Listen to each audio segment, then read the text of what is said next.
Welcome to an evening of old-time radio. Settle back and close your eyes and relax to some great old-time radio shows when the world and entertainment was simpler. We begin with one from Lux Radio Theater, that great drama anthology show, and their adaptation of the 1941 film Johnny Eager, with Van Heflin and Robert Taylor reprising their roles from the movie and Susan Peters taking over the role of Lana Turner. Van Heflin won an Oscar for his role in the movie. A really great story with action, love, suspense, and personal sacrifice. Next, from Hollywood Star Playhouse, sponsored by Bromo Seltzer, On a Windy Night, a noir crime thriller written especially for the radio show. This excellent story stars Dana Andrews in the main role. And then a very unique drama show, produced and directed by Mr. Radio himself, Elliot Lewis, and starring him and his wife Kathy Lewis, along with guest actors, the show On Stage. Here is And a Fond Farewell, written especially for the show by Arthur Ross. It was broadcast on June 4th, 1953. Close your eyes and lose yourself in these old-time radio stories. Lux presents Hollywood. The Lux Radio Theater brings you Robert Taylor, Susan Peters, and Van Heflin in Johnny Eager. Ladies and gentlemen, your producer, Mr. William Keeley.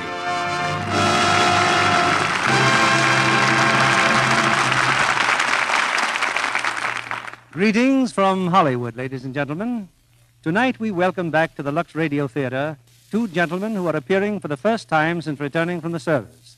They are Robert Taylor, formerly lieutenant in the Naval Air Corps, and Van Heflin, a lieutenant in the Army Air Forces. Both are co-starred with another favorite of the screen and radio, Susan Peters, who has won the admiration not alone of Hollywood, but of all America. Bob appears tonight in one of his outstanding screen performances, Metro-Goldwyn-Mayer's drama, Johnny Eager, with Van Heflin in the role that won him an Academy Award. I'm sure you'll agree that having Bob and Van back with us lends a pre-war quality to this exciting drama of suspense, action, love, and sacrifice. And speaking of pre-war days, I have a letter from a friend whom I met some years ago while visiting the celebrated ruins of Angkor in French Indochina. Commenting on a recent statement that I made, she writes, "When you say Lux soap is known around the world, it reminds me of an incident in a small hotel in Java. When I found no soap in the bathroom, I gestured my disappointment to the room boy. He finally understood, and after a long delay, he came back smiling broadly and bearing in his hand, to my great joy, a cake of Lux soap with its friendly label printed entirely in Javanese. Well, from my own experience in the Orient, I can readily appreciate just what a luxury that cake of Lux soap was to Miss Alice McFadden, who so kindly passed the story on to me. It's time now for Act One of Johnny Eager, starring Robert Taylor as Johnny, Susan Peters as Lisbeth, and Van Heflin as Jeff.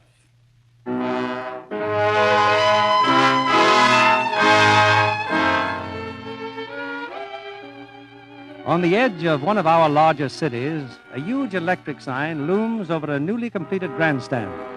Where at nighttime you could distinguish the sign a mile away. Algonquin Park Dog Track, 11 races every night, grand opening soon. A taxi cab has just pulled up to the main entrance. The driver pauses at the gate, while a swarthy-faced attendant picks up a telephone and dials a luxurious suite on top of the grandstand. Hello? Hey, Benji. Yeah? There's a hacky here wants to see Mr. Marco. Says to tell him it's Johnny Eager. Let him through. A cab driver, Benji, to see the boss. You heard me. Okay, if you say so. He's coming now. I tell you, Marco, it kills me. Every time I hear that routine, it still kills me. What kills you? Them guys on the gates. Would I like to see their kisses did they ever find out that Johnny Eager only owns this dog track? What good's a dog track when they won't let you open it? He'll open, don't worry. What a guy. Driving a cab to keep the parole board happy and running half the rackets in town on the side. Yeah, all Johnny's got to do is sit in his living room here and watch the suckers in the grandstand make him rich. If the track ever opens. What makes you think it won't, Marco? Oh, hello, Johnny. Hello. Where's Jet? I ain't seen him, boy. Find him. Wait a minute, Benji. You got some more rounds to make, haven't you? Yeah. Get going. Where's Lou Rankin? Inside with the others. Send him in. Okay, Johnny. Lou's not very happy these days. I wonder why. Are you kidding? The way they're trying to clamp a lid on this town. What lid? Roll over, Marco. Want to see me?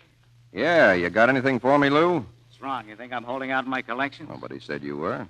Way this town shut down. Well, I haven't got a dozen books running. No dice, no roulette. Well, some fat years, some lean. Got 60 slot machine collectors on my payroll. I can't pay them off with compensation. Who asked you to tell him anything? Just trying to... You blaming me for the lid being on this town? No. We're getting no place fast. Something's got to crack. There's a laugh, you and me barking at each other. Put it on the table, Lou. Do you think I'm giving you the wrong end of the deal? I'm sorry, Johnny. It's just a short dose giving me a grouch. Not sore, are you? No, of course not, Lou. I'm just as jumpy as you are, that's all. I'll run along then. So long, Johnny. And thanks. It's okay. Marco, Yeah? have a couple of the boys see what Lou does with his time. Hey, you're not worried about Lou. Okay, Johnny, I'll have him watched. Say, it almost makes me wonder if you trust me.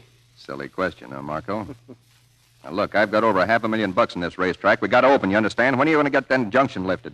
Johnny, I've talked to 5 judges. What more can I do? Every one of them's refused. Why? Our new city prosecutor, Mr. Farrell. Farrell, wouldn't you know I'd have to run into him a second time? He helped the DA send you away once, Johnny. Go easy now. John Benson Farrell, that righteous old rat, comes out of retirement and gets himself elected to a chicken coop job like prosecutor. What about Halligan and those boys from City Hall? They got a barrel of my money. They think I'm going to fold up and not get my dough back? Ever hear of a politician paying anything back? You can talk to Halligan yourself if you want to. That's exactly what I'm going to do. You beat it now and find out. Okay, Johnny. Oh, hello, Garnet. Hello, Johnny. Come on in. Don't I even get a kiss? Oh, yeah, sure. Well, you might say you like it. Anytime I don't like it, you'll hear me loud and clear. You seen Jeff around? No, he was here an hour ago, but he wandered away. Say, who is Attila the Hun? It's a fine time to throw another bender. Who is who? Attila the Hun. I don't know. Why? Well, he said you were the modern-day Attila the Hun, and I was your inamorata. And I'm going to get a load of what that means, too. You just keep checking up on Jeff's big words, and we'll both get educated. Yeah? I'm bringing guests home for dinner, so you'd better leave the office as early as you can. Oh, thank you. I'm rather busy right now. Maybe you can call me later. Yeah, sure. Goodbye. What now? Miss Mines from the parole board. I got to get over to the west side in a hurry. Is there any dame you haven't got in your pocket, Johnny? This place on the west side, what is it? I told you a dozen times. Oh, I wish I could believe It's a you. 2-bit flat. I keep it for my cousin, Millie Fowler, and her kid. They live there. So do I, whenever I think the parole board may be checking up. Sometime I'm going over there with you. Sometime you're going to make me sore. Oh, relax, baby. I'll see you later.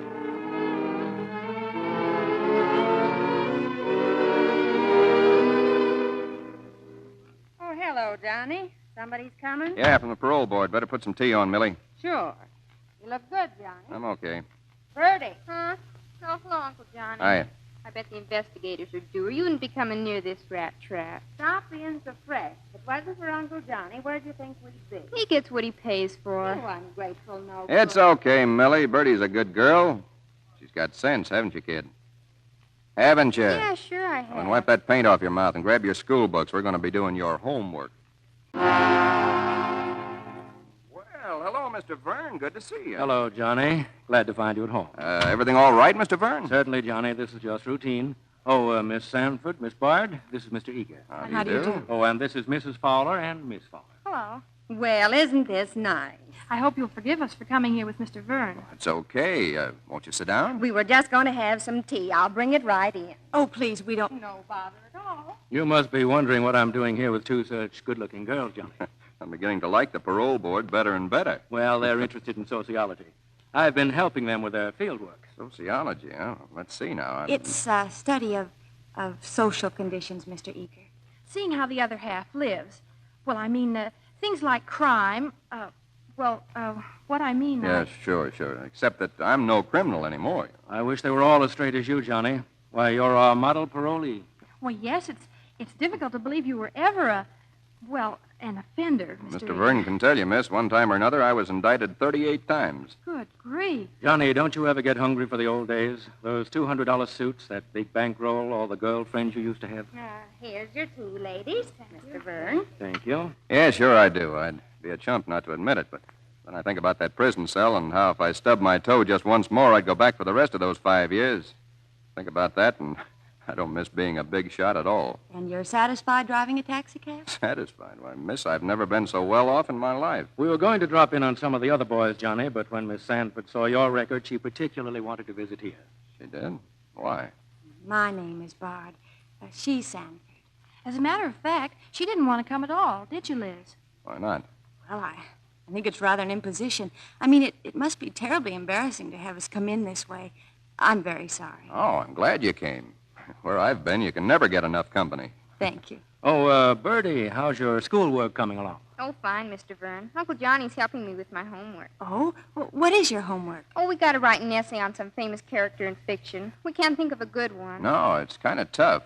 What about A Tale of Two Cities? When Sidney Carton was in jail and... Oh, no, that wouldn't be very good, would it? Well, the character is excellent. Now, there's another man somewhat like Sidney Carton, Cyrano de Bergerac. Who? Cyrano de Bergerac. A very romantic man, Mr. Eager. Yeah, well, how about settling for him, Bertie? He went for the girls, huh? Well, not exactly. You see, all his lovemaking was on behalf of Christian, his best friend. Why? What was his angle? Well, Cyrano was very ugly. He was afraid the girls wouldn't like him. Oh. What's wrong? You're not going to read it? No, thanks. Ugly or not, Miss Bard, I'm not interested in a guy who doesn't go through with what he starts. Well, come on, girls. We've got to be running along. Goodbye, Mrs. Fowler, and thanks for the tea. Goodbye, everybody. Goodbye, Mr. Eager. Goodbye. Thank you, Mr. Eager. It's been very pleasant. Yeah. Oh, I'm sorry about your man, Cyrano. Well, perhaps I never thought of it quite your way. Perhaps you're right. Goodbye. And they call this a free country, busting into your house like that. Uncle Johnny. What? That Miss Bard. I was watching her all the time. So what? She never took her eyes off you. Anytime you want to whistle, she'll come running. Forget it. You were watching her, too, you know. Here's $5. Go cut yourself a rug someplace. Thanks, Uncle Johnny. Yes, sir. Anytime you want to... Can I take you anywhere, girls? Oh, thanks, Mr. Vernon. My car's parked at your office. Oh, fine. Liz, wasn't that Eager individual the handsomest thing you ever saw? Oh, I don't think handsome's the word, Judy. His face is well cut, but once for a moment there it became so hard. I think he'd beat a woman if she made him angry. I wonder... What? Oh, what sort of a woman he goes around with? Hey, chum, there's a limit to this sociology business, you know. Hmm? Yes, I guess you're right. But I still wonder. Well, that didn't take long, Johnny. Everything okay? Everything's fine. Hey, Benji, remind me to send a little present to Miss Mines at the parole board. The way that dame tips you off, I wish I could get tips like that in the horses. Oh, Julio, come on in. I visited that man on Endon Avenue, Eager. Yeah? I think he's learned not to talk so much. Okay, here. Hey, but Eager, $50. That's all that sort of a job's worth. But I owe lots of people money. If I give you any more, you'll just put it on the horses. You stop playing sucker, and we'll talk a better deal. Okay, Eager. I'll be around tonight. Yeah, you do that. That Julio, he gives me the creeps. You better watch him, Johnny. Watch Julio? Are you nuts? Has Jeff shown up? Hey, he's inside. Garnett's with him. Well, tell him to come on in. No, wait a minute. Never mind. I'll go in there. Wait till Johnny hears how you've insulted me. I looked that word up in the dictionary.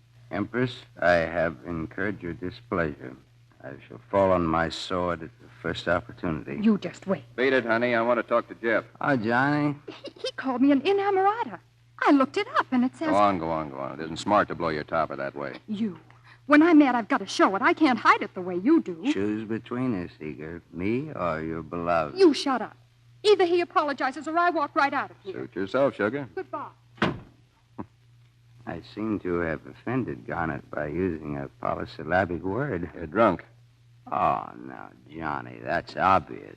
Don't be obvious. Adroitness is your racket. Hard, clever, and adroit. No, not again. Jeff. Johnny, you're, man, you shouldn't be obvious.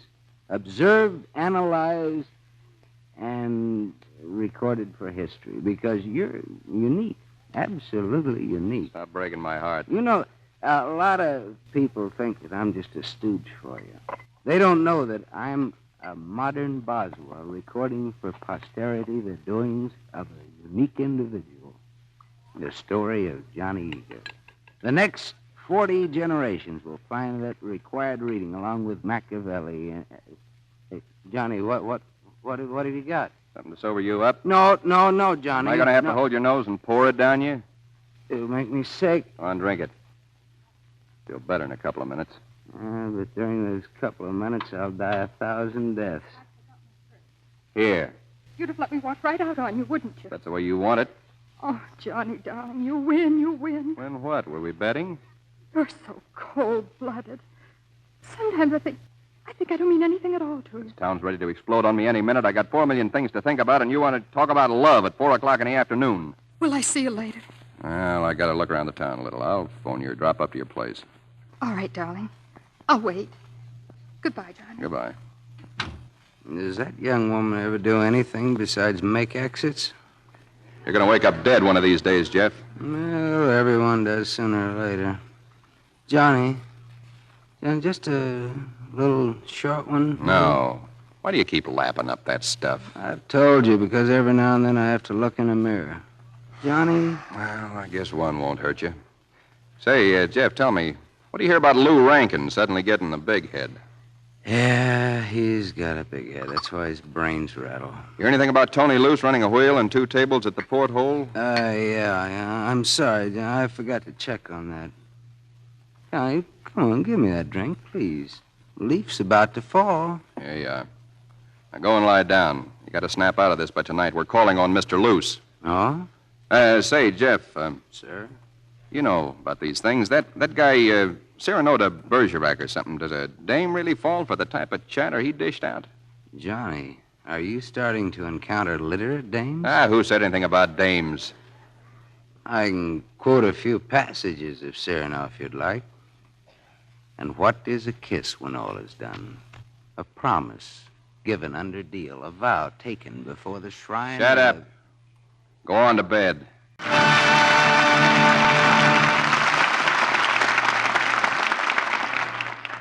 In a few moments, we'll be back with Act Two of Johnny Eager, starring Robert Taylor, Susan Peters, and Van Heflin.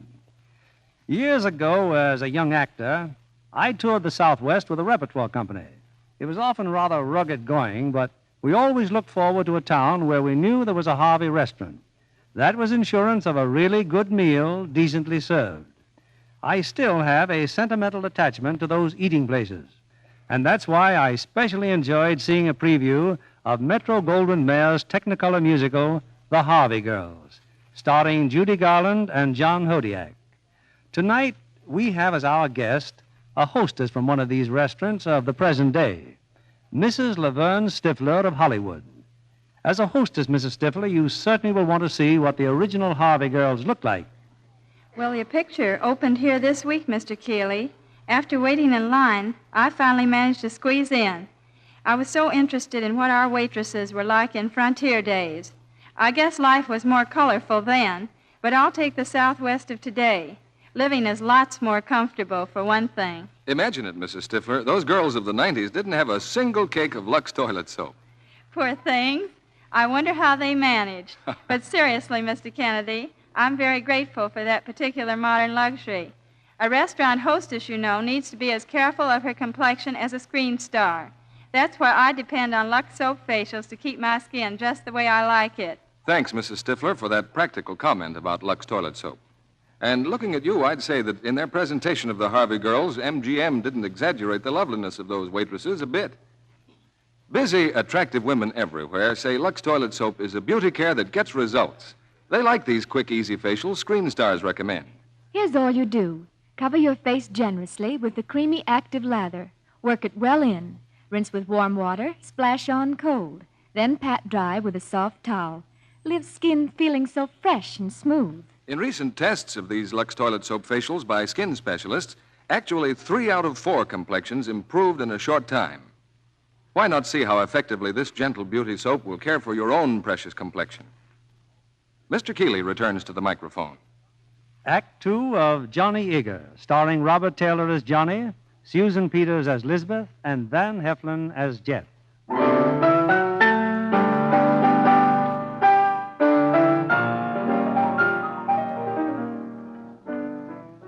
It's later that same night. And in a shabby nightclub called the Porthole, Johnny Eager and Jeff pay an unannounced visit on the proprietor. Hello, Johnny. I didn't know that you were... Michelangelo did some of his best work on his back. Johnny, there's a lady in the other room. Hey, what's the matter with you, Eager? You're my friend and you slugged me. You're not kicking through, Tony. But I did send in. Yesterday I give Lou Rankin $5,000. Rankin, huh? Chase your dame, Tony. Huh? She's not my dame. Why, Mr. Eager, what would Cyrano say? Okay, Tony, go outside with Jeff. Spill it to him. I think the bar might be a good get this at all. There's nothing to be frightened of, Miss Bard. I'm not frightened. I'd sort of like to know what you're doing here, though. The gentleman I was with drinks too much. He wandered off and left a bill for $80, and Mr. Luce has been suggesting I leave some of my jewelry as collateral. Now, tell me what you're doing here. Well, I know it may seem funny, but... You mean you'd feel a lot better if I didn't tell Mr. Verne at the parole board? Isn't that it? He might think you'd been lying or something. Well, there's nothing to be frightened of, Mr. Eager. Why not? Because I have no intention of reporting you. I better take you home. All right. Wait a minute, I'll square that beef with Tony. I'm taking the car, Jeff. That lady in your office, Tony, she's leaving. Sure, Johnny, sure. Hey, Johnny, that blessed damozel will have you over the barrel, amigo, if she talks to the parole board. She won't. Take it easy, Jeff. Yeah. Mr. Floyd, you better take a letter.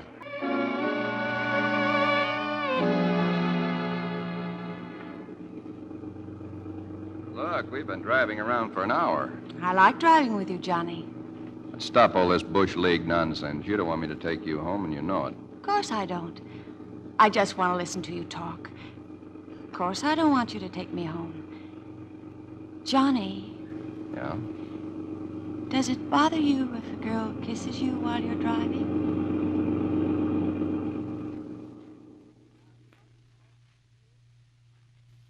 Don't know what's happened to Liz, Mr. Farrell. I've called every nightclub in town. You're a fool, Mark. You just hand your fiancée over to another man for the entire evening. A drunkard at that. I had to go to that meeting. I was to pick her up later. Why did she go with him at all? I don't know. I thought you knew everything. You're one of the most brilliant men in the country. Oh, cut it out, Mark. I guess you love her almost as much as I do. Yes, I think I do. Oh, wait a minute. That's the door. It's Liz, Mr. Farrell. She's... Oh. Oh, hello, Mark. Oh, Mr. Courtney, Mr. Eager. How are you? You know, it's the silliest thing, Mark. Floyd vanished, and Mr. Eager got me out of a lot of trouble, and... Oh, hello, Father. Hello, Elizabeth. Your father? Stepfather. Eager and I are acquaintances of long standing. I once had the pleasure of help sending him to the penitentiary. Oh, now, Dad. I served as special prosecutor without fee, as a public service to rid this city of vermin. Good night, Liz. Johnny! I think you have some explanations to make to Mark, Elizabeth. I'll be waiting in the library. You don't have to say anything, Liz. He just brought me home, Mark. You wouldn't fool me, would you? I saw you kissing him. You're going to get hurt, you know. No, Mark. I don't know. Good luck, Liz. Why did you stop by last night or call like you promised? Johnny, tell me the truth. Is this the blow-off? You want to get rid of me? Get rid of you? Garn it all. Now, look, honey, all I want is for you to beat it down to Florida for a while. Then when the town's cooled off, There's another girl, Johnny. I could tell it the minute I looked at you. But you always think the worst of everybody. You figure if you toss me out, I'll run to the parole board. I wouldn't do that, Johnny. I've got 8 million kinds of grief, and now my dame's got to throw a wingding on me. Johnny, you still love me? Sure. Well, say it. I love you. I wouldn't add anything to your troubles. I'll wait for you in Florida. Atta girl. All that nonsense out of your head? I'm okay.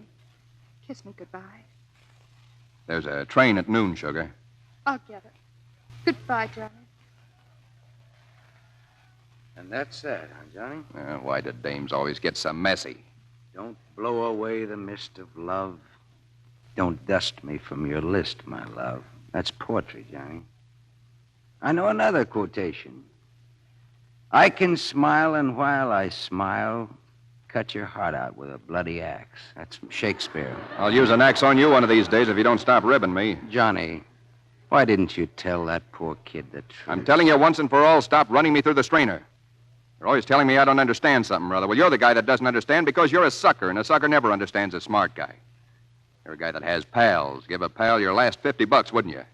Well, he's already a dead ducker. He wouldn't need the 50, and after he spent it, you're both strictly from hunger. Sure, all the suckers give me sour looks, and when the minute they stop, that's when I'll worry, see? Now I know why you keep me around, Johnny. Well, tell me. I'd sure like to know. You keep me around because even Johnny Eager has to have one friend. Johnny, there was just a call for you. Yeah? Oh, you could have knocked me down with a scratch sheet. You wouldn't have guessed who in a million years. Sure I can. John Benson Farrell. This is why I sent for you, Eager. Don't you go near my daughter again. Don't try to see her, and don't phone her. Now, get out. This is great, Mr. Farrell. I help your daughter out of a spot, and you declare war on me. Get out, thief. It'd be much simpler if you just told your daughter not to see me. Oh, you did tell her that. What did she say? Don't push me too far, Eager. A big shot. John Benson Farrell doesn't like his daughter knowing a cab driver. Your visit upstate didn't teach you much, did it? My parole record's clean. But wouldn't it be odd if you were picked up on suspicion with a gun in your pocket? You'd frame me? I'd resign my job tomorrow to frame you myself. I'd frame you or kill you if it would protect my daughter. Yeah, I guess you would. So long, Farrell.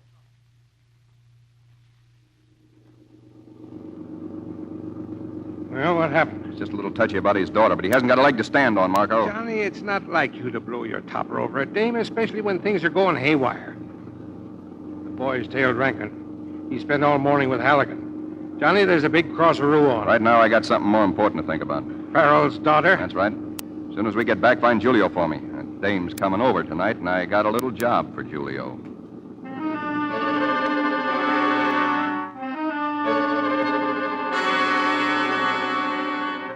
Why did you bring me here, Johnny? You keep telling me you wanted to see the dog track. Yes, I did. Get a good view here from my window. Imagine an apartment like this at a dog track. It's most impressive, believe me. Yeah, and convenient.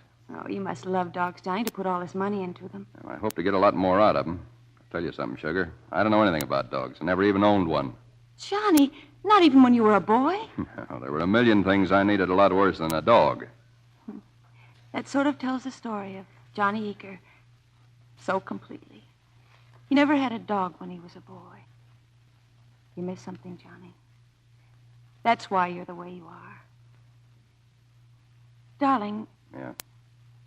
Where do we get off? What's to become of it? No, now, don't turn ordinary on me, Liz. I get tired of ordinary dames, and I don't ever want to get tired of you. I didn't mean to turn ordinary. That was just an approach to get you to say you love me. Anytime you start doubting I love you, just add up the score. This town's full of women, and I have to pick the most dangerous one. Dangerous? Yeah, you know, this time it might not be the woman who pays. I might wind up back in a cell. Oh, Johnny, Johnny. I never doubted for one moment that you loved me.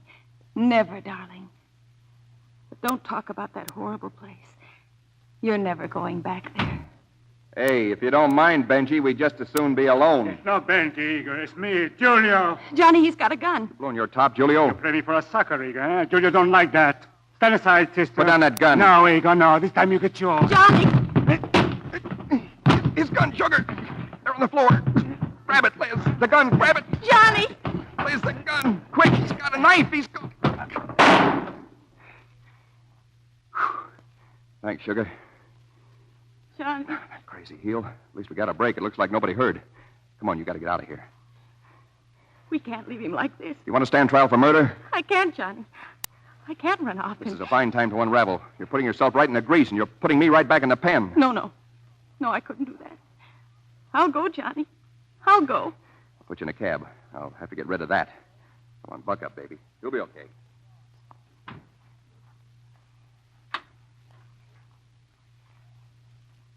All right, you can get up, Julio. They're gone. Hey, Jeff, I'm a good actor. Huh? I should be on the stage. Well, that's a moot question. On the stage or on the gallows. Hey, look, Eager will not mind if I borrow a shirt, huh? Mine is all over with ketchup. I smell like a hamburger sandwich. Pick out one with stripes. You might as well get accustomed to them. Hold on, Jeff. Yeah, Julio's changing his shirt. Did you get her off all right? Yeah, she's shaking like a dice box. I feel kind of funny. I can't imagine why. Neither can I. But what the devil? It's always the innocent bystander that gets hurt. Well, this innocent bystander's in love with you. Well, there just wasn't any other way to play the hand. We got to live. Speaking of hands, Marco phoned. I guess the cross is really on. Halligan has a poker party tonight. He invited Lou Rankin. He didn't invite you. I don't have to go without an invitation. Grab your hat.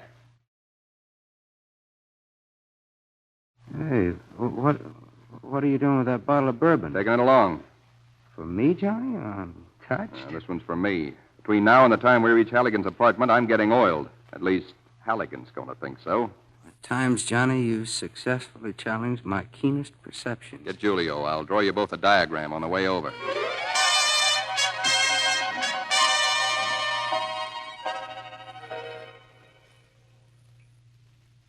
Rankin was carrying a gun, Eager.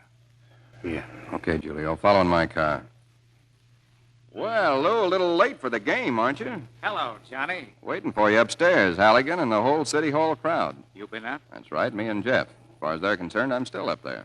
I don't get it. I'm supposed to be drunk, Lou. I begged out of the game, and right now I'm in Halligan's bedroom, sleeping it off, except that there's a fire escape just outside the window. It leads right down here. See? You've gone to all that trouble just to see me? You've been letting a crap game, running the old Planters Hotel and holding out the dough. You're nuts. The plant has been closed for weeks. Suppose we go out in the country and take a look. It's closed, I'll apologize. Fair enough? Yeah. I'm sure going to enjoy that apology, Johnny. We're going in your car, Lou. Roll it. Well, Johnny, you believe me now? Well, anybody can be wrong, Lou. Figuring me for a cross. Yeah. Here's your gun back. Well, what are you waiting for? Get in the car. You shouldn't have given me that gun, Johnny. It's nice and quiet here, isn't it? Oh, so I wasn't wrong after all. Why should I take a second cut out of the dough? Well, I found out what I wanted to know. Glad you did, Johnny. Now you can die happy. Guess I forgot to give you the cartridges, Lou. You dirty, no good. Julio. I'm here, Eager. Get back to town. I'll take care of Rankin. Come on, this game is all night. I'm not going to play it. Well, here's our sleeping beauty. How do you feel now, Johnny? Like a rat, Halligan. Thanks for the use of your bed. Thanks for the use of Jeff. He's been playing for you. Not too successfully, Johnny, I'm afraid. Give me a double stack and get ready to weep, you wolves. Clipping Jeff while I'm gone. Fine bunch of pals. I never knew you were a hand for booze, Johnny. Sure tied one on, didn't I? Well, come on. Come in. Deal the cards. Okay with me. Shuffle them, Harry. I'll be right back. Hello? Yeah, when? Go on. Okay, thanks. Lou Rankin's just been killed. Lou Rankin? Automobile accident. Drove his car right off a viaduct. Was drunk, I guess. Empty bottle in his car. Bottle of whiskey? Yep. Poor Lou. I kind of had an idea you and Lou had fallen out, Johnny. Yeah. It's good I got this alibi, huh? The time it happened, I was playing poker with the city boss and a flock of the city boss's influential friends. I had no idea it was getting so late. Yeah, it is getting late. Guess you other fellas didn't know it was getting so late either, huh? Say, look, Johnny, You look, Halligan. I'm opening my track on Saturday. Your cut is now 10% instead of 30%. Maybe you'd like to beef about that, huh? I thought not. Come on, Jeff, let's go.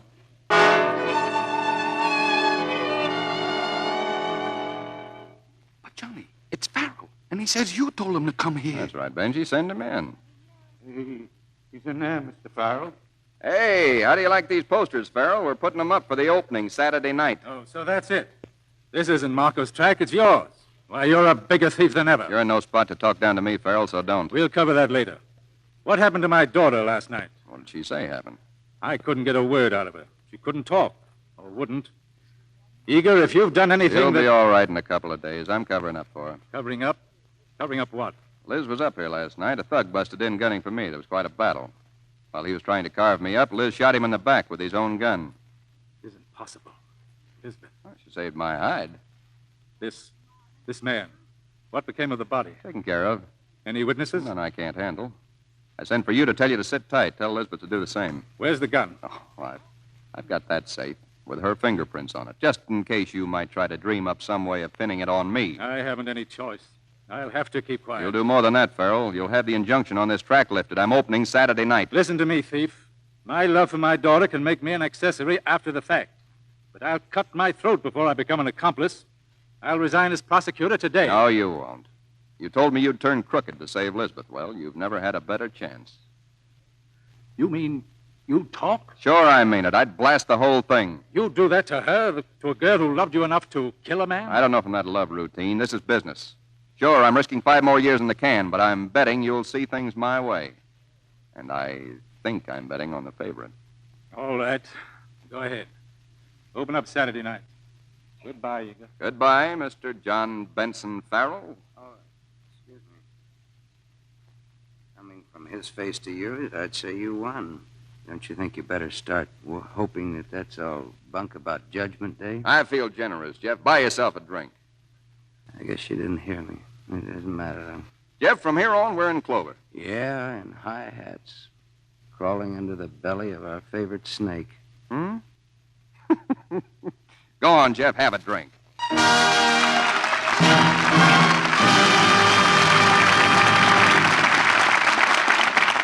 We pause now for station identification.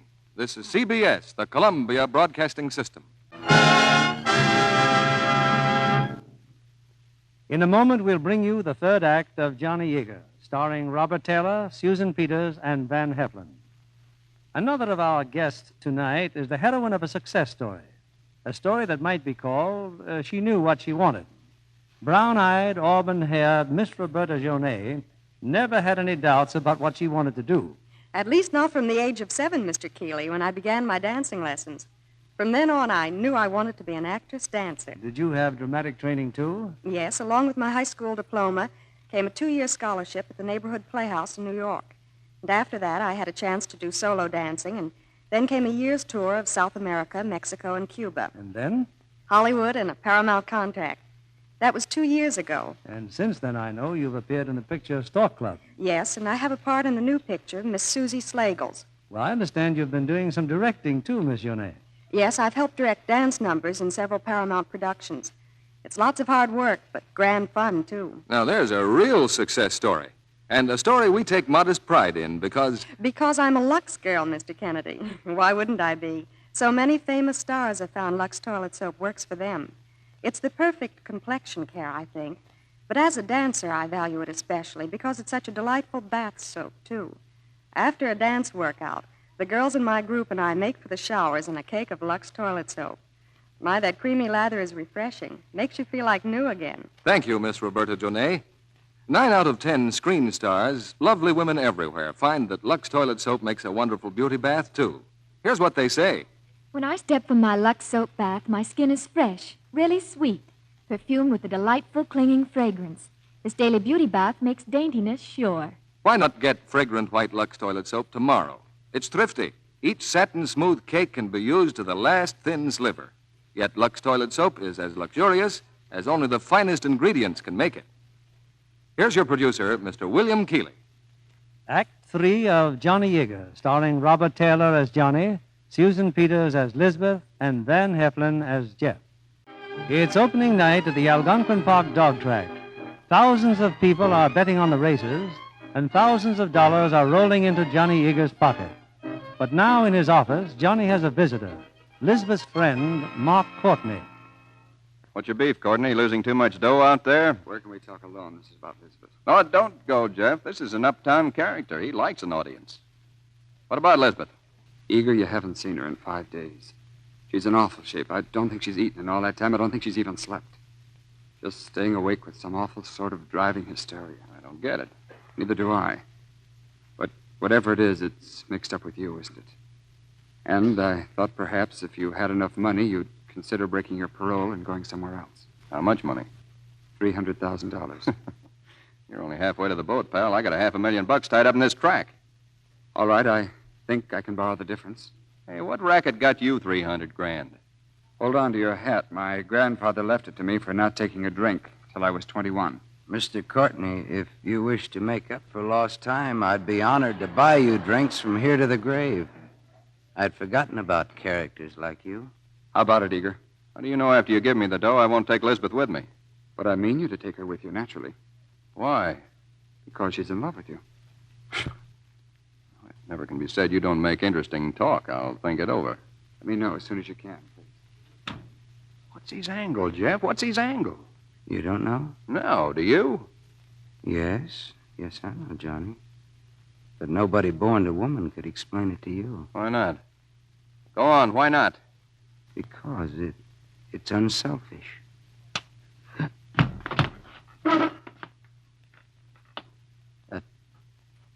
That broke it. So long, Johnny. Hey, Jeff. Jeff, wait a minute. I shouldn't have slugged you, but come on back here.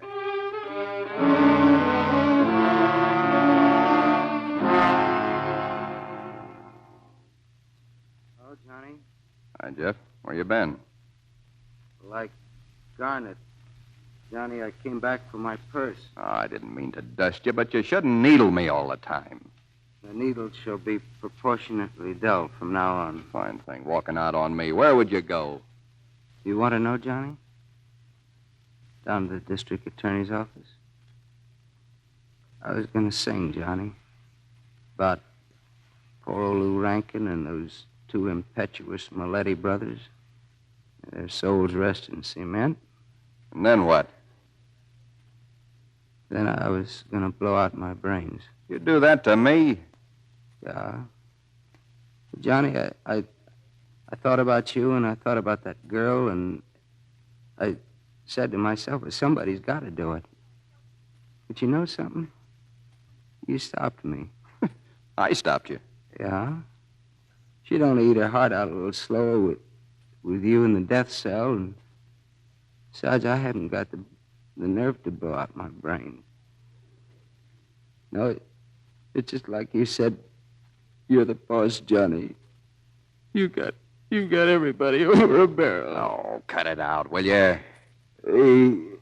The slight seizure is over, I assure you, Johnny. Give a guy a chance to say something. I'm going up to see Lisbeth now. On the level, Johnny.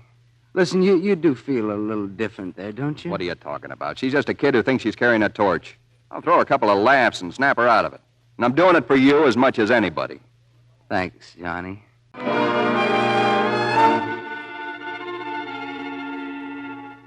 Johnny?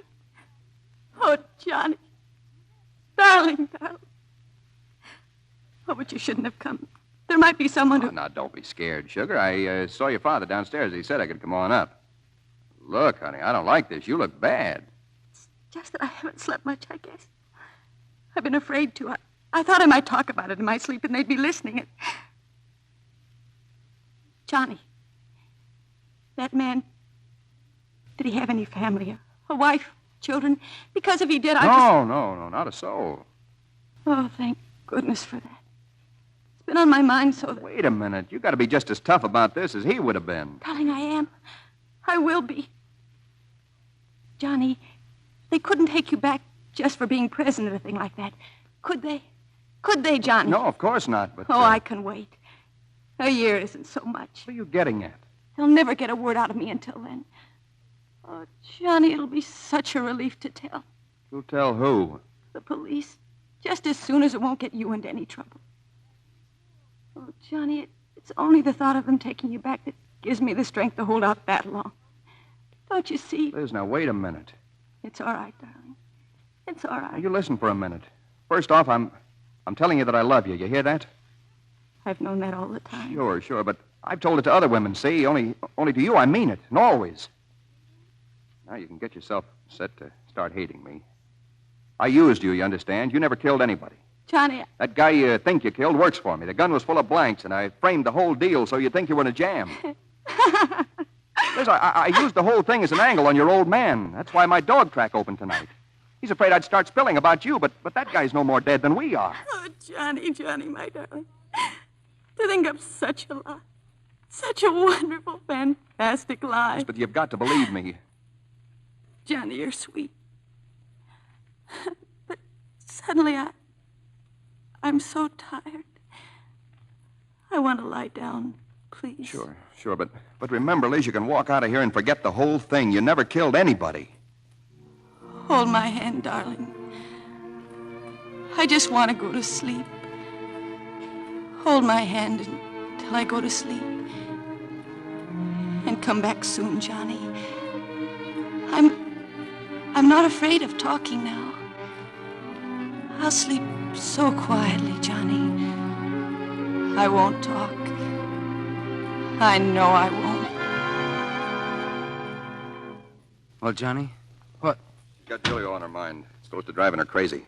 Oh, it's not very pretty, is it? Oh, I told her. I told her it was all a frame. You told her? Yeah, you want to laugh? She wouldn't believe me. Can you imagine that? Yes, I can. Well, now what? Well, we dig up Julio and trot him around so she can get a look at him. Well, now listen, suppose she spills that to Farrell. Didn't you hear me? I said the way it is, she's going nuts. All right, I've turned sucker. What about it? Johnny, I've been looking all over for you. Halligan called. Starting tomorrow, he says he's got a 50% interest in this track. He says he thinks you'll understand because Julio just went to work for him. Well, there's only one thing to do. What's that, Johnny? Go up to Halligan's place and hire Julio back again. Come on, let's go. Hello, Igor. Ain't you coming in? Thanks, Julio. Is Halligan around? No, he's out. Been drinking, Julio? Just a little, yeah. Got drunk and you talked to Halligan. You talked enough so he hired you. Oh, Igor, you ain't worried about me? Worried? Say, what kind of a guy do you think I am? When do you think Halligan will be back? Well, a half hour, maybe. Good. We just got time to do an errand. A job? Yeah, got to stop a guy from talking. Yeah, but Halligan told me Your no. last job for me, Julio, and there's 5 yards in it. Five. I should do it free for old time's sake, but I could use 500. Oh, hello, Halligan. Hello, Johnny. You going somewhere, Julio? To see a man with Igor. You crazy? Don't you know you won't live 5 minutes if you get in the dark alley with him? You're out of line, Halligan. But you got enough sense to know if he kills you, he's in the clear. You're drunk, Julio, and he's conning you into taking the same kind of a ride he gave Lou Rankin. I don't like that kind of talk, Halligan. I guess I blew my top, Johnny. I'm sorry. I've been cutting up touches with you for 10 years, and all of a sudden you pull this on me. Johnny, listen to me. This is awful. Let's not go battling between ourselves just when the money's starting to roll in. Want to talk sense? Make a new deal on the dog track? Like 50%? I guess that is a little steep. The original deal was 30. It still holds. I ain't talking. Do you mind if we iron out the details in the morning? I've still got that little job to do. Guess I'll have to handle it without our friend Julio. And maybe better that way. I'll meet you in the morning. And, Johnny, we're all friends again. This beef's all forgotten. All forgotten, Bill. See you tomorrow. Be here tomorrow morning, Julio. Igor? What do you think? Yeah, it's got to be done. That tin horn big shot, it's got to be done.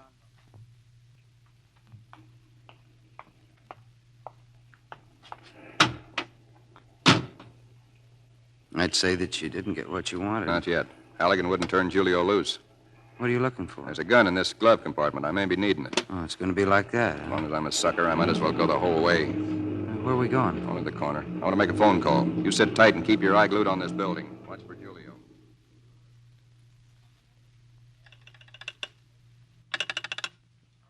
Hello. Hello, is this Mr. Courtney? This is Mr. Courtney. Well, listen, this is Johnny Eager. Oh, yes, Eager. I got no time for explanations. Get hold of Elizabeth right now. Get her out of that house if you have to drag her, and come down here and meet me. I'll be at 5th and Waverly. And hurry.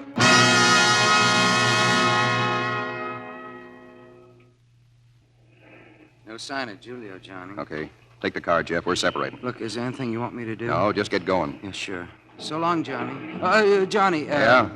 Listen, Johnny, you know, when you batted me tonight... That's water under the bridge. Oh, well, yeah, sure, but I had that coming. I just wondered why you didn't do that a long time ago, Johnny. Listen, Johnny, have you ever been out to the Rockies? Are you nuts? No, I've never been to the Rockies. Well, listen, they've got big mountains out there just like Christmas trees with lakes so clear and as deep as you ever saw in your mother's eyes, Johnny. And, Johnny, listen, let's go out there and climb a couple of mountains. Will you get going? Yeah. Yeah, so long, Johnny.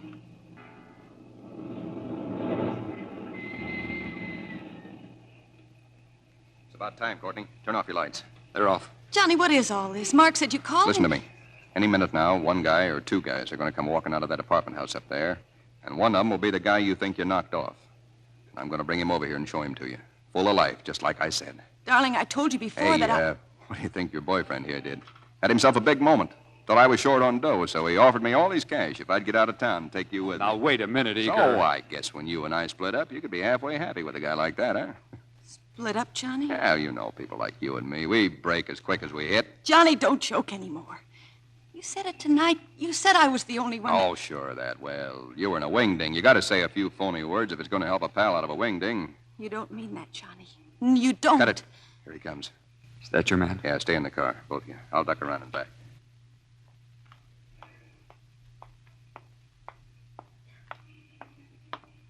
Take it easy, Julio. Keep your hands out of your pockets. Okay, now walk up to this car. Oh, here he is, kid. Take a good look. Alive and kicking. Ugly rat, isn't he? Too bad you didn't bump him off. Well, you see him, don't you? Yes. Yes, but Johnny, what you said a moment ago, you didn't mean it. You can get some sleep now, huh? You don't have to be quiet any longer, see? Johnny, look at me. You didn't mean what you said, did you? Sure, I did. That big pitch tonight was just a gag, just like Julio here was a gag. Now step on that gas and get going. No, Johnny. Listen, kid, get some sense, will you? If it's Eager, going that man, he's getting away. Johnny, don't shoot, no. Liz, why did you grab my hand? Why? It's got to be done. No, Johnny, no, they'll put you back. Going after Halligan. This whole street will cut loose any minute. You got to get out of here. He's right, Liz. I won't go. Not until I know. You got to beat it, Liz. No, Johnny. I'm staying with you because I know you're lying to me. This time I know it because you can't look at me and then... Eager. So what if I am lying? I had to do it, Courtney. I had to slug her. And what I just said about lying to her, don't you ever tell her that, you understand? Come with us, Eager. I got something I got to finish. Take her away. Up in the mountains or something where there's lakes and stuff. Just you two together and talk it out. Only talk her out of my life.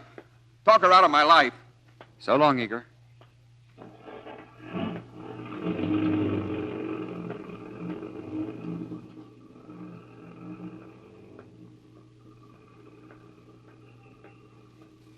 There he is. The sucker's walking right toward us. Yeah.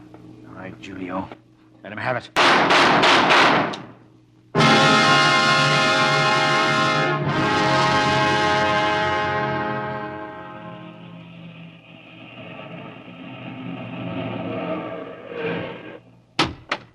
Johnny.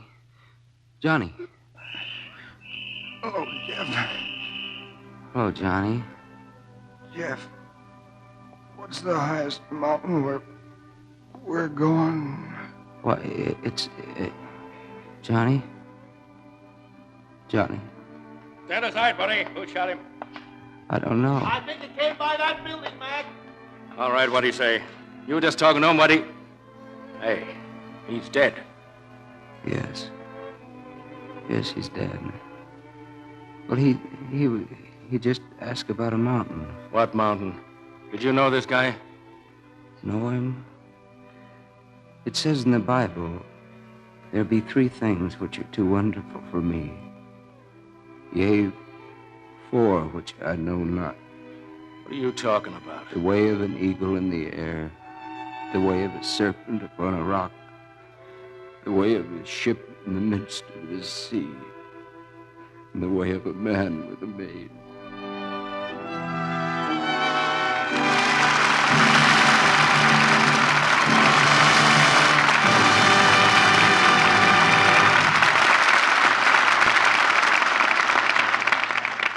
As the curtain falls on Johnny Eager, I'm sure you'll agree it's been a pleasure and a privilege to welcome back to this theater 3 such stars as Robert Taylor, Susan Peters, and Van Heflin. This has been quite a reunion for me. The last picture I made before I joined the Navy was with Susan Peters. That's something I'll never forget.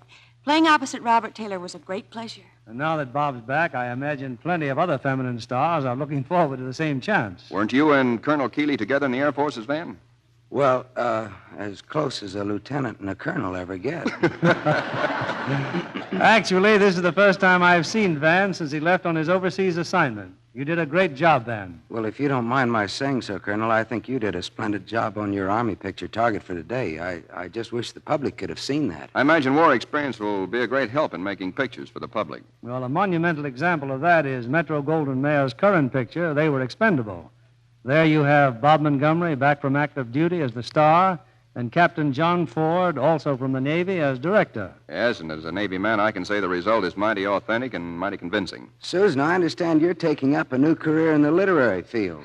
Well, so far I've just been writing articles about my friends, the screen stars here in Hollywood, their personal life and habits. And I am sure you find that one of their habits is Lux toilet soap. You're right, Mr. Keeley, and I can promise you that I use Lux soap regularly. It's a wonderful complexion care. And from a star with your complexion, that's a pretty solid tribute, Susan. Incidentally, we have another lovely star from your home studio appearing here next week. What's the play, Bill? It's one of the season's most appealing love stories. Metro-Goldwyn-Mayer's recent screen success, The Clock, with two of Hollywood's best-loved stars, Judy Garland and John Hodiak. Bring a lonely boy and girl together in a big city, give them 48 hours to fall in love with one another, and then see what happens in this tender and romantic drama. Judy and John are great together in the Harvey Girls, too, Bill, and I'm sure they'll be great together in The Clock. Good night. Good night, and come back again soon.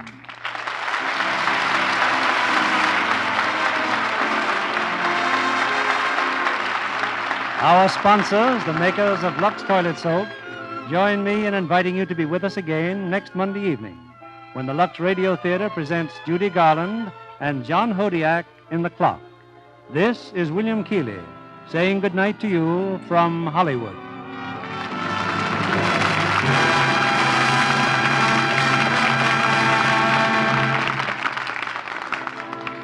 Has your grocer said this to you lately? Sorry, madam, no more Lux Toilet Soap till next week. Yes, your favorite Lux Toilet Soap is hard to get right now. That's a direct result of the great national shortage of industrial fats and oils. And here's where you and every other American housewife can help prevent a further scarcity in the supply of soap. Continue to save every drop of your used kitchen pants. Take them to your butcher and receive 4 cents for every pound you turn in. Our Secretary of Agriculture says it may be many months before we can obtain adequate supplies of imported fats and oils. That's why your government urges American women to continue the magnificent job of fat salvage they did throughout the war. Keep on saving. Save every drop of used kitchen fats and take them to your butcher. You can help prevent a further shortage of soap. Our thanks for the play of this evening go to Metro-Goldwyn-Mayer, who will soon release the Clark Gable-Greer Garson picture, Adventure. Get your dimes and dollars ready now for the 1946 March of Dimes. Join America's crusade to protect American children from infantile paralysis. The motion picture industry, through over 14,000 theaters, will help collect your contribution between now and January 31st, or send your dimes direct to your local March of Dimes headquarters. This is your one opportunity to join the fight on infantile paralysis. Give generously. Give soon. Join the March of Dimes this week. This program is broadcast to our men and women overseas through cooperation with the Armed Forces Radio Service. Our music was directed by Louis Silvers. And this is your announcer, John Milton Kennedy, reminding you to tune in again next Monday night to hear The Clock with Judy Garland and John Hodiak.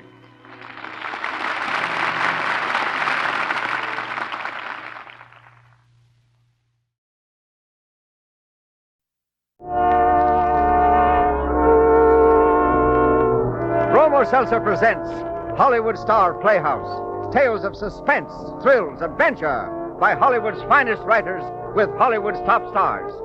Portions of this program are transcribed and is brought to you by Bromo Seltzer, the fast, effective headache help which reminds you to...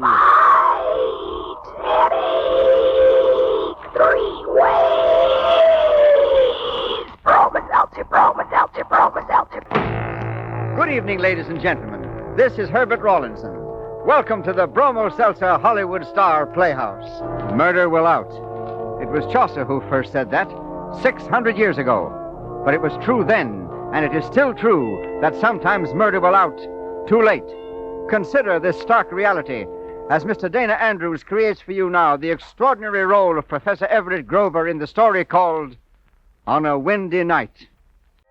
As a psychologist, I should have been acutely aware of the danger to myself. And perhaps I was, but even more acute was my awareness of the danger to others. To women who might be coming home by themselves late on a windy night. And so, 3 weeks after the so-called churchyard murder case had first shocked the community, I took the fateful step. I contacted the police. About your letter to the chief, Professor, it said you had information about the case. Well, not exactly information, Lieutenant. I've drawn up an analysis. Beg pardon? Analysis. A summation and interpretation of the psychological factors involved. 14 pages, single-spaced. Well, Professor, thank you very much. Aren't you going to read it? Well, as soon as I get a spare moment. We've fallen so far behind here in homicide. But now that we're not working night and day anymore in this churchyard case, I ought to be caught up in about another week. Lieutenant, you've got to keep right on working night and day on the churchyard case. Sure. We're following up every lead. My analysis clearly establishes the danger. What danger? Of the killer striking again. So that's what you've got in these 14 pages, single-spaced. This is a repetitive crime committed by a killer who will inevitably strike again unless he's caught. That's the way you analyze it, huh? That's the way it is. The fact that the victim was neither robbed nor molested. The fact that her wrists were cut after she was already dead. The fact that... Oh, there are a dozen other manifestations of the crime that prove that it was committed by a psychopath who will repeat and repeat unless he's caught. Now, will you read my analysis without delay? I'm taking it right into the chief. You go on back to your campus. Probably get in touch with you. Hawley. Morning, Lieutenant. What's the idea of Hawley barging into my office? Now, don't give yourself another nervous break. Well, it's news hounds like you Just that... thought you might have a little squib for me on what Professor Everett Grover's doing here at Homicide. Oh, Professor, I'm Ross Hawley with the Morning Sentinel. I know. You're an exceptionally literate reporter, Mr. Hawley. You hear that, Lieutenant? The professor thinks I'm literate. One of these days, I'm going to tell you what I think. Now, beat it. There's no story here, and I've got to go in and see the chief. All right, I'll be good. But remember, if a story should develop out of the professor's visit... Yeah. But lay off the professor, you hear? Next day, I still hadn't heard from the police, so I called the lieutenant. He was tied up, they said, and would call me back. But he didn't. Well, anyway, I'd done my duty in apprising them of the psychological aspects of the case. The rest was up to them. It was a week before I had to make my next fateful decision. Evening, Professor. Mr. Hawley. The literate reporter. Well, you mind if I come in? Oh, forgive me. What brings you out this way, Mr. Hawley? You? Me? Oh, just put those examination papers on the floor. Make yourself comfortable. Thanks. Your analysis of the churchyard murder case wouldn't be in this stuff, would it? Who told you about that? My first job on the paper was reading proof. Got so I could scan copy upside down. Of course, the first time I ever got to put the trick to practical use was the day I dropped in on you and the lieutenant. Well, you can be sure my analysis isn't among these papers. But you got a copy of it around. What do you want it for? Front page, of course. Well, I couldn't permit that. Why not? Well, it would shock the public. Is that bad? Well, it's hardly the sort of... How do you think you'll ever get the police to do anything about your analysis unless you shock the public? And didn't you call the churchyard murder a repetitive crime? I suppose you read that upside down, too. Mm-hmm. But you're the one who's doing his thinking upside down, Professor.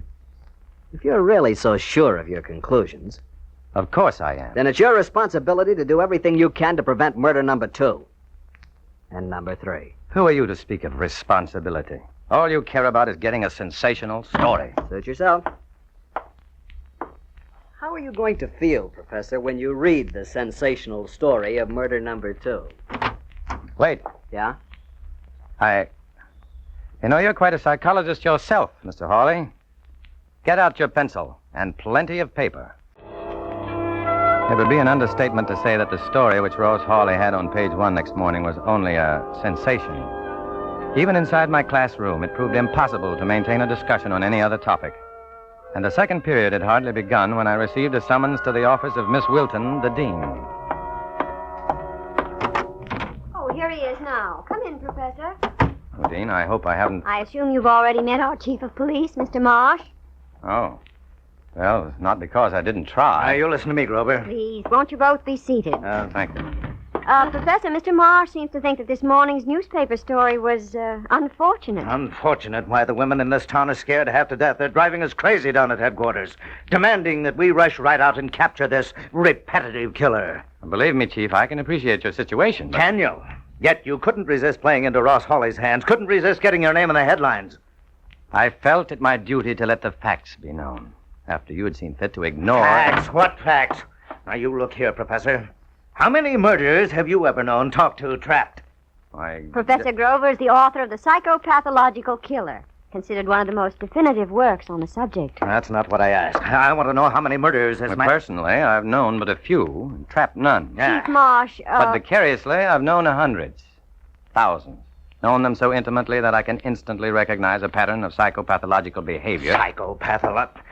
Me, I started in homicide 27 years ago, and in that time I've run up against hundreds of murders and solved more than my share of the cases, lots more. And in the light of your experience, Chief... That analysis of the churchyard murder case is a lot of poppycock. Now, what you're going to do, Professor, is issue a retraction. Retraction? Yes, saying that Hawley twisted everything you said, misquoted you. But he didn't. It wouldn't be fair to him. Well, he didn't worry about you, did he? Quit worrying about him. The important thing is get the women folks calmed down. Now, are you going to issue that retraction? And if I don't? I'm going straight to the Board of Regents of this university. Well, Professor? I'll think about it. Not for long, you won't. You'll have it in tomorrow morning's papers. Or else. Professor, Yes, Dean? could you have been wrong? No. No, I don't think I couldn't have been wrong. Then what is there to think about? There was a departmental faculty meeting that evening in the office of Dean Wilton. I sat through it hardly listening, or rather, listening only to what was going on outside. There was a wind tonight, a high wind. The first time since the night of the murder. If only the police would be on the alert tonight. Maybe if I called Chief Marsh. But no, that would only antagonize him further. All he wanted from me was a retraction. Professor, Oh, where is everybody? gone minutes ago. Well, You must think I'm out of my mind, Dean Wilton. No, what I do think is you're overly concerned about what the attitude of the Board of Regents will be. Matter of fact, I hadn't thought much about that. Good, because even though a few of our co-eds have dropped out of school and left town... What? Oh, I thought you knew. It was in the evening papers. I didn't read the evening papers purposely. Well, then I'm sorry. Everett... What? You don't mind. I'm calling you Professor is so... No, of course. No, I don't mind at all. Ruth? You asked me once to go to the theater with you, Everett, but it was just after my accident and, well... Anyway, I'd say yes now. What? Tonight? But it's only a little after 9, and it would do you good to get your mind on other things. Yes. But I couldn't get my mind off. Promise you'll let me take you some other time, Ruth. Well, of course. Oh. Good night, then. Everett, Yes? why not let me drive you home? It's practically on my way, and there's such a wind Well, out. it's because of the wind that I've got to walk. Don't you understand, Ruth? Because of that wind.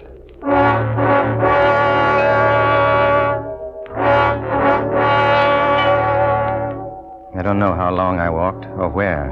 Up one deserted street, down another, with the wind whipping me on and on. Several times I saw women walking alone, and always I followed them from a distance. But once I must have come too close. Or maybe she looked around because she had read the stories in the papers and she was scared. Anyway, she began to walk faster and faster, and then she was running and screaming. I ran, too, in the opposite direction. Ran until I couldn't run anymore. And then I was walking again.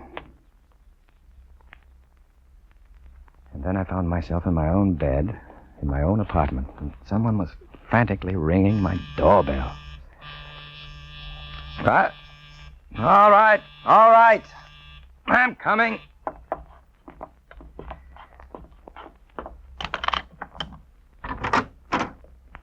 Chief Marsh. Yeah, tell me, Professor, where were you on the night of the first murder? You mean to say you woke me up at daybreak? Where were you? Right here. My apartment. Alone?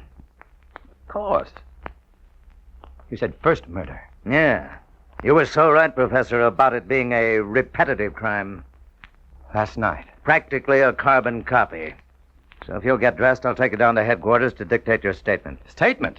When a man can be such a prophet, he automatically becomes the #1 suspect. Oh, Chief, that's absurd. What's the matter, Professor? Don't tell me you didn't fix an alibi for the second murder either.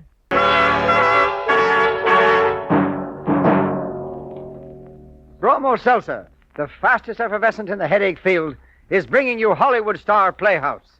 Tonight starring Mr. Dana Andrews in On a Windy Night. Fight headache 3 ways. Bromo Seltzer. How do you do, ladies and gentlemen? How do you do? This is your old friend, Norman Brokenshire. You know, this time of the year is just swell to get outdoors and into the country.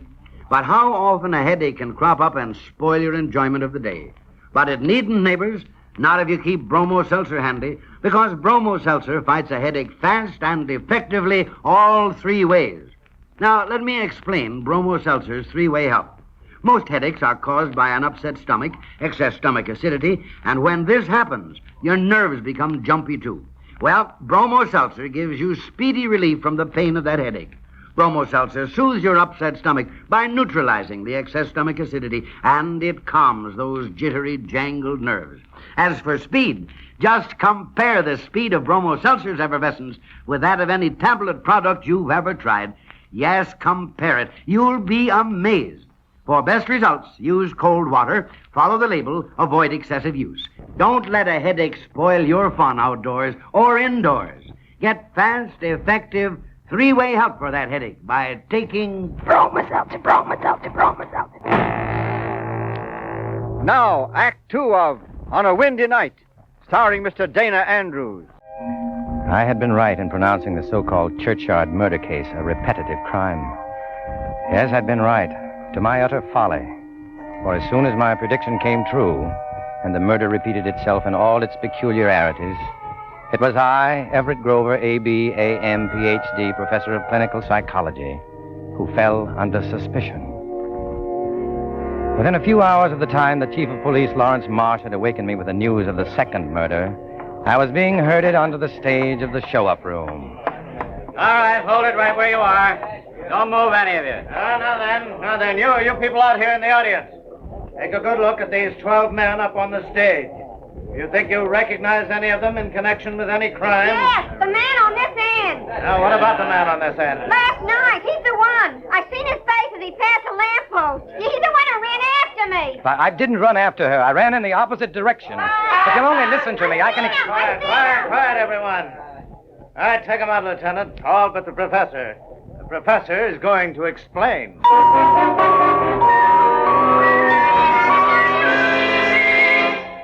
Well, I want a lawyer. Looks to me, Professor, like you're going to need the whole Bar Association. The only reason for your accusation is that this woman saw me following her. This woman, Professor, will testify that you ran after her around 11 o'clock. This was within a half a mile and half an hour of the killing. How do you think that'll sound to a jury? But that's only circumstantial evidence. Murderers don't arrange very often for eyewitnesses, Professor. That's why most convictions are on the basis of circumstantial evidence. So, now that we've placed you near the scene of the killing, near the time of the killing... Now, just a minute. You say this murder happened exactly like the other one. Just as you predicted. But if it was exactly like the other one, then the body was moved from the death scene to a distant churchyard. It was. Well, I don't happen to have a car, so how could I have moved the body? You stole a car, and what's more, this time we found it. You found... And I suppose you expect to find my fingerprints? There weren't any fingerprints, of course. Just a tiny blood stain and a single solitary hair from the victim's head. If only I'd gone to the theater last night. If only I'd listened to Ruth. All right. Everett Grover, I arrest you. Wait. Well? If I were the murderer, why would I have drawn attention to myself by writing to you? By bringing in that analysis? There's a certain type of killer who likes to flirt with discovery. I read it in a book. Your book, The Psychopathological Killer. Oh. As I started to say, I'm arresting you, Everett Grover, on a double charge of murder. They mugged me, fingerprinted me, locked me up, sent in my lawyer, and then left me to wait and think. And read the papers. And the way they added things up, the finger of guilt pointed unerringly at the pathological professor. It was only Ross Hawley in the Morning Sentinel who remained objective, dispassionate. From time to time, he even browbeat the chief into getting in to see me. You hear that, Professor? This wing of the jail is so old and rickety you can hear it almost as loud as if you were... You mean the wind? What else could I mean? And get this, Professor. I've just come from the Weather Bureau. They expect the wind to keep building all through the night. They do? Yes, which means the murderer will strike again. And then what'll happen to the case of the State versus Everett Grover? Here you are, locked in a jail cell... There's something you haven't thought of, Hawley. Oh? What if the murderer doesn't strike tonight? But your analysis He would says... always strike during unusual weather conditions, most probably on a night of high winds. But it doesn't follow that he'll kill on every night of high winds. A year might even go by. 2 years. I see. But what about the public and the jury? Will they see before it's too late for me? Look, Professor, I've been reading up on this lately, and the way I get it, a person can be normal, perfectly normal, all his life. And then a little thing like a bump on the head or a nervous breakdown. The trouble is, Hawley, any number of people have had bumps on the head, nervous breakdowns. And besides, there's so many other possible causes that Yeah. Well, keep your chin up, Professor. He might strike tonight. He might. But he didn't. And from the way the papers played up the fact next day, I knew I was as good as convicted now. As good as executed. Unless, heaven help us, it happened. The one horrible thing that could save me. Another such murder. The night before my trial was to open, the wind woke me up. Or was it only the wind? I thought I heard shouting. And then I opened my eyes and saw that the sky was aglow. A fire.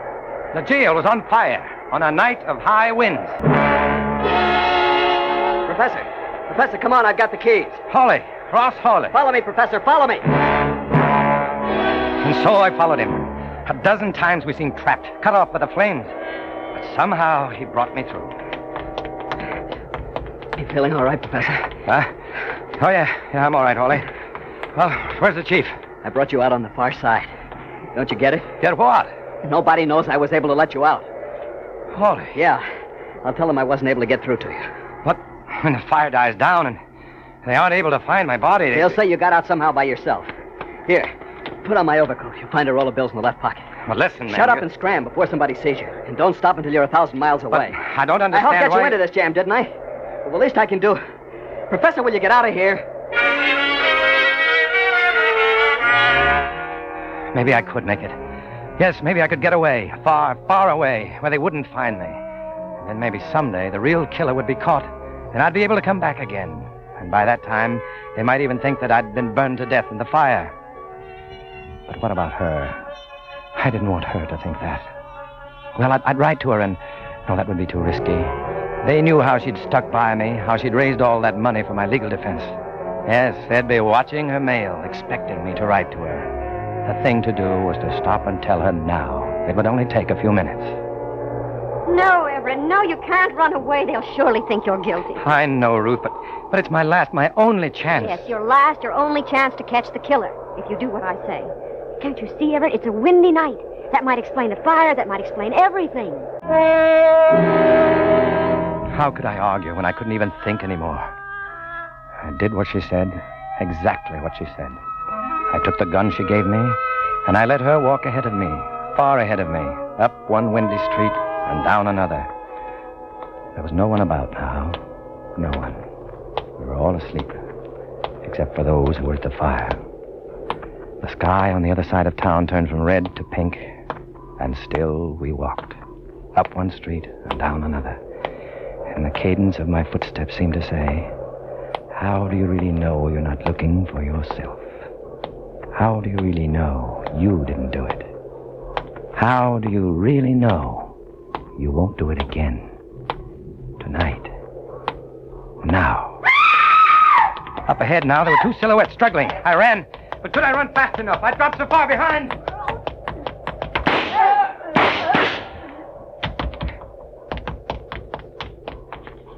Ruth, are you all right? Look, Everett, look. Don't you see who? Hawley. Ross Hawley. So you caught on to me, Professor. All the time. It was you. Hawley, you even set fire to the jail, didn't you? That wind. I knew I'd have to kill her again tonight. So I had to get you out. They'd know it wasn't you. They'd find out it was me. My bump on the head. My bump. Hawley, try to tell me. Who was it you were going to kill again tonight? Her. Walking out.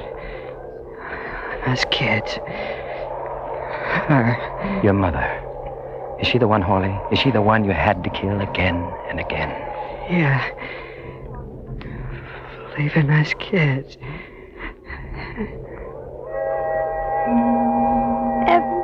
Everett. No. But he will die. In the chair. Die because a bump on the head made him think he was getting even with his mother for something that happened long, long ago on a windy night.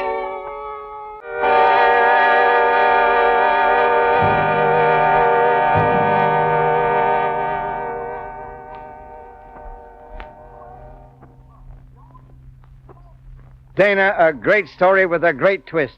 And believe me, a great performance. Thanks a lot. Oh, thank you, Herb. You know, it's a great twist for me to be playing something besides a tough guy. I liked it. And I liked very much working with Rosemary DeCamp, with Bob Griffin, Whit Connor, and Harry Bartell. Thanks, folks.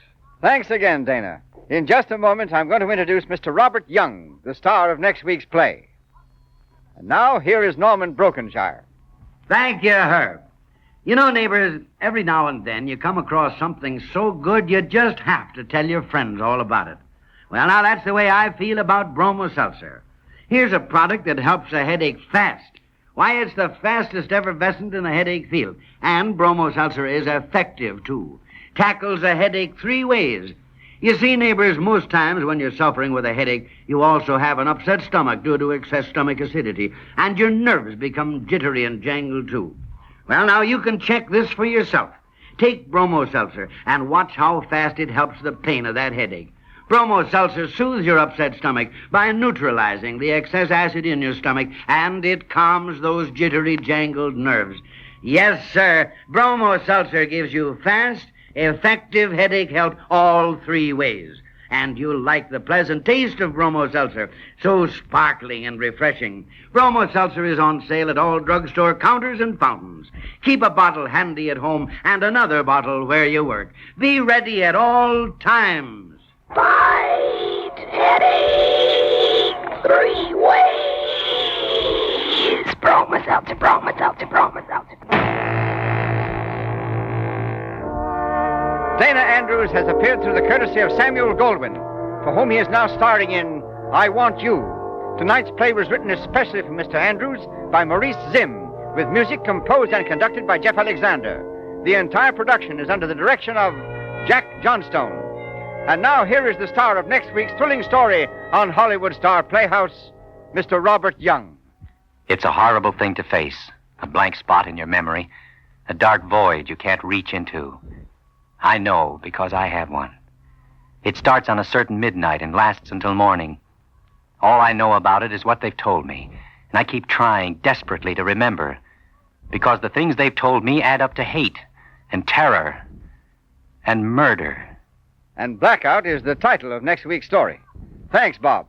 On tonight's program, all characters and incidents were fictitious. Any similarity to actual characters or incidents is purely coincidental. Portions of this program were transcribed. And now this is Herbert Rawlinson saying goodnight for all of us here on the Hollywood Star Playhouse. And from Bromo Seltzer, the fast, effective headache help in the familiar blue bottle. Bromo Seltzer, Bromo Seltzer, Bromo Seltzer. This is CBS, the Columbia Broadcasting System. Kathy and Elliot Lewis on stage. Kathy Lewis, Elliot Lewis, 2 of the most distinguished names in radio, appearing each week in their own theater, starring in a repertory of transcribed stories of their own and your choosing. Radio's foremost players in radio's foremost plays. Ladies and gentlemen, Elliot Lewis.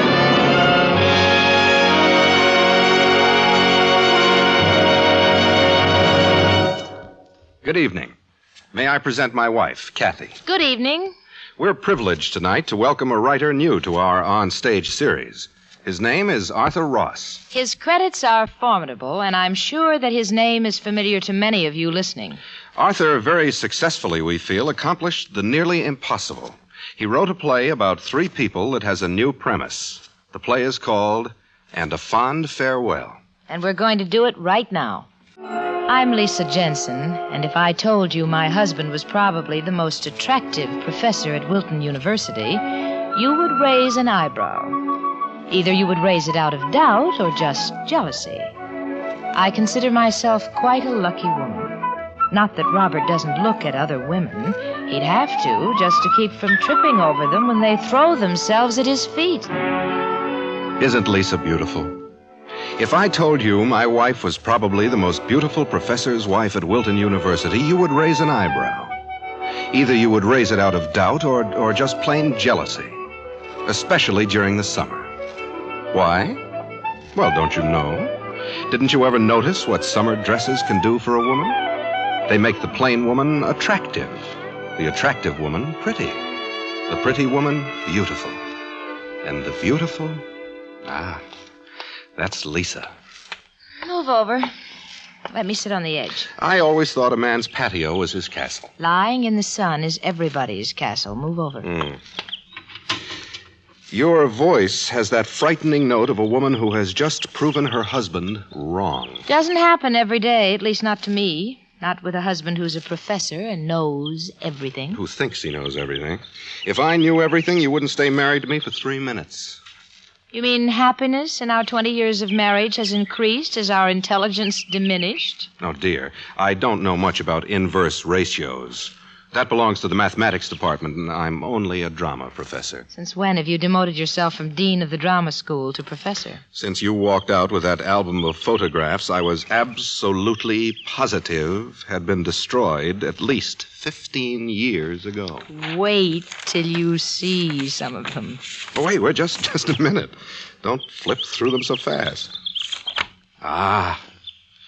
You look wonderful in that one. I look awful. These days, college girls are much more relaxed. Who's that? You, darling. At our wedding reception. Oh.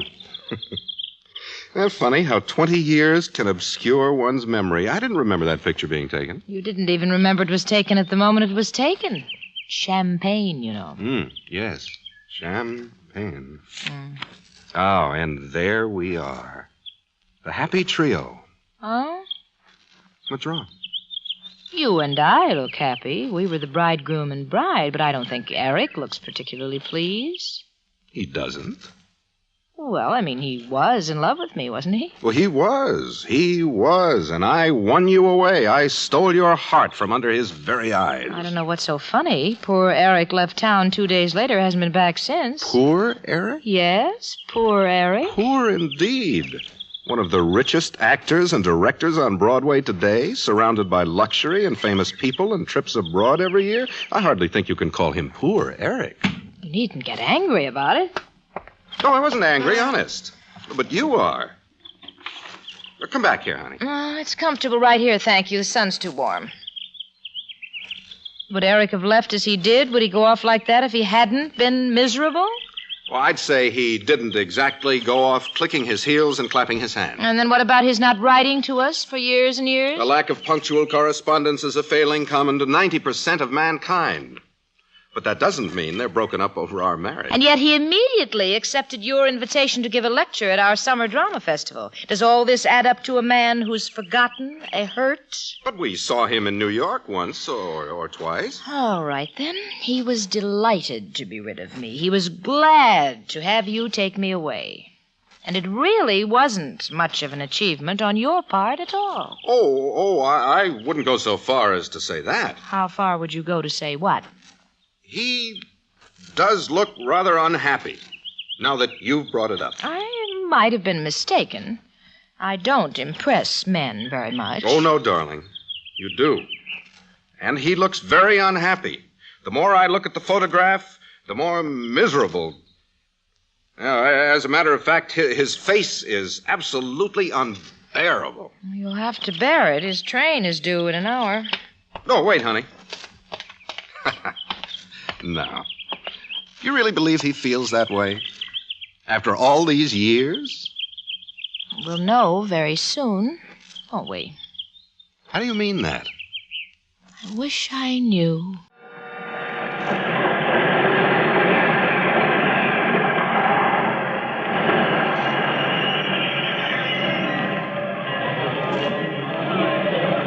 I don't see him. The train just stopped. Give him a chance. Maybe he isn't coming. Would you like to believe that's true? Well, after all, maybe it was an imposition to ask him to lecture. Maybe the lecture isn't the real reason he accepted the invitation. There he is, Robert. Where? Over there. That handsome man in the dark coat. He doesn't see us. Well, maybe he doesn't recognize us. That's quite impossible. Or he doesn't want to recognize us. Or perhaps he expected me to come down here and meet him by myself. Well, test him. See if he gets back on the train. Lisa! Lisa! And Robert, my old friends, my good friends, my wonderful friends. It was awfully good of you to accept our invitation. I've been waiting for one for years. And Lisa, lovely Lisa. Oh, how often I've thought of you. How often, Eric? Why, so many times. Many more times than an old friend of the family should think of the wife only. That's very sweet, Eric. Isn't it, Robert? Good old Eric. Yes, sir. Isn't it, Robert? It always is. Fine, fine. It's just fine. You haven't changed. For a moment I thought, there's witty Robert, talking like any stuffy fellow. But when you needle me, when you pop my ego, then I know I'm back. I'm home again. Right? Oh, yes. Oh, Lisa, that was a magnificent dinner. You haven't eaten this much in years. Yes, years. The very words I was about to say. But then you always knew what I was about to say. That was our problem. Which I solved. All the memories, all the discomforts and pleasures, they come back now. Oh, you'll be out of here in the morning, and Wilton University will have the same obscure position in your memory it's had for the past 20 years. Say, not so fast. You sound like you're trying to get rid of me. Besides, I don't want to forget. You don't? Or you didn't? Both. College was a great deal of fun. It's like a fond childhood memory. We weren't exactly playing hopscotch at that time, you know. I better get these dishes into the sink or we'll be late. No, we'll do it, dear. You get made up. Or just put them all on this tray. Right. You both seem quite happy, Robert. Oh, yes, quite happy. Yes, we are. That's because you both live exactly the kind of life you want. Oh, that's because we made the kind of life we wanted. The quiet of scholarship, yet the chance to try new things. That's what university life is. Do you miss it, Eric? Oh, no. This was never my kind of world. You're a born teacher, Robert. You have the willingness to let others mold themselves in their own image. I want them to mold themselves in mine. But the temptation to play God is awfully strong sometimes. Yes, but you'd never succumb. No, the ego needs a boost on occasion. I look at the years passing, at the success of men like yourself, and then I consider my limited activity. But you have love. You have a wife who loves you.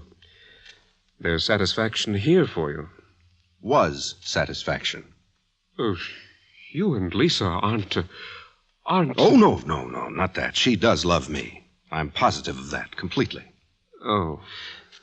But she's approaching middle age, Eric.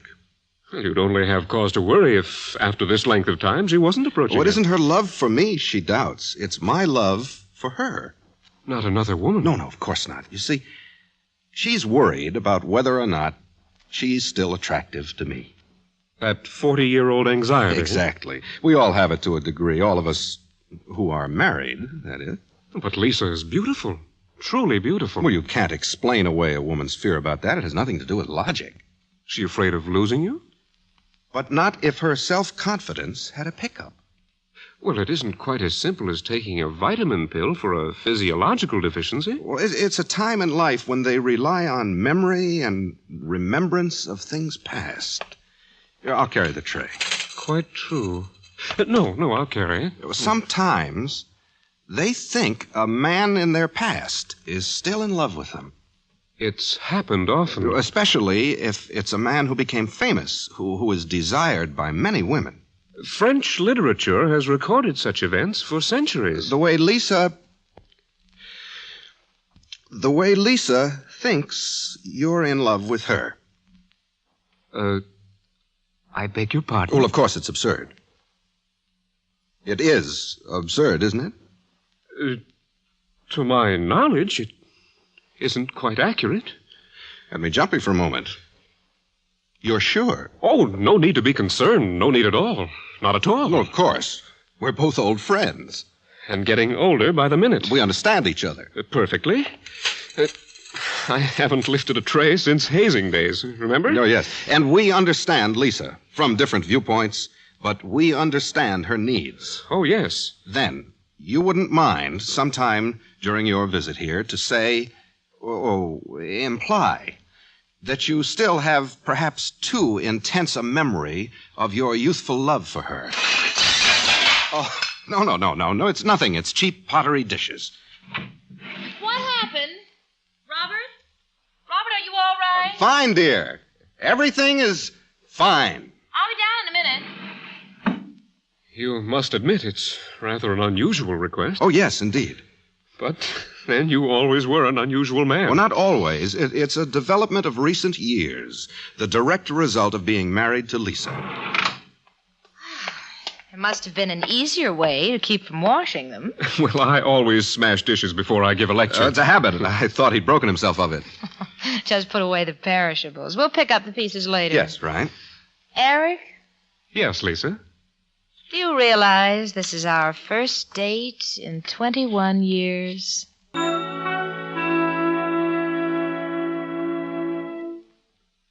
You are listening to Kathy and Elliot Lewis on stage. Tonight's play, And a Fond Farewell. Later this evening, on most of these same stations, CBS Radio's long-standing theater of great love stories, Romance, returns to the air. Listen this evening for Latin Affair, a story of Latin America diplomacy, the higher diplomacy of romance. Yes, beginning tonight at the Star's address, listen again for CBS Radio's Romance.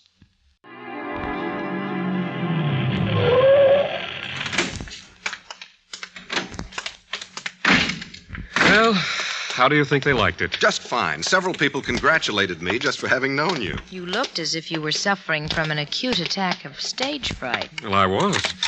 Being a character in a play poses no problem for me. But playing yourself is frightening. How did you know that? A direct quote from yourself as a college student. It's funny how easy it is to forget. So many things. Care for a drink, Eric? Something cold. You, Lisa? Nothing, thank you. Isn't that odd? For me to feel that way. Stage fright, when you're being yourself. Well, it's a common failing, Eric. Mankind's greatest problem is that he is intimate with fantasy, but a stranger to reality. Is that the professor talking or the man? The husband. Your drink, Eric? Lisa? Don't sound so pained. You've loved every minute of married life. Of course I have. Eric, do you think you would feel the way Robert does if you'd been married to me for 20 years? Oh, that, my dear, is like asking a turtle if it enjoys being a bird. I can tell you what it's been like not being married to you for 20 years. Eric, will you excuse me for 10 minutes or so? What's wrong, dear? Some very important papers. What important papers? This is the weekend. Well, little ones, dear. Nothing important. You mean the important papers aren't important?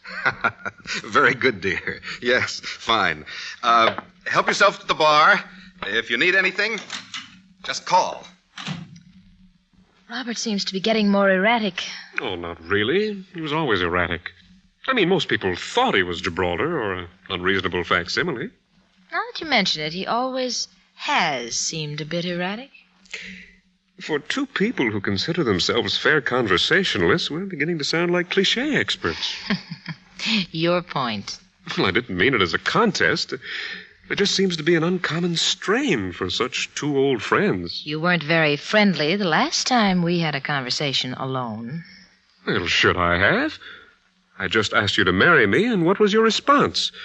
That you were going to be married to Robert the following week. You didn't quite ask me if I wanted to marry you, Eric. What you actually said was, have you ever considered marriage, Lisa? Well, you knew what I meant. Oh, yes. But did you? Well, I was young. So was Robert. So was I. Well... Yes. Nothing. All right. No, something. I admit that was the only regret of my youth. That I was too young to appreciate you. Oh? Too young to know so many lonely years would pass. So many empty years without real companionship. Without the undying love and the lasting tenderness of marriage. Without those things you offered me. I offered you no such thing, Eric. I know. I know, Lisa. And that was my error. Not realizing I could have engendered such a feeling if only I'd known my true needs. Nice return. Go ahead. Make light of it. You can. You're happy. You're not lonely. Eric, come here. All right. Sit. Beside me. Here? No, here. Beside me. Here? There. Now. Look into my eyes, Eric. They're beautiful, Lisa. Eric, sweet Eric. You're still the biggest liar I ever met. Oh, I don't think that's very nice. What's behind all this? You're a postgraduate bachelor. You never stop moving long enough to know if you're lonely. Maybe you are, but you don't know it, and that's your lie. Did Robert put you up to this? Now, that's not fair, Lisa. Forget something, dear? Oh, no, I don't think so. Then, did you finish your work? No, well, not quite. Oh, I must be looking for something. It's probably in the den. Well, how foolish of me, of course. Everything's in the den. He was worried about you. Why was he worried about me, Eric? Well, as a friend, he asked me to help. This is embarrassing. But he wanted me to help you regain your confidence. Do you think I've lost it? Hardly. But his theory was based on the assumption that your discussion of me indicated an idea that I was still in love with you. And you were to encourage that notion to build up my confidence? Oh, it was unnecessary. I must tell him his concern over you was completely unnecessary. Oh, but you mustn't tell him, Eric. I mustn't? Don't you see? It isn't my ego that needs the memory of a youthful love. It is his. But you were the one. It was you who spoke of me in those terms. He said. True. He said it. Let me explain something to you about middle-aged couples, Eric. It might come in handy in your career. Ouch. I earned the right to that one. Yes, you certainly did. You see, Eric, women in our world can admit to their vanity. It permits them to play at being younger than they really are. Oh, if it becomes too flagrant, remarks are passed. But the right to do it is accepted. But men must always be men, with a capital M. They can never show their crying need to play young as they get older, to make believe. Are you looking at my gray temples? Don't you think you're immune? You have a lesser problem. You can still play youthfulness on the stage, and thousands of women idolize you. Yes, and they all go home to their husbands after the matinee, and I'm left alone again. Oh, fiddlesticks. You couldn't love one woman if your life depended on it. That's why you've worked so hard to get the idolatry of many. Maybe I'm just a college boy at heart. Maybe you are. But Robert loves only me. And he wonders if he still has the charm and strength and appeal for me that he once had. That's possible, too. And one of the greatest assurances he can have is the knowledge that he won me from you. You really think so? If not, then why would he have put you up to this? Only one reason. To find out if you still loved me. You, famous Eric Sandler, the Eric who is sought after by so many people. And if you did, then Robert would still be king in his home and secure in my love for him. I'm sorry. I didn't realize... That's why, Eric, that's why I ask you to convince him of what started out as his pretense, to convince him it is a reality. Will you? I think that's about enough work for one evening. So do I, dear. I envy you, Robert. Really? Why, Eric? For the wife you have. A man with all your money and fame, surely envy isn't quite the word. I said I envy you. Without qualification. Without exception. You mean you still wish you'd married Lisa? Robert. Yes, I do. You sound as if you mean it. I do mean it. I mean, really mean it. You're losing your wits, Robert. I don't make a habit of telling men I wish I'd married their wives. Well, since you mean it, That throws an entirely new light on this matter. It's about time. And I don't think I like it either. I think you deceived me. Now, Eric, Robert, that's enough. Deceived you? You dare talk about deception? That's wonderful. Just wonderful. All right, that's enough. Let's not discuss it. Let's not talk about it anymore. Yes, we've talked enough. I haven't talked enough. You haven't? And you, Lisa. It's all been a charade to you, too. Eric, have you no conscience? Stop this instant. No conscience? What do you mean? I'm going to bed. What did she mean? What were you two talking about? Exactly what you told me to talk to her Stop. about. Lisa, darling, listen. It was for your own good. I mean... You don't have to apologize if you don't want to, Robert. You stay out of this. But you don't have to. Because she wanted me to convince you of the same thing you wanted me to convince her of. Robert, darling, you understand. It was because I love you so, and because I was afraid of your worry and... Oh, Eric, you're a monster. I'm a monster. After you both used me to serve your own needs, you didn't care how I actually felt. What? You didn't bother to find out if I had forgotten Lisa completely or was still in love with her, did you? Well, I love her. I always loved her. I always will love her, see? Can you get that through your heads? You've won, Robert. You won from the start when you took Lisa away from me. And I'm going to a hotel.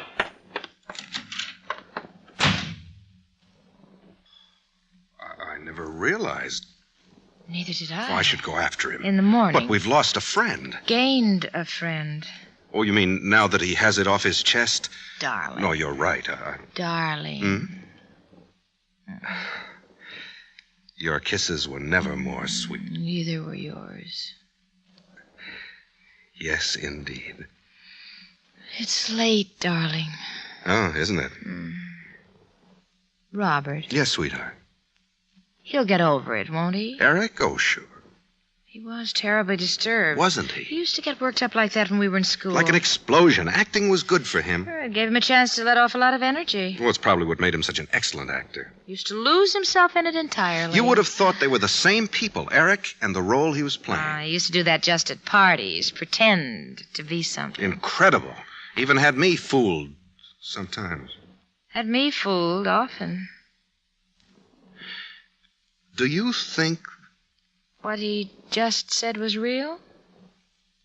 From his heart. I wonder. Really? No. He meant it. Really? Now I wonder. He's fooled us before. When it made some difference in our lives. Doesn't it anymore? Turn out the light, darling. Let's go upstairs. Yes, sweetheart.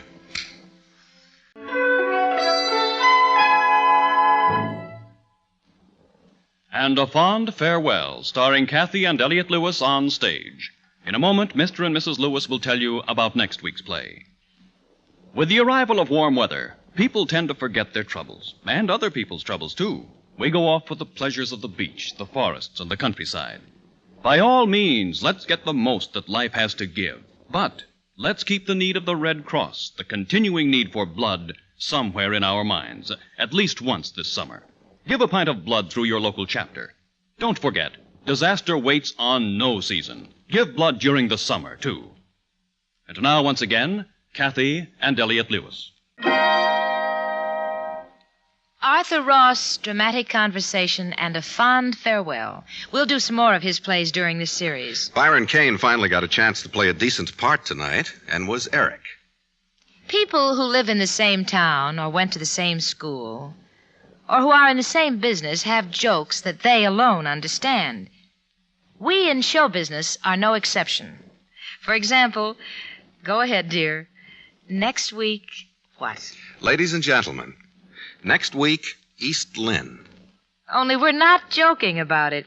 East Lynne is a fine old play, and we asked Richard Chandley to dust it off a little and bring it down to size. Fred Steiner, who composes the beautiful musical scores you hear each week, has done the same thing with some melodramatic themes your parents and grandparents used. So that we can say to you, next week, East Lynne. Until then, thank you for listening, and good night. Good night. Music for tonight's story was composed and conducted by Fred Steiner. The Kathy and Elliott theme is by Ray Noble, and the program is transcribed and directed by Mr. Lewis. Gil Warren speaking. America now rides to the tune of 25 million auto radios and listens most to the CBS Radio Network. We begin the next segment with Bartleby, which was Theatre Royal's adaptation of the Herman Melville short story Bartleby the Scrivener from 1853. Sir Laurence Olivier was the host of this excellent show and was also the star in this production. This aired on February 13th, 1954. Next, They Knew What They Wanted from Theatre Guild on the Air. This adaptation of the 1940 romance drama film was broadcast on May 19, 1946, and starred John Garfield, June Havoc, Leo Carrillo, taking over the roles of Carole Lombard, Charles Laughton, and William Gargan from the original film. And then one from Mercury Theatre on the Air, with the great Orson Welles and his Mercury Theatre Repertoire Company, performing his adaptation of Charles Dickens' famous novel from 1859. Welles is both narrator and the lead role of Sidney Carton in this production, which takes place during the French Revolution. It aired on July 25th, 1938. I hope you're relaxed or far off in dreamland. The National Broadcasting Company presents, transcribes, Sir Laurence Olivier in Theatre Royal. This is Laurence Olivier. Once again, it is my pleasure to introduce to you another in this series of programs. And this week, my choice of subject is for the first time the work of an American author, and a mighty American author, too, Herman Melville. It's a favorite story, but unexpected both in mood and setting. Almost impossible to associate with the author of Moby Dick. Written in a comedy vein, but a strange tenderness adheres to it. A haunting melancholy just under the surface of its light-hearted exterior. I hope it will interest you, as it does me. I am to play the part of the master in chancery who tells the story. The setting is New York many years ago, and the title is Bartleby. By profession, I am a lawyer. By disposition, I am a man who has always believed that the easiest way of life is the best. The result is that though I belong to a profession proverbially energetic and nervous, even to turbulence at times, yet nothing of that sort have I ever suffered to invade my peace. As lawyers go, you might even say that I was unambitious. I aspired to nothing more than a snug business among rich men's bonds and mortgages and title deeds. With submission, sir, that business has won us quite a respectable reputation in Wall Street. Quite so, Turkey. That was Turkey, one of my copying clerks. At least Turkey was his nickname, because of his bright red face. He's a very steady fellow, Turkey is, hard-working and reliable, at least in the morning. Oddly enough, as the day wears on, Turkey's face becomes redder and redder, and the afternoon is quite a bad time for him. He becomes downright careless. With submission, sir, I consider myself your right-hand man. In the morning, I merely marshal and deploy my columns, but in the afternoon, I put myself at their head and gallantly charge the foe like this. Turkey! You've upset the inkwell, and look at all those blots. Oh, with submission, sir, I'm getting old. Surely, sir, you won't urge a blot or two against gray hair. No, Turkey, but... Old age, even if it blots the page, is honorable. With submission, sir, we're both getting old. Yes, Turkey. I merely thought that perhaps you might like to work simply in the mornings and take the With submission, sir, mornings and afternoons. Yes, Turkey. You see the sort of trouble I have with Turkey in the afternoons. Even so, he's a very conscientious fellow, conscientious and hard-working. The same might be said of my other copyist, Nippers, as we call him. Oh, hang this table. If it isn't too low, it's too high. But Nippers, please, look. If you were to tilt it towards you, with the book under the leg, like this, it would serve you perfectly. I've tried it like that. It stopped the circulation of my arms. Well, like this, then. No, I've tried it like that, too. Makes my back ache, stooping over it. Hang the table. How can I possibly be expected to... Well, you see the way that it was with Nippers. Irritable. Luckily, the cause of his irritability, indigestion, was worse in the morning than the afternoon, so that as Turkey began to go off, Nippers began to come on, which was all very convenient under the circumstances. Finally, there was our office boy, Ginger Nuts. They call me that because I'm the one that goes and fetches them. Ginger nuts. Bags of them. Yes, rather too many of them, I sometimes think. By the way, Turkey, you really must be more careful. Licking a ginger nut and clapping it onto a mortgage for a seal, you know. Really. Submission, sir. It was generous of me to find you in stationery on my own account. That's as may be, Turkey, but even so... He'd better be more careful now, sir, hadn't he? There's a new one waiting outside. A new one? Oh, you mean in answer to our advertisement? Show him in, Ginger Nut. Show him in. Yes, sir. After all, since we've come into all this business as a master in chancery, you and Nippers can hardly be expected to keep pace with it, Turkey. We need additional help, eh? Mm-hmm. Come in. You've come in answer to our advertisement, have you? Good. And this is a sample of your work, is it? Yes. Good. Very good. Very neat hand. Yes. And the salary, $12 a week, is satisfactory? Good. Very good. Well, then you can start with us immediately. Oh, and by the way, what is your name? Bartleby. Bartleby was quite an acquisition. At least he seemed so at first. As if long famishing for something to copy, he seemed to gorge himself on my documents. There was no pause for digestion. He ran a day and night line, copying by sunlight and by candlelight. I should have been quite delighted with his application had he been cheerful, but he sat there behind the screen in a corner of my office and he wrote away silently, palely, mechanically. Now then, let me see. Underwood versus Underwood. Bartleby, just check this over with me, will you, Bartleby? I would prefer not to. Bartleby, as I was saying, this'll have to be read over. Just come and check it with me, will you? I would prefer not to. Prefer not to? What do you mean? Are you moonstruck? I want you to help me compare this sheet here. Take it. I would prefer not to. I looked at him in astonishment. His face was composed, his eye was calm. Not a ripple of agitation anywhere. If he had looked the least bit angry or impertinent, I should have dismissed him on the spot. As it was, I decided to forget the whole matter for the present. Nippers? Yes, sir? Just come and check this over with me, will you? Right away, sir. Unfortunately, that was only the first of many quite extraordinary scenes. A few days later, Bartleby concluded 4 lengthy copies of a testimony in a high court action. These also had to be checked for accuracy. I called out Turkey, Nippers, and Ginger Nut from the next office. And finally, Bartleby. Come along, Bartleby. We're waiting. What is it? The copies. We're going to check them. Here, take the 4th one. I would prefer not to. Why not? I would prefer not to. But these are your own copies we're going to check. It's going to save you time, you see, because one reading will check all 4 of them. It's common practice. Every copyist helps to check his copies, doesn't he? I would prefer not to. You are decided, then? You are not going to do as I ask? Even when it's common practice and common sense? Well, Turkey, what do you think of this? Aren't I right? With submission, sir, I think that you are. Nippers, what do you think of it? I think I should kick him out of the office. Ginger Nut, what do you think? I think he's a little loony, sir. Well, you hear what they say, Bartleby. You see, it's your duty. Well, I suppose we can just manage, the 4 of us, eh? Well, I'm afraid that scene was only one of many. We grew used to the fact that he would never check his copies, would never carry messages, in fact, must never be asked to do anything at all but copying.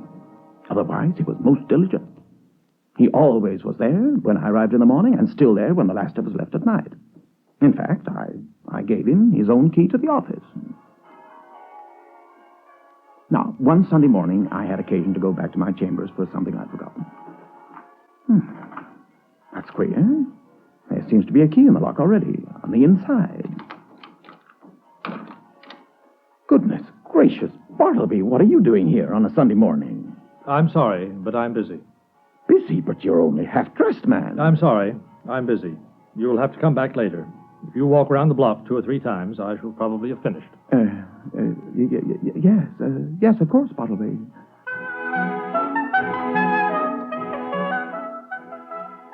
Can you believe it? I slunk away from my own door and did as I was told. 2 or 3 turns round the block. It was the mildness of the man which had disarmed me. In fact, more or less unmanned me. In any case, what on earth could he be doing in the office on Sunday morning, improperly dressed? I was determined to find out, so in due course, back to the office I went. Bartleby? Bartleby? Oh, he seems to have gone. What goes on behind that screen, I wonder? Wait a minute, what's this? A blanket? Goodness gracious, the man has actually been sleeping on the sofa. And soap, towel, blacking box, tin basin. Why, the man actually lives here. Lives in my office. Really? Keeping a bachelor's hall all by himself. Really? Oh, the poor man. How friendless. How lonely. A deserted office in an empty building in a deserted street. Home. Poor fellow. I really must ask him.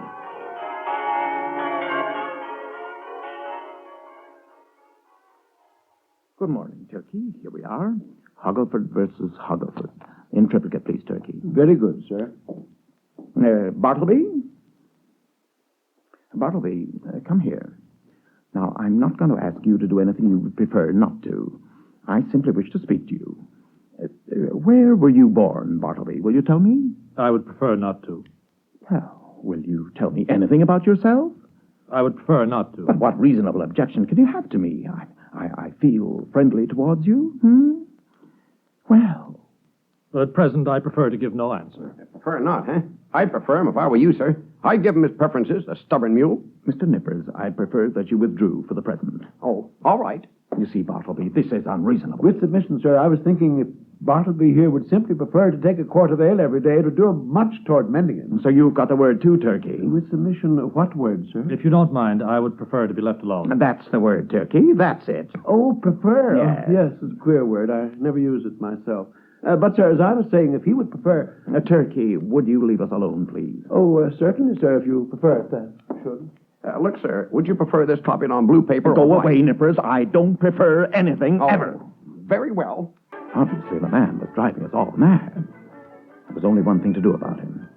The man would have to be dismissed. I determined to have it out with him the very next day. Now, see here, Bartleby. I've been watching you all morning. You've done nothing but stand there and look out of the window at a blank wall all the morning.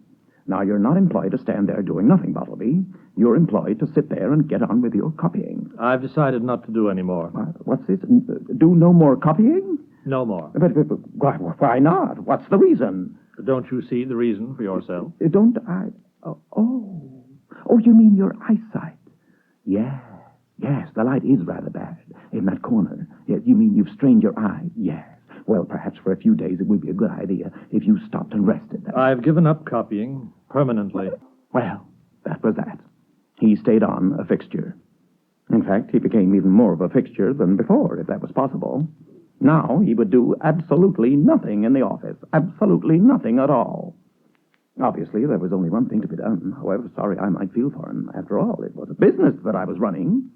And after a few weeks, I had simply no option left. Bartleby, I'm afraid I must give you 6 days' notice. 6 days, Bartleby, from today. In a moment, we continue Theatre Royal with Sir Lawrence Olivier. Pipe and slippers are in order tomorrow, as all the Sunday stay-at-homers enjoy the finest in variety entertainment. For what finer musical offering could be had than an evening spent with Guido Cantelli and the NBC Symphony in another brilliant concert from Carnegie Hall? Tomorrow's performance features Tchaikovsky's Symphony No. 4 in F minor, plus a stirring Rossini overture. Add to the finest in music the latest developments in the arts and sciences, as presented by leaders in every cultural field on Collector's Item. And then there is your Sunday newspaper of the air, Weekend, the most effortless way to keep abreast of the times, with everything from cover story right down to feature page, and spotlighting such famous byliners as Merrill Muller, Earl Godwin, Tex McCrary, and Elmo Roper. Cap culture with comedy as you join the ever-delightful Marriotts, played by Hume Cronin and Jessica Tandy, when they decide it is time to economize, but end up in financial straits anyhow, on the warmly human series, The Marriage. And then for gripping drama, listen and learn as you experience the horrors of an alcoholic on his Lost Weekend. Glenn Ford plays the lead in this award-winning tale, heard on tomorrow's NBC Star Playhouse. So go ahead this once, be lazy and like it. Spend a top-notch Sunday at home with the best in entertainment, courtesy NBC. And now we continue Theatre Royal with Sir Lawrence Olivier. Yes, decently as I could, I told Bartleby that in 6 days' time he must unconditionally leave my office. I warned him to take measures in the interval for procuring some other abode.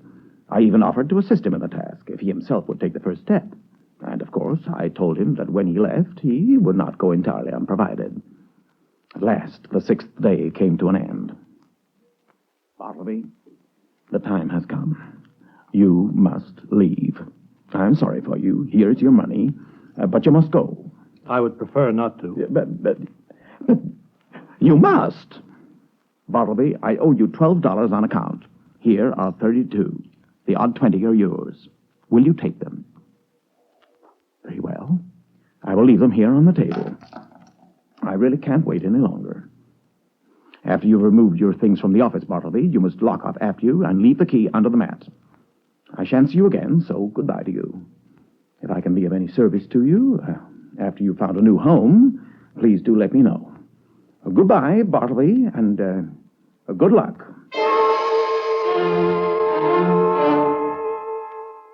As I walked home, I couldn't help congratulating myself. Getting rid of him like that, quietly, without any vulgar bullying, no bravado of any sort, no hectoring. I had to admit that my handling of the matter had been masterly. Without loudly bidding Bartleby to depart, as somebody else might have done, I had assumed the ground that depart he must. It was only the following day that I began to have any doubts of my full success. Bartleby, I'm seriously displeased. I'm pained, Bartleby. I thought better of you. I'd imagined you such a gentleman that in any delicate dilemma a slight hint would suffice. In short, an assumption. But it appears I'm deceived. Why, you've not even touched the money I left for you. Now, look here, Bartleby. Will you or will you not leave? I would prefer not to leave. Some weeks passed, during which I gradually became persuaded that these troubles of mine had been predestinated from eternity. I began to feel that Bartleby was billeted upon me for some mysterious purpose of an all-wise providence, which it was not for a mere mortal like me to fathom. I determined to persecute him no more.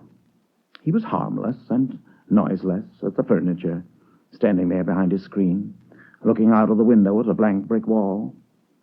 I never felt so private as when I knew he was there. Unfortunately, I could never persuade others to think of Bartleby in just the same way.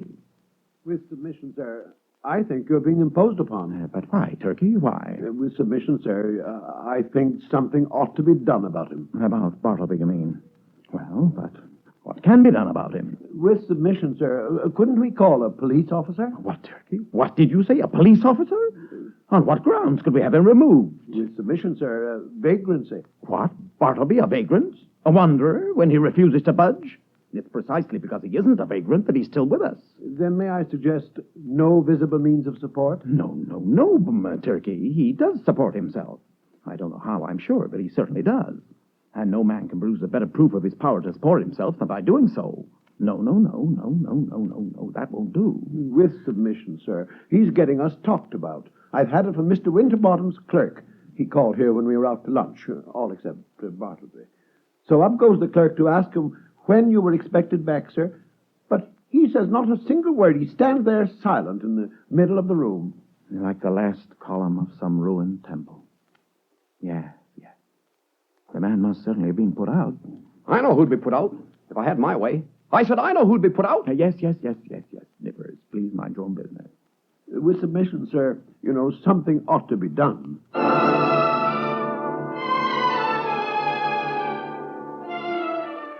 Much as it went against my better nature, I was forced at last to admit that Turkey was right. On all sides among my professional acquaintances, I heard strange rumors running around, touching upon the mysterious figure that I kept in my office. Indeed, I began to wonder, apprehensively, whether he might not in the end perhaps outlive me and claim possession of my chambers by right of perpetual occupancy. Clearly, there was only one thing to be done. Bartleby, some time ago, I made a suggestion to you. I suggested the idea of your departure. You may remember, Bartleby, in a calm and serious way, I commended the idea to your careful and mature consideration. It is now some time ago. Have you come to any decision? Yes. May I inquire what that decision is? I would prefer to stay. Very well, Bartleby. You have left me no alternative. Since you will not leave me, I shall have to leave you. I have recently found these chambers too far from the city hall. The air is unwholesome. In a word, I propose to remove my offices next week. I shall no longer require your services at my new premises. I'm telling you now so that you can look for another place.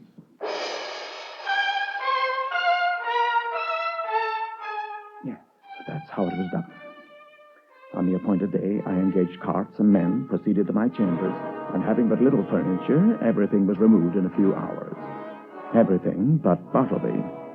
To the end, he remained standing silently behind his screen. And when that in turn was removed, we left him standing motionless, alone in an otherwise empty office. Goodbye, Bartleby. I'm going now. Goodbye, and God bless you. Oh, and take that, will you?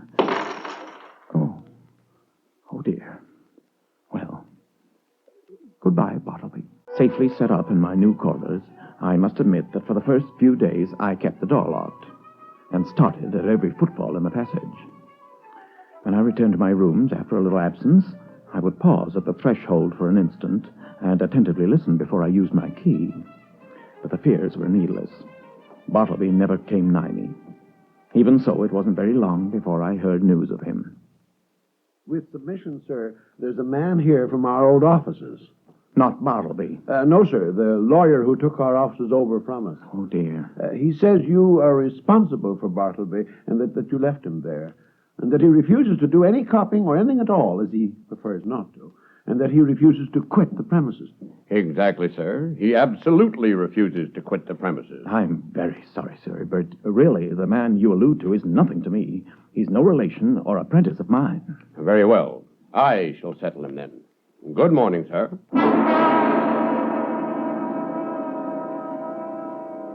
Several days passed, and I heard nothing more. By that time, I really began to believe that all was over with Bartleby. But at the end of the second week, I was disillusioned. With submission, sir, they say that since he was turned out of our old offices, Bartleby has taken to sitting upon the banisters and sleeping in the entry. They say that everyone is concerned, sir, that clients are leaving the offices and fears are entertained of a mob. Oh. With submission, sir, they say that you must really do something without delay. Obviously, something had to be done. So I determined to go and reason with him. Going back to my old haunt, there was Bartleby on the landing outside my one-time door. Now, Bartleby, what are you doing here? Sitting on the banister. Bartleby, are you aware that you're a very great worry to me? One of two things must take place. Either you must do something, or something must be done to you. Now, what sort of a business would you like to engage in? Would you like to do some copying for someone? Someone else? I would prefer not to make any change. Would you like a clerkship in a dry goods store? Well, there's too much confinement about that. No, I wouldn't like a clerkship. But I'm not particular. Too much confinement? But you keep yourself confined all the time. I would prefer not to take a clerkship. Then, how would a nice bartender's business suit you? Oh, I wouldn't like that at all. No? Though, as I said before, I'm not particular. No. Well, then, would you like to travel through the country collecting bills for the merchants? That would improve your health. No, I would prefer to be doing something else. And how about going as a companion with some young gentleman, say, to Europe? No, I'm not particular, but I like to be stationary. Then, hang it, stationary you shall be. If you haven't removed yourself from these premises before tonight, I shall be bound to remove the premises.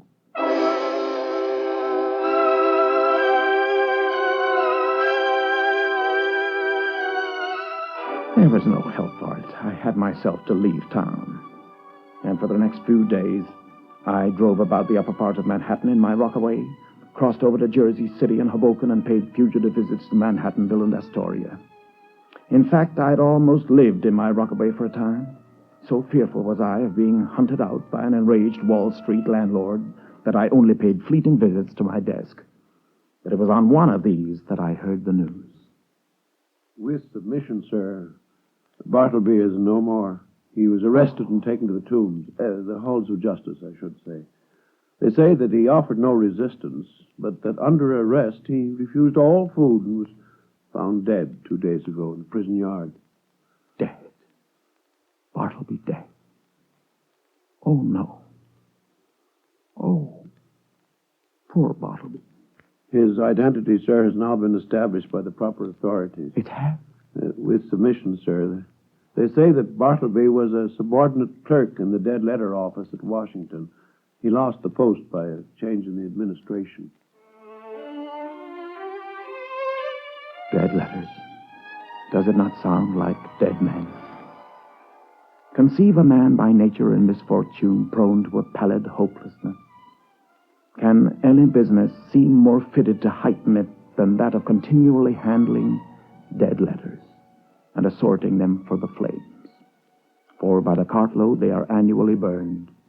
Hope for those who died still hoping. Good tidings for those who died stifled by unrelieved calamities. On errands of life, those letters speed to death. And by an odd coincidence, it was a letter which gave me the clue to Bartleby's secret. Perhaps it was only fitting that the letter should be a lawyer's letter. With submission, sir, this letter came today for the late Mr. Bartleby. It was forwarded on from a former address, and I took the liberty of opening it. Shall I read it to you, sir? Please do, Turkey.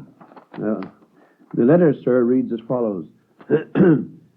Dear sir, adverting to your esteem to the 14th of, and inquiries into the whereabouts of your missing child, have established the fact that she is unhappily deceased. After the death of her mother, she was placed in the care of the local authorities as a minor without known relatives or visible means of support. It was in the care of said local authorities that the child entered upon a sad decline, which was attributed by the attendant physician to loneliness and a broken heart. It is with deep regret... Stop, Turkey. Stop. Poor child. And poor Bartleby. So the man without an identity has assumed an identity at last. The identity which came to him too late. What his tragedy may have been, well, it is not for us to inquire. Poor Bartleby. Poor humanity. What shall I do with the letter, sir? Bury it, Turkey, where Bartleby himself would wish it to be buried. Return it marked person unknown to the dead letter office.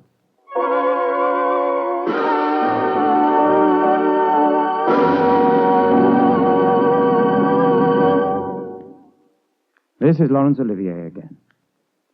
I would like to express my thanks to our cast, which has included this week Lionel Merton, who played the part of Bartleby, MacDonald Park, who played the part of Turkey, and also Charles Irwin and Lois McLean. And so, until next week, when I hope once again to have the pleasure of your company, au revoir, and thank you.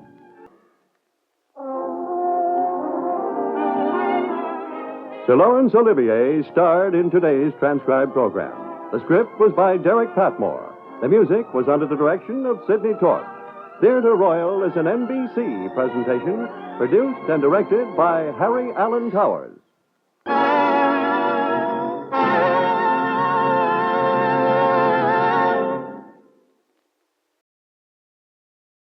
United States Steel, USS, presents the Theatre Guild on the Air. Tonight's play, They Knew What They Wanted. Tonight's stars, John Garfield, June Havoc, and Leo Carrillo. United States Steel Corporation, the world's greatest maker of steel, identified by the familiar USS trademark, invites you to listen to the Theatre Guild production of They Knew What They Wanted by Sidney Howard, starring John Garfield, June Havoc, and Leo Carrillo.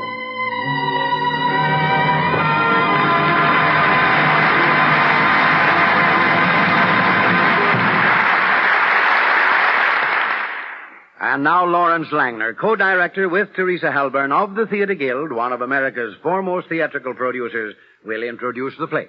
Mr. Langner. Ladies and gentlemen, good evening. This week we are in San Francisco, performing on the stage of the War Memorial Opera House before an audience of over 3,000. If you cross the famous bridge over San Francisco Bay and drive about 40 miles north, you'll arrive at the famous Napa Valley, where some of the best wine in the world is made, and we shall take you there for our play tonight. Everything about our play has the flavor of California. It was written by Sidney Howard, a Californian born in San Francisco. We have brought from Hollywood, California, 3 outstanding artists, John Garfield, June Havoc, and Leo Carrillo, to play the principal roles. And to add a final California touch, Mr. Carrillo is a son of one of the oldest families of California. We hope that they knew what they wanted. Tonight's play will be something that you will want, too. And now the 500,000 stockholders and employees of United States Steel invite you to listen to the Theater Guild on-the-air production of Sidney Howard's comedy drama, They Knew What They Wanted. It is the summer of 1924, and the scene is the home of Tony Petrucci, an Italian wine grower who has grown moderately rich during the Prohibition era in the beautiful Napa Valley of California. Tony's rambling one-story house stands on a knoll overlooking his extensive vineyards and the brown hills of the Coast Range beyond. The story begins on a bright midsummer morning, not long after the rural mail carrier has left a letter for Tony. Hey, Joe! Hey, Joe! Come out here quick, Joe. Look what I find in my mailbox. What do you want, Tony? Oh, look at this, Joe. She answered. It's from Emmy. Yeah? Yeah, On pink writing paper, too, huh? Yeah. What I tell you, you say she won't answer the letter. Look, she write to me. Look here. Okay. What's this? Read them, Joe. Read them to me. Okay. Keep your shirt on. I keep on my shirt, Joe. I keep on my shirt, but we sit down here on the steps and you read them quick. All right. Here, move over. What's she say? Dear Mr. Petrucci. Oh, dear. You hear that, Joe? That's very good, huh? Oh, that don't mean nothing. Everybody starts with dear. Well, what'd she say? Go on. Well, she says, yours received, and I must say I was surprised to get it. I don't make it a practice writing to no strangers without being introduced. Oh. But your letter didn't sound fresh, so I decided to take my pen in hand. Anyway, what have I got to lose? Ha, ha. Hey, what you mean, ha, ha? Well, she's laughing. Oh. And then she says, no, Mr. Petrucci, to be honest, I don't remember serving you no scallopini dinner in the restaurant. No? But that don't mean we can't correspond. Hey, we're going to write her another letter this week, Joe, huh? I got to marry with her. That's all there is to it. Wait a minute. There's more here. You say you have a vineyard. That sounds real nice to me. Grapes always look so pretty growing. Oh. I was raised in the country myself, down in the Santa Clara Valley. And here she says, I'd appreciate it if you'd send me a photo of yourself. What the... Oh, Madonna mia. Well, she wants to see who she's writing to. You can't blame her. Yeah, but maybe she don't like how I look, and maybe she won't write to me no more. Well, that's the chances you got to take, big boy. Yeah, but where are I going to get a photograph? Well, you got to have one took, that's all. There's a guy down next to the bank in Napa. Oh, but I ain't a young'un no more, you know. Well, she can't be so awfully choosy, slinging hash in that spaghetti joint. Joe, you go with me to the Peach Tech, man? Well, I'm busy spraying your grapes. No, the grapes, they can wait. Angelo and Giorgio, they can spray. All right. You get the flavor, you go down now. Whatever you say, Tony, you're the boss. Sure, I'm the boss. And when you come home tonight, we're going to write Amy once more for me, eh? Joe, I tell you what to say. And then we're going to send the letter a special deliverance with a photo, huh? Okay, Romeo, if you want. Oh, Joe, you're a good boy. You're a fine boy. You stay with me a long time, and Joe, I treat you like you're my own son. Hey, say, Joe, tonight we're going to write to my Amy and pop with the question. Santa Maria, una bella ragazza faccia della mattina. Shall I have the wings of an Mr. angel? Joe! Well, what's on your oriental mind this morning, Archie? See what I got here. Mr. Tony's wedding cake. Just come. Well, if it ain't a Lollapalooza. You know, Tony, you're sure shooting the works. Here, put it on the table. Me no get married, you bet your life. You and me both. I don't want any part of it. Mr. Joe, Huh? it's the holy man. Good morning. Hi, Padre. Come in. Well. It looks like the house is all decorated for the festivities. Where's Tony? Oh, he's in the bedroom getting himself all dolled up like a plush horse. Hey, bridegroom, Father McKee is out here. Archie, you go bring vino for the Padre, huh? Oh, very good. Sit down, Father. Anything we can do for you? Thank you, son. I came up the hill to have a serious talk with Tony. Oh, well, don't get him too upset no more than he is already now. And what time does the bride-to-be arrive? Well, she's due in Napa on the 9:45. Oh, Tony hasn't much time, has he? You know, he's been stalling all morning, like he's scared stiff to go down and meet her. Well, no wonder, conducting this whirlwind mail-order courtship. Say, Father, you ought to seen him a couple of weeks ago when we had to have his photo took to send her. Well, the only way I got him pacified was to promise to let the photographer shoot me first. And there were some pictures. Well, mine looked like I belonged in a rogues gallery. And Tony's ain't too flattering either. But this Amy must have seen something that pleased her. The answer is she's arriving this morning. I can't say that I approve. Joe, I didn't look to find you still here. Tony told me you decided to go away. Oh, believe me, I ain't missing Tony's wedding. You haven't been here so very long, Joe. Oh, 5 months, and it's more than I ever stayed in one place before. Is it? Except once in the clink it is. I come here to bum a meal one day and just stayed on. You know, they don't come no better than Tony. He's a great guy. Look at me, Padre. Look. Joe, how you like the wedding clothes, huh? Tony's one big sport. Boy, if you ain't dressed to kill. No, that's not to kill. That's to meet my Amy. I'm the most stylish fellow in the whole world. Get a load of that purple suit, Padre. Yeah, what do you laugh about? That costs plenty of money, you bet. And what do you think of the new shoes, eh? The fancy buttons. They cost $9. Ooh, but they look much better than they feel. Hey, how do you like your wedding cake, Tony? Oh, Madonna mia. Look at that, Padre. From San Francisco, specially. $12 and 2 bits. Look at them. Look at them little dolls. That's a Tony, and he is Emmy. And the little bell on the top. A ring, eh? Well, show some speed now, Tony. You ain't got too long to wait till train time. Yes, I'm going to leave it for the depot. Right away, quick. You know, it ain't manners to keep the blushing bride waiting. I'll go crank up the fort for you. Thanks, Joe. But, Joe, you remember, you don't go with me to the depot. Tony's scared I might kiss the bride. No, I ain't gonna let you kiss in Miami. Hey, you hear that? Okay, Tony, I was only kidding. He's too afraid that with these kissing and those jailbird songs. Tony, I came up to talk about this marriage of yours. Yes, I'm glad you come, Padre. I'm a very bad scare. Hey, Aji, what are you doing over there? Aji. Joe, tell me bring wine? Oh, good. My stomach can need one big drink. Oh, Padre, excuse me. I'm so nervous I forgot to fix you a little drink, eh? No, just a drop. Thank you. Tony, I must tell you as your spiritual advisor, this wedding doesn't have my approval. What's the matter? You don't like the wedding, Padre? I've got my reasons for what I say. Oh, go take a pinch of snuff. What reason you got? Why aren't you marrying a woman out of your own parish? Because we know got no good woman in this parish. Joe, he telling me about everyone. You know that boy you get around. I'm afraid he does. So, I then go down all the way to San Francisco to look for the wife, and I find my Amy. Oh, Padre, she's like the rose, all wilt. But you put a little water on her, and she come out beautiful. I'm going to marry with my Amy, Padre, and I don't marry with nobody else. Hey, here, have some more wine. No? It's very good. Something else, Tony, that perturbs me. It's not good for an old man to be marrying a young woman. Hey, what do you say? You think anybody want to marry an old woman? Go take a pinch of snuff, Padre. You old scallywag. Why didn't you get married 40 years ago? I think you know why I don't get married 40 years ago. It's because I'm smart, you know. When I'm a young fellow, I got no thing. I'm all broke all the time, you remember? I got no money for having a wife. Now I got to find a house, and now I'm going to have a wife. Not for the work, but to sit and hold the hands and have the kids. 3 kids. Antonio, Giuseppe, and I tell you, Padre, know what he wants.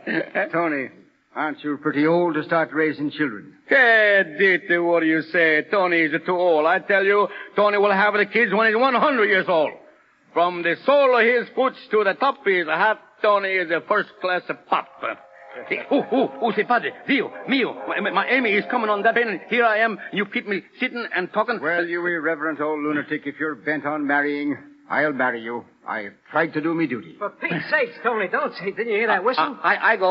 Well, hurry up. Come on, get in the flivver. Come on, you've drunk too much, Tony. She'll be sore to go down there drunk, Tony. I'm a little drunk. I'm only scared. I'm a very bad scared. Bridegrooms is always scared, huh, Father? Don't I mean maybe I'm sick? You'll be a lot sicker if you don't lay off of that stuff. No, I know can go for my Amy. I know can go. All right, I'll go then. No, Madonna mia, no. Tony, if you drive down the hill in this condition, you'll break your neck. No, Padre. I feel pretty good now. I'm gonna drive fine. Oh, but Joe, I'm scared. I'm scared. Get moving. Come on, beat it. Come on. I don't want nobody to go for my Amy, only me, myself. Attaboy. Here, let me fix your tie. Hey, Joe, you don't get mad with me if I ask you something, huh? What's the matter? I got a very good reason, Joe. How soon you going away? What's the idea? You trying to get rid of me? No, Joe, it's something I'm doing myself, that's all. You go away, Joe. You know, I've been trying for 3 days to ask you to do this for me now. I'm going to pay you double extra now. Now, you go today, Joe, very quick. Before your wedding? What do you think I am? Oh, Joe, you don't understand it. Say, if you keep that poor dame waiting much longer, she'll go back to Frisco. Oh, Joe, please. Come on now, step on it. Come on. Dio, mio, something very bad is going to happen with Tony.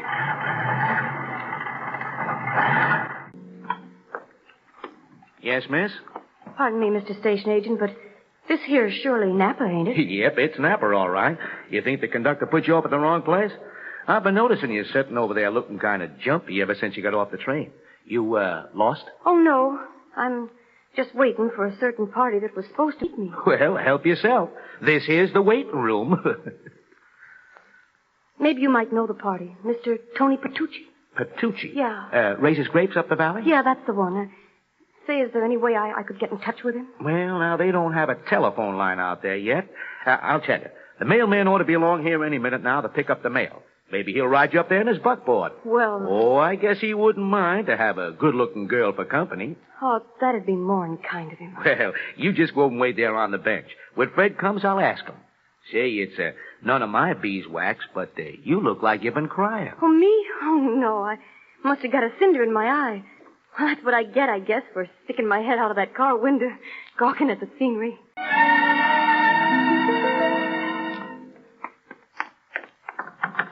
Hey, anybody home? Yeah, Fred. What is it? Come in. Yeah, where's Tony? Tony's gone to town. Well, I got to get his signature on a piece of registered mail. What is it? It's a wife for him. What? Yeah, sure. Yeah, got her outside in the buckboard. Matter and hops, nobody met her. Well, didn't you pass Tony on the road? No, nope, never seen a sign of him. Well, he must have took the short cut. But how did he ever miss her? Search me. Yeah, here she is. Well, how do you do? I certainly expected somebody'd be down there to meet me. I must say it ain't my idea of the way a gentleman ought to act, leaving me hung up down there at that depot. Well, as I told this postman here, I decided to give you the benefit of the doubt. Very often, plans just don't work out, and... Say, he was awful nice bringing me up here. Only too pleased to be of service, ma'am. Well, I got to get on with my deliveries. Well, thanks a million for the lift. Oh, don't mention it. Goodbye, ma'am. Bye. Where's your trunk at? Setting out on the station platform. Well, we'll send down for it. Well, thanks. Gee, I hope nothing happens to it. My wedding dress is in that trunk. I bet you didn't expect me to bring a wedding dress, did you? I didn't expect to myself. I don't know why I did, but I did. I just blew myself. I said you only get married once, and I got a veil, too. I got the whole works. Gee, excuse me if I'm talking too much. I guess I'm kind of nervous. Naturally, a girl gets kind of fussed coming off like this to marry a man she ain't never even seen. Huh? Yeah, I know how you feel. My, will you look at the decorations? Say, did you folks go and do all this just for the wedding? Sure we did. A regular Italian wedding. What do you think of the cake here? And that? Well, now, if that ain't the cutest ever... Say, it was awful nice of you to think of that. Oh, I can see right now I'm going to like it here. That's the prettiest view out there. Is them all grapevines? Yeah. You know, this is hilly and nice around here. Made me think of where I used to live. Where was that? In the Santa Clara. You know, I wrote you. Oh, yeah, I forgot. We had a big place in the Santa Clara. 90 acres in prunes and 50 acres in apricots. I guess I'll sit down. I'm kind of weak in the knees. Yeah, take that rocker. Thanks. There ought to have been good money in prunes and apricots, but the prunes didn't do so good, and the apricots got the leaf curl. You're quite a farmer, huh? Well, my old man was, but he got to drinking. Well, that's bad. So we lost our ranch after my mother died, but I used to love it there. In the spring when the blossoms was out, I used to climb up in the windmill at night when there was a moon. You never saw such a pretty sight as them blossoms in the moonlight. You could see for miles and miles all around. For miles and miles. It, must have been pretty. You ever been in the Santa Clara? Sure, I worked there before I come here. No. Now, what did you used to do? Cherries and hops. Big ranch, too. Bigger than this. Well, now you don't say. Picked fruit up and down the coast since I was knee-high to a duck. Say, you know, you don't talk one bit like an Italian. I ain't, only by descent. I was born in Frisco. I'm Swiss by descent myself. My father was born in Switzerland, and my grandfather on my mother's side. He was born there, too. I don't know what that makes me. Swiss cheese, I guess. Yes, sir, that certainly is some view from your porch. You like the country, huh? Well, after 2 years of working in a spaghetti joint. Oh, not that I don't like Italians. They always left me alone. Guess it wouldn't have done 'em much good getting fresh with me at that. Say, I'm getting pretty confidential, huh? Oh, go right ahead, kid. I guess I ain't got much reason for being shy with you at that. I wouldn't have never dreamed I was going to marry an Italian, though. But I guess I just jumped at the chance. Honest, I got so tired of things. I used to think I just couldn't keep on much longer. Well, that's all over now. Oh, I usually know which side my bread's buttered on. I just said to myself, he looks all right in his picture, and anyway, it can't be no worse than slinging hash. Hey, who's that looking in out there? Huh? Oh, Archie, come in, pay your respects. How do, Missy? Well, how do you do? Archie's our cook. You don't say. Well, now, listen, I didn't know I drew a chef. You didn't tell me that. Oh, very good cook. Take a suitcase in the bedroom, Archie. Oh, very good. Say, I can't help but keep wondering what you think of me coming all the way up here like I did all by myself to marry somebody I ain't never even seen, only his photograph. Well, you couldn't have picked a better man. Well, say, don't get a swelled head, will you? Who, me? Oh, no, nobody. I hope you're okay, that's all. Believe me, if I thought this wasn't a permanent offer, I wouldn't be here. I mean business. I hope you do. Me? Well, now, I certainly ain't referring to the Chinaman. Say, who do you think don't get sore. The minute I came in, I knew I was all right. Honest, I feel just as much at home here as if we was old friends. Life sure is funny, though. Lucky for me, I can say that now and laugh when I say it. I ain't always been so good at laughing. I guess we'll get used to each other in time. Don't you think we will, Tony? Tony? Say, I ain't... Hey, go! It's an ambulance. They bring Martha home. What's the matter, Tony? I knew I should have went instead. He wasn't in no condition to. But what is it, Doc? Here, men. Easy now, easy. Carry him in the house. Easy. Is he bad, Doc? Both legs above the knees, compound fractures. Well, why didn't you take him to the hospital? I wanted to, but he raised such a fuss. It's a miracle he's not dead as a mackerel. That Ford plowed right through the bridge. Well, the poor old devil. Must have fallen 20 feet at least. No telling how long he was lying there. A neighbor called my office. I never seen such a wreck. The car was turned upside down. Found him lying in over a foot of water. You better lend a hand, Joe. Sure. We'll get him in there, give him another needle, and clean up his cuts. Yeah, put him in his room. Archie, hurry up. Turn down the bed covers. Now, stay. I don't get it. I don't get it. What's happened? 2 broken legs, lady. That's what happened. He's coming too, Doc. That's you, Joe, huh? Yeah, it's me, old-timer. Amy is here. Amy? Amy is all right, Joe? Sure. You've been making everything all right? Sure, everything's fine. Where is my Amy? Oh, Amy. Tony's got too much pain, Amy. But don't be standing way over there, Amy. Come over here and shake our hands. You ain't mad with me, Amy? Amy ain't mad with me, Joe? Nobody's mad. Don't you worry about anything. Anyway, having the wedding just the same, huh? Sure we will. All right, boys, take him on in the bedroom. Oh, Amy, Doc, you fix me up quick. Gee, this is tough on you. Sure tough on you. Who is that old guy? That's Tony. That old guy ain't Tony. That old guy. Yeah, it is. No. Well, it's too bad Tony never got to meet you at the depot. It's too bad he wasn't there when you come. Say, I'm getting out of here. Well, of all the... Now, listen, that ain't Tony's fault. He had an accident. Well, honest, this here's the worst I ever heard. The very worst. I can't get over it. Well, of all the dirty, low-down tricks that was ever played on a girl, this is the worst.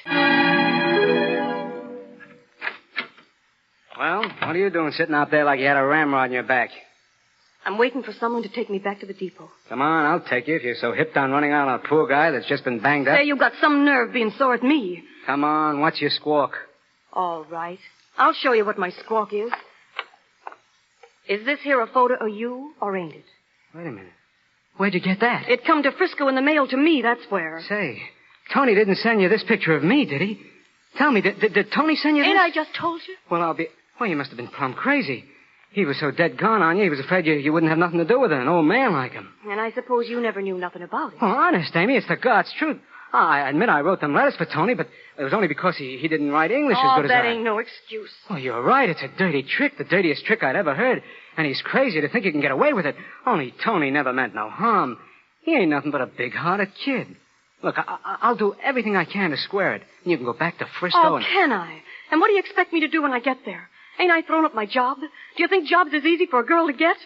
And ain't I spend every last cent I got on my trousseau? I'll make Tony square that, too. Now, here, crying won't help. If I gotta go back and wait on tables, what do you suppose all them girls will say when they see me? And I ain't even got the price of my ticket. I told you, we'll fix that. I ain't going back, I can't. That's all there is to it. It's up to you, sister. Why should I go? I like the country. This place suits me all right. It's just what I was looking for. I'm here, and I may as well stick. I guess he ain't so bad at that. I guess I could do a lot worse. If he wants to marry me, I'm game. I'm game to see it through. It's nice up here. You're nice, too. Now, look here, Mr. Joe. Now I'm staying. I gotta ask you not to get too personal.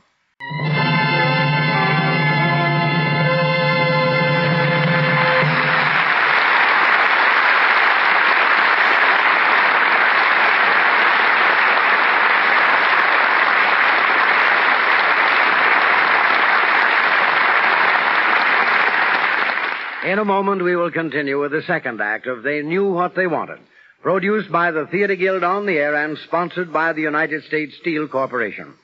And here speaking for United States Steel is George Hicks. Good evening. Tonight I'm talking to you from San Francisco, and I hope that all of you will be able to visit this beautiful city, so well named the Queen City of the Pacific. San Francisco has a magnificent and colorful history. But what's more important, she is today, along with the rest of the Pacific Coast, well on our way to an exciting economic and industrial future. Today, as in the past, we of the United States Steel Corporation are proud of our part in this expansion. Right now, for example, our western subsidiary, the Columbia Steel Company, is busy building a $25 million addition to the present facilities of its 400-acre steel mill at Pittsburgh, California, just 40 miles up the bay from San Francisco. This new addition is an ultra-modern tin plate and steel sheet mill, which will greatly increase the supply of these much-needed steel products, especially a vitally necessary tin plate for the great can-making industry of the Pacific Coast. Perhaps I should tell you something about tin plate and why this product is so important to you. Next time you're in your favorite grocery store, take a look at the shelves of canned vegetables, meats, soups, and other foods. Then remember that each of those cans is made of approximately 99% steel and 1% tin coating, according to specifications dictated by the research departments of the can-making industry. All those rows of cans on your grocer's shelves may seem to you like a large supply, but let me call on your imagination for a moment. Last year, the can makers out here on the Pacific Coast produced 5 billion cans. That's enough cans to circle the entire world 16 times. And this means that the ever-growing Pacific Coast now requires for its can-making industry alone nearly 500,000 tons of tin plate each year. Much of this tonnage will be produced right here in the West by Columbia Steel Company, which in the future, as in the past, will continue to be a vital member of the United States Steel Corporation's family of companies, bringing you better steels and better products of steel for a better America. We pause now for station identification.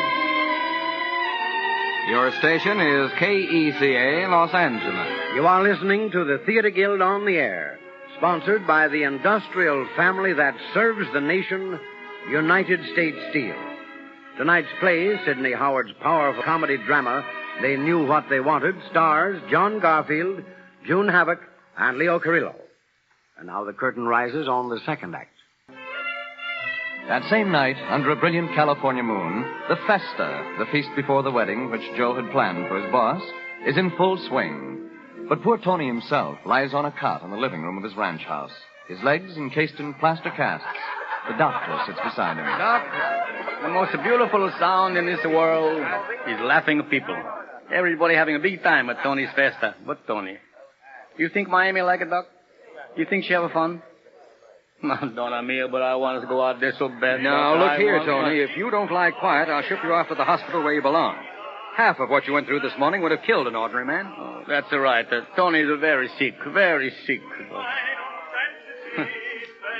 It's after midnight. High time those coyotes went home. Hey, what are you talking about? That fellow Luigi is no coyote. He's a fine music artist. It's a marvel to me that man has any lungs left. He's been howling for 5 hours. Hey, Doc, you think maybe my legs is going to be well next week? Next week? I only hope, Tony, that you may be well in 6 months. 6 months? Porca miseria. Tony, you don't seem to realize what a bad smash-up you had. Both tibia and fibula are fractured in the right leg. Fibula, fibula? What do you mean? And you talking about getting married today, you're incorrigible. Oh, go take a pinch of snuff. Tomorrow I'm going to marry my Amy, and nobody is going to stop me. I can see your bride's going to have her hands full taking care of you. Well, how you making out, Tony? Oh, very sick, Joe. Is the festa going good? Oh, going like a house afire. The way they're lapping up the vino, it's a wonder everybody ain't stewed to the gill. Hey, no. Italian people, they don't get a stews. Only happy. Is my Amy having a big time, Joe? Oh, sure she is. Everybody is treating her like a queen. Oh, that's good. Hey, Doc, will you excuse me? I want to talk with you, Joe. Tony, I'm putting you in your bedroom to sleep in 10 minutes. Oh, just a little while more longer, Doc. Please. I won't be responsible unless you obey me. I'll handle this old bird for you, Doc. What's on your mind, Tony? Oh, Joe, it's Amy. What are you squawking about? She's marrying you tomorrow, ain't she? Yeah, but I'm scared, Joe. I love my Amy, but she don't love me. Give her time, can't you? She wouldn't have stayed here if she wasn't going to go through with her end of the bargain. Say, Joe, she was a pretty burn up this morning and mad. I tell you, everything is all right, Tony. Just be good to her and take care of her. That's what Amy needs, the poor kid. Well, I'm ready to take care of her like anything. You know what Amy was telling me? She's been having a hard life for a girl. Oh. And if she comes through straight like she did, well, there ain't nobody do any credit, just only herself. And that's a fact. Hey, Joe, you a smart fellow, huh? Well, I don't know how smart I am, Tony. But you can't tell me much about dames, you can't. Believe me, a girl gets a lousy deal any way you look at it. Now, take a fella now, a young fella like me, see? Yeah. It does him good to knock around, have troubles and all, but a girl can't stand it because it ain't in her nature. I've been making a study of dames from San Diego to Seattle. And what most of them is after is a home. Yeah. You take my advice and make everything easy and comfortable for Amy, and it'll work out nice as pie. You're lucky you picked a girl like Amy. No, it's no good, Joe. It's no good. Oh, for Pete's sakes, Tony. Joe, I've been a very bad sinner, and God is going to get me for sure. He's not finished with me yet, Joe.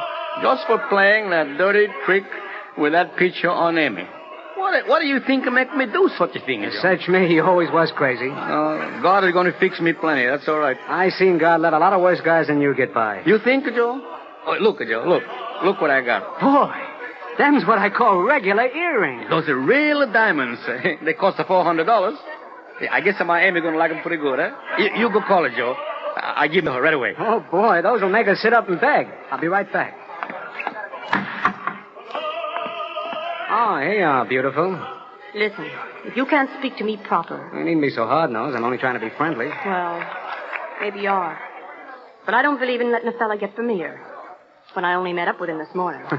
You're a suspicious little dame, aren't you? And anyhow, I don't think Tony'd like it. I'll have it your way, sister, if you want to be so standoffish. Come on. Tony's asking for you, Miss Tobin. Does that suit you? Yeah. Yes, it does. Certainly does. You want me, Tony? Amy, come over here. Do you like the earrings, Amy? Earrings? Well, now, who don't if they're pretty? Go over closer. Hey, come over here, Amy. I'm going to give you my marriage present for you.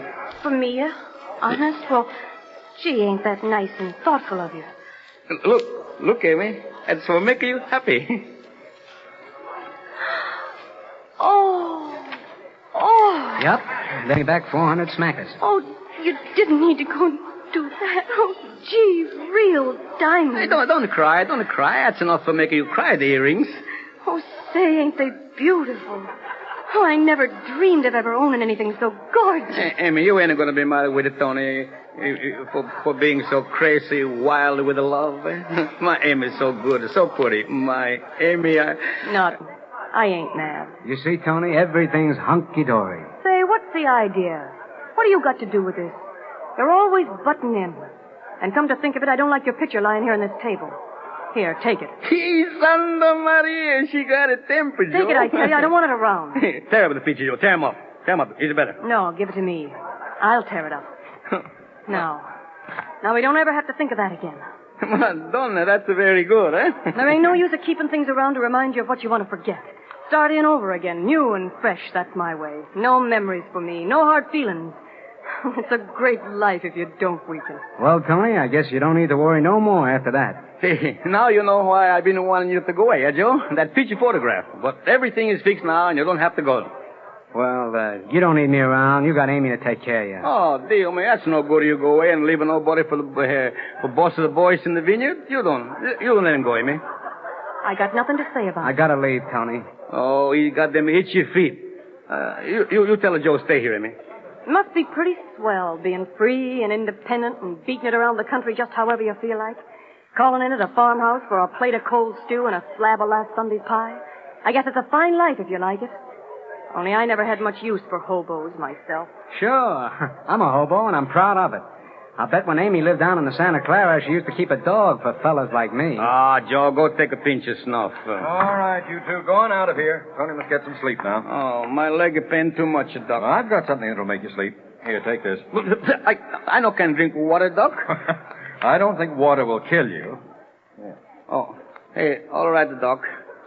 Amy, why you look so sad? Do you blame her? She had a tough day. I ain't sad, Tony. It was a swell party, and everybody had a swell time.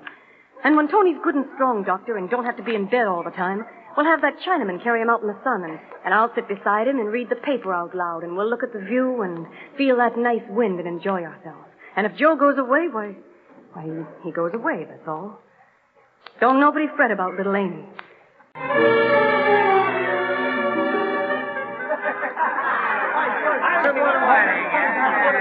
Attention, everybody! Attention! Quiet, please. It's late. The doc just put Tony to sleep, and he wants you to go home so he can rest. And don't forget, you're all invited back tomorrow for the wedding. Plenty eats and vino. Wait a minute. I want to tell you all good night. I had the very best welcome that ever was, and I'm the happiest girl in the world because you've been so good to me. They say thank you right back. All right, beat it now. Boy, not to run along. Come along. Come back tomorrow. That's the big day.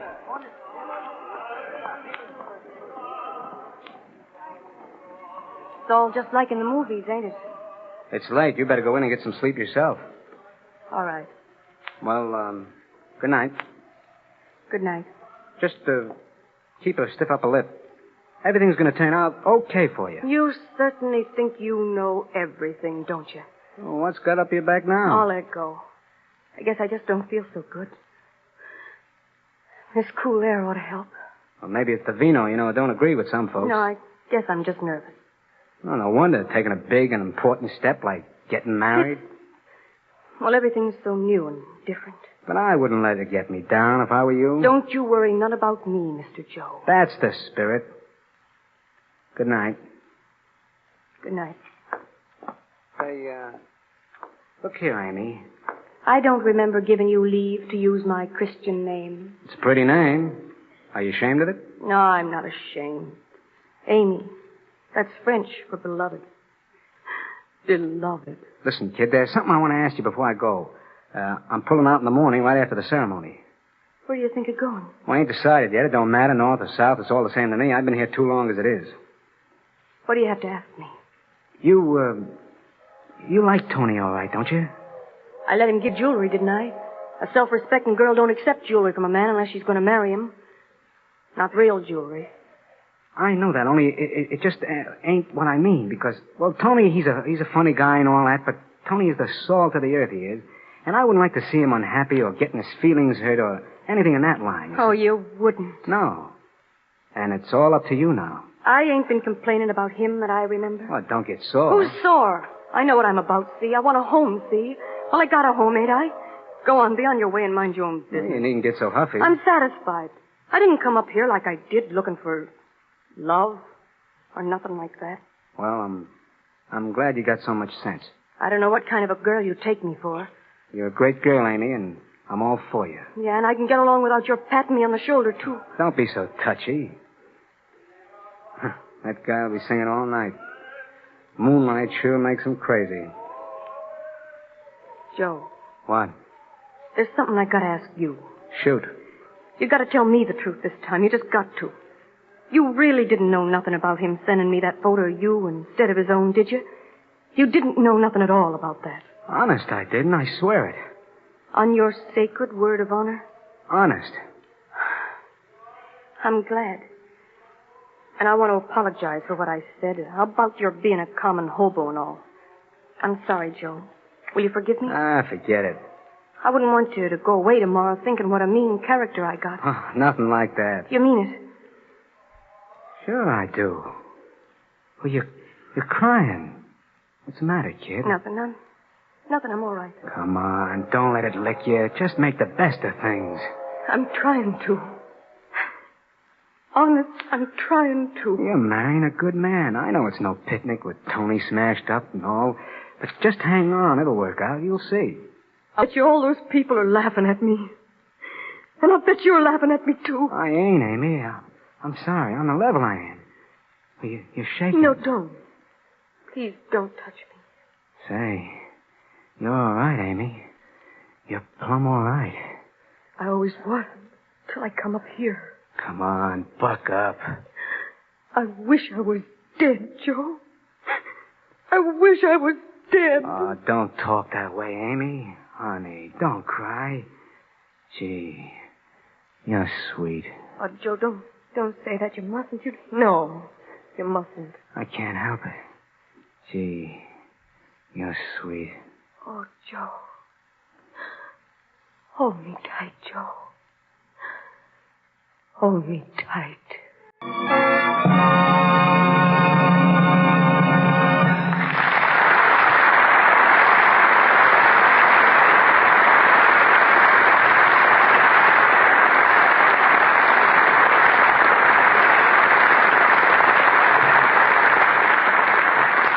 In a moment, we will continue with the third act of They Knew What They Wanted, produced by the Theater Guild on the air and sponsored by the United States Steel Corporation. And here again, speaking for United States Steel, is George Hicks. One of the things which is naturally of vital interest to every American today is the return of peacetime products. We're all looking forward to the time when we can buy a new car or refrigerator or some of the many other products of industry. And though you may not realize it, all of those products are dependent on the production of steel, and particularly the production of steel sheets. That's because steel sheets are important in making your car, your refrigerator, your stove, your pots and pans, and 1,000 other things. That's why Columbia Steel Company's new $25 million steel mill expansion is so important. When this mill at Pittsburgh, California is completed, it will produce almost 500,000 tons of USS tin plate and steel sheets every year. That will do much to help fill the needs of the West. It means that in the near future, a great new supply of steel will be available to make the things you want and need. And because this Western member of the United States Steel family realizes that speed is important now, the new mill is being rushed to completion. But at the same time, Columbia's present facilities are being kept in full operation. As a result, if you were in Pittsburgh, California today, you might see the interesting sight of a great new mill being built on top of an old one which is going right on running. As sections of the new mill are finished, they will gradually take up and increase production, while the old machinery is dismantled and removed. The production of steel for peacetime America goes on and increases constantly. This is another example of how Columbia Steel is living up to its responsibility as a member of the industrial family that serves the nation, United States Steel. And now the curtain rises on Act 3 of Sidney Howard's famous comedy drama, They Knew What They Wanted, starring John Garfield, June Havoc, and Leo Carrillo. Produced by the Theater Guild on the air and sponsored by the United States Steel Corporation. In spite of his serious injury, Tony married Amy the next day. It is now 2 months later. Joe has stayed on to manage the ranch until Tony can be up and about. The grapes in Tony's vineyard are large and purple, ready for harvesting. As the scene opens, the late afternoon sun is streaming in at the open door, and Tony is reclining contentedly in a wheelchair, his crutches lying on the floor beside him. Hey, you want to see me walk a duck? You stay off those legs. Oh, that crutch, he's a fine. Look. No. You stay put, my friend. Mrs. Petrucci, if anybody had told me that day I dug your husband out from under that automobile that I'd have him on crutches in 2 short months. My Amy is the best nurse I never see. She could nurse to the dead man back to life. She looks worn out. You know, Tony, you're a handful to take care of, and You feel up to par, Mrs. Petrucci? Oh, sure, Doc. Sure, I'm just fine. Mrs. Petrucci, you'd better come down to my office tomorrow and let me look you over. Give you a thorough checkup, just as a precaution. No, it ain't necessary, Doc. Honest, it ain't. No, Amy, you do what the doctors say. If the doc think you need to check him up, you go down and get it, check him up, see? Oh, I don't imagine it's anything, Tony, but it's best to be on the safe side. Doc, she fainted the other day. Oh, fainting's nothing, I tell you, Tony. Oh, that don't make no difference. Tomorrow morning, the first thing I'm going to make Joe drive her down to Napa to see you, Doc. Santa Maria, we don't want to take no chances on the sickness, eh? I wouldn't have nothing happen to my Amy, no, sir. Oh, I wish I had the wings of an angel. Let's get back to the ranch, Joe. What's the rush? Let's get back. Hey, what's the matter? You look white as a sheet. How'd you make out with the doctor? If you go wrong, you're going to get it sooner or later. I got it sooner. That's all. What are you talking about, anyway? I don't know how to tell you, Joe. Now, I'm never going to tell Tony. I'm in trouble. The doctor just told me that... The doctor? You mean you're gonna... Joe, what are we going to do? It'll kill Tony. Just kill him. And him being so good to me, too. I must have been crazy that night before the wedding. I guess we were both crazy. But there's no use saying that now. The one thing we got to think about is Tony. Maybe it wouldn't be so bad if I didn't love him. And I do love Tony, Joe. He's been so sweet and kind. Kinder than anybody's ever been to me in my whole life. But don't I feel the same? I'm a swell guy, ain't I? To do a thing like that to a fella like Tony. A swell guy. Tony'll be just crazy when he hears. Just wild. But being sorry ain't gonna help now. And naturally, after this, I can't stay with Tony no more. Of course you can't. I ain't got no money. There's my earrings, but now I ain't got no right to them either. I got a little money saved. Tony made me do it. I'll take you away if you want. And now I gotta leave here. I gotta get away from here. I guess we don't have any choice now. Gee, it's funny, ain't it? This is the first time we've been alone together since that night before the wedding. But poor Tony'll be thinking that right along, you and me. Oh, Joe. Ain't this a terrible fix to be in? I seen better. Yes, sir, I must say. I seen a lot better. Amy, I've been worried. I waited so long for you to come from the doctor. Hey, Amy, take off your hat and sit down beside me. I love it to see the sunshine in your hair. Hey, what did the doctor say? You no sick, eh? No, Tony. Ah, what I tell you, the doc, he don't know nothing. Say, what's the matter? Joe will come back with you. Joe's packing to go away. Oh, that boy making me very unhappy. Why is he going away like that? Something awful's happened, Tony, and I'm going to tell you exactly what it is, because I ain't having you thinking afterwards that I ain't been happy here. Oh. Happier than I ever been in my whole life. Hey, what? Amy, what do you say? And I don't want you blaming Joe no more than you blame me. Oh, I non capisco. I don't... Tony, I got to leave here. It ain't because I don't love you, Tony, because I do. Kiddy, what are you talking about going away? Please, Tony, listen to me. You're going to kick me out when you hear me. It's only right that you do. I'm going to have a baby, Tony, and it's Joe's baby. Dios mío. Amy, you fooling me, eh? No, I ain't fooling. It's so. And that's why I'm going to go away, Tony. You been loving it, Joe? Oh, no, I ain't. I never loved Joe. Honest, I never. And he don't love me. I was just crazy. I've been straight all my life, Tony. Only that one night when I first come here, the night before we was married, I ain't even spoke to Joe alone since that day, until today in the car, Tony. You lie. I swear I ain't. And you're going away with Joe. I don't know, Tony. Honest, I don't know what to do. Go out, Amy. Let me talk to Tony. I already told Tony. Joe, I'm going to kill you. Go on out, Amy. Get out. Now she's going to stay here and see me kill you. Oh, Tony, killing me won't help any. I wish it would. I'd only string you up for it, and I'm not worth it. Take it easy. Tony, listen, we'll go away. You'll never see us again. You can't ruin your life, Ron. Tony, I don't know what got into me, but it's a fine time to tell you, but I'm sorrier for this than anything I ever did in my life. Oh, you low-down snake and aggressor. Sure. I'm everything you want to call me and more, too. You know how I always feel about my Amy, and look what you do to me. I tell you, I kill you for this. Take it easy. No, Tony, be careful, please. Take it easy, will you? I get my gun and I shoot Tony, you. take it easy. Your legs, cut it out. Don't hurt him. Tony, you're going crazy. You're out of your head. Catch him, Joe. Look out. Oh, Tony, what have we done to you? Help me get him back on the cot. Come on.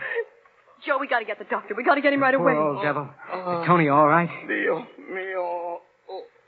I shoot you. He's right. I ought to be shot.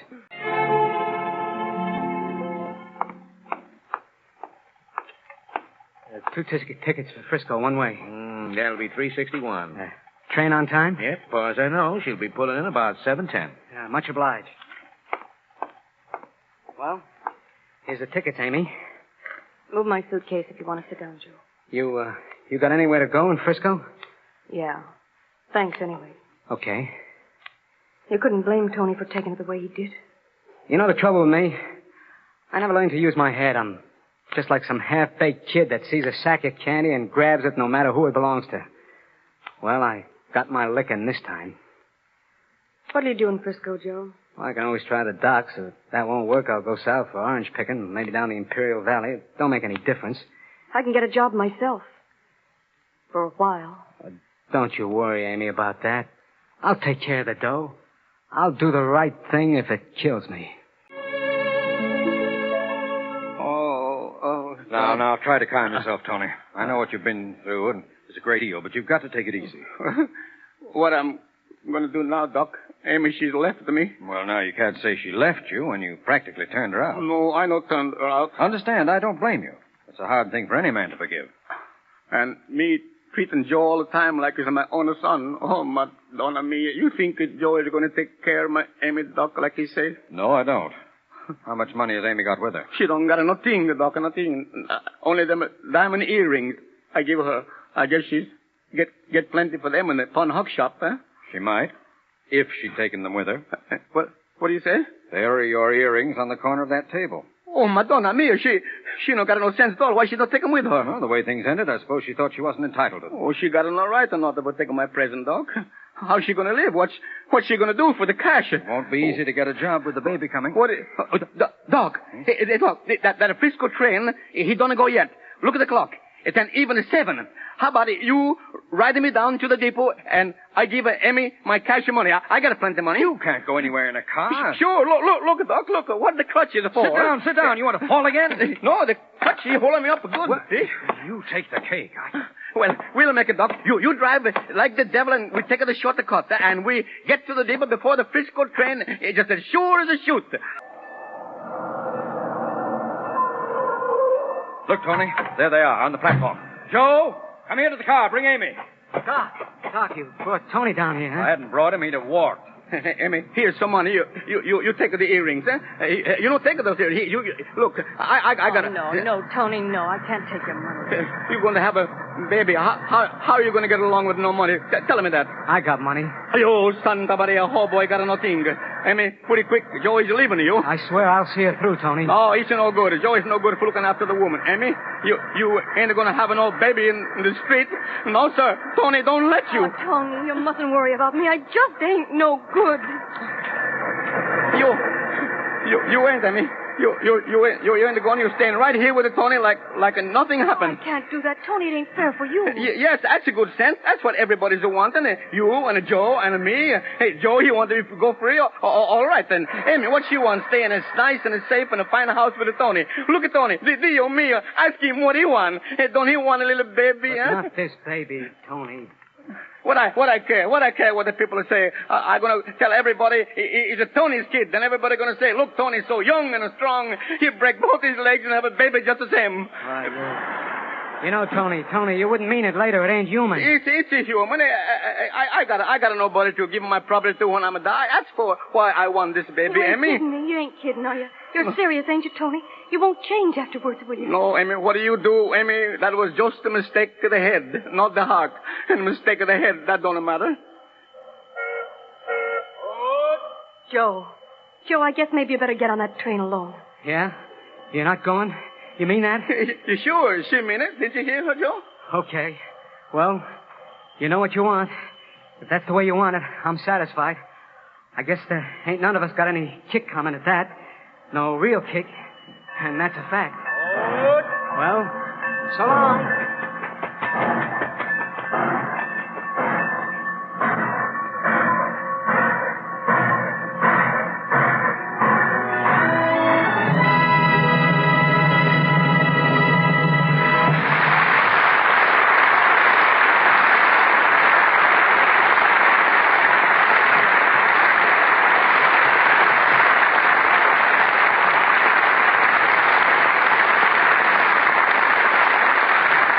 The curtain has fallen on the Theater Guild on-the-air production of They Knew What They Wanted. Sponsored by the United States Steel Corporation, starring John Garfield, June Havoc, and Leo Carrillo. The cast tonight included Gail Gordon, Herbert Rawlinson, Eddie Marr, Elliot Reed, Hal Dawson, and Frank Graham. And here is Lawrence Langner again to tell you about next week's Theater Guild play to be presented by the United States Steel. Mr. Langner. Ladies and gentlemen, next Sunday from New York, we're going to bring you Gene Kelly, who made such a success for the Theater Guild in William Saroyan's play, The Time of Your Life, and also more recently on the screen in Anchors Aweigh. He will appear in the hilarious comedy Boy Meets Girl. This play, by Bella and Sam Spiewak, spoofs certain Hollywood characters in a highly amusing manner. I think you'll enjoy listening in next week to Gene Kelly in our presentation of Boy Meets Girl. And now here is Mr. Brokenshire again. The United States Steel Corporation hopes that you'll be with us next week at the same time when the Theater Guild on the Air will present Sam and Bella Spiewak's famous satirical comedy of the motion picture business, Boy Meets Girl, starring Gene Kelly and Frank Lovejoy. Remember to listen next week to Boy Meets Girl, and remember, too, that when you see the USS label on any product, it means the steel is good. John Garfield may be currently seen in the Metro-Goldwyn-Mayer production, The Postman Always Rings Twice. Elliot Reed appears through the courtesy of Paramount Pictures. The staff for the Theater Guild on the Air includes Homer Fickett, director, George Hundoff, producer, and Armina Marshall, executive director of the radio department. Music for tonight's play was composed and conducted by Harold Levy, and the play adapted for radio by Kenyon Nicholson. Your announcer, Norman Brokenshire.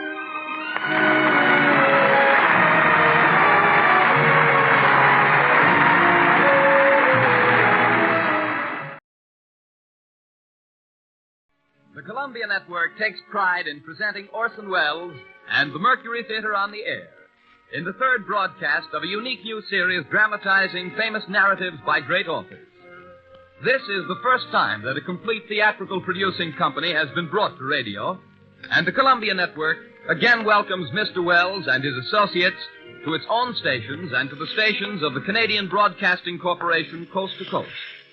Every week, Orson Welles invites our listeners to suggest their favorite titles. And tonight, at your request, the Mercury Theater on the Air presents A Tale of Two Cities by Charles Dickens, with Orson Welles as Dr. Manette and Sidney Carton. A Tale of Two Cities. Paris, 1767.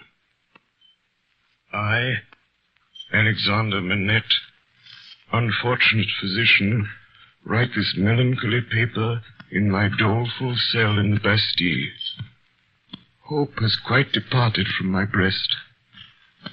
I write these words with a rusty iron point, dipped in scrapings of soot and charcoal from the chimney, mixed with blood. One cloudy night, 10 years ago, I was walking along the quay by the river. Dr. Manette. Dr. Manette. That is my name. Dr. Manette, formerly of Beauvais. I am that Dr. Manette. Will you please to enter the carriage, Dr. Manette? Gentlemen, pardon me, but I usually inquire who does me the honor to seek my assistance. Doctor, your clients are people of condition. Enough. Will you please to enter the carriage? They were armed, and I was not. I got in silence. We left the streets behind, through the north barrier, onto a country road, and presently stopped at a solitary house. I saw that the two men were brothers.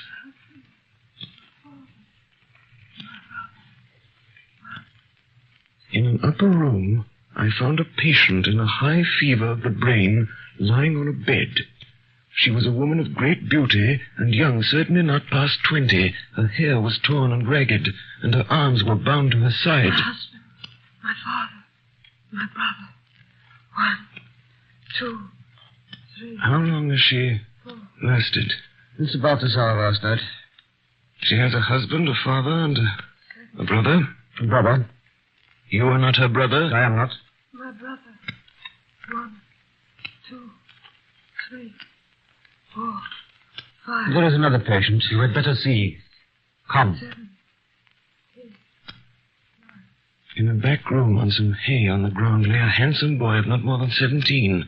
His wound was a sword thrust, received from 20 to 24 hours before. He was dying fast.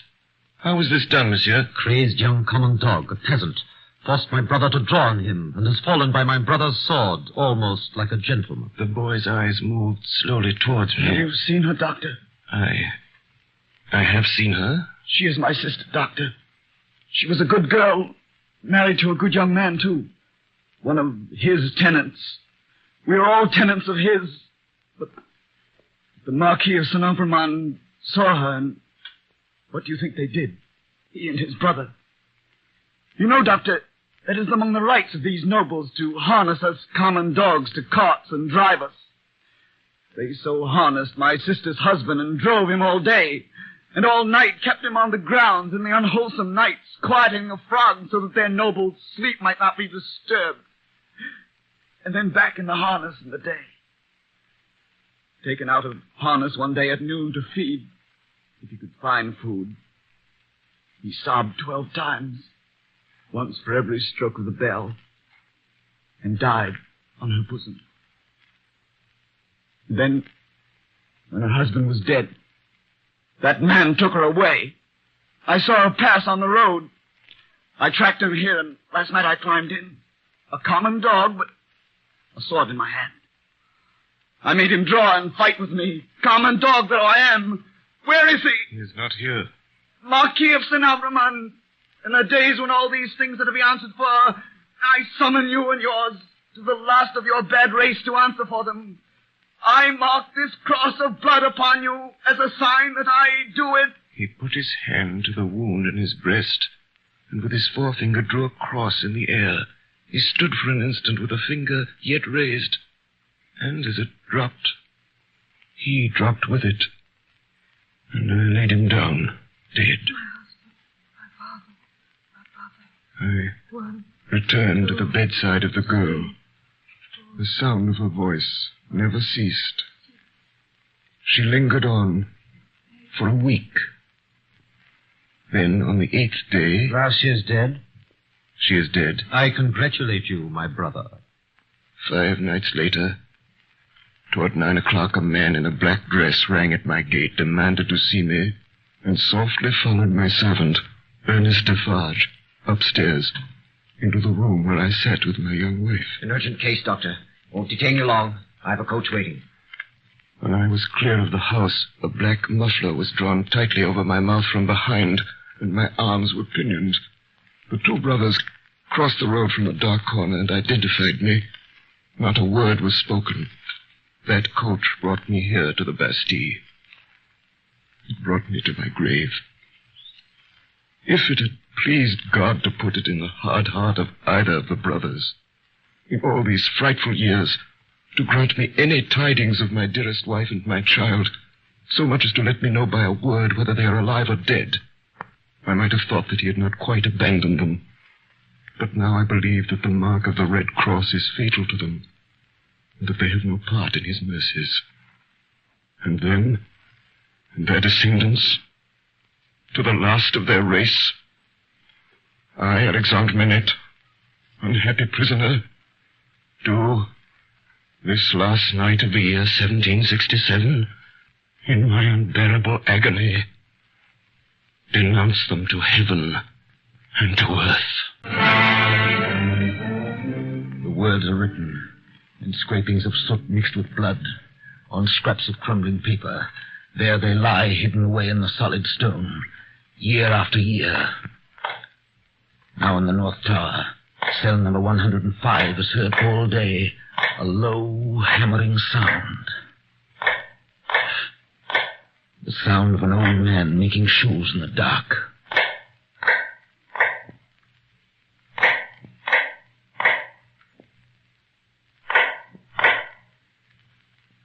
One day, after 18 years, the sound stops, and for a while, North Tower cell number 105 is empty.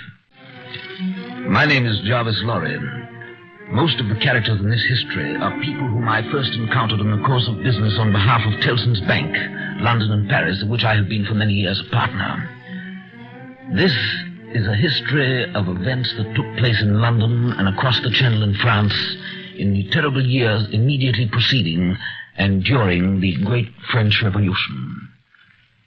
1785, the Dover Road. What o'clock do you make it, Joe? 10 minutes good past 11. My blood, and the Dover coach not atop a shooter's hill yet. Hey, Joe. What do you say, Tom? I say an horse and a canter coming up, Joe. I say a horse and a gallop, Tom. Gentlemen, in the king's name, all of you. Hello! You there! Stand the right fire! Is that the Dover Mail? Never you mind what it is. What are you? Is that the Dover Mail? What do you want to know? I want a passenger if it is. What passenger? Mr. Jarvis Lorry. Gentleman of the name of Lorry. Answer straight. Yes, what is it? Does somebody want me? Mr. Lorry. What's the matter? A dispatch sent after you from over yonder. Kelson and Company. He can come close, guard. There's nothing wrong. I hope there ain't. Hey, you!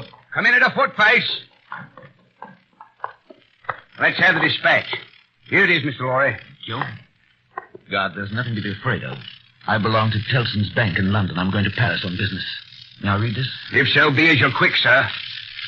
Wait for Miss Manette at Dover. You see, guard, it's not long. Messenger. Yes, sir. Take back my answer to London. Here it is. Recalled to life.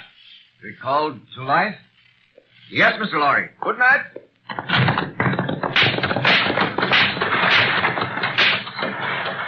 Tom. Hello, Joe. Did you hear that message? I did, Joe. What did you make of it, Tom? Nothing at all, Joe. Well, that's a coincidence, too. Well, that's just what I made of it myself. This way to the galley packet. This way to the galley packet. We sail with the tide, ladies and gentlemen. All aboard for Calais. Glad to have you with us again, Mr. Lorry. I'm expecting a young lady aboard, a Miss Manette. She may ask for Mr. Jarvis Lorry, or she may ask for a gentleman from Tellson's Bank. But when she comes, will you show her to my cabin? Very good, sir. We sail with the tide, ladies and gentlemen. All aboard for Calais. Miss Manette? Sit down, if you please. Thank you. Miss Manette, it's very difficult to begin. Miss Manette, I'm a man of business. I have a business charge to acquit myself of. The story relates to one of our customers. The story? Yes. One of our customers, a French gentleman, a scientific gentleman, a doctor. A doctor? Miss Manette, if your father had not died when he did, don't be frightened, miss. As I was saying, if Monsieur Manette had not died, if he had suddenly and silently disappeared, if he had been spirited away to some dreadful place, then the history of your father would have been the history of this unfortunate gentleman, the Doctor of Beauvais. I entreat you to tell me more, sir. I will, I'm going to. Can you bear it? I can bear anything but this uncertainty. Miss Manette, your father has been found in the house of an old servant in Paris. We're going there. He's alive. In the quarter of Saint-Antoine, in a narrow, mean street full of offense and stench, peopled by rags and nightcaps and hunger, smelling of rags and nightcaps and hunger, we found the wine shop of Dr. Manette's old servant, Ernest Defarge. His wife sat in the shop behind the counter as we came in. A stout woman wrapped in fur. She was knitting. Ernest Defarge? That's me. May we have a word with you? Willingly, sir. My name is Jarvis Lorry of London. This is Miss Manette. Come with me, then. I'll take you to him. He's very high, a little difficult. Better to begin slowly.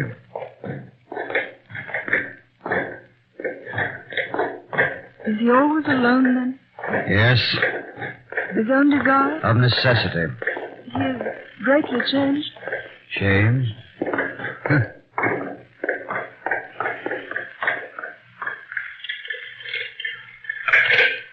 The door's locked? Yes. You think it necessary to keep him locked up? I think it necessary to turn the key. Why? Why? Because he's lived so long locked up that he'd be frightened, rave, tear himself to pieces, die.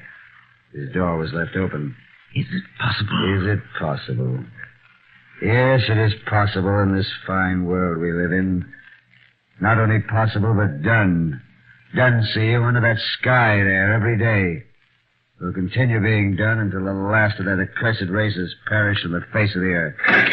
Quiet. Let us go in. I'm afraid of it. Of it? What? I mean of him. My father. Listen. What is that sound? Faintly, through the dark, with his back toward the door, we saw a white-haired man sitting on a low bench, stooping forward. Very busy, making shoes. Father. Good day, Minette. Good day. Still hard at work, I see. Yes. Yes, I'm working. I want to let in a little more light here. You can bear a little more? Well, what did you say? You can bear a little more light? I must bear it. If you let it in. You have a visitor, Minette. What did you say? Here is a visitor. Show him the shoe you're working at. Take it, monsieur. Now tell monsieur the maker's name. I forget what it was you asked me. The maker's name. Did you ask me for my name? Yes, I did. 105 North Tower. Is that all? 105 North Tower. At that moment, his eyes caught the skirt of Lucy's dress. He raised them and saw her face. What is this? You're not the jailer's daughter? No. Who are you? Who are you? She sat down on the bench beside him. Her golden hair, which she wore in long curls, had been hurriedly pushed aside and fell down over her neck. Advancing his hand, little by little, he took it up and looked at it. It is the same. How can it be? When was it? She laid her head upon my shoulder that night when I was summoned out. She had a fear of my going. Or was this? Was it you? Was it you? Oh, no, you're too young. It can't be. Can't be. You're too young, too young. Father. Mr. Lorry, Dr. Manette is, for all reasons, best out of Paris. Best out of France. The next morning, we left for London. As we drove off, we left Monsieur and Madame Defarge standing on the doorstep looking after us. There was that same look of secret, dangerous anger in their faces that I had seen before. Madame Defarge was still knitting. The next night we were in Calais. There we boarded the packet and after a rough voyage reached England in safety. I was to be reminded of that voyage. 5 years later, a trial was held at the Old Bailey at which I was summoned to appear in company with Miss Lucy Manette and Dr. Alexander Manette, all three of us, as witnesses for the Crown. Is all ship to Jack? What's coming now? The treason case. The quartering one. He'll be drawn on an early wheel, he'll be off-aged. Then he'll be taken down and sliced before his own face. Then his head will be chopped off and he'll be cut in quarters. That's the sentence. If he's found guilty, you mean? Oh, they'll find him guilty. Don't be afraid of that. The prisoner was brought in. A young gentleman of about 25, well-grown and well-looking. He was very pale. For a moment his eyes turned to where we sat. Then the indictment was read. Charles Downey, you're a false traitor to our serene, illustrious, excellent Prince, our Lord the King, by reason of your having on divers occasions, by divers means and ways, assisted Louis the French King in his wars against our serene, illustrious, excellent Prince King George.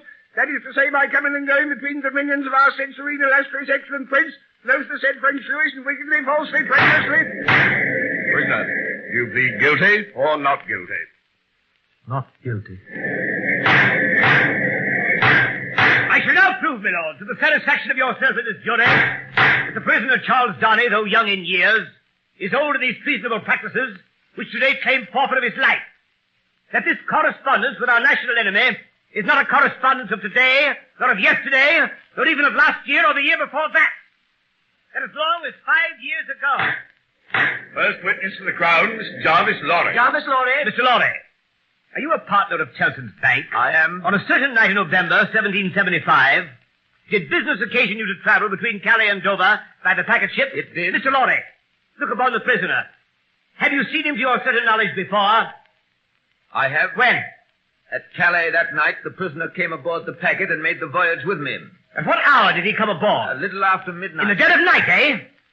Were you traveling alone, Mr. Lorry, or with any companion? With 2 companions, a gentleman and a lady. They're here. They're here! Miss Manette! Miss Manette, look upon the prisoner, Charles Darnay. Miss Manette, have you seen the prisoner before? Yes, sir. Where? On board the packet ship just referred to, sir. You are the young lady just referred to? Most unhappily, I am. Answer the questions put to you. Miss Manette, had you any conversation with the prisoner? Yes, sir. Recall it. When the gentleman came aboard... You mean the prisoner? Yes, my lord. Then say the prisoner. When the prisoner came on board... Did he come on board alone? No. How many were with him? One, a French gentleman. Did they confer together? Yes, they seemed angry. I thought I heard the prisoner say, there is a curse on our house. You have brought a curse on our house. Miss Manette, the court is not interested in what you think you overheard. What conversation did you have with the prisoner? Soon after we started, he noticed that my father was very tired and in a very weak state of health. The prisoner was very kind and useful to my father. I hope I may not repay him by doing him harm today. The prisoner's conversation, Miss Manette. What did the prisoner say to you? He told me that he was traveling on business of a delicate and difficult nature, which might get people into trouble, and that he was therefore traveling under an assumed name. He said that in England my father...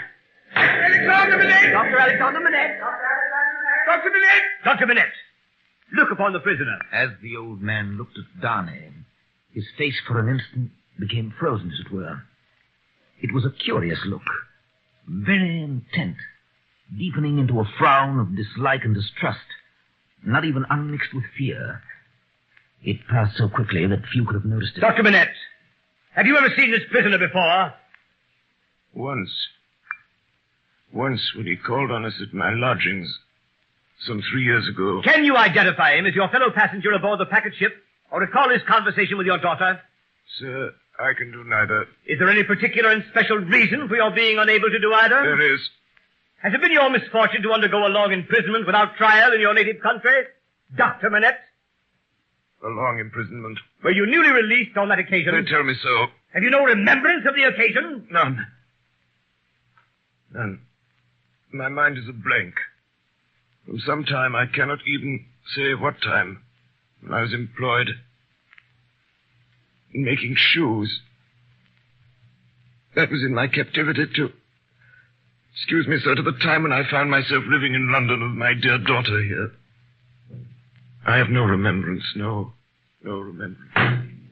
Next weekend! Next weekend! Next weekend! Now things began to look black for the prisoner.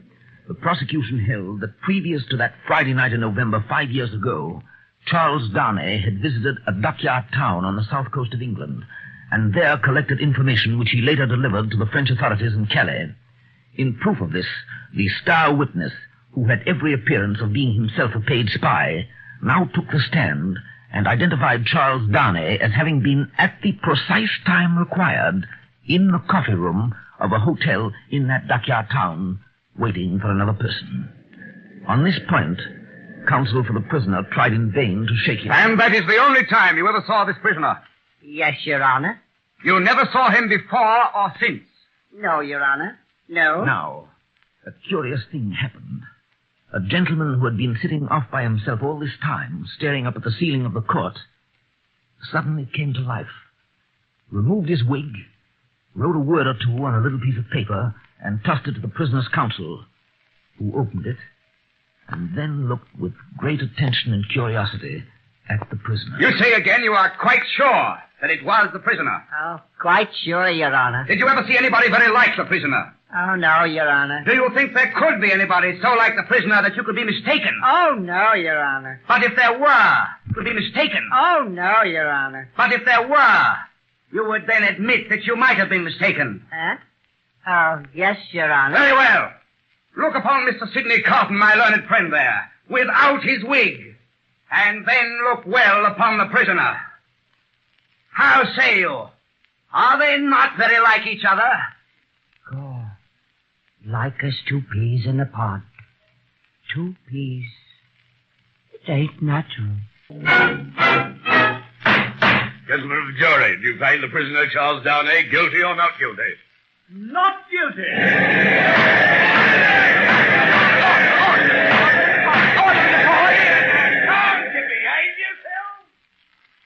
The lights were nearly all out in the passages as I left the court with the prisoner, Charles Downey. There, leaning against the wall in the dark, stood Sidney Carton. There was wine on his breath. Oh, Mr. Lorry. Men of business may speak to Mr. Downey now. We men of business are not free. I know. Don't be upset, Mr. Lorry. You're as good as another, I have no doubt. Better, I dare say. Indeed, sir. I really don't know what you have to do with the matter. If you'll excuse me for saying so, I really don't know that it's any of your business, Mr. Carton. Business? Bless you, I have no business. It's a pity you haven't, sir. I think so, too. If you had, perhaps you would attend to it. Lord love you, no. I shouldn't. Mr. Downey, good night. God bless you, my boy. I hope you've been this day preserved for a prosperous and happy life. Thank you, sir. Good night. Good night, my boy. Good night. Mr. Downey. Yes? Mr. Downey, this is a strange chance that throws you and me together. It must be a strange night to you, standing alone here with your counterpart on these street stones. I hardly seem yet to belong to this world again. I feel quite faint. Then why the devil don't you dine? Let me show you the nearest tavern to dine well at. Come on.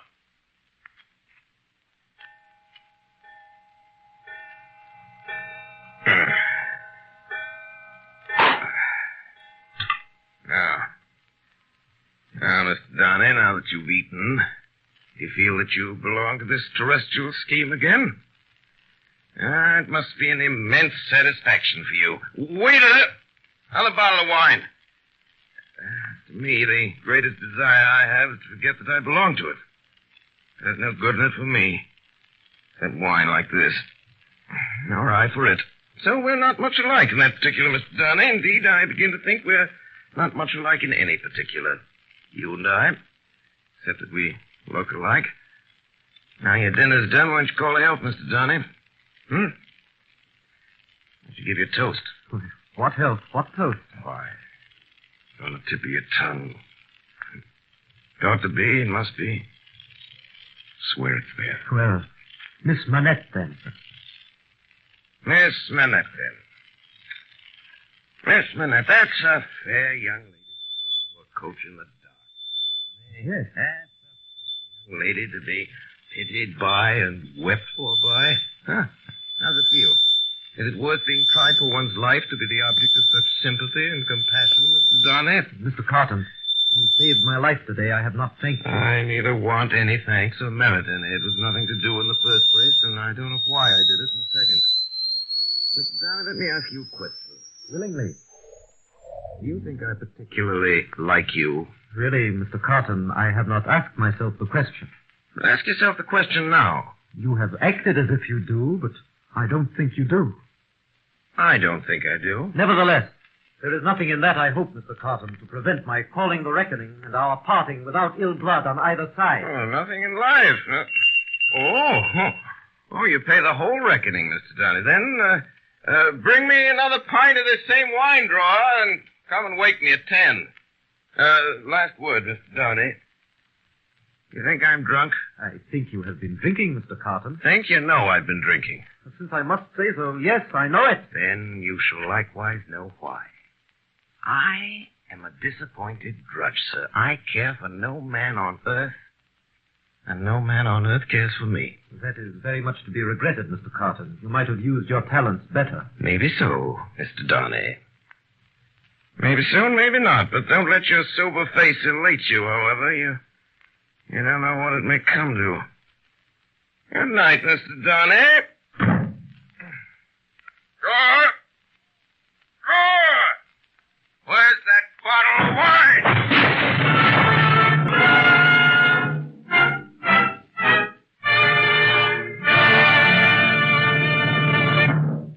You are listening to the Columbia Network's presentation of Orson Welles and the Mercury Theater in Charles Dickens' Tale of Two Cities. We pause a moment now for station identification. This is the Columbia Broadcasting System.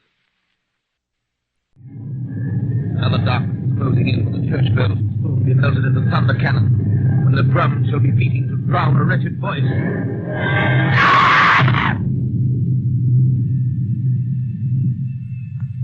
And Madame Defarge, at the foot of a structure yet unbuilt, will sit knitting,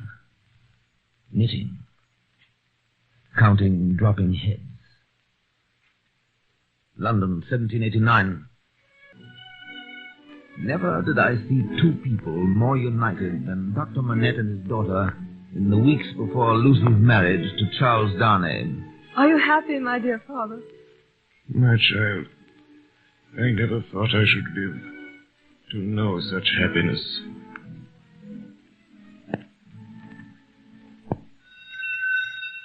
An occasional visitor to their house in Soho Square was Sidney Carton.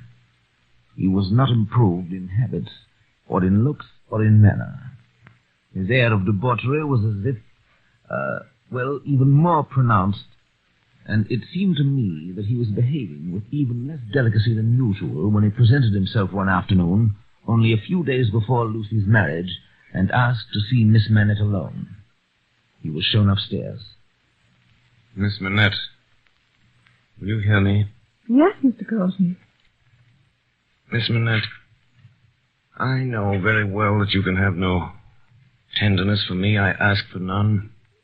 I'm even thankful that it cannot be. Without it, is there nothing I can do for you, Mr. Carlton? All you can ever do for me is done. I wish you to know that in the last dream of my soul, in my degradation, I've not been so degraded, but the sight of you with your father and of this house has stirred old shadows that I thought had died out of me. A dream, or a dream that ends in nothing and leaves the sleeper where he lay down. But I wish you to know that you inspired it. Will nothing of it remain? No, Miss Manette. No. No, I shall never be better than I am. I'm like one who died young. All my life. Might have been. Don't be afraid. I'll never refer to this again, only in the hour of my death I shall hold sacred this one good remembrance. That my last avowal of myself was made to you, and that my name and faults and miseries were gently carried in your heart. Do you believe this of me, Miss Manette? I do. And this, too, believe. For you and for any dear to you, I would do anything. Remember sometimes. Remember that there is a man who would give his life to keep a life you love beside you. Goodbye, Lucy. Goodbye.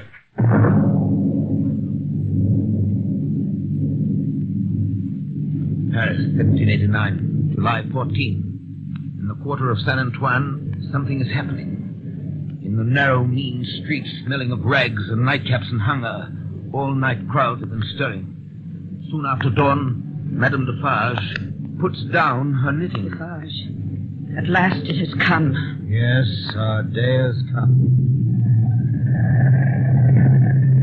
While this morning is a vast, dusky mass of scarecrows heaving to and fro, with gleams of light above the billowy heads, where steel blades and bayonets shine in the sun. Now the mass begins to move. Patriots and friends, we are ready. To the Bastille.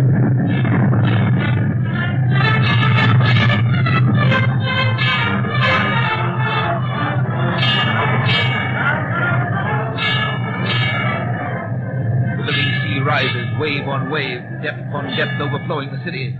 After 2 hours, a white flag from within the fortress. The sea rises wider and higher. Over the lower drawbridge, past the massive stone outer walls, in among the 8 great towers surrender. The prisoner! The secret cell! The instrumental code! The prisoner! The secret cell! The North Tower. What is the meaning of 105 North Tower? Quick. It is a cell, citizen. Show it to me. There is something hidden there that I must find. Pass this way, Citizen Defarge.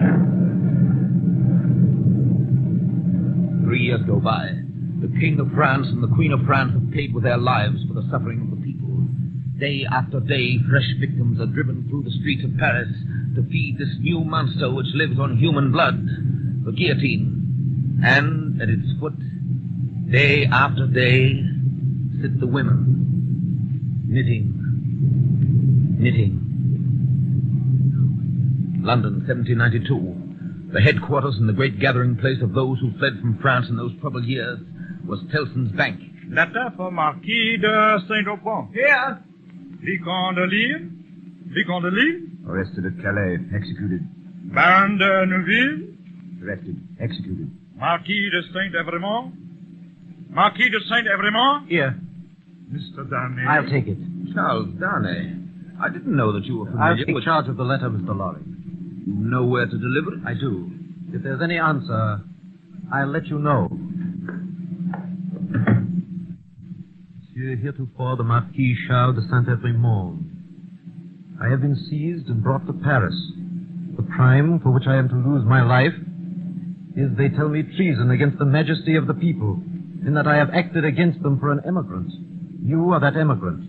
It is in vain that I tell them that even before the confiscation of emigrant property, according to your commands, I had collected no rent and forced no taxes.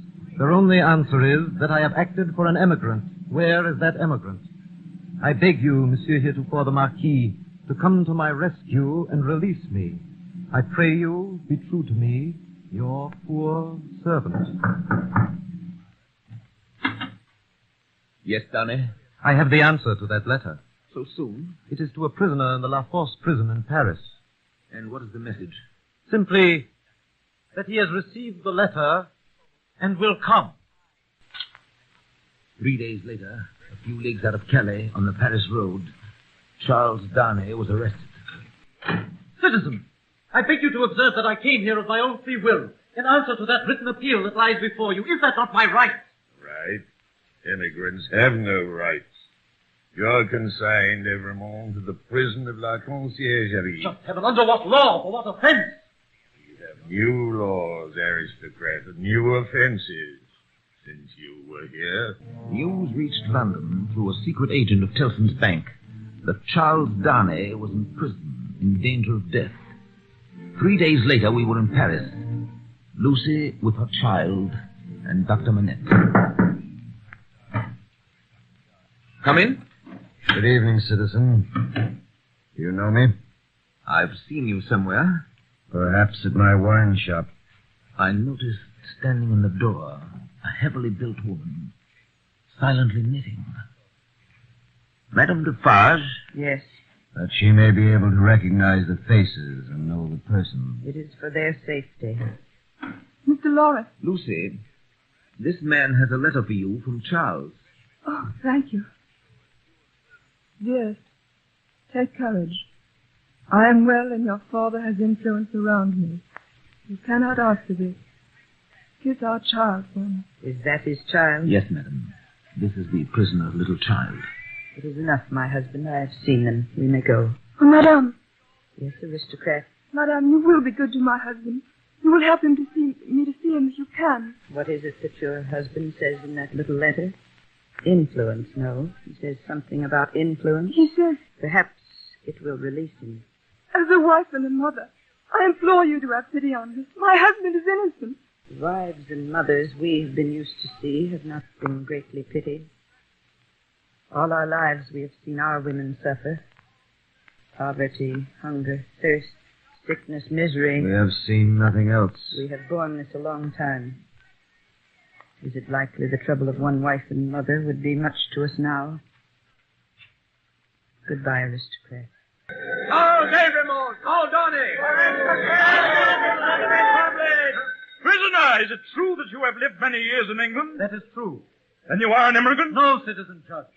Prisoner, why did you return to France when you did? I returned to France on the written entreaty of a French citizen to save a French citizen's life. Is that the action of a guilty man? Is that criminal in the eyes of the Republic? Dr. Manette, take the stand. Dr. Manette, do you know this prisoner? I do. Where did you first make the prisoner's acquaintance? In England, citizen judge, on my release from long imprisonment. This man is my first friend. For years he has lived in my house, always faithful and devoted to my daughter and myself in our exile. In all the years that I know this man, I, Dr. Manette, for 18 years, prisoner in the Bastille. Enough! Live, Dr. Manette! Not guilty! Not guilty!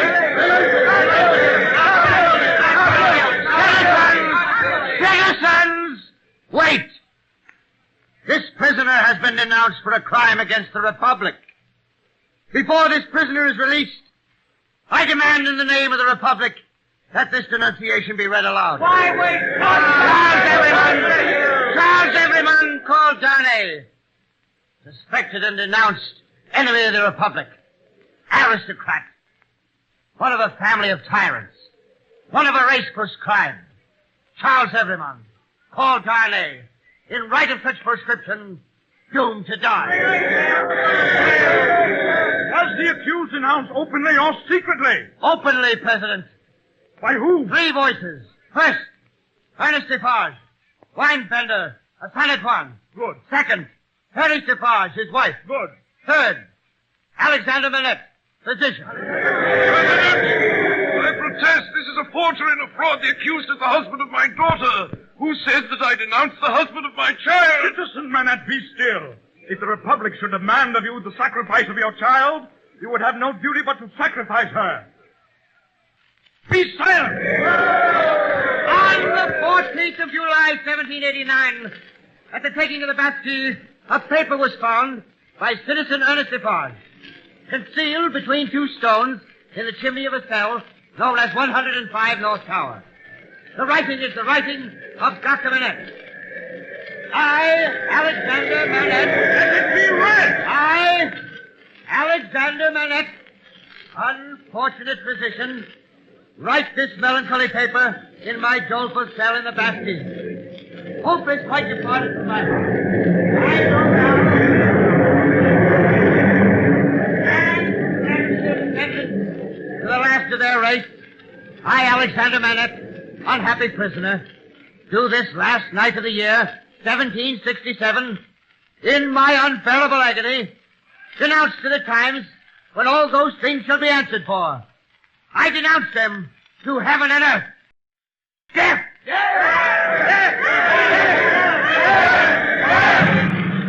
All day, tumbrils go through the streets, feeding the guillotine, and at its foot, splashed with blood, sit the women knitting late into the night, counting dropping heads.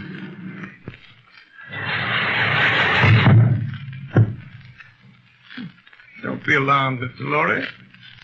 Don't be alarmed. I'm quite sober. Sidney Cotton. Now, Mr. Lorry, listen carefully to what I have to say. But Cotton... Don't waste time asking questions. First, Mr. Lorry, here is the certificate which enabled me to pass out of the city. You see, Sidney Cotton, an Englishman. Yes? Yes. Keep it for me until tomorrow. I have arranged to see Charles Darnay in prison in the morning, and I'd better not take it with me. Do you understand? Why not? I prefer not to do so. Now, take this paper. It's a certificate enabling Dr. Manette and his daughter and her child at any time to pass the barrier on the frontier, you see? Yes, but you can buy the means of traveling the coast as quickly as the journey can be made. You have money. Order your horses to be ready at 2 in the afternoon. Well? It shall be done. Tell Lucy tonight, for the sake of her child and her father, tell her and press upon her the necessity of leaving Paris with them and with you at that hour. Tell her it was her husband's last wish. You think she'll consent? I believe Have so. all these arrangements made in the courtyard, and here, even to the taking of your own seat in the carriage, and then, the moment I come to you, take me in and drive me away. Do you understand that? I understand that whatever happens, I am to wait for you. You have my certificate in your hand with the rest. The instant my place is occupied, you start for England. Promise me solemnly that nothing will make you alter the course on which you now stand pledged to each other. Nothing, Cotton. Remember these words tomorrow. Remember them. change the course or delay for any reason. And no life can possibly be saved. Many lives dear to us must inevitably be sacrificed. I will remember them. I hope to do my part faithfully. Yes, yes. And I hope to do mine. In the black prison of the conciergerie, the doomed of the day await their fate.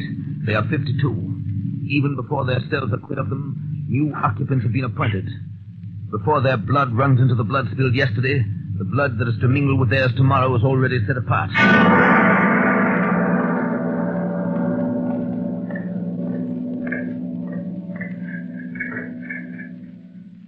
Is this the one? Yes, this is the one. Go you in alone. I wait outside. Lose no time. Good day, Mr. Darnay. Carton. Once more we meet. Are you a prisoner, too? No, I happen to be possessed of a power over one of your keepers here. I come from your wife, Darnay. I bring you a request from her. What is it? A most secret, earnest, pressing entreaty. No time to ask me why I bring it or what it means. I have no time to tell you. You must comply with it. Take off these boots you wear and draw on mine. Here's the chair. Now, hurry. Draw on these boots of mine. Put your hands to them. Put your will to them. Quick! Carton, there's no escaping from this place. It can never be done. You'll only die with me. It's madness. It would be madness if I asked you to escape, but do I? Of course not. Take that cravat and this is mine. Carton, it's madness. It can't be done. It never can be done. It has been attempted. It has always failed. Do I ask you, dear Darnay, to pass the door? When I ask you that, then refuse me. There are pen and ink and paper on this table. Is your hand steady enough to write? Then yes. Write what I shall dictate. Quick, friend, quick. Write exactly as I speak. To whom do I address To it? no one. Do I date it? No. Oh. If you remember the words that passed between us long ago, you will understand this when you see it. You do remember them, I know. It is not in your nature to forget them. Have you written forget them? I have. Is that a weapon in your hand? No, I'm not armed. What is in your hand? You shall know directly. Write on there, but a few words more. I am thankful the time has come when I can prove them. That I do so is no subject for regret or grief. What is that, vapor? Vapor? Something in the air? I'm conscious of nothing. Take up the pen and finish. Hurry, hurry. If it had been otherwise, I should have had so much the more to answer for. If it had been otherwise, If it had been otherwise. Donnie. Donnie. Good. Hey there! Quick! Come in. Have to change his coat. Now, call for help. Take me to the coach. You? Him, man, with whom I've changed. You go out by the gate by which you brought me in. Of course. I was weak and faint. You brought me in, and I'm fainter. Now you take me out. The parting has overcome us. Such things happen here often, too often. Quick, call for help! You swear not to betray me. Man, don't waste time taking yourself to the courtyard. You know him. Place him yourself in the carriage, show him yourself to Mr. Lorry, and tell him to remember my words of last night and his promise of last night, and drive away. Hey there! Hey! Help! I'm fainted!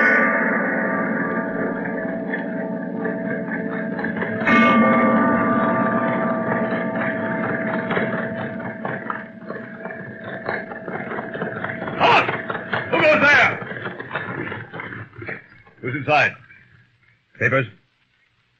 Alexandre Manette, physician, French. Lucy, his daughter, French. Lucy, wife of Evremont. Is that right? Huh. Evremont has an appointment elsewhere today, I believe. Lucy, their child, English. Sidney Carton, lawyer, English. English lawyer appears to be sleeping. Jarvis Lorry, banker, English. Go ahead, you can depart, citizens. A good journey.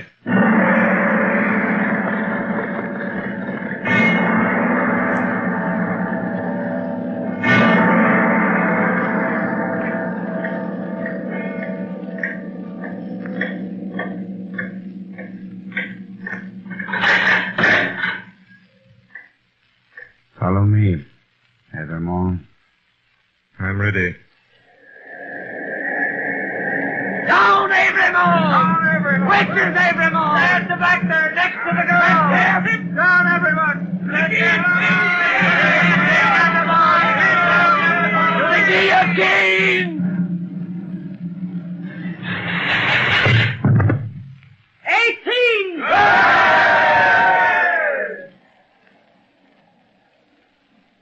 Evermont, do you remember me?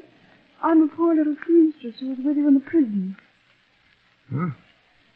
Oh, true, I forget. What were you accused for? Plot. Is it likely? Who would think of plotting with a poor little weak creature like me? 19!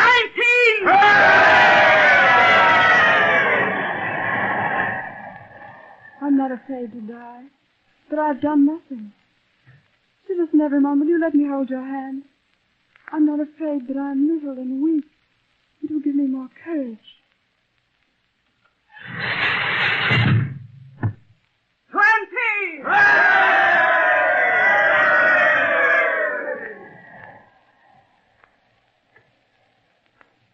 Keep your eyes upon me, dear child.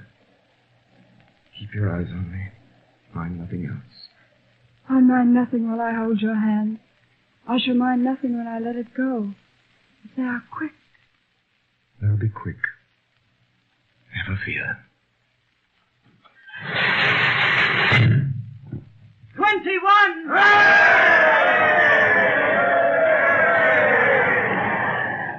Has the moment come? Yes, May I kiss you now? I'm so afraid. my child. Nothing to fear. I see these men around me.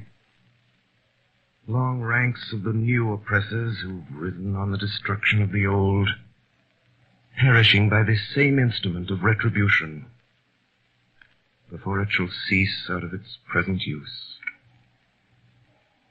I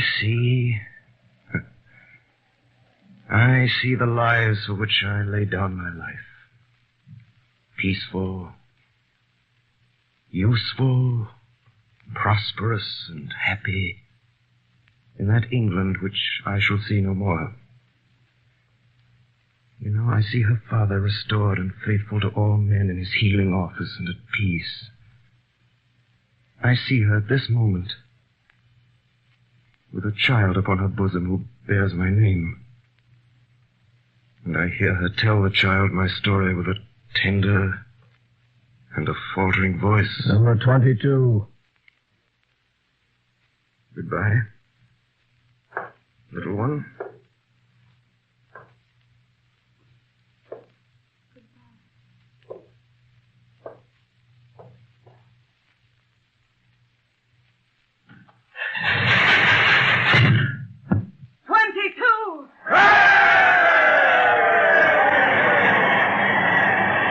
Number 23. Right, citizen.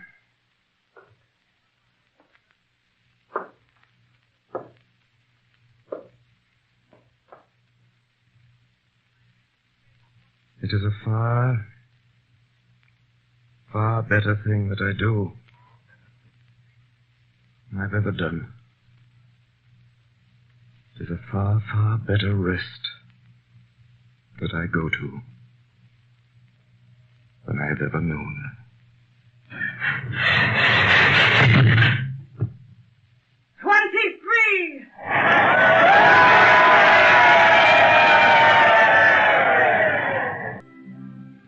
Tonight, the Columbia Network has brought you Orson Welles and the Mercury Theater on the Air in A Tale of Two Cities by Charles Dickens. We now present the star and director of these broadcasts, who tonight played Dr. Manette and Sidney Carton, Orson Welles. Ladies and gentlemen, I should like first to thank the actors of the Mercury Theater who played with us tonight. Among them were Martin Gable as Mr. Laurie, Ray Collins as the prosecutor, Edgar Berrier as Charles Darnay, Frank Reddick as Defarge, Eustace Wyatt as the clerk and the judge, Kenneth Delmar as the counselor for the defense, Betty Gard as Madame Defarge, Erskine Sanford as the president, Mary Taylor as Lucy Manette. Next Monday night, we do a novel by one of the most distinguished of living statesman authors, John Buchan, Lord Tweedsmuir, the Governor General of Canada. His 39 Steps, the famous story of the weeks immediately before the Great War. Story of spies, and intrigue in a man with hooded eyes. Please tune in next week. Tonight's production was done at your request, and we intend to choose later works in this series on the basis of your letters to us.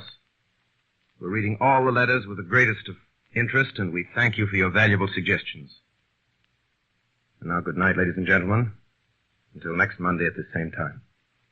Tonight's production by the Mercury Theater on the Air was heard on both the CBS network and through the stations of the Canadian Broadcasting Corporation. Bernard Herrmann conducted the music, and Davidson Taylor supervised for the Columbia Network. Dan Seymour speaking. This is the Columbia Broadcasting System.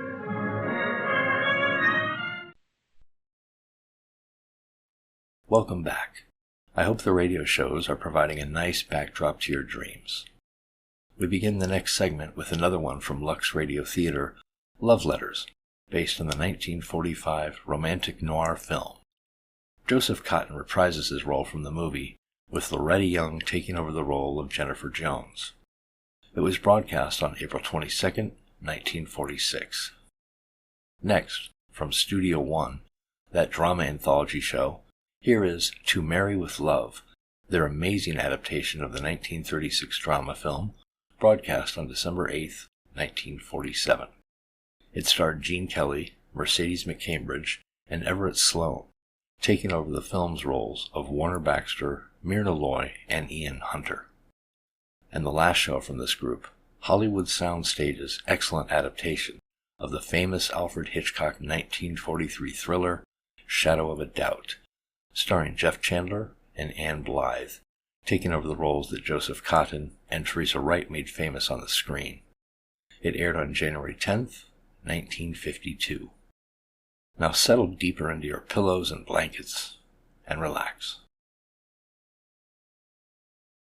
Lux presents Hollywood.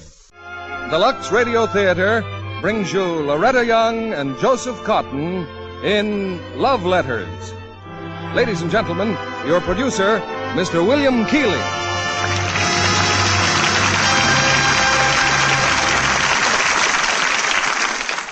Greetings from Hollywood, ladies and gentlemen.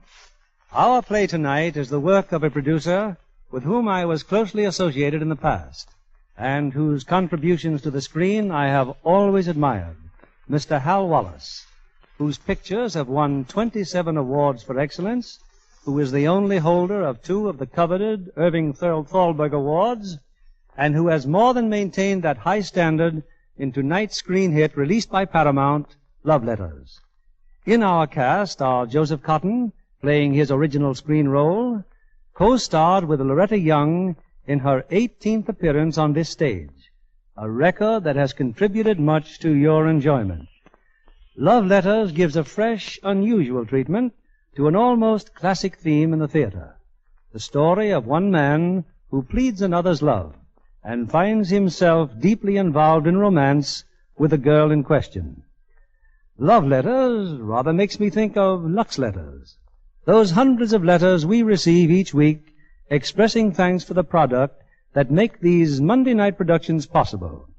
Writes one friend of this theater from Chicago, I'm a hosiery mender, and I know from long experience how to care for stockings. I always advise my customers to wash their nylons in Lux Flakes after every wearing. Yes, stockings do wear longer and look better thanks to your wonderful product, Lux Flakes. In return for that kind letter, all our thanks to Mrs. Rita Lynch. It's curtain time, and here's the opening act of Love Letters, starring Loretta Young as Singleton and Joseph Cotten as Allen. London, a few weeks after the end of the war. In Miss Dilly Carson's comfortable flat, a party's been going on since 8 o'clock. It's a little after midnight now, and standing in front of a tall window, gazing into the fog-draped city, one of the guests is in a talkative and philosophical mood.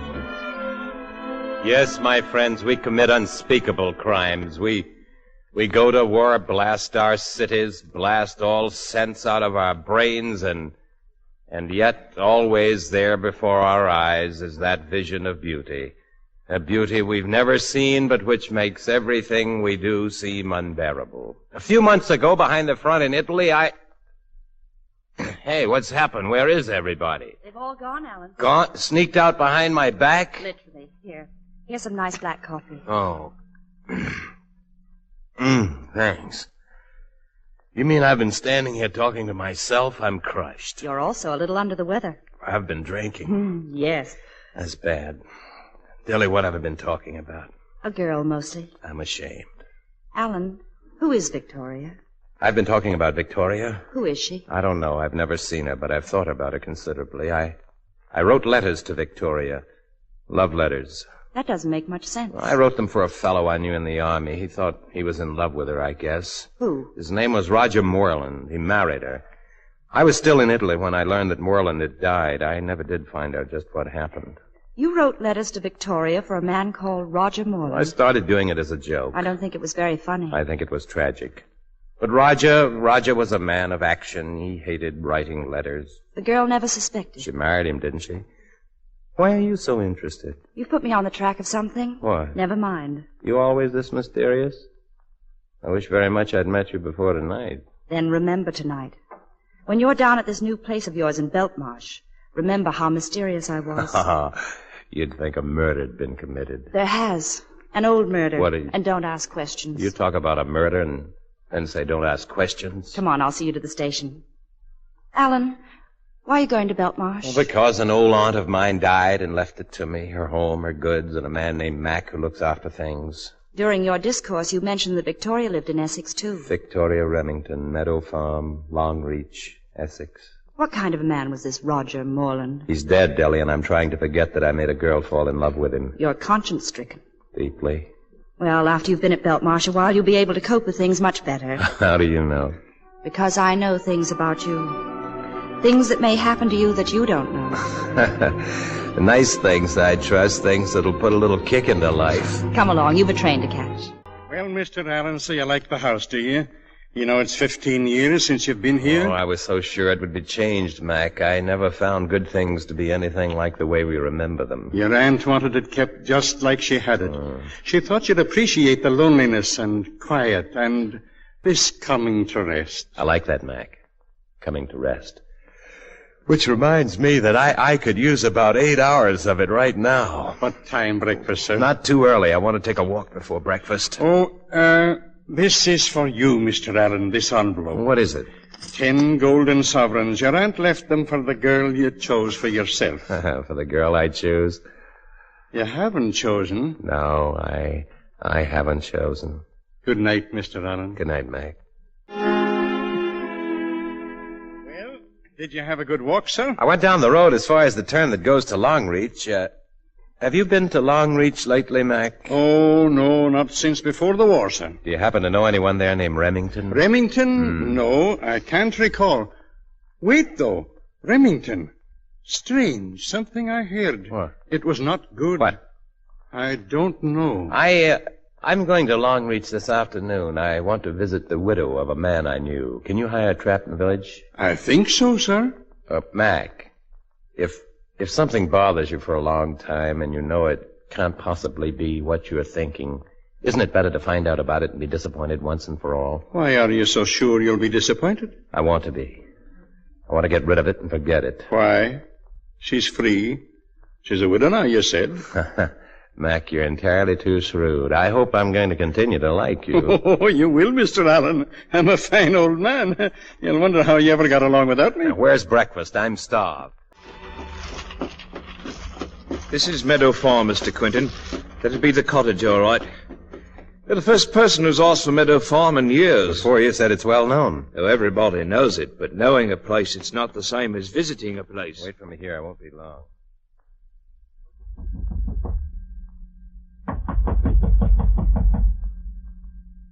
You want something? Oh, I didn't see you come up. What business? I want to know if Victoria Moreland still lives here. She's gone away. Could you tell me where? London, maybe. I don't know. Somewhere in London. I was a friend of her husband. Him? He's dead. Yes. There's nothing you can tell me about Mrs. Moreland? Nothing. Who's in the house? Nobody's in the house. I'm Jupp. I look after the farm. I'm sorry I troubled you. It's all right. It's all right. When you're in Beltmarsh, remember particularly how mysterious I was. An old murder. I know about things that may happen to you that you don't know. Mr. Quinton! Is something wrong, Mr. Quinton? Oh, no, driver. Nothing's wrong. You can take me back now. Yes, sir. No, wait. I've changed my mind. Take me to the railroad station instead.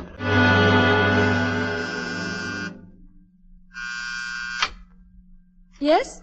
Oh, is Miss Dilly Carson at home? Oh, no, but she'll be back in a minute. Come in, Alan. You know me? Mm-hmm. We've met? Oh, yes. Well, who are you? Try and think. Won't even give me a hint? Sit down. Thank you. It'll be funny to watch you trying to remember. Funny, but not very polite. Well, should we be polite or honest? Whichever you prefer me to be. Oh, I don't like people to try to be what I want them to be. What should they do then? Whatever they like. Whether anyone approves or not. Well, I couldn't possibly say what I'd like to right now. What? That you're, well, very pretty. Oh, please say it. I'd like to hear it. You're very pretty, and I'm embarrassed. And you don't remember seeing me before? Well, only a feeling that I have. Where? Now, this sounds absurd. Overseas at the front. No, I've never been at the front. You knew my name. I've thought of you very often. Why should you admit that? Well, why not? I wanted to tell you that I've thought of you, and you'd be glad to hear it. What made you think about me? Do you remember being in this flat before? Only slightly, at a party. Uh-huh. Dilly told me. She told me you talked about me. About you? Yes. What'd I say? She wouldn't tell. Oh, you're upset, aren't you? Yes. Why? I've just come from the library. I found some very disturbing information in the newspaper file. Oh, well, can I help you? Well, maybe you can. Do you know Victoria Moreland? Victoria Moreland? Mm-hmm. No, I've never heard of her. I'm sure she's a friend of Dilly's. Oh, no, I know all Dilly's friends. Well, it doesn't matter, I suppose. Oh, it does matter. You're in love with her. What makes you say that? The way you pronounced her name. The way you look. You know what's strange? You knew it before I did. I never realized it until I heard you say it. You've been in love with her without knowing it? For a long time. And you've lost her? Oh, I'd like to help you find her. Look, just who are you? Where did I meet you? Right here in this room at the party the other night. I'm Singleton. Oh, the girl who kept playing the Debussy record, of course. I wanted to talk to you, but Dilly kept me away. Why? I don't know. Well, so you're Miss Singleton. No, not Miss Singleton. Just Singleton. What's your first name? I haven't any. Oh, now, wait a minute. Oh, hello, Dilly. Look, here. So I see. Good evening. I'm sorry. A bit of a shock seeing you. I didn't think you'd be back so soon. I want to talk to you, Dilly. I've been going through some old newspaper files at the library. We've had a fine time, Dilly. Alan likes me. Yes. Dilly, who's Victoria Moreland? You know her? No, I don't, Singleton. Why? Well, Alan thought you knew her. Well, I don't.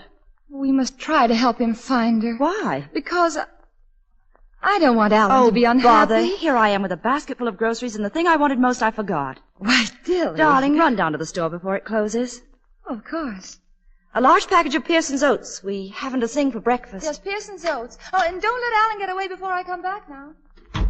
So you forgot Pearson's Oats? Yes. No, you didn't, Dilly. No, I didn't.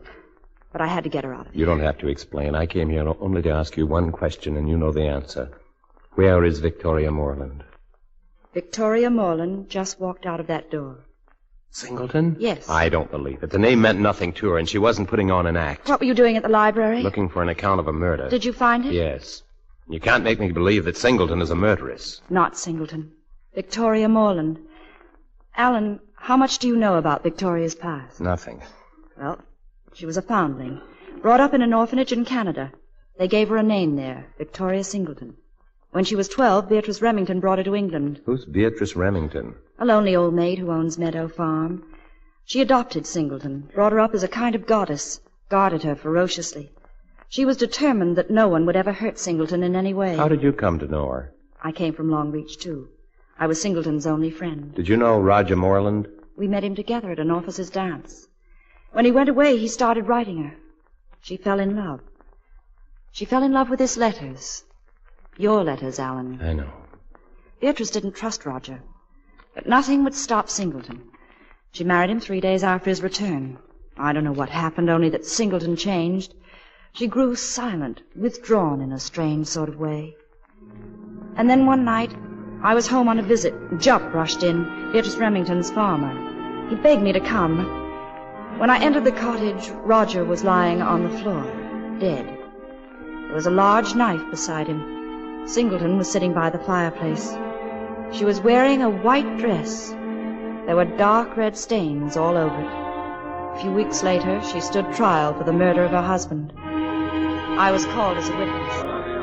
And now then, Miss Carson, upon seeing the body of Roger Morland, exactly what did you do? I spoke to Victoria. She didn't answer me. She didn't even recognize me. She just kept staring at the fireplace. In front of the grate was a fragment of a letter. Did you pick it up? Yes. It said, "I think of you, my dearest, as a distant promise of beauty untouched by the world." Was the letter signed? I couldn't tell. It was burned. Was Beatrice Remington present at the time? Yes. She was standing in the doorway leading out of the room. She appeared very ill. She had nothing to say? No, all she said was, he struck her. Nothing more. If it pleases the court, the defense would like to call Dr. Albert Peters to the stand. Dr. Albert Peters.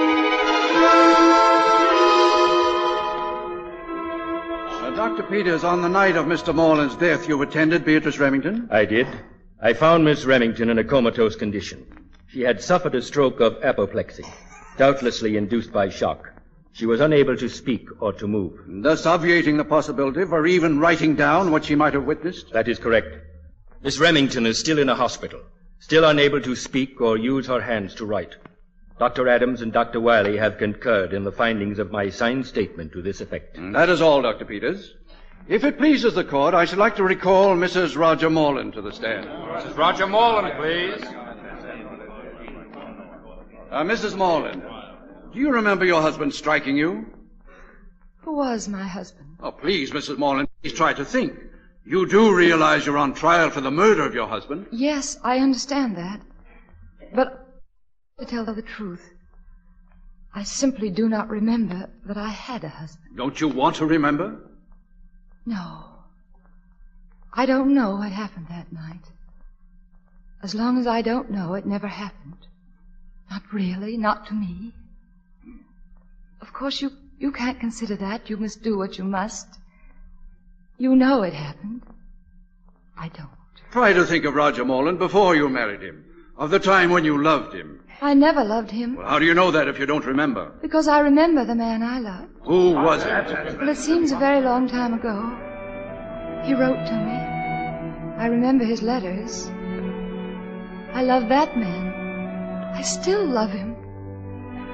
So you see, I couldn't have loved Roger Morland, the man I killed.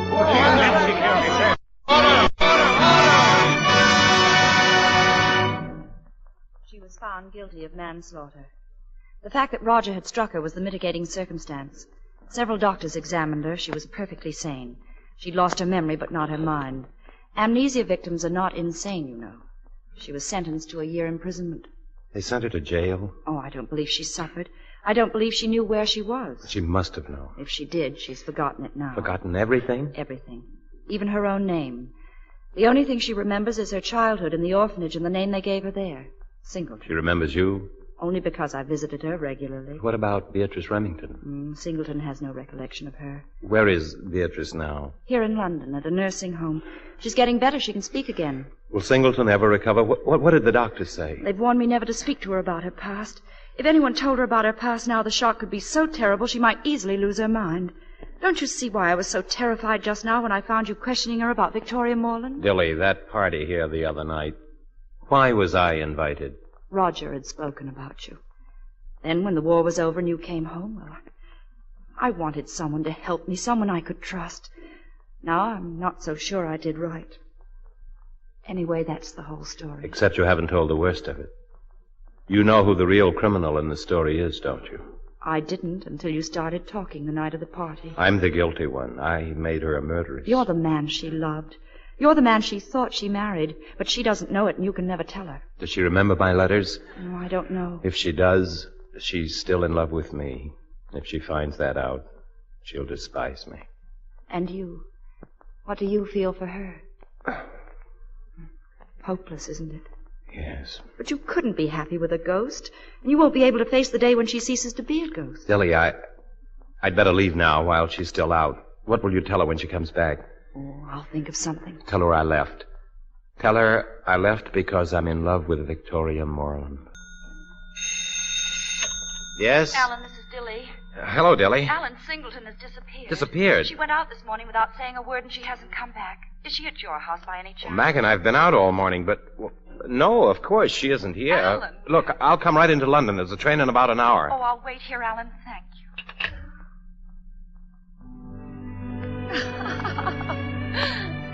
Singleton. Well, Alan, aren't you glad to see me?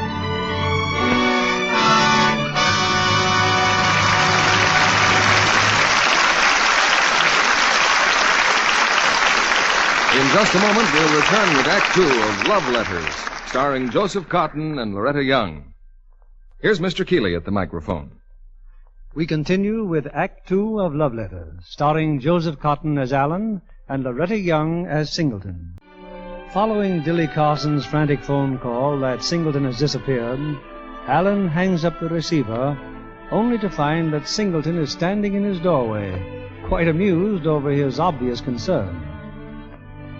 Well, aren't you going to say hello or something? Singleton, how long have you been here? Oh, I think maybe an hour. The door was open. I heard the phone ringing, but I was afraid it was Dilly, so I didn't answer it. Now, Singleton. Oh, please, please, please, please, Alan, don't call her yet. Hello, Singleton.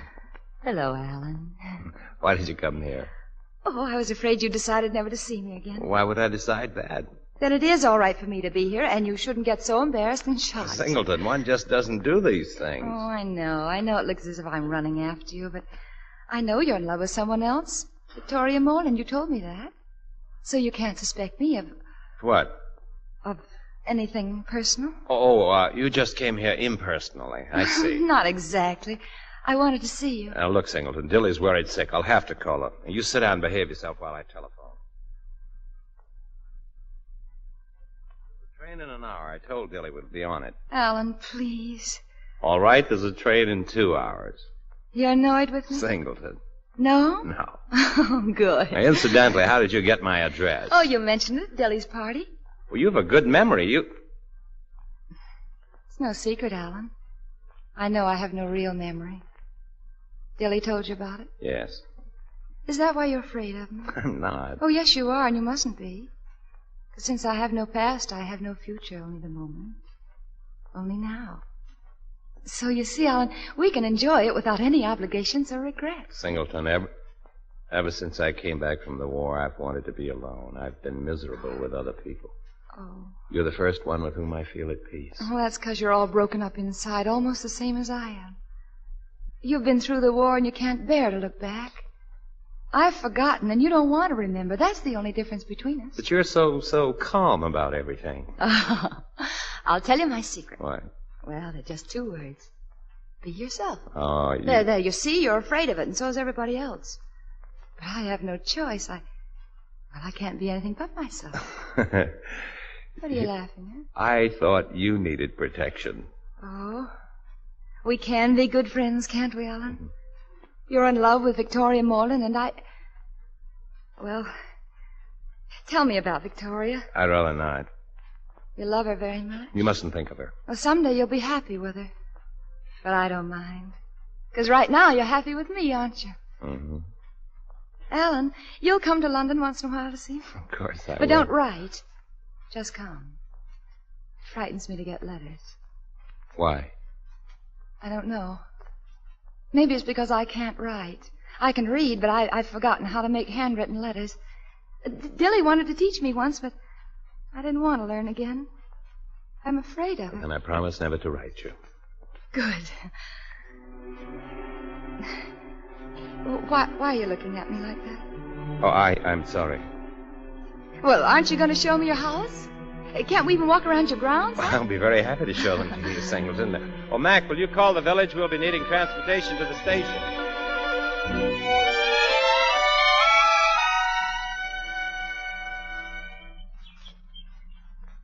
Singleton, come on. We don't have a car, you know. But I haven't said goodbye to Mac yet. Goodbye, Mac. Goodbye, miss.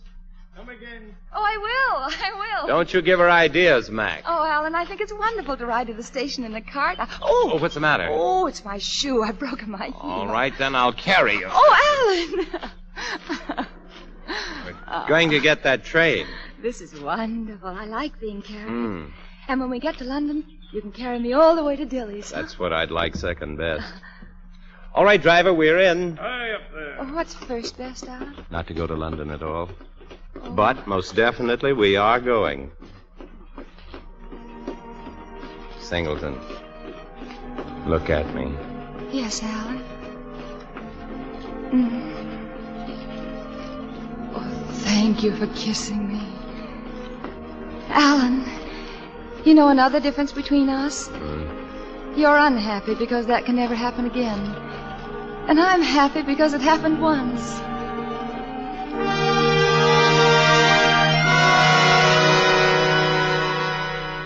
And you're not even going to scold me, Dilly? No, I'm not. Oh, isn't she wonderful, Alan? She just knows it would be useless to be angry with you. Oh. Well, if I'm going to get back Beltmarsh tonight. Good night, Alan. Night, Singleton. And don't forget, you're coming to see me soon. Very soon, I hope. Dilly, I'm not going back tonight. I'm staying in London. Why? I want you to arrange for me to see Beatrice Remington. What are you thinking Please, of? Dilly, as soon as possible. Tell her all about me, except about the letters. I'll be at the Hotel Berkshire. You can call me there anytime tomorrow.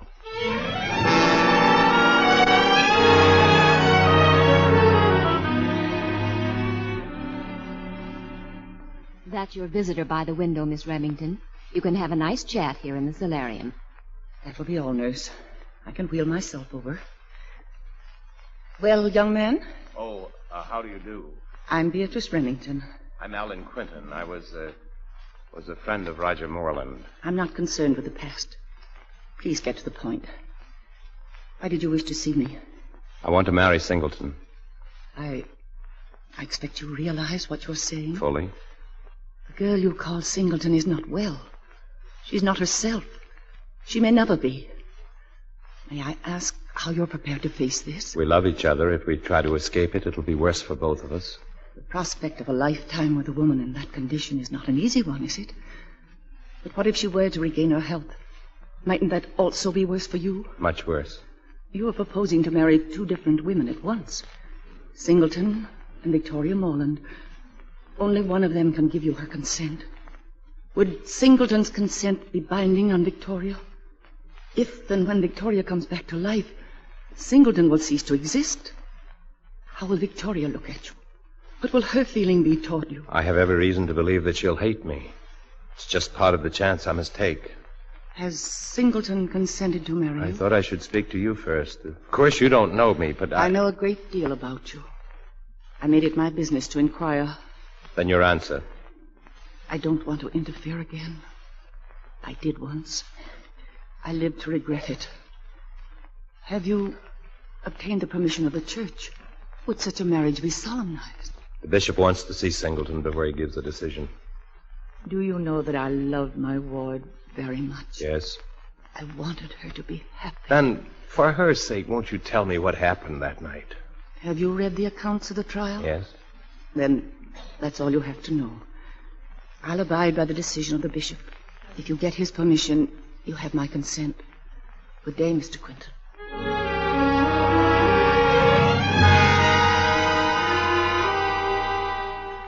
May I pour you some more tea, Singleton? Thank you, Bishop. You don't know how much I'm enjoying this talk with you. Oh, it was very kind of you to invite Alan and me. I've always wanted to see a bishop. Well, it's true. Tell me, are you quite content to be called Singleton? Don't you sometimes wish for a Christian name? Oh, no, I don't mind, really.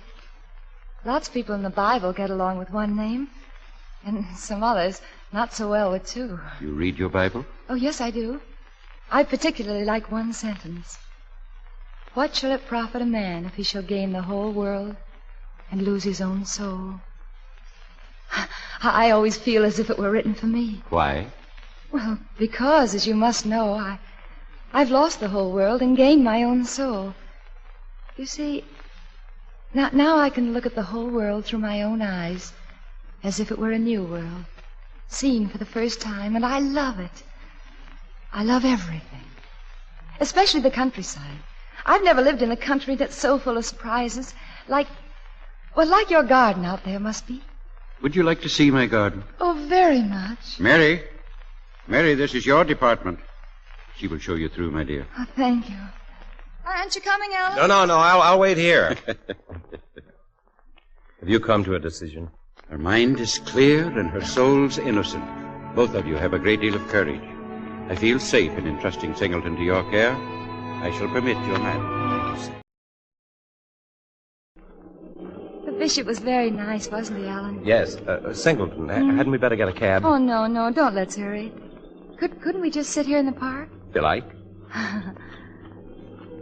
Alan, I'm sorry about the difficulties. What difficulties? Oh, about me, the ones you had to discuss with the bishop. How do you know what I discussed with the bishop? I like to think of you as being so kind. You went around and consulted people to make sure they permitted before you spoke to me. But, Alan, what about Victoria Morland? Singleton, that's gone and finished. My past is as dead as yours. We're both making a new beginning. I want you to trust me. I trust you, Alan. I know you love me, but you can't really know it until you find her again. If you don't, you'll never be sure. I am sure. Singleton, if you love me, you'll forget that name and never think of it again. Oh, I love you. Enough to marry me. Alan? What's the matter? I don't know. I knew what you were going to say, and yet when I heard you say it, when I heard you say, enough to marry me, something happened. It frightened me. I don't know why. Something out of your past. Oh, Alan, there is something in my past. I don't know what it is, but it's something horrible. Alan, if I remember it someday, it might hurt you, and I couldn't bear to hurt you. Oh, nothing could hurt me except to lose you. Oh, say it again. Say it again. I want to see if it frightens me again. I love you, Singleton. Will you marry me? Oh, yes, darling. Yes.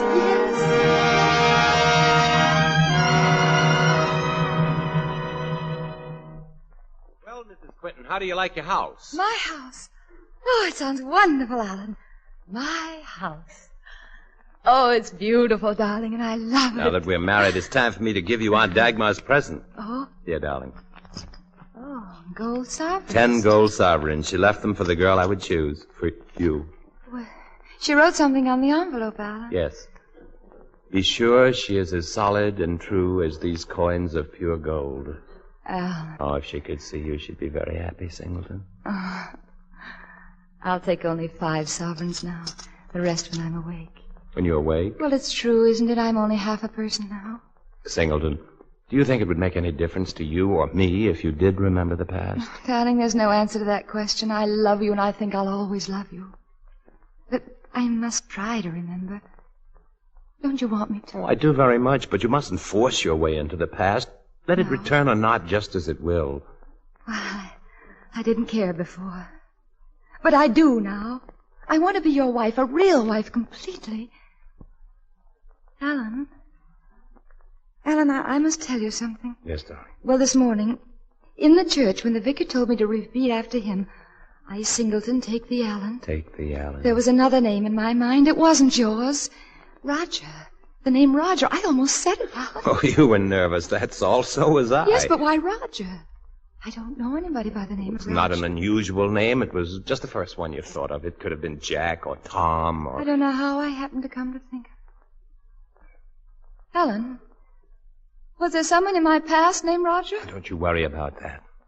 No, I don't want to worry about anything today. No, darling. Oh, it's taking such a risk to be as happy as this. I'm so afraid of losing it. We won't lose it, Singleton. No, darling. We won't lose it. We pause now for station identification. This is CBS, the Columbia Broadcasting System. Here's your producer, William Keeley. After our curtain, you'll welcome, I'm sure, a behind-the-scenes discussion with tonight's stars. Here they are in the final act of Love Letters. Loretta Young as Singleton and Joseph Cotton as Alan. 2 months have passed. Wonderfully happy months for Alan and Singleton. But Alan realizes fully that each new day brings them that much closer to the moment when Singleton's memory will return. When she'll remember Roger Morland and a murder and love letters signed with Roger's name, but which he never wrote. It's the 21st day of June now, and Singleton is observing her birthday. Darling, it was a wonderful idea, picking the first day of summer for my birthday. That's the advantage of not knowing when you really were born. You had the whole calendar to choose from. What will happen if I remember my actual birthday? Oh, I'm counting on that. That's why I didn't buy you a present. Oh, that was mean of you, Alan. Because I have a present for you. Have what? I've been learning to write. Mac's been helping me all these weeks. Here, I've written a letter to you. Thank you, darling. Well, aren't you going to read it? Of course. Dear Alan, there are many things I want to thank you for, but I'll just name one because it covers all the others. Thank you for seeing life not as a burden or... Not as a burden or punishment, but as a dream and beauty which we have made real. Alan, what's the matter? Don't you like my letter? It just surprised me, that's all. Oh? How did you happen to write that, dear? Oh, I don't know. The words just came as if I remembered them from somewhere. You see, I'm remembering things every day. What things, darling? Well, I remember a beautiful white dress with red stains on it. When was that? I don't know when. But there was music and men in uniform, officers, an officers' dance. Go on, sing. Well, there was a young man, quite witty and handsome. It was he. He was the one. He made me laugh, and I spilled strawberry punch all over my dress. Oh, don't think about him, Singleton. I've something much nicer for you to think about. What, Alan? Oh, you did get me a birthday present, didn't you? Look out the window. Down by the road. A car. A new car. Well, not exactly new, but it runs. And it's mine? Happy birthday, sweetheart.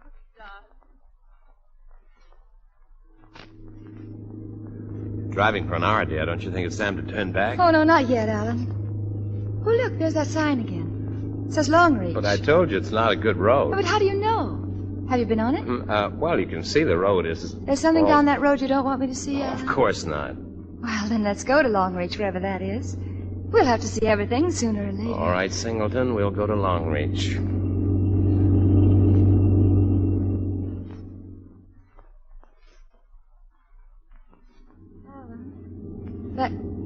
That cottage there. Yes, darling? Oh, it's such a dismal place, isn't it? Just don't look at it. But it fascinates me, Alan. I'd like to stop. I want to look at the cottage. If you wish, dear. It looks so neglected and so desolate. People just don't let this happen to a house without a reason. I wonder why. Now, wait a minute. There's a man. He's looking at us. Oh, or maybe he knows. Good morning. Good morning. Alan, look at him. He seems terrified. I know we're trespassing, but my wife wanted to see the place. Could you tell us whose house this is? I mean, who owns it? You ask me that? Yes. The owner of the cottage has gone away. We don't want any visitors. Oh, I'm sorry. Please go away. Looks like a haunted house. I'm sorry we bothered you. We shouldn't have stopped. I mustn't be so curious. Now, you see what happens when you talk to strange men? Oh, darling, take me home. We have a wonderful house. I want to go home to my wonderful house. Hello, Singleton. Oh, you scared me, creeping up on me like... I didn't want to call you. I just wanted to look at you sitting there on the garden wall darling. under a tree.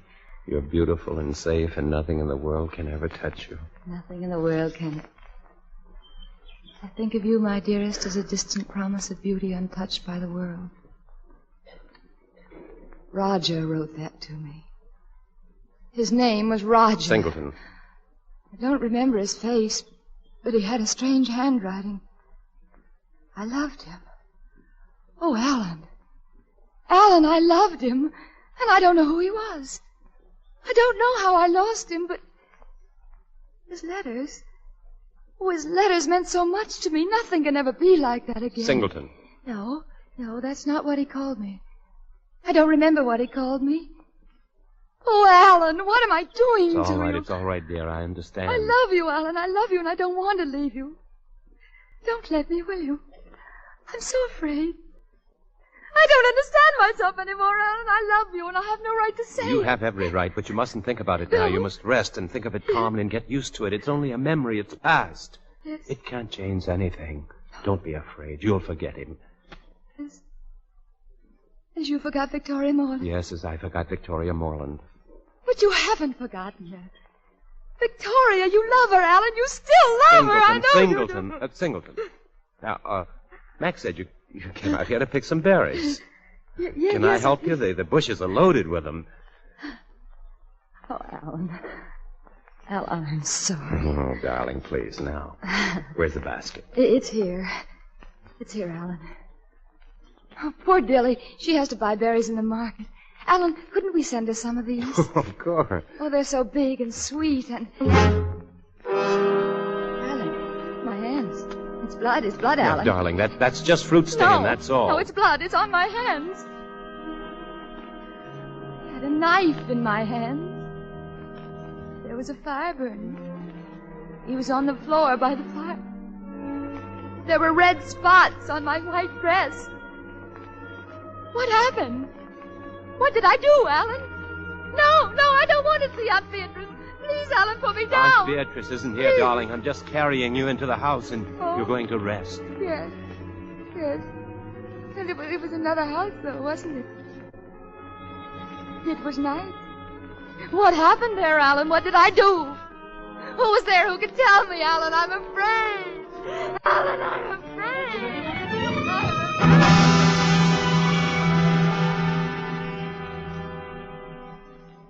Resting now, is she, sir? Yes, she's asleep, Mac. Poor little thing. Take good care of her. You're going out? I've got to go. I've got to go to London right away. Don't let anyone in the house, Mac. With any luck, I'll be back by morning. I'm very sorry, sir, but this is a nursing home. You must observe visiting hours. But I've told you, nurse, I must see Miss Beatrice Remington. Miss Remington is not here any longer. Here? She left 2 days ago, against medical advice. Where did she go? I'm sorry, sir. She didn't say. I see. Thank you. Mac, where are you? Mac! Right here, Mum. Oh. It's a fine morning, isn't it? Yes, Mr. Quinton, where did he go, To Mac? London, Mum. Oh. He left last night while you were asleep. You feel better this morning, don't Why you? did he go to London, I Mac? don't know, Mum, but he'll be back soon. Oh, he shouldn't. He should never come back. Here now, Mrs. Quinton, that's no way to talk. Oh, you think there's something wrong with me, don't you? But I'm quite all right. You don't have to watch me. Aye, Mum. That's the postman coming, isn't it? I'll get the name. No, I'll get it. I'm not afraid of letters anymore. Just one letter, ma'am, from Mr. Quinton. Thank you. I'll be in the kitchen, Mum. Breakfast in a minute. Yes, thank you, Mac. Just one letter for my husband. It's from Longreach. Beatrice Remington. Meadow Far, Longreach.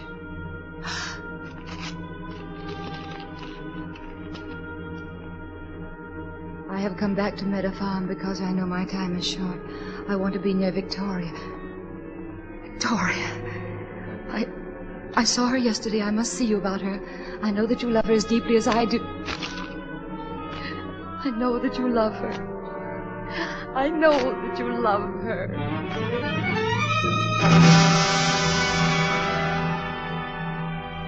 Singleton! Oh, Singleton, I'm home, darling. Singleton! Mr. Allen. Hello, Mac. Where's my wife? She's gone, Mr. Allen. I've looked everywhere. She's gone. What happened? I don't know.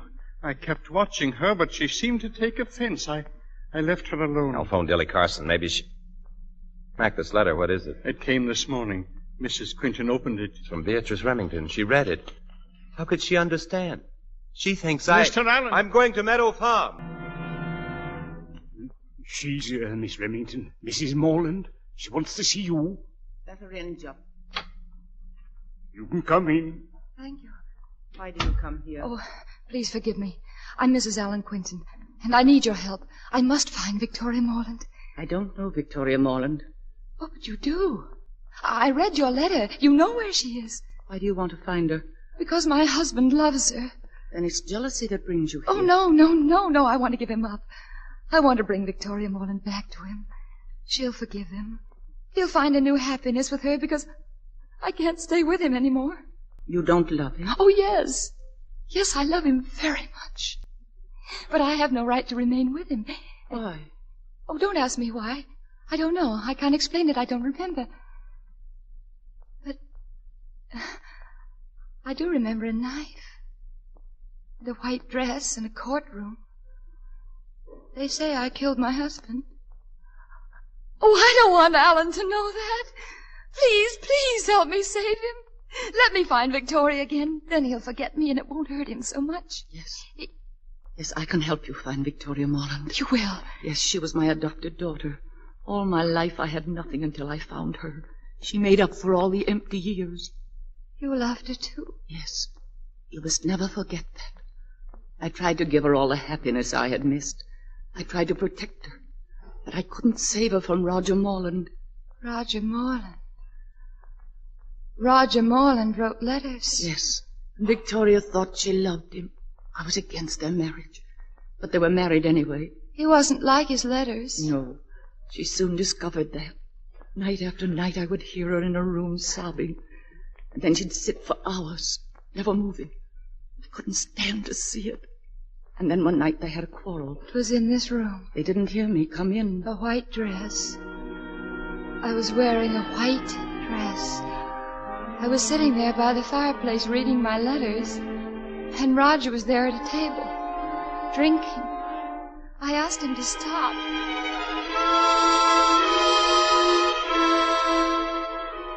Why should I stop? I'll drink if I want to. Roger. Why do you keep reading those letters? Because I love you. Because I want to think of you as you were when you wrote them to me. Stop reminding me of those blasted letters. Those letters are you, Roger. I never wrote them. Do you hear me? I never wrote them. Another man wrote them for me, and you meant nothing to him, just as those letters mean nothing to me. Now give them to me. No. I'm sick of competing with a ghost. Roger, don't, please. You're burning them. Shut up. Don't burn them, Roger, please. They're mine. Oh, please, please. They're gone now. See? And I'm your husband, and you're going to love me for a change instead of a lot of idiotic letters. Look at me. I said look at me! My letters. My letters. My letters. My letters. He raised his hand to strike her again. The blow never fell. I had seized a knife and come into the room. I killed Roger Morland. Beatrice. And Beatrice. You lay on this floor next to him. My letters, over and over again, that's all you could say. Suddenly there was a terrible pain in my heart. I tried to speak, and I couldn't. I tried to move, and I couldn't. I just stood here watching you, and your hands touched the knife and the blood. And now you know, Victoria. Now you know. I didn't kill him. I didn't kill him. I who did could neither speak nor write. I couldn't tell them the truth in time. When I regained my voice, it was too late. You had served a year in prison and were released. I wanted to go to you and tell you, but you didn't know me. I had to keep silent to protect your sanity, and I only made it worse. A lie never works, no matter what our motives. I can't even ask you to forgive me, Victoria. It wasn't your fault. It wasn't. It was because I loved a man who didn't exist. Who was he? Who wrote the letters? We'll never know. I hope you'll never find him. He is the man we should hate. Hate? Victoria. Alan! Come here, darling. Alan, you heard. Everything. Oh. You wanted to find Victoria Morland for me. For you, Alan, for you. Darling, nobody can build happiness on a lie. Beatrice Remington learned that, and Roger Morland learned it, and I.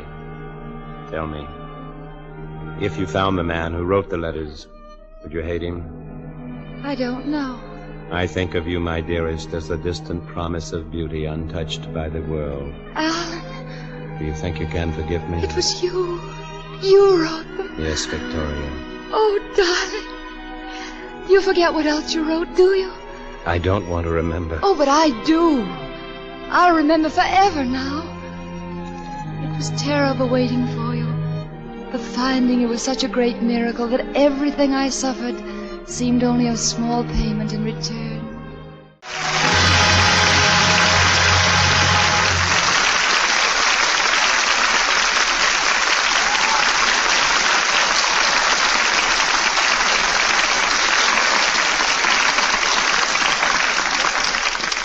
stars will return for their curtain calls in just a moment.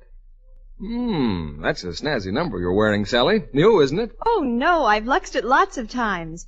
And I mean I use nothing but Lux Flakes.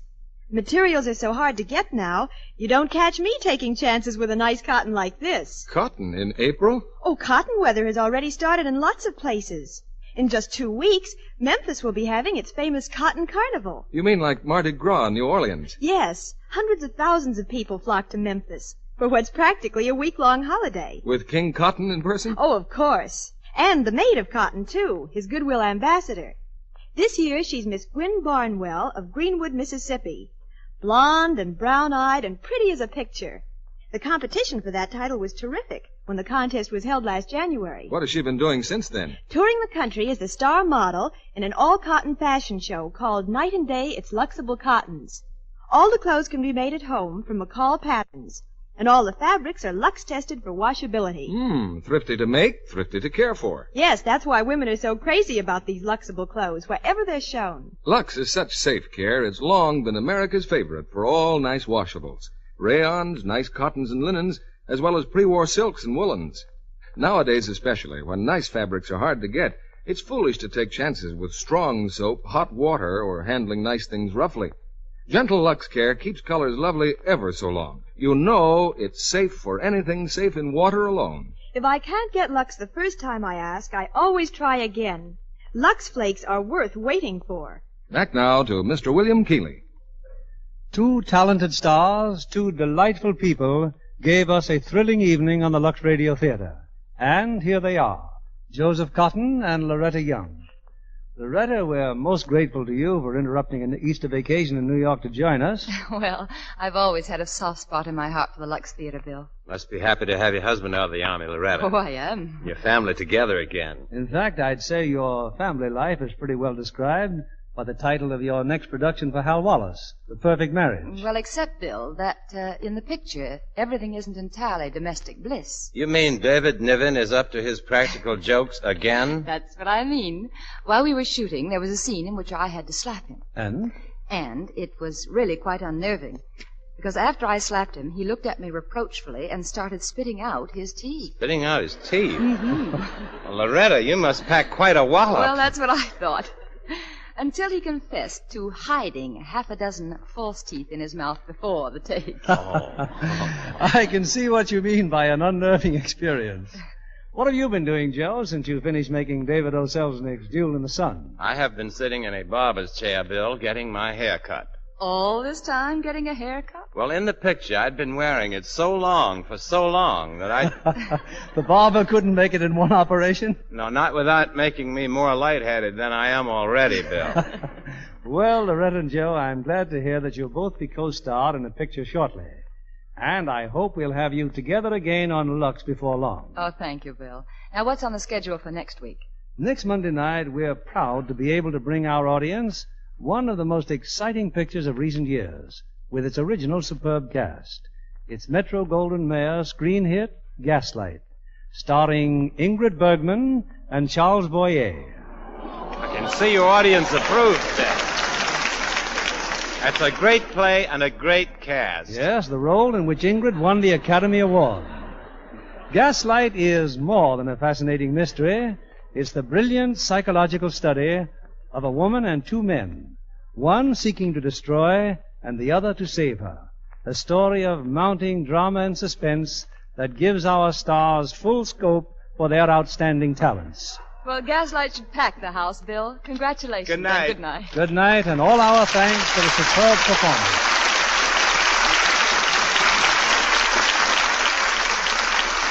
Tonight, we congratulate KMBC of Kansas City, who this week marks 25 years on the air. This is one of the pioneer radio stations carrying the Lux Radio Theater.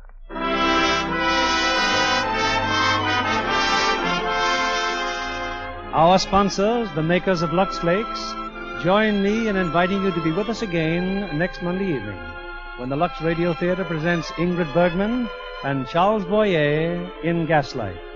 This is William Keeley saying good night to you from Hollywood.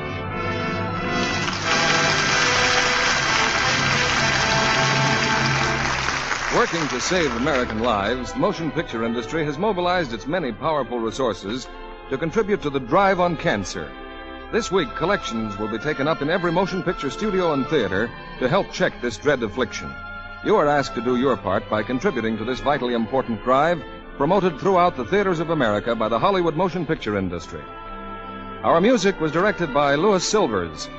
Next week, part of the country goes on daylight saving time. If your area remains on standard time, you'll hear the Lux Radio Theater 1 hour earlier.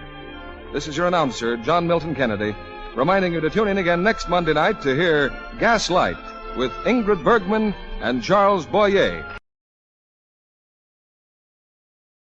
Tonight, Mr. Gene Kelly stars in To Marry with Love from Studio One at CBS. Listen, Bill, we'd like to see you settle down, Jock and I. That's the trouble with you married couples. You're like somebody with a contagious disease. If you've got it, you see no reason why everyone shouldn't have it, too. Why can't you let people alone? With a moment from To Marry with Love by Richard Sherman, we invite you to Studio One, a full hour of dramatic entertainment from radio's own Playhouse. To introduce tonight's great story, here is the director of Studio One, Fletcher Markle. To Marry with Love is the story of 10 years and 3 people. Mary Wallace, Jock, her husband, and Bill Hallam, their best friend. It's a warm and realistic study of a marriage and a delirious decade, as seen from the point of view of the other man. And tonight, to play Bill Hallam, who tells the story, we have with us in Studio One an actor of bright and beguiling talents, Mr. Gene Kelly. With Mr. Kelly, you'll be hearing Mercedes McCridge as Mary and Everett Sloane as Jock. Herewith, our version for listening of To Marry with Love by Richard Sherman. Oh, isn't it wonderful, Bill? Isn't it the most wonderful wedding you've ever been to? We say 10 years ago, and it seems a long time. But I remember you, Mary, and your laugh, and what you said the day you married Jacques. Orchestras played Harbor Lights and That Feeling, which were new in 1937. There were sit-down strikes in the automobile factories, an air raid in Madrid, and people talked about the marriage of the Duke of Windsor to the woman he loved. In the midst of youth and fame, Jean Harlow died at 26, and George Gershwin at 38. We say 10 years ago, and it seems a long time, Mary. Or does it? I remember you standing in a rice-littered, flower-strewn room at the Copley Plaza in Boston in 1937, wearing an orchid corsage on your wedding dress. You were laughing, and you said to me, Isn't it wonderful, Bill? Isn't it the most wonderful wedding you've ever been to? Of course it is. Darling, you're going to twist my arm right off. That's no way to treat a husband. Oh, Jock, darling, I'm so happy I could die. Tell me it'll never be any more wonderful than it is right now. Because if it is, I couldn't bear it. Who knows, Angel Child? Well, one thing, I don't know how you two could ever be more beautiful and handsome, respectively, than you are now. Isn't Bill nice, Jock? Well, Isn't it's true. It's true. You look like something out of Harper's Bazaar. Isn't he the man with the words, though? Unfailingly. Kiss me again, Jock, darling. Look, Angel Child, that boat has a definite sailing time, just like any other boat, and much as I love you, we're embarrassing the best man. That is, everybody tells me he's the best man. Don't listen to them. Bill, it's a little early yet to be making plans, but do you know what? Tell me what? We're going to name the first one after you because I love you and Jock loves you. Couldn't be better said. Well, that's fine because I love you guys, too. Okay. Send me a postcard, will you? And don't get seasick. Hey, aren't you coming down to the boat? Oh, Bill, darling, you've got to come. We're running out on the others, but naturally it wouldn't be anything at all without you. Would it, Jock? Well, I should say not. Now, sure it would. It would be very nice and will be. Anyway, I have to catch the 6 o'clock train. Goodbye, Jocko. Be good to this girl. She's been like a sister to me. That sounds pretty silly, doesn't it? Well, I think it's sweet. And take care of yourself, will you? Don't try to visit all the bars in Paris. You ought to get married, too, will you? You ever think of that? Quite often. Well, so long, Mary. I'll see you in New York when you get back. We'll have to have a real party. Hey, you dumb bunny. Aren't you even going to take advantage of the chance to kiss the bride? Oh. Of course. I should say. So I kissed you, Mary, and that made the 3rd time in my life. The first time was when you were 11 and I was 12, and then again 3 years later in a closet at a party where we were playing post office. I didn't kiss you after that somehow until this time, the 3rd time. And as I felt your lips, I thought, the last time. I said I had to catch the 6 o'clock, but I didn't catch it. Instead, I went into the room where the dancing was and drank too much punch. You sent me postcards from Europe, several of them, and a letter, too, with a postscript by Jock. The trip's been divine, and we're spending more money than we should. I'm in a constant ecstasy, and Jock is a husband out of 1,000,000. Postscript. 10 million. But she's a wife out of 1,000,000,000. Or are there that many women in the world? Then you were home again at that little apartment on East 38th Street. The one with atmosphere instead of air. You said I was your first guest, and I must have been, because the meal was certainly terrible, Mary. Even though Jock and I both tried to comfort you by pointing out that you'd improve later on, and that in any event you could never be worse. Afterwards, we sat in front of your smoking fireplace, and Jock said, I'm going to make $1 million. That's what I'm going to do. Oh, marvelous. How are you going to do it? And when? Advertising. Within, 5 years, maybe sooner. I'm going to open my own agency. What with? The money your father left you? Exactly. Are you really serious about it, Jock, darling? I thought you were kidding when you mentioned it before. Oh, I'm absolutely serious. The only business I know. Care to invest the money in the company, Bill? I'm a lawyer, Jock, not a gambler. Oh, Bill C. Hallam. The C is for cautious. Or canny. Well, it's getting late. Does it matter? I'm a working man who starts work before lunch. That was most unkind. I'm starting back to work first of next week. Come to see us a lot, Bill. Definitely.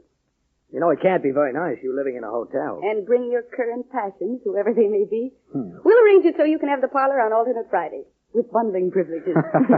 And you might as well know that Mary and I have made a solemn vow. Gashed wrists, mutual tattoos, and a secret hand clasp to marry you off. No chance. We give each girl the once-over and a little metal tag. The moment she crosses our threshold, we weigh her in, look at her teeth. Shut up, Jock. Anyway, you come, Bill. Early and often. I did come to that apartment, and later to the one on East 56th. I didn't come as frequently as I wanted to because... But I did come, and I brought a series of girls. I brought all kinds. Good bridge players and good talkers and good lookers, and even better lookers than you, Mary. And each of them would seem fine to me until they stood in the same room with you. Then I'd realize that whatever they were, and then some of them were nice, they weren't wanted. And then one evening, I brought Kitty Brandt. Do you remember, Mary? Hello, Bill. Glad you could come, darling. Jock, Mary, this is Kitty Brandt. Hello, Kitty Brandt. Kitty Brandt. These are the Wallaces, Kitty. Hello, Wallaces. You've got a tan. It's a sun lamp. You've got glamour. It's a trick. That was toward the end of the second year of your marriage, and you'd moved to the 56th Street place because Jock was starting to make a lot of money. A terrace and a cook and a maid and a pair of Scotties. Kitty Brandt was the full flower cafe society. She had a brusque, gay, who-cares manner, and you liked her, Jock liked her, and I liked her. And we all had a wonderful time there for several months. We were blissfully lost in our laughter that year while Hitler seized Austria and marched into Czechoslovakia. The Japanese armies carved deeper into China, and the Spanish War was 2.5 years old. Mr. Chamberlain went to Munich, and peace in our time was declared.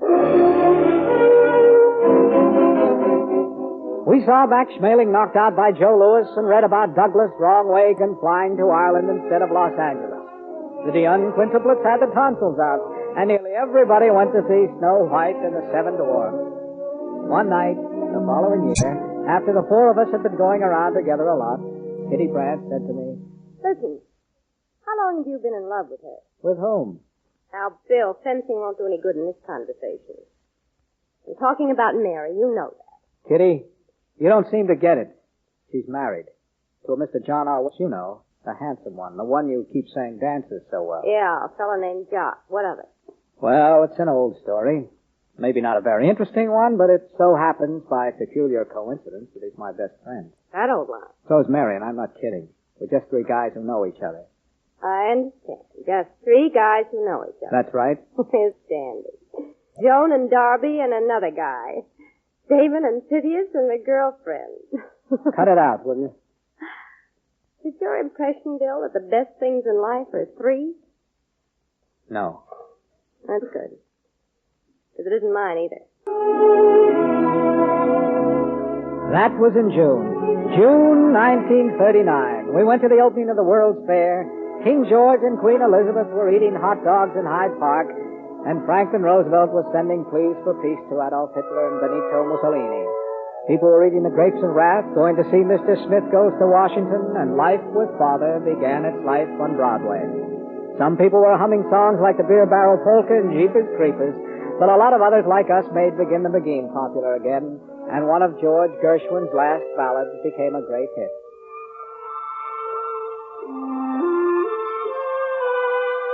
In August, on a smoldering, stifling afternoon, I went up to your apartment after work with an evening newspaper under my arm that growled blackly about a smoldering, stifling Europe. I was expecting to meet Jock for a midsummer bachelor's dinner, but I found you, Mary, instead. And at that moment, you were supposed to be off at Bar Harbor, lying on a beach and trying to finish Mein Kampf. I was pleased and surprised, but I could tell from your eyes that there was something wrong. Hello, Bill? Well, look who's here. Yeah, look. Well, you don't seem very happy. Have you seen Kitty Brandt lately? No, at least not very lately. She's been sort of tied up. So I gathered. Are you in love with her, Bill? Who, me? Oh, no. Kitty's great fun to be with. Yes, evidently Jock thinks so, too. Huh? Look, this gold lipstick was on my dressing table. It has Kitty Brandt's monogram on it. And I came back because I couldn't bear to be away from him any longer. I came back because I'd rather swelter with him in hot New York than sigh for him at cool Bar Harbor. No. Oh, Mary, for Pete's sake, be sensible. There's some mistake. Well, he found it around the house and thought it was yours. No, that isn't right either. I remember now, Mary. I had it in my pocket once when I was here and accidentally dropped it. No, Bill, please. That's Jock. Bill, hello. How did you get here? Well, Mary, darling. Hello, Jock. Oh, darling, this is wonderful. No, I don't want to be... Thank you, Jock. Oh, hey, what's wrong? This is wrong. This lipstick. What lipstick? This one, Jock, is on my dressing table. It happens not to be mine. Oh, I see. I think I'd better get along. I'll see you. Look, it didn't mean anything, Mary. I swear it didn't. Kitty's just a... Well, she doesn't touch us, not you and me. Doesn't she? Oh, Jock! Jock, how could you? Well, you and Jock patched it up, Mary, and you two went away for a while that autumn to Bermuda. And I didn't try to see you before you left because I was embarrassed, and I imagined you would be... While you were gone, Hitler marched into Poland, and Great Britain declared war against Germany. I saw Kitty while you were away, just once, in a little bar in one of those September Saturday afternoons when the city's all quiet and empty and breathless. She was sitting alone, and she waved and called me over. Hello, Galahad. How's Tick? How's every little thing? How is it with you, Galahad? Oh, all right, I suppose. What do you think you're doing? Licking my wound. What do you have, Mr. Hallam? The usual, Fred. Check. Where's your rat-like friend, Jock Wallace? Now, don't be arch, Kitty. You ought to know. I ought to, but I don't. Hadn't you heard he's given me the air? No. Well, he has. All that goes with it. Charming fellow, Jock Wallace. Eyes like little bits of coal, limbs like a god, heart like a snake. Did I say heart? What's the matter? I guess I don't like you much anymore, Kitty. Really? Yes. Sit down, will you, my friend? Sit down before the hearth and let me tell you about a girl who believed she was immune from love because she'd had it. Once upon a time, there was a bright, pleasant young woman. She was attractive, too. Said to herself, she said, I can hurt, but I can't get hurt. Oh, Bill, where is he? Why doesn't he call? I met Jock in the Yale Club one evening shortly after that, and he said, Mary and I are taking a little trip. Another one? Well, that's nice. Yeah, going out to California. Well, how's the advertising business going to get along without you? No need for it to try. I'm mixing business with pleasure. I might open a branch in Los Angeles. Incidentally, Bill, Yes, Jock. Yes, come on. Whenever you say incidentally, it seldom means anything incidental. Well, I've been meaning to ask you. I was wondering if maybe you'd be interested in coming into the agency with me. You being a legal man, there's a lot of angles in this. No thanks, Jock. There's no need to make up anything to me. Kitty and I were never that close. Well, You have a good rest while you're away, Jock. Don't work too hard. This is no time to worry about expanding. And give my warmest to Mary, would you? Well, sure. By the way, how is she these days? Mary? Oh, she's better. You were gone almost 2 months that time, Mary, and when you came back, you and Jock seemed as you used to be. At least, practically as you used to be. There was a faint line in the middle of your forehead that hadn't been there your wedding day, and Jock called you Mary or Dear instead of Angel Child. Otherwise, things were as they had been, and I remember saying that first evening I saw you again, well, there's nothing like travel to perk you up, is there? It isn't travel, Bill, darling. No, it isn't. Shall we tell him, Jock? Well, I suppose he's old enough. Well, tell me, what's all the fuss? We're going to have a baby, Bill. A baby? A baby? Did you ever hear anything so absurd in all your life? I mean, Jock and me being Papa and Mama? But seriously, and forgive me if I sound tedious, but, I'm glad. I'm gladder than I can say. That's what you needed. That's what we thought, too. Darling. I'm really terribly pleased. And remember what we said, Bill, about naming the first one after you. I mean, that's too old. William Wallace. Will Wallace. Wee Willie Wallace. It sounds elegant, doesn't it? Like a poet. Or an actor. Though, please forbid. Better than Wilhelmina Wallace, which it would have to be if... But no. If it's a girl, I guess we'll just have to give you a rain check. After that, Jock added another important client to the agency, and you moved to the penthouse in Park Avenue. And there were 2 maids' rooms, and the longest drawing room I've ever seen, and every stick of furniture was new and expensive. Jock was reeling with pride about it. Well, at least it's a roof over our heads. You wouldn't want our band to be born in destitution, would you? Just think if he had to tell his little friends, my father and mother only have 2 doormen where they live. You never looked prettier than during that time when you were having a baby, Mary. You and Jock were so happy that I almost used to dread going up to your place because I knew that when I left to come back to my room, I'd feel worse than if I'd been alone all evening. I had to go down to Charleston on a case that last fortnight before you went to the hospital, and the afternoon before I left, I came up to see you and say goodbye. It was the first time I'd been with you without Jock's being present. It didn't seem right, my being there. Either it didn't seem right or it seemed too right. I wasn't sure which. We discussed a lot of things that afternoon. We sort of let down our hair. And suddenly you said, Aren't you ever going to get married and be respectable, Bill? Sometime. What's the rush? I'm young yet. I want to savor my marvelous youth. You're 27, the Henry age. They tell me a person crystallizes around 27, gets habits. Dirty ashtrays and laundry hampers bother you, and you don't like to hear people whistle or have to wait to get into the bathroom. Well, that shouldn't be a problem with you. You've got 5 here, haven't you? We're talking about you. Or we were. Listen, Bill, we'd like to see you settled down. We? Yes, Jock and I. We wonder about you a lot. And we wish that you could discover a nice, companionable girl with charm and intelligence and... That's the trouble with you married couples. You're like somebody with a contagious disease. If you've got it, you see no reason why everyone shouldn't have it, too. Why can't you let people alone? Why do you have to... No. You don't have to bite my head off. After all, I was only giving you a little well-meant advice. I hope nobody cries at your funeral. And nobody will either, you nasty, grumpy old bachelor. I hate you right now, Bill Hallam. Do you? No, I don't. I love you, but you are an awful fool, really. Maybe. There's none so blind as those who will see. Old saying. Yes. None so blind. The arrangement was that Jock would phone me in Charleston, long distance, the moment the baby was born. This was in 19... The war was rumbling on in Europe, and we were shocked by the collapse of the Maginot Line, and Dunkirk, and the fall of Paris, and the flames of London, the Blitz. Yet, moviegoers were raving about Laurence Olivier and Rebecca, and Mrs. Miniver was the first book you got when you joined the Book of the Month Club. Bonnie Baker pushed a song called Oh Johnny to the top of the hit parade, and nearly every radio program ended with God Bless America. People were just beginning to be aware that we needed a blessing. At last, one night, my phone rang.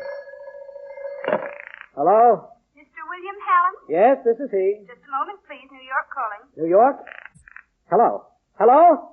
Hello, Bill. Yeah, is that you, Jock? Hello? Are you there, Jock? Yes, I'm here. It's a boy. Oh, wonderful. It's deaf, Bill. It was born deaf. Oh, that's too bad. But maybe... Well, how's Mary? Well, she's been kind of sick, but she's better now. The doctors say that she'll be all right. Hey, Jock. Hello? The line is disconnected, sir. Your party must have hung up. Shall I get them for you? Yes. I mean, no. No, don't get them for me. All right, sir. It wasn't until just at that moment that I finally realized completely that Jock hadn't said deaf, but dead. Born dead. D-E-A-D. D as in dollar.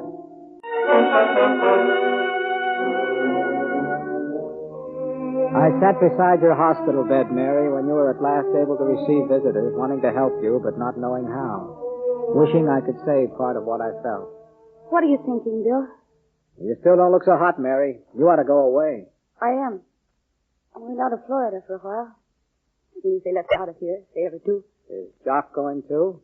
No, Jock's working a lot. He seems to have the feeling that money's the only thing you can be sure you've got when you've got it. In fact, it looks as though we were going to be known as those wealthy Wallaces. Well, I'd have said you were fairly well fixed already. Chicken feed. Child's play. Jock's going to expand. Offices in Chicago and Los Angeles. He's founding an advertising dynasty, except that the dynasty's got to have an heir. It wasn't my fault, was it, Bill? Of course not. You know how the little lisping child is supposed to cement the father and mother together for keeps? Well, it's going to be an interesting experiment with Jock and me because it seems there isn't going to be any child. Mary, don't. It'll be nice to be rich. Thinking rich, I mean. Nice to have 6 servants instead of having to scrimp along with 3 and to have cars to match moods. I love it. You know that room next to mine, the one with all the sunlight in it? The nursery? Yeah. Well, it's going to be a bar. Doc's having it made over like an old English pub. The kind they're bombing over there these days. He says it ought to be quite cozy, too, because nobody likes to drink in a dark. And it'll be convenient for anybody who's addicted to lying awake nights thinking. I think I'd better go, Mary. I'll be in touch. I am getting a little hysterical, aren't I?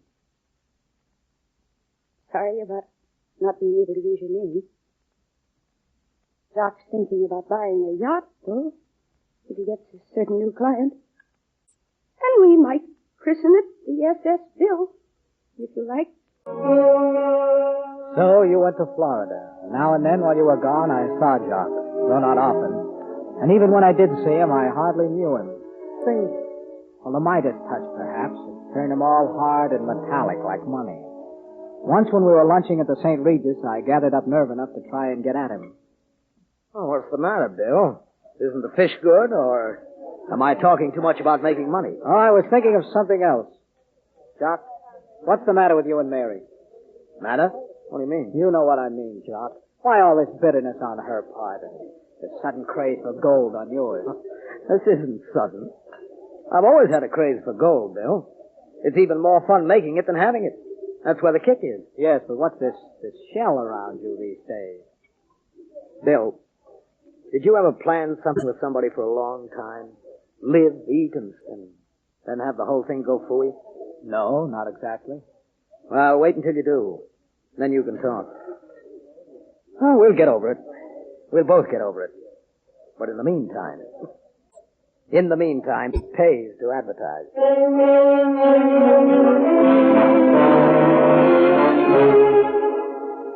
You came back from Florida, Mary, with several trunks full of new clothes, a different way of doing your hair, and Irene and Sloane Potter. Irene is wonderful. She absolutely made the trip for me, lifted me from whatever I was in and put me on my feet again. Oh, that's good. You look fine, Mary. Thank you.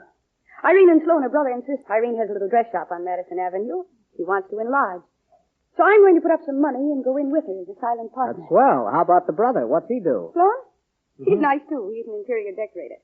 I'm going to have him do over the apartment. I don't like it anymore. It's too kittenish. Uh-huh. Phil, why don't you come up for dinner tonight? We can go dancing someplace just before. Where's Jock? He'll be working. At night? Oh, yes. He does most of his entertaining at night. Any one of his 3 big clients. Or prospective ones. All that. Or he sleeps. Jock seems to need an extraordinary amount of sleep for a person of his age. Are you two... is he... You mean, are we getting along all right now? Oh, sure. Sure, Bill, we're as happy as larks. Never a dull moment for the Wallaces, I always say. Even sing before breakfast. Though not to each other. Mary, listen. Be off with you, Bill. You and your sentimentality.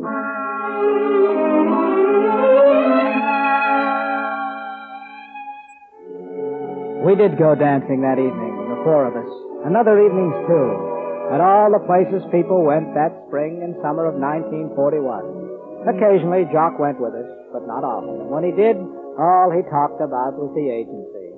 He'd sunk an enormous amount of money into opening branches in Chicago and Los Angeles, and buying up bright boys to work for him and working himself at the top of his breath.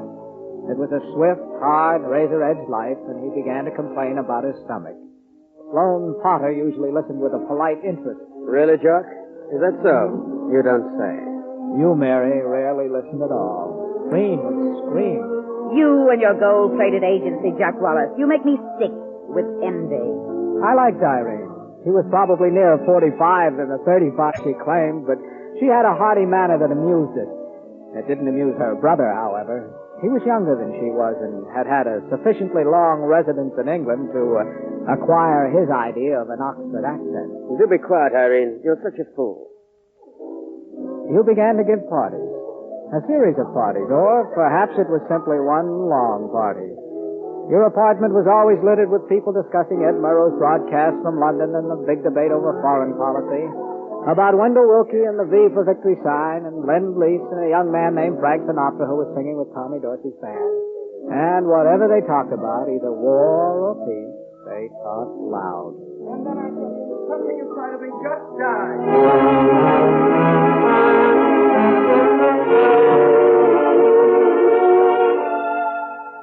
You, Mary, and the Potters were inseparable. There was your dress shop venture with Irene, which appeared to be nothing more than a simple way to lose a lot of money. And then there was Sloane's doing over your apartment, which was even more expensive and which, for some reason, consumed more of your time. Isn't it beautiful, Irene? It's beautiful, honey, but I'm overwhelmingly thankful I don't have to live in it. Don't be tiresome, Irene, dear. Tiresome? Hardly, Sloane, baby. I may be arbitrary, but I'm never tired. Oh, stop it, you two. Jock, those rugs in your bedroom, they'll have to go. What's that? Which rug? Doc, darling, weren't you listening? The rug's in your bedroom. I'm afraid they'll have to go. They're not at all the right color. Oh, aren't they? I kind of like them. Doc, don't reactionary. It doesn't matter much after all. Go ahead, have a good time. Do what you want. But you must understand exactly why they're not all right, old man. You come along to the bedroom and I'll show you. Oh, do I have to? Come along, Jock. It's better if you understand. Come on, Jock, honey. I'll go with you. This explanation I must hear. Well, what do you think of it all, Bill?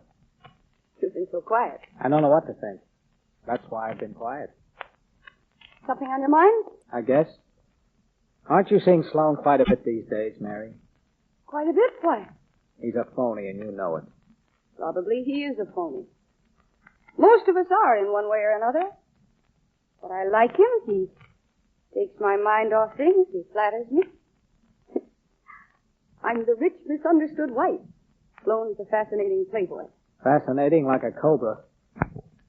Mary, Irene asked me to take her to lunch the other day. That was nice. So? She wanted to warn me about you and Sloane. Wealthy wives are his specialty, apparently, and you're the newest of the group.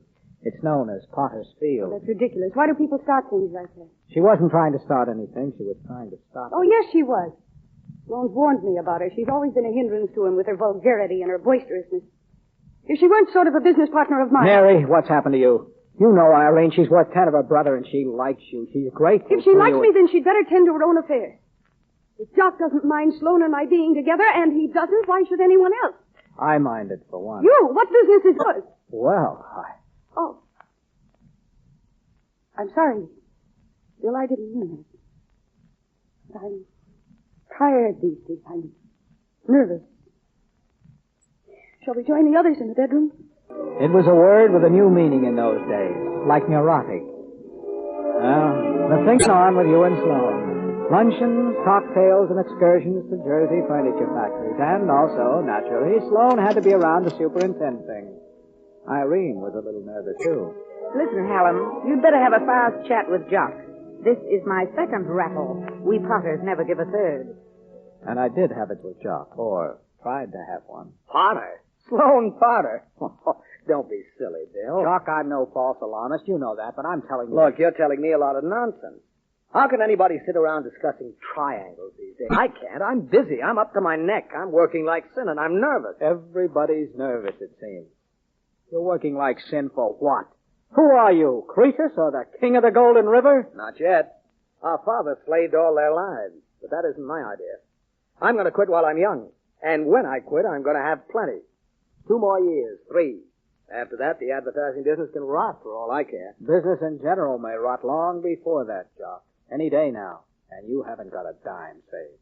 You put out all the money you've got and some you haven't got in opening those branch offices. You're a wreck. You're ill. You're up to your neck, all right. Never mind. Before you know it, I'll be retired and living on lotuses. You'll be living alone if you let this thing Now, go look, on. don't keep on about Sloan Potter. An interior decorator. Chintzes and chicanery. All right, wise guy. Sure I am. Take it easy, Bill. All through that fall and early winter, Mary, I watched you with Sloan Potter. And all the time I couldn't say anything, couldn't do anything because I didn't have the right. Then one Sunday morning you called me and asked me to come over for lunch. Jock had been up all that Saturday night with one client and had gone to the train to meet another client coming in from Chicago. And you were lonely. It had been a long time since you had called me, and longer than that since you'd asked me up alone. I brought you some big yellow chrysanthemums, and we had a wonderful lunch and talked a lot. And then in the middle of the afternoon, you finally got around to it. Bill, I want your advice and your help. What's up? Sloan went to Mexico yesterday. So? Yes, and I'm leaving by plane tonight to join him and some friends of his there for a couple of weeks, perhaps longer. Mary! Oh, Mary, no. I'd like your advice, but not about that part. I'm going, my mind's made up, and nothing anyone says can stop me. Oh, I see. Sloan doesn't want me to tell Jock. That's why he went on in advance. He says I should pretend I'm going on a vacation by myself, but I think I ought to tell Jock. I wanted to know if you thought so, too. So Jock never told me about Kitty Brant. I had to find that out for myself. Women's elephants.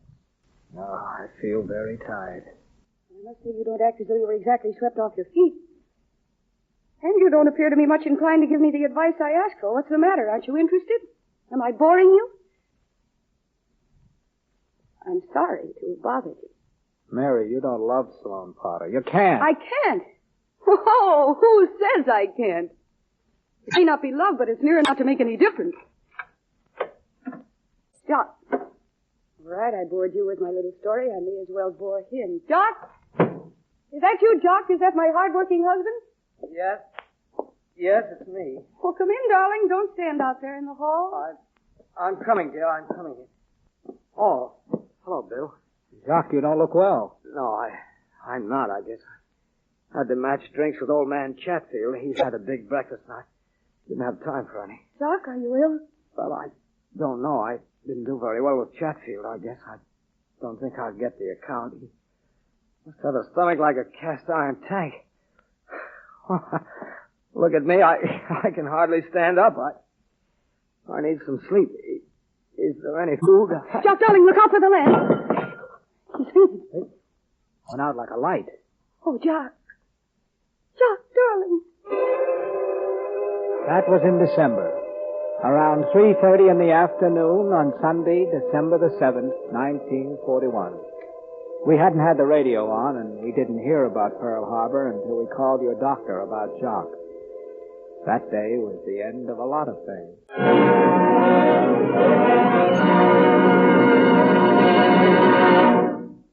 From Studio One, radio's own playhouse of dramatic entertainment, you're hearing Gene Kelly starring in To Marry with Love, a version for listening by Fletcher Markle of the Richard Sherman novel.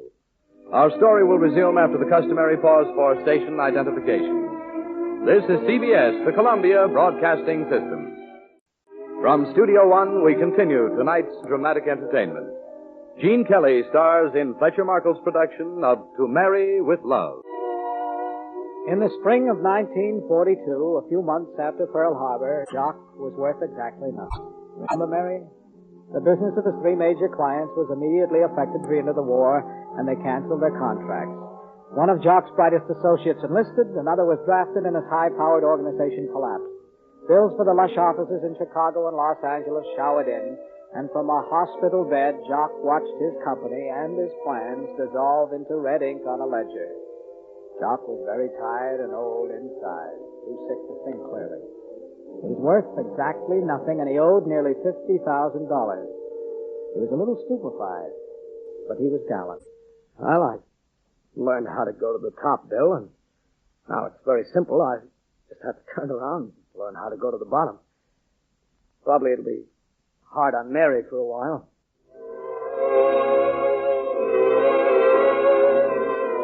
Jock didn't realize, had no way of realizing that it was hard enough on you already, Mary. No, you didn't go to Mexico to join Sloane Potter. The responsibility of Jock had made you your old self again, and you were entirely wonderful. Obviously, women need to be needed.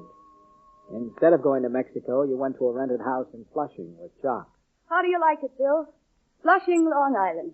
A pretty place. I like it fine. Lots of trees, lots of nice, comfortable bungalows, lots of kids named Junior and Sister running around.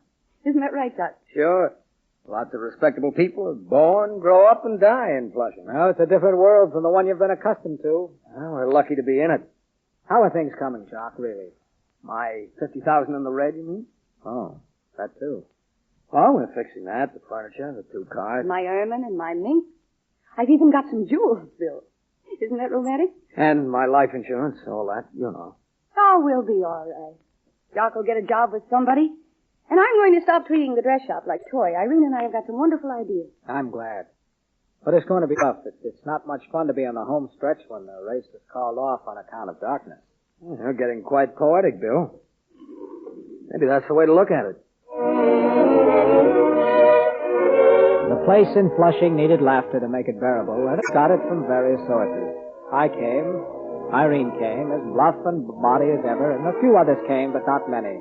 There was gas rationing then, and people were too tired to come all the way on the train unless they had to. On Sunday afternoons, we sat in your living room and discussed the war and listened to news broadcasts. We talked about John Barrymore, who died that year, and Superman, and Ernie Pyle, and how everybody was saying, don't you know there's a war on? An answer to every problem.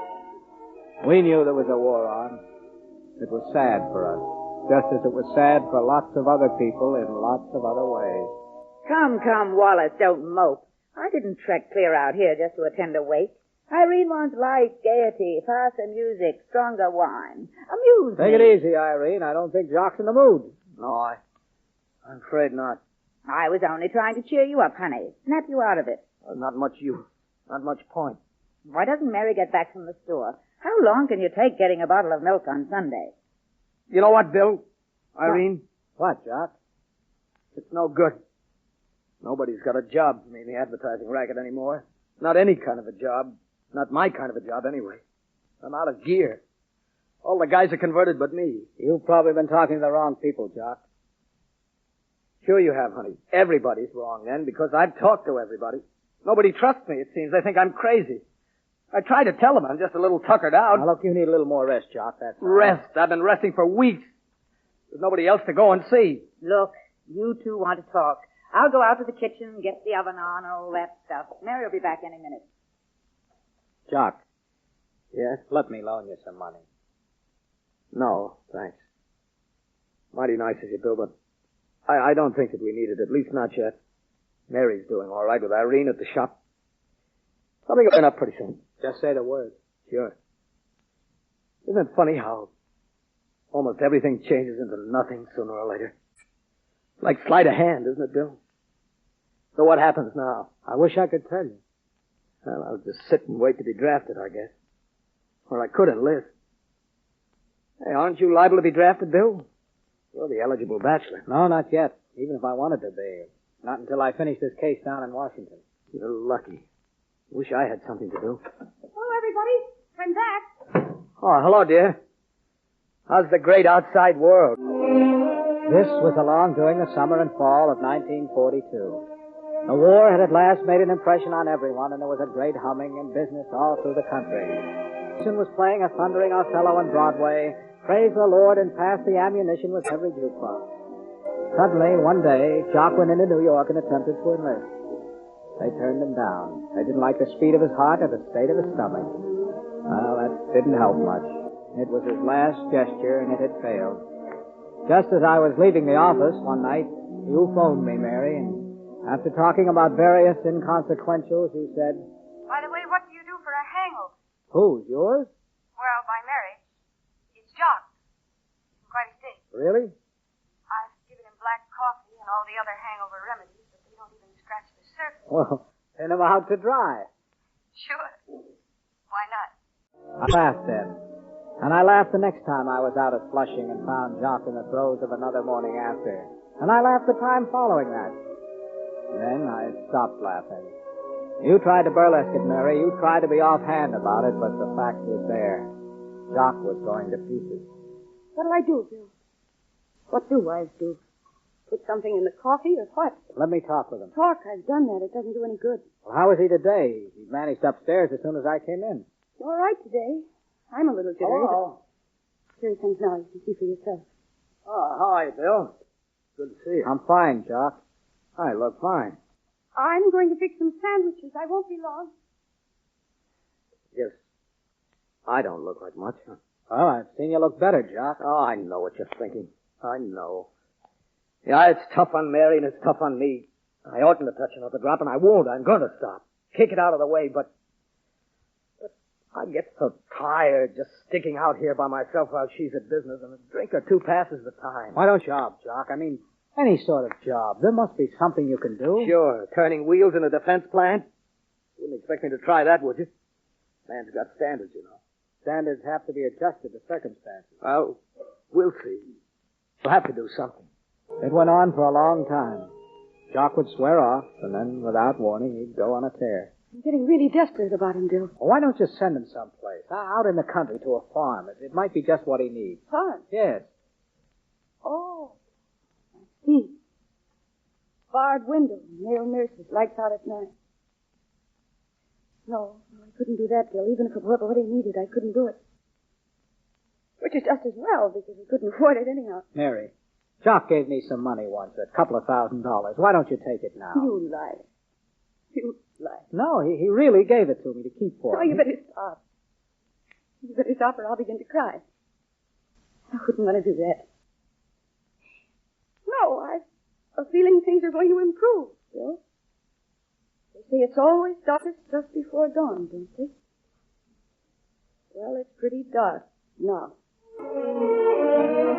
Your feeling was right, Mary. Jock got a job in the public relations office of a government agency. Oh, it wasn't much of a job, and it wasn't a large salary, but it was in his line, and it kept him out of bars. I've been crazy, but I've got a lot of things to make up for, and from now on I'm okay. You watch. I did watch him. He seemed to be okay. He buckled down. He dug in, and he was dry as a bone. It wasn't done in a day. It wasn't done in a month or 2 months, but it was done. On Christmas Eve, 1942, we had a party. You, Jock, Irene, and I. It was a Dutch street party. You furnished the house, I bought a turkey, Irene paid for a maid to come in and cook it, and Jock supplied the Christmas spirit. Irene had to catch a train to Philadelphia later, so we came early. Merry Christmas! Merry Christmas! Yoink, dear, yoink. Hello! God rest you, Mary. Come in, come in. Oh, look at that hideous red paper bell on the chandelier. Oh, it isn't hideous at all, Irene. It's very, very festive. Thank you, kind Bill. Where's Jock? Jock phoned that he'd be a bit late. Oh. Let's all go in and sit down, shall we?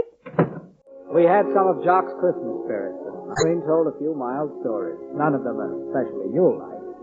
You turned on the radio, and White Christmas swelled out wherever you dialed. That went on for about an hour. Then at 8 o'clock, the maid stuck her shiny face into the room and said, Wallace, that there bird's kind of drying out, and I got a friend waiting. We knew by then, of course. We knew. But we went on with our act. And at 9, you said, There's no use waiting.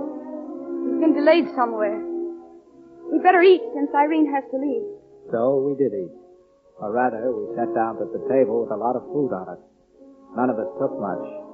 Our conversation had run low, too, so we didn't talk. You just sat there, trying to pretend you weren't listening to steps on the porch. After dinner, we played gin rummy for a while, with you not paying any attention to the cards. Then it was time for Irene to go. She wanted to stay and keep you company, but you wouldn't let her. I'll be all right, Irene. Jock won't beat me, you know. In fact, he'll be doing well if he can put one foot in front of the other. Anyway, Bill's here. Sure, old Bill. Old dog tray. Hurry, Irene. You'll miss your train. Well, it certainly was a jolly meal. You know what I'd do if I were you, don't you, Mary? Yes, but... Yes, I know. Look, it's snowing. Hurry now, that train. I'm going. And as Tiny Tim observed, God bless us, everyone. Merry Christmas. Merry Christmas, dears. Merry Christmas. Irene was gone, and We were alone, for the maid had left too. There was no sound except for the ticking of the clock. I watched the hands touch 11, then 12. Merry Christmas. Merry, Merry Christmas. Most of that time, we didn't speak. I sat looking at you, Mary, and you sat looking at the gas log. At 1:30, you got up and said, Have you no home, Bill? I'm staying until he comes. No, will you? Yes, it's all settled, Mary. All right. But I warn you, he isn't a pretty sight when he gets like this. Try the Davenport. I'm going to bed. I lay down, but I couldn't sleep. Neither could you. I heard you turning on the other side of the wall. Probably you were Jock, but I wasn't. I was thinking about you. I was thinking about you a lot too much, so much so that I got up and felt for my cigarette and sat smoking in the darkness, watching the snow drift down under the street lamp on the corner. I smoked 1, 2, 3 cigarettes in a chain, and as I was reaching for the fourth, I heard your voice very close to me, saying, I'll have one, too. It seems to be my night for insomnia. Mary. Hello. Can I have one, too? Sure. Here you are. Me too. Your hand's shaking. Well, my arm was asleep. I was sleeping on it. You always smoke in your sleep? Oh! Butterfingers. Wait, I'll switch on the lamp. No, don't. No? No. Listen, Mary. I'm in love with you. Don't be silly. Tonight. The fact that you're here alone with me and you feel sorry for me. No. I should have stayed in my room. I'll go back. I've always loved you, ever since I can remember, Mary. Oh, Mary. So don't. Oh, darling. Oh, my darling, my darling. The door, will you answer it, please? No. Oh, yes? Say, there's been an accident. What? An accident. I run over a guy that lives at this address, and I took him to the hospital, and I thought maybe you... How badly is he hurt? He isn't... Dead? No, he wasn't when I left him anyways. A couple of ribs. Mary? Yes, Bill? It ain't my fault. He was drunk, blind drunk. Why didn't he watch out where he was going? I blew my horn, didn't I? Fine Christmas this is. A fine Christmas.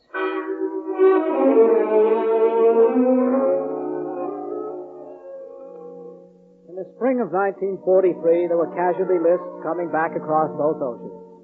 After the case in Washington's over, I had a chance to go overseas with Army intelligence, so I enlisted.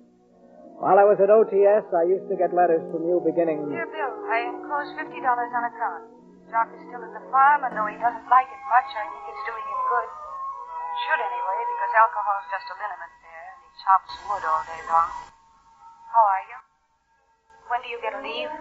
I was all right, but I only got that one leave before going overseas, and I came to see you. Yes. Jock's much better now. You've been absolutely wonderful with him, Mary. I've done everything I can, that's all. And that's enough. You didn't, by any chance, go into the Army on my account, did you, Bill? No, you said that without thinking, Mary. This is a pretty big war. Oh, I don't know. Maybe you had something to do with it. We'll miss you. I'll miss you, too. I'm sorry, Mary. Sorry? Yes. Well, what happened the night Jock was hurt? I guess I should have apologized before now, but it's a little like apologizing for having red hair or something like that. Forget it, Bill.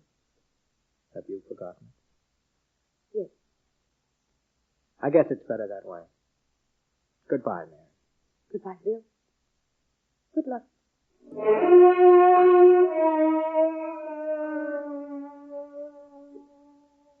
So I went off to the war, and it was a long, long time.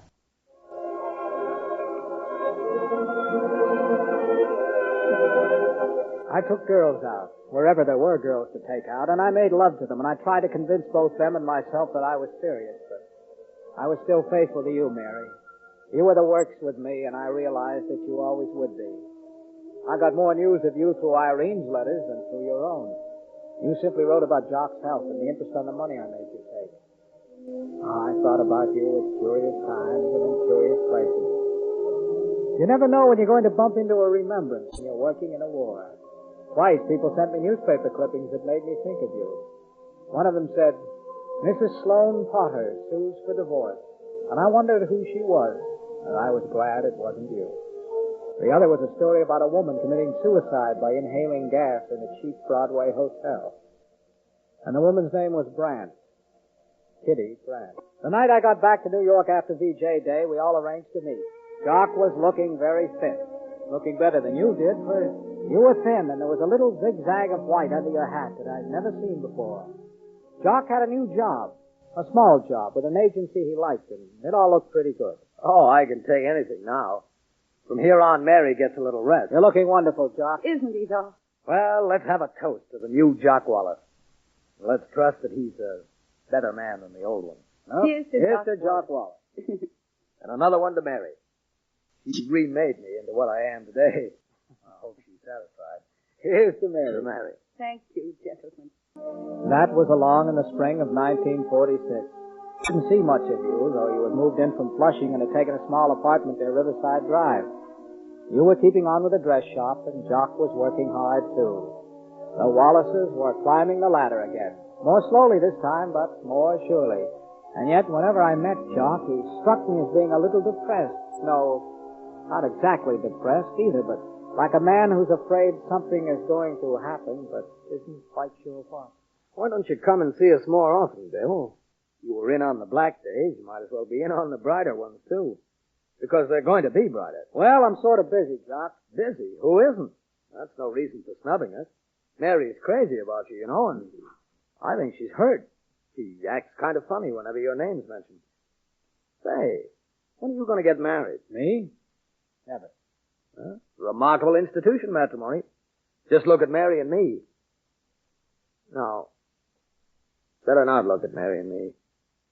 Look at somebody else. If it hadn't been for Jock's attitude, it might almost have seemed that everything was as it had been 10 years ago.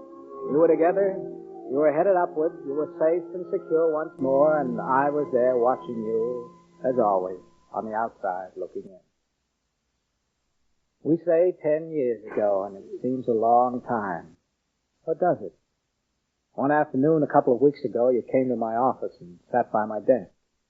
You were looking very trim in a new outfit. That is, I imagine it was new. I hadn't seen you in so long that I really didn't know.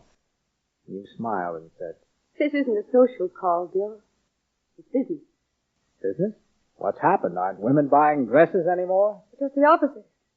The chain is buying us out at an incredible figure. Irene is going on a long holiday, and the chain wants me to keep on managing the store as a separate unit. At a salary. A good salary. Well, and you want me to read over your contract and see that there are no concealed trapdoors. Is that it? No, that's not it. You were in on the beginning, Bill. You might as well be in on the end. I've left Jock. I want a divorce, and I want you to get it for me. Oh. Is there another man? No. And there won't be. From now on, I'm the cat that walks by itself. I've thought it all out. I've made my decision. I've already moved to a hotel. And I want you to tell me about the next steps. Do I go right out to Reno or what? Do I state outright that I don't want alimony, or will that be assumed? All those things. What are your grounds, Mary? What grounds are they? Oh, depends on the state. Adultery, mental cruelty, chronic alcoholism, non-support. Which will it be? None of those. He has grounds, too. Mary, why are you leaving him now? Why? I stayed with him when I could be of help to him, Bill. I was the biblical wife. His sorrows were my sorrows. His joys were my joys. Now we're all right again. Both of us are all right. He has his business, I have mine. We don't need each other anymore, that's all. We've nothing in common. Will you make me out a bill of complaint or a brief or whatever it's called? Say it's incompatibility. Say it's mutual fatigue. Say it's just 10 years. Will you, Bill? Yes, if you want me to. I do. I do. You turned and went to the door quickly, leaving me standing there looking after you. So I sat down at my desk with a blank sheet of paper before me. I sat there quite a while. The whole world was going home to dinner, but I remained where I was, though I didn't write anything. I just sat. And then there was a soft noise at the door, and a voice said, Hello, Bill. Hello, Jock. She left me. I don't even have her address. She wants a divorce. I know. She was here. Have you been out in the rain? Yes, I've been walking. Bill, where is she? She can't leave me now. She can't. Yes, she can, Jock. And I'm afraid she's going to. Take it easy, Jocko. You can talk. You've never loved her as I have. You don't know what she can mean to a man. She's... Help me, Bill. She might listen to you. She knows you're disinterested. Tell her that I won't interfere with her business plans. Tell her the future isn't going to be like the past. Tell her she's all I have, all I want. She's engaged me as her counsel, Pat. Has it? Oh. I see. I'm sorry. I'd hope you might be able to do something. We have so much in common, Mary and I. It doesn't seem... What? I said we have so much in common. It doesn't seem right. It doesn't... Goodbye, Bill. After he'd left, I didn't move for several moments. I was trying to remember where I'd heard that phrase. We have so much in common. Then I did remember. You had said something like it in this room just a short while before. Something like it, only different. You said, We've nothing in common. I sat down at my desk again with that blank paper in front of me. It was night now, and the entire building was quiet. And I thought of the way your voice had sounded early one Christmas morning when I'd called your name in a dark house, and you answered. Yes, Bill? I thought of you calling... Is that you, Jock? Is that my hard-working husband? I thought of you lying in a hospital bed saying... It wasn't my fault. Was it, Bill? And of the day that you announced... We're going to have a baby, Bill. And of the lipstick that trembled in your fingers as you said... And I came back because I couldn't bear to be away from him any longer. I thought back, far back, to that night in the Copley Plaza in Boston when you wore orchids on your wedding dress and said, no, not to me. Tell me it will never be any more wonderful than it is right now. I thought of all those things, and of times passing and the way the years shuttle into each other like the sections of a collapsible drinking cup. And after that I thought of the paper before me. A bill of complaint you had said you wanted. A brief. Yes, I would send you a brief, though not the kind you expected. This brief would be made up of the things you had done together, you and Jock. Things you had done and the words you had spoken and the rooms you had lived in and the songs you had sung. You and Jock together. And I too, though that doesn't matter. After reading my brief, you could do what you liked about it. Tear it up and ask for another as you have every right to do, or go to find Jock. You would know where he is. You would know he'd be waiting. Is waiting now. And I thought of all that, and then I began to write. And this is what I have written to you, Mary, with love.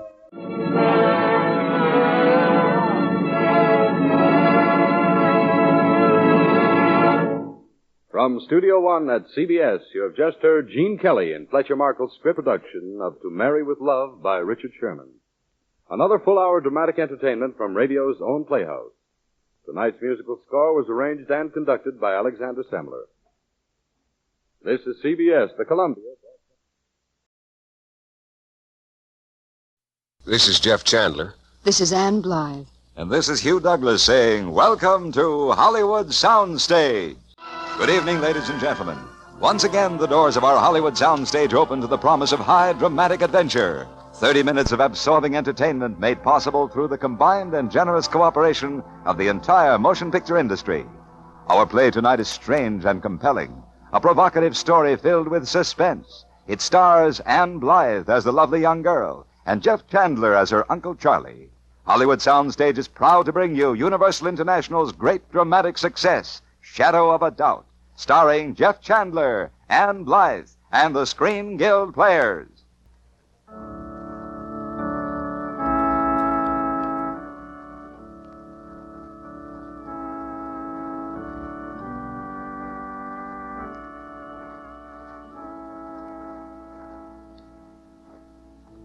The Merry Widow Waltz. I guess you all know the Merry Widow Waltz. But have you ever heard it played in church? Strange, isn't it? But then everything about this story is so strange. Right from the beginning. I suppose the beginning was that day at home. You see, we live in Santa Rosa, a little town in Upper California. A very little town where nothing ever seemed to happen.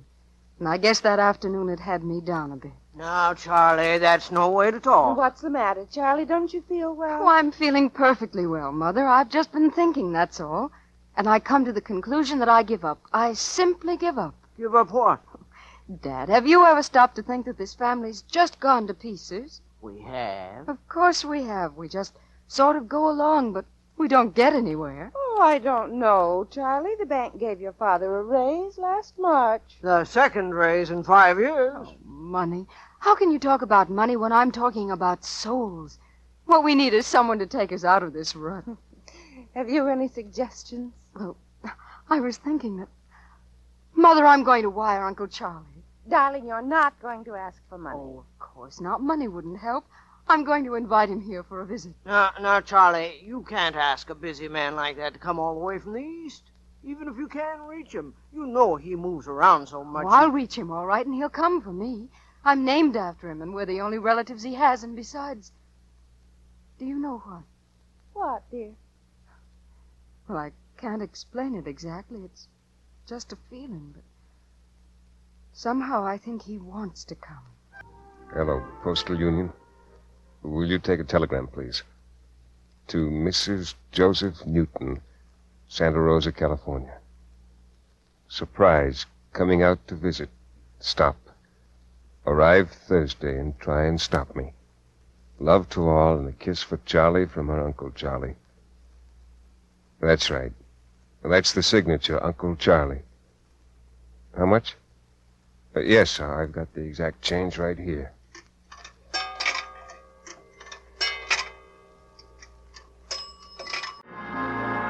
Yes, that was the message they handed me when I went into the telegraph office to send my wire to him. It was almost as though he'd heard me calling 2,000 miles away. And then, almost before we knew it, he had arrived. Tall and slim and such a boyish smile. No wonder Mother was so crazy about her brother, even seeing him so seldom. Oh, at dinner that night he was completely charming. And generous, too, with all the lovely presents he had brought. A little something for you, Joe. I hope you like it. Well, say, I've never had a wristwatch, Charles. You've got one now. Here, Emmy, this is for you. Oh, a fur scarf. Oh, Charles, I've always wanted one. Mother, it's perfect, and it's exactly right. I expect to be paid for it, too. Paid for it? Oh, Joe, he means that banana cream pie. Oh. I'll go and bring it in. Hey, wait, Emmy. I'll give you a hand. Oh, gave him quite a start, didn't I? Oh, no, Uncle Charlie, you've made us all very happy. Well, not yet, not all of you. Here's your present, Charlie. Oh, I didn't mean that. I don't want a present. Please don't give me anything. Nothing? Why not? Well, I can't explain it, but... Well, it would spoil things if you were to give me anything. You're a strange girl, Charlie. Why would it spoil things? Because we're not just an uncle and a niece. It's something else. I know things about you. You do? Oh, yes. I know that you don't tell people a lot of things. Oh, I don't either. And I have a feeling that inside of you somewhere there's something nobody knows about. Something nobody knows. Something secret and wonderful. Oh, I'll find it out. It isn't good to find out too much, Charlie. Now, open your hand. There you are. Thank you. You haven't even looked at it. Oh, I don't have to look. No matter what you gave me, it would be the same. Well, here, let me show you. It's a ring, an emerald ring, a real one. Oh, it's beautiful. And you've had something engraved on it. No, I haven't, but I will if you like. Oh, yes, you have, Uncle Charlie. It's very faint. See it? On the inside, T.S. from B.M. Why, it's someone's initials. Well, can you imagine that jeweler rooked me? He told me it was new. Here, I'll take it back, Charlie. Give it to me. Oh, no, it doesn't matter. I like it this way. But, Charlie, you don't want to go around with something... Charles, your favorite dessert, if I remember. You see, Uncle Charlie? I was meant to keep it. Yes, I suppose you were. You see, now it's something special between you and me. I'll never give it away to anyone.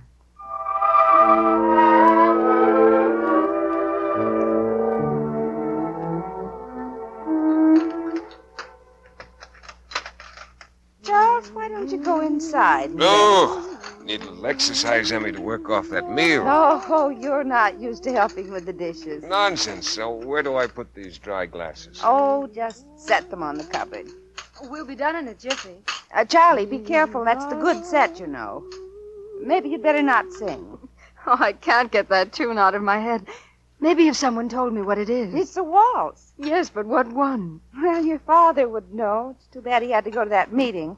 Oh, it's the funniest thing. Sometimes I get a tune in my head like that, and pretty soon I hear someone else humming it, too. I think tunes jump from head to head. Da da da da dee, da da. Uncle Charlie, do you know what it is? Why, no, I don't. I know it's a waltz. And it's Victor Herbert. Yes, it's the Blue Danube Waltz. No. Wait, I know. It's the Merriwood. I'm sorry, Emmy, one of the good ones, too. Oh, nonsense, Charles. We have plenty of glasses. Mother, should we chase him out before he smashes the rest? That's a good idea, Charles. You march right into the parlor and sit yourself down. All alone? I bet that'll be fun. No, it won't. Hmm? Oh, I mean, not if you read our evening paper. It's awful. Come in. I brought you some water, Uncle Charlie, in case you get thirsty during the night. Thank you, Charlie. That's very thoughtful. I see you've got the evening paper, too. You're going to read in bed? Oh, no, I'm going to leave it in Dad's room. He'll want to look through it when he gets home. Hardly worth it, I'd say. Well, pleasant dreams. Uncle Charlie. Yes? Uncle Charlie, I know a secret about you you don't think I know. What secret? Remember I said you couldn't hide anything from me because I'd find it out? Well, I know there was something in the evening paper about you. About me in the evening paper? Mm-hmm. You read the paper and page 3 is gone. It was something about you, wasn't it? And you didn't want us to see it. But now that I know, you might as well tell me. I guess you've got me, Charlie. Only it wasn't about me. It was someone I used to know. Well, why don't you tell me? You've got the page right there in your pocket. I can see it sticking out. Well, I think I'll just... Stay out of my pocket. It's none of your business. Uncle Charlie, you're hurting my wrist, your hand. Oh, no. Charlie, I didn't mean to hurt you. I was just fooling. The story wasn't anything, just some gossip, not very pretty, not for you to read. Forget it, will you? Of course. If you say so. That's the girl. Good night, young Charlie. Pleasant dreams. I guess I did forget about the paper, anyway, for a while. You see, the very next day, those survey men phoned. They said we'd been picked as a typical family, and could they ask questions and take pictures and everything? Well, you can imagine we were pretty excited. All except Uncle Charlie. He seemed more annoyed. He went to his room and shut the door and wouldn't come out. And then when the survey men came over, I had to answer all the questions. You see, Mother was straightening up the kitchen for the picture, so I showed them both around the house. The upstairs, too. Mighty pleasant little home, Miss Newton. Well, I've been hoping we could do it over, Mr. Graham. Oh, but then maybe the pictures won't show all the details. I mean, that's such a small camera that Mr. Saunders has. This is a Leica. Sharpest lens in the world. Don't you worry about the details. They'll be there all right. Oh. Now, tell me, whose room is that? Oh, that's mine, but my uncle is using it now. Could I get a picture? You know, typical girl, typical room. Oh, well, my uncle's resting, Mr. Saunders. I really don't want to disturb him. Oh, naturally. Say, is there a back stairs? Oh, yes, right down the hall. Then I'll bet you 50 cents your uncle is out. Oh, you're just trying to get Mr. Saunders in there to take a picture. Isn't he, Mr. Saunders? That's right. Besides, I know my uncle's in there. I'm still betting he isn't. Want to take me up? All right. Uncle Charlie. Uncle Charlie, may I come in? You see? Why, you were right. He's gone. Funny he should do a thing like that.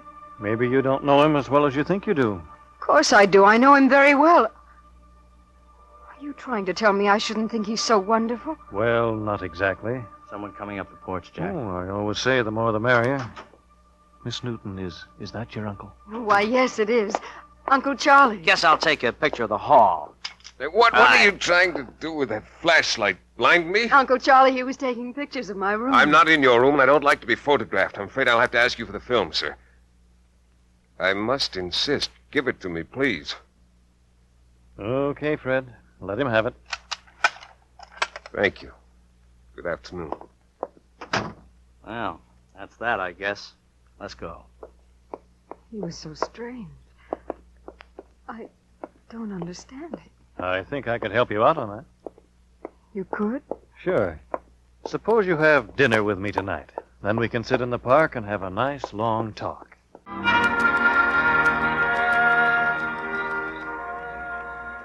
And so I thought I'd better tell you. This job of mine isn't always easy, Charlie. Then you're really a detective. Now, Charlie, listen. You're not on a survey at all. You lied to us. You just wanted to get into our house. Listen, Charlie, you've got to trust me. When you've done nothing but lie, you probably didn't even want to take me out tonight. Oh, but I did. Honestly, I did. You don't know what it's meant to me to take you out and talk with you, get to know you. Just part of your job. Oh, now, don't be silly. When I came to this town to find a man, I hadn't counted on you. I hadn't counted on your mother or your family. Find a man? What man? Well, we're not even sure if he's the right one. We won't know till they check that picture we wired east. The one we took of your uncle. But you gave that one back. No, we just gave him an empty roll of film. Another trick. And now, Charlie, My please. uncle hasn't done anything. He knows it would kill my mother if he did. Why don't you go away and leave me alone? Because you're a nice girl, Charlie. Because no matter what, you're going to help me do my job. Now, Charlie, think. How much do you know about your uncle? I know all I want to know. He's good and kind and generous. He came here and made us all happy. He hasn't done anything to... To what? To what, Charlie? Nothing. You wouldn't understand. It's something I've got to figure out for myself.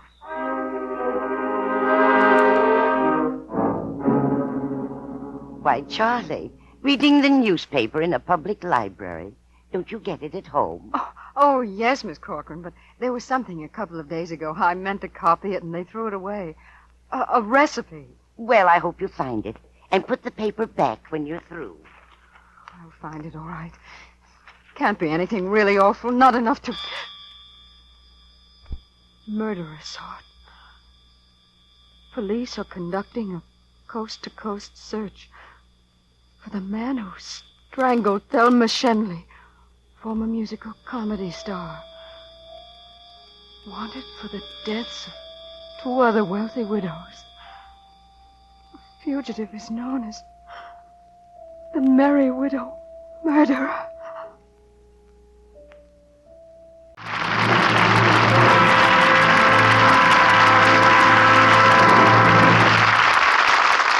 You are listening to Hollywood Soundstage, where you have just heard Ann Blythe and Jeff Chandler in Act 1 of the famous motion picture Shadow of a Doubt.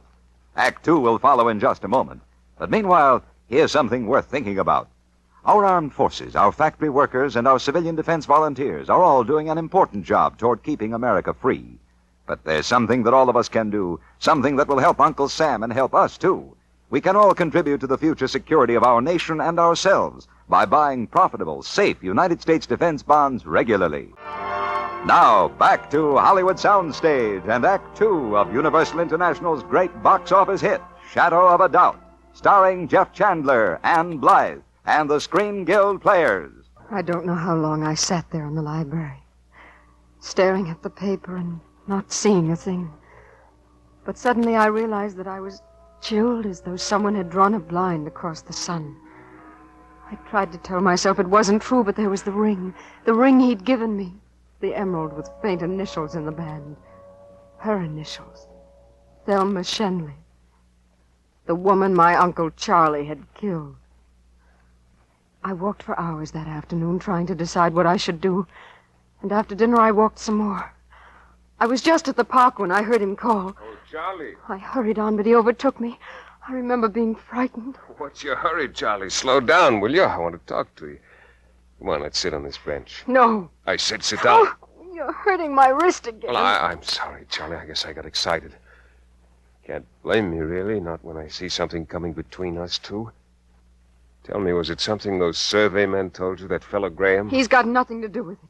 I hope he never knows anything about you. Oh, now, Charlie, that's no way to talk. After all, I've been around a bit. I've been chasing around the globe since I was 16. Done some pretty foolish things, too. Made some pretty foolish mistakes. Nothing serious, just foolish. I mean, like that.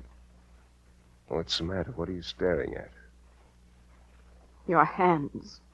Charlie, now don't start How imagining... could you do things like that? You're my uncle, my mother's brother. We thought you were the most wonderful man in the world. What do you know? I know I said I'd never give this ring up. But I can't wear it now. Not with her initials in it. Here. Take it. You think you know something, don't you? You think you're the clever little girl who knows something. What do you know about women like that? Have you ever seen them like I have? Every day in the best hotels, every day by the thousands, drinking their money, eating their money, losing their money at bridge, playing all day and night, smelling of money, proud of their money.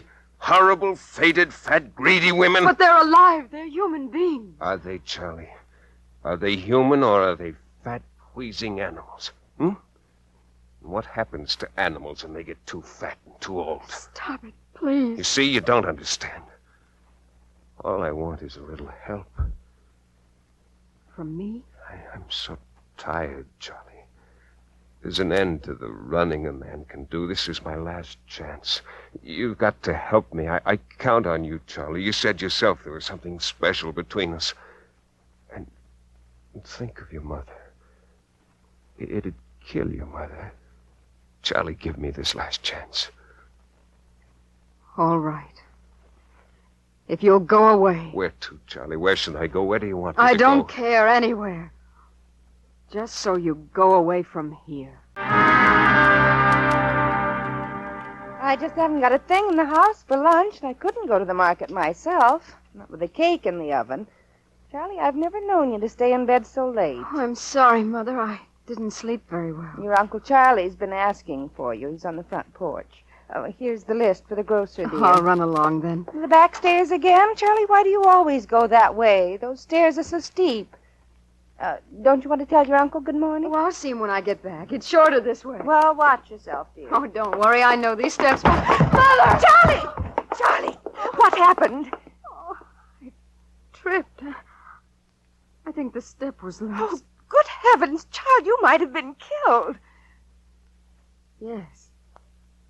I might have. But I wasn't.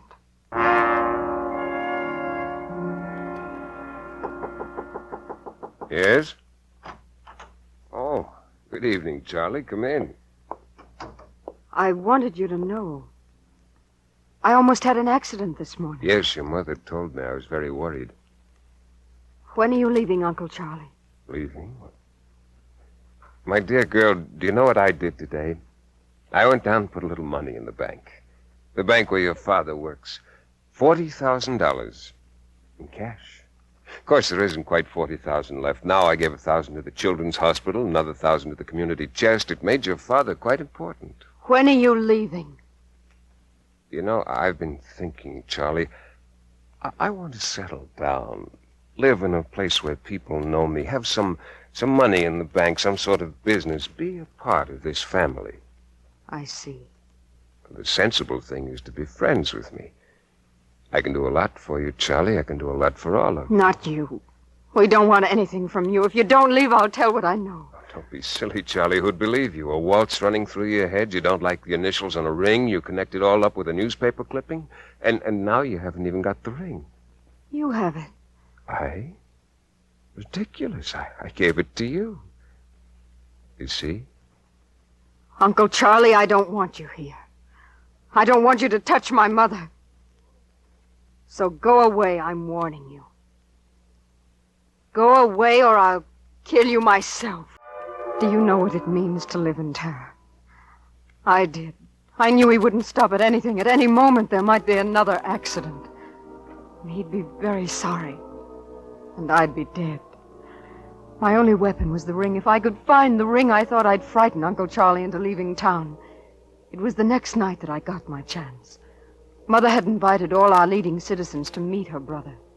And while they were downstairs drinking Uncle Charlie's champagne, I was upstairs going through his things.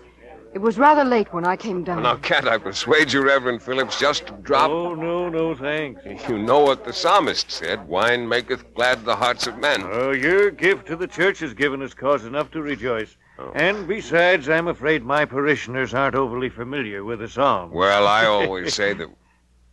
Oh, there you are, Charlie. What kept you so long? I was looking for my ring, Uncle Charlie. Silly me, I thought I'd lost it. What an exquisite ring. It's an emerald, Mrs. Potter. A real emerald. Uncle Charlie gave it to me for a going-away present. What's that? Going away? Why, Charles. Isn't that what you said, Uncle Charlie? Didn't you tell me you were going away? Yes, I did. But Charles, I didn't dream. I'm sorry, Emmy. I didn't expect it to happen so soon, but, well, I got an important message, you see, a very important message. I'm afraid I'll have to leave in the morning.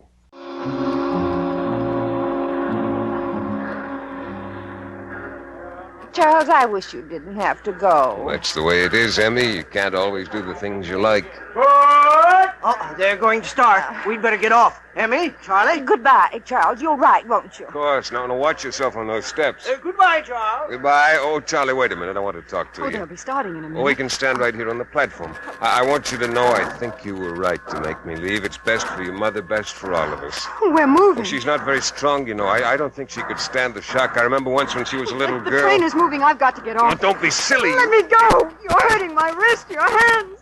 Let me go. Sorry. Let me go. I've got to do this, Charlie, since you know so much. Let me go, Uncle Charlie. No, not yet, Charlie. Please. Not till we're going a little Please, faster. let me go. Not till we meet the train. Uncle It's Charlie. coming down the other track. Please. No mistakes this time. Please, let Each me little go. detail in its place. I've checked it all, you see. There it is now.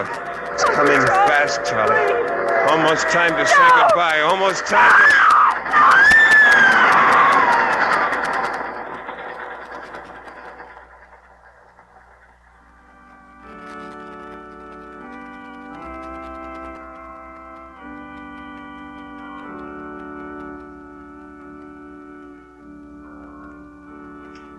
They're having the funeral now. It's the biggest funeral Santa Rosa's ever seen. They were all so shocked when I told them how it happened. How Uncle Charlie slipped and fell beneath the train. They're playing the Merry Widow Waltz. I told them that's what Uncle Charlie would have wanted. I don't think I'll ever forget him. And they won't either. They'll always remember the time they heard the Merry Widow Waltz in church.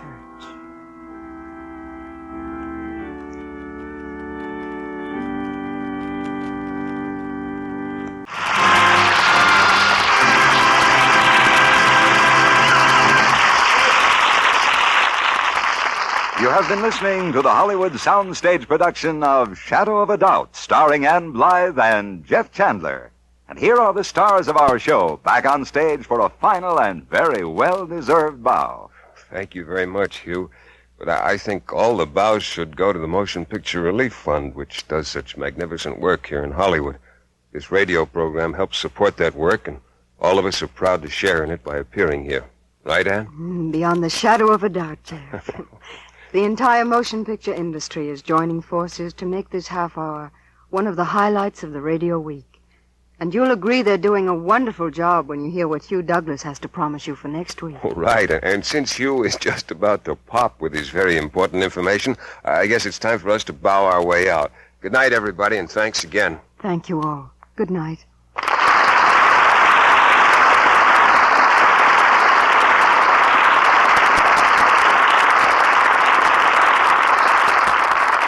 Next week on Hollywood Soundstage, a powerful and absorbing story of the Old West. 20th Century Fox Studios' unforgettable picture, The Ox-Bow Incident, starring Charlie Ruggles, Edward Arnold, and an all-star supporting cast. The Ox-Bow Incident, next Thursday night at the same time. Be sure and listen.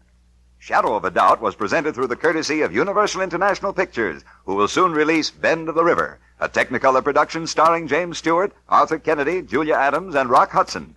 Jeff Chandler can now be seen in Flame of Araby, co-starring with Maureen O'Hara. And Ann Blythe will soon be seen as Gregory Peck's co-star in The World in His Arms, both Universal International Technicolor productions. Also appearing in tonight's cast were Junius Matthews, Virginia Gregg, Jane Morgan, Bob Bruce, and Jerry Hausner.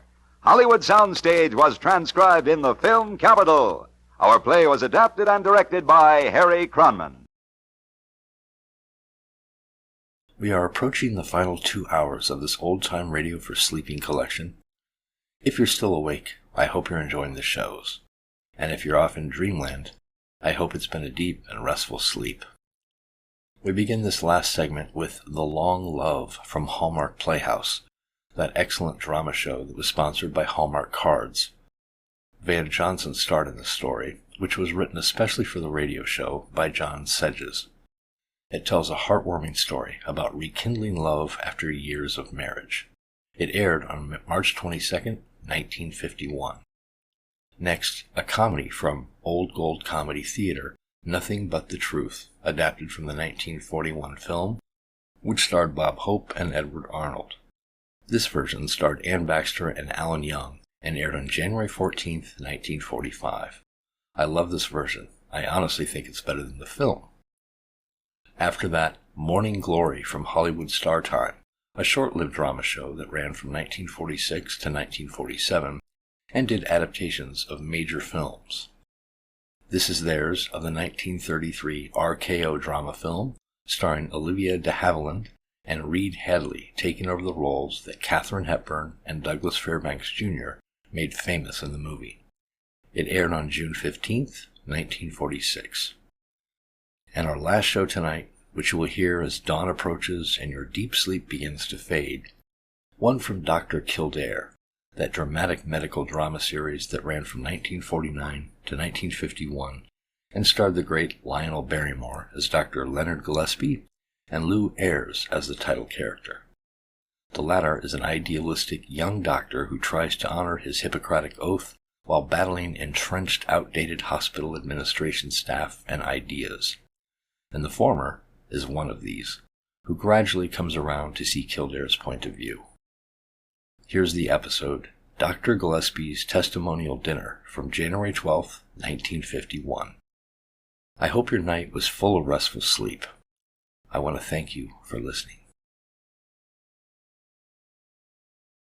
Remember, a Hallmark card when you care enough to send the very best. Tonight from Hollywood, the makers of Hallmark greeting cards bring you Van Johnson in John Sedge's The Long Love on the Hallmark Playhouse. Each week, Hallmark will bring you Hollywood's greatest stars in outstanding stories chosen by one of the world's best-known authors, the distinguished novelist, Mr. James Hilton.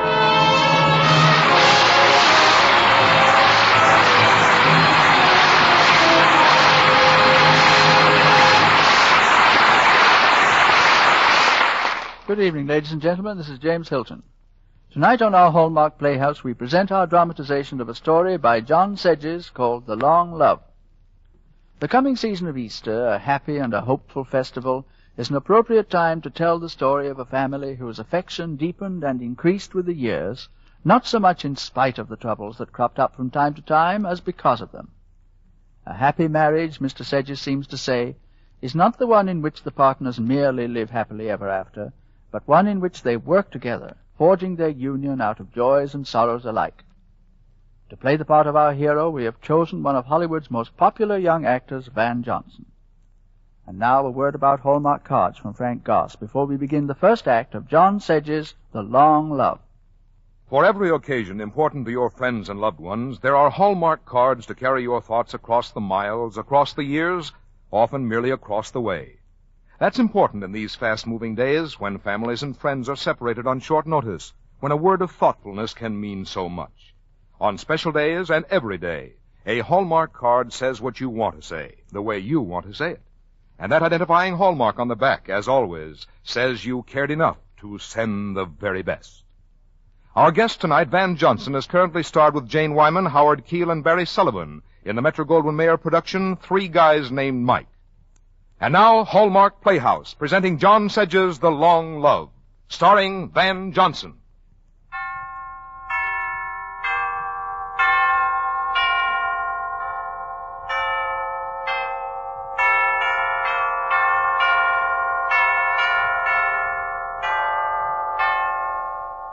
The gentle hills of Massachusetts warm themselves in the eastern moonlight, and the river winding its way through the town of Chedbury once again sheds its skin of ice.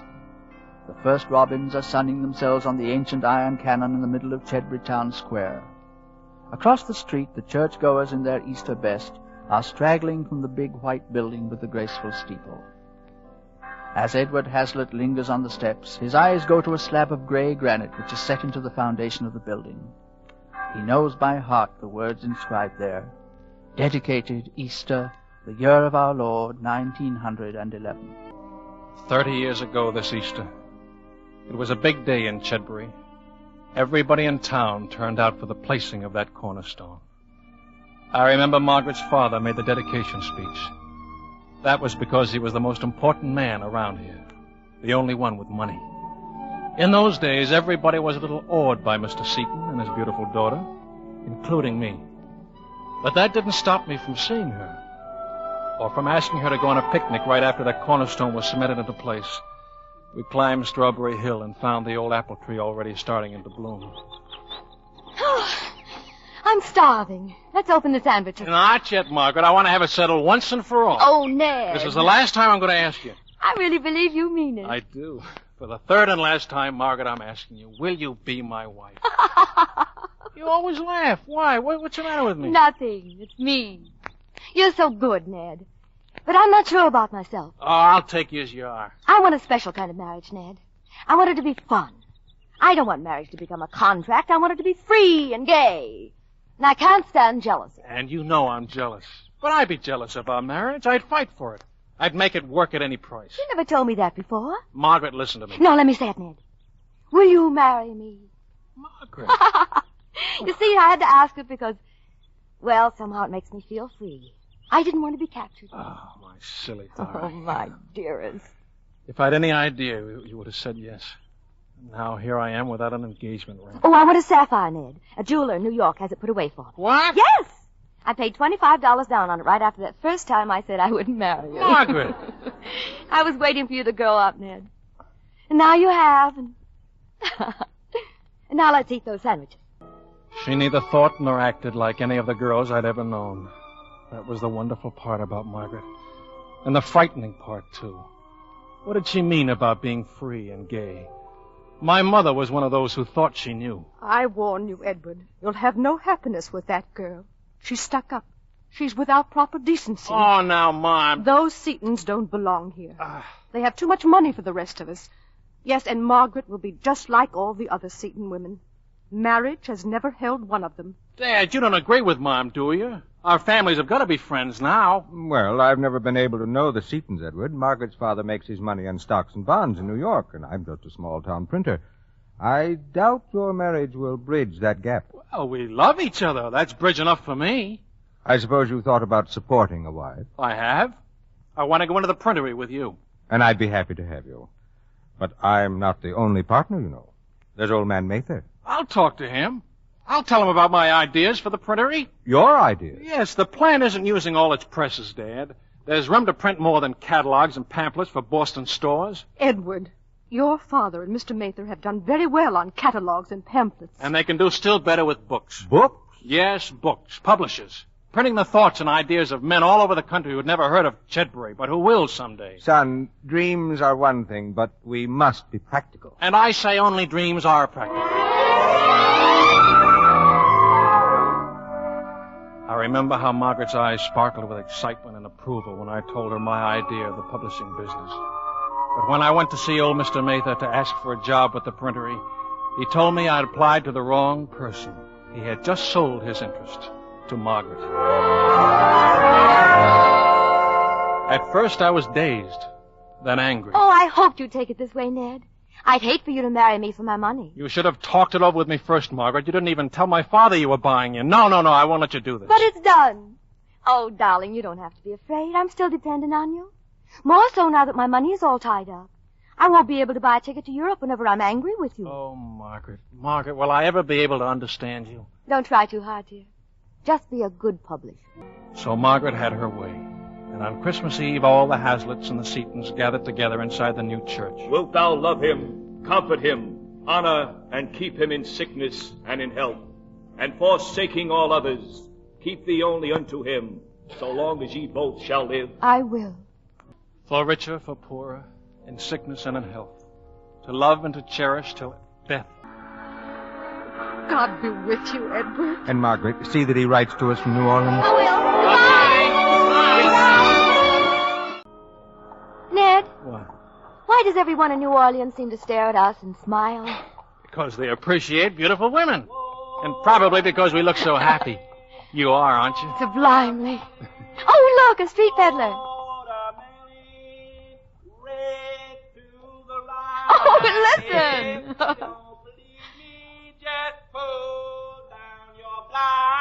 You know, Ned, what? I think the South always must have been in my blood. And mine, too. We must never let this excitement die in us. No. Promise me, Ned. We'll never settle into a rut or forget that our marriage comes first. Don't worry, darling. I told you I'm a jealous man about us. I sail to the rich, I sail to the poor. I'm gonna sail the lady standing in that door. Ned. What? Would you hate me awfully for saying this? I could never hate you. I love New Orleans and the fun we're having. And yet I almost wish... What? That I was back home getting our house ready for us. That's funny. And I was thinking about the printery. Margaret, what do you say? Let's go home and start living. I often wonder whether we live life or if life doesn't live us.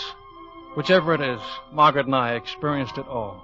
The joys and sorrows and the times of neither joy nor sorrow. The children came, Mary and Tom and Sandra. My family was growing, but not the publishing business. We've got to give it up, Ed. You've turned out 4 books and lost money every time. And then the writers stopped submitting manuscripts. They were all in uniform. I'm glad the Army won't take you, son. Your father needs you here. Then peace and prohibition, and the return to normalcy. Ned, when are we going to take a vacation? Well, maybe next year, dear. Right now, Dad needs me at the plant. Tommy is speaking his first piece at school tomorrow, Ned. He wants you to hear him. I'm sorry, Margaret. I'm going to be all tied up. But just a few days in New York, dear. Maybe next winter, dear. Right now, I've got a new book to get out. This is the big one I've been waiting for. It was a book of war experiences. The first novel of Lewis Harrow. Almost overnight, he was famous. And the firm of Hazlitt & Son Publishers was on its way.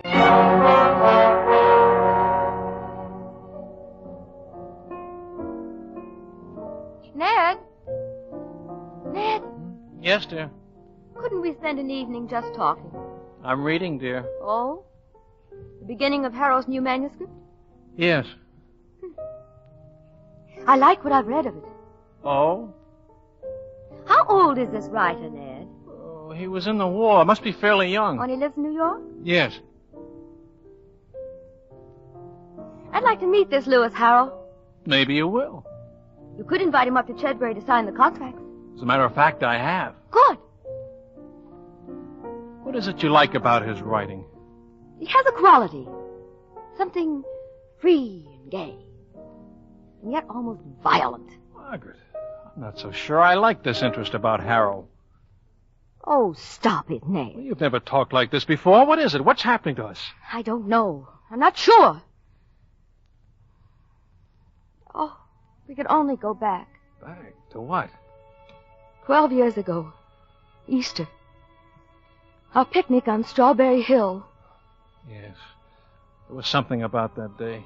Everything seemed so right. Everything was possible. That morning in church, the minister was telling us that Easter was the new birth of hope, the new beginning of life. It was just as if he were talking right to us. And, darling, I felt that our lives were beginning. And then later, up on the hill, Oh, Ned, maybe it's not too late. Let's go back. No one can ever go back, Margaret. We shouldn't want to. We can live that Easter always. Everything can be right and possible so long as we love each other. And I do love you, my darling. I love you.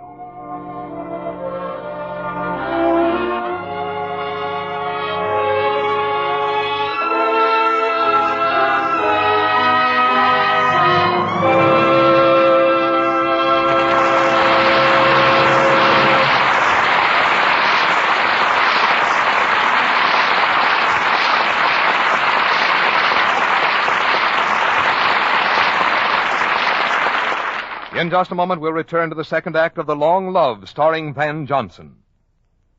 You know, there's a fascinating history surrounding the word Hallmark that has its parallel in the public's preference for Hallmark cards today. It started about 8 centuries ago when the silversmiths of England first made articles of silver or gold on which a group of men worked. Until then, a cup or a vase or any article was the complete work of one man, and he was responsible for its artistic design as well as the purity of the metal itself.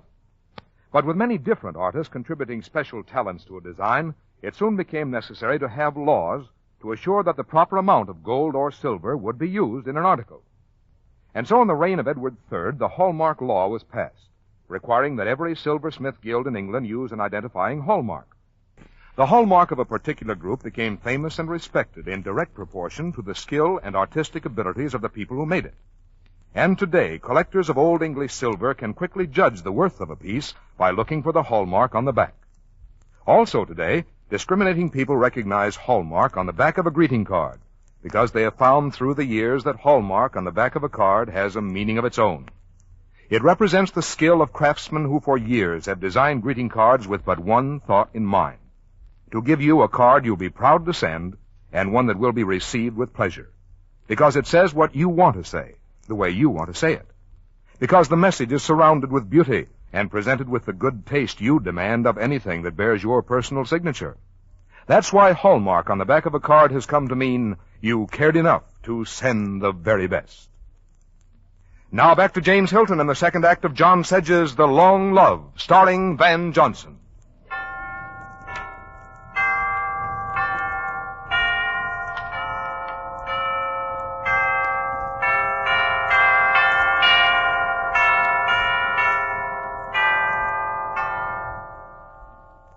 The Easter Sunday services are over, and the people of Chedbury are drifting homeward. Edward Hazlitt still stands there on the church steps. He stares at a grey slab of granite inscribed with a few words, and he remembers. We were married here. Our children were baptized at the fount, just inside those doors. This building means a lot to me, though for a time everybody thought I was against the church because I published those books of Lewis Harrow. Oh, yes. He was a troublemaker from the day he came to our house. This is Lewis Harrow, dear. Harrow, my wife. I hope you don't mind my saying you're beautiful, Margaret. Well, no, not at all. Harrow? How did you know her name was Margaret? I know a lot of things, Ed. You feel you've seen me before, don't you? Who? My wife or I? Both of you. I feel you're wondering. Oh, nonsense. It's my business to feel what people are thinking. Al, you have seen me before. Where, Mr. Harrow? Right here in Chedbury. Wait a minute. There is something about your face. Yes, you used to see it all the time. It was generally dirty, like the laundry. Our old laundress. You're her son. You used to bring in the baskets. Well, that explains it. The town in your new manuscript seems so much like Chedbury. Oh, it is Chedbury. I watched all your lives through the back doors of your houses. Even yours, Margaret. Well, I'm afraid I made a very dull subject. Not to me. You were always something fine. Something I hope to know better someday. And now... Well, now I've come home. Out of all the possible publishers, you sent your manuscript to us. You chose us purposely, didn't you? Why not? The hometown boy has his revenge. Chedbury was pretty cruel to the boy from the wrong side of the tracks. The cruelty may have been in your own mind. Perhaps. Anyway, it's my turn now. In my next book, I'm going to let fresh air into this place. I'll show up all the smugness and the snobbery. All you people afraid to live. Afraid to feel fire in your veins. What makes you think we're afraid to live? You don't really want me to answer that, do you? There was a power in the man that made me uneasy. For myself, and for Margaret. Something was going to happen. I could feel it coming. Within a month, Harold finished his new novel. As I read the last 75 pages of the manuscript, I was first surprised, then furious. He had added a new character, a woman. A woman I recognized as Margaret. I sent for him at once. All right, I admit it. I patterned her after your wife. You've got to drop her out. I won't publish it this way. I won't change a word. Listen to me, Harold. We didn't ask you into our lives. You can't come here to destroy. I won't let you. To destroy what? Your illusions, your stupidities? Go on, show me one single word of mine that hurts Margaret. That's beside the point. You aren't her husband, and yet you seem to know her better than I do myself. That's a pretty sad confession to make, Ed. Don't twist my words. Ed, I worship Margaret. Yes, I said worship. Because she's something I had hoped there might be in the world. Something I've never had. Something I'm grateful to know exists. That's what I was trying to say in the book. But don't be a fool, Ed. Don't try to own her. No man can. She's an eagle that will fly at the sight of your net. Ned, Louis, you're not quarreling. It's all right, dear. I'll talk to you tomorrow, Ed. Goodbye, Margaret. Ned, it was about me, wasn't it? Always put you in that book of his. I see. Are you in it? Yes, I'm in it, too. He's made me out to be... Oh, well, it doesn't matter. It's not very flattering, and I refuse to publish it. Why? Why? Margaret, don't you realize? Harold's in love with you. That doesn't bother me. It doesn't? Ned, I want you to publish that book. Never. Then it means you're afraid Harold may be right about us. Ned, you are afraid, and that's something I can't live with. Margaret, you are in love with Harold. No. A marriage can't be wrecked from the outside. It crumbles from within. We can't be held together by a contract, Ned. It has to be through freedom. Our freedom to love each other without fear and without jealousy. All right, I am jealous. From the very start, I felt so lucky to have you. That's why I worked so hard at the business. I wanted to give you money and the things that would show my love. I wanted the world to know you were mine. And you shut me in. I've been your prisoner. Oh, Ned, I don't want you to be my jailer. Help me to break free again. That seems to be Harold's job. You still don't understand, do you? I was interested in Harold at the start because he lives life. He knows freedom. I wanted him to remind you of all the things we've forgotten. Margaret. But you didn't remember, and that frightened me. Yes, and then Harold frightened me. Oh, darling, he was like the ghost of our old days. All our plans and our hopes. All the things that we did and promised each other on our honeymoon in New Orleans. My poor darling. It's strange, isn't it? Another man's love for you has made mine own stronger and better. Oh, I wanted to hear. I'll publish Harold's book. I owe it to him now, and after that, my dearest... Yes. Then let's run away and find ourselves again. We went to Italy, to Venice. We spent long, lazy, wonderful evenings on our balcony overlooking the Grand Canal and the gliding shapes of passing gondolas. Can you hear it, Ned? Yes. It's coming from that gondola over there, I think. No, I mean the street peddler. Street Dear, this is Venice. And I'm back in New Orleans. Oh, remember the funny little old man who used to call, watermelon, watermelon, red to the rind. Mm-hmm. If you don't believe me, just pull down your blind. I sell to the rich, I sell to the poor. I'm gonna sell the ladies standing in that door. Oh, I remember. Oh, Ned. Do you know why I'm so happy? I think so. Because we've learned that it isn't New Orleans or Venice. Our honeymoon is a state of mind, and we've got it back. It's here in our hearts. Yes. And you know something else? 12 years ago in New Orleans, I said something it's time to say again. Let's go home and start living. Not long after that, Dad died. And then it was simply Edward Hazlitt, publisher. Every couple of years, there was a new bestseller by Lewis Harrow. He covered everything. The stock market crash, the depression, the recovery.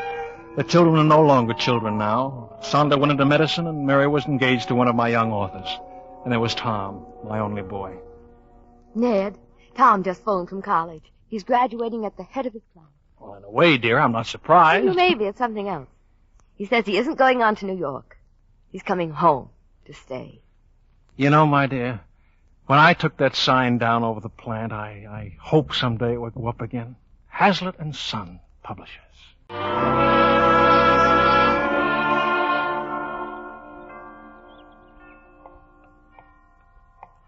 Ned? Ned?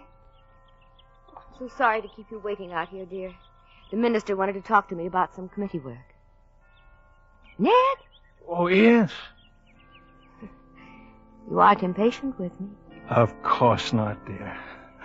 I'm afraid I was just wool gathering.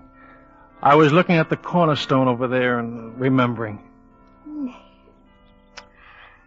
Why, it's 30 years ago this Easter. You haven't forgotten? Oh, how could I? The dedication of the church. The picnic on Strawberry Hill.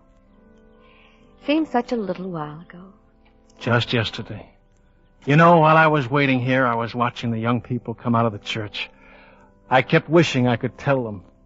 Oh, by the way, dear, would you like to take a little walk? Why, I'd love to. After all, it's Easter, and I should promenade with my best beau.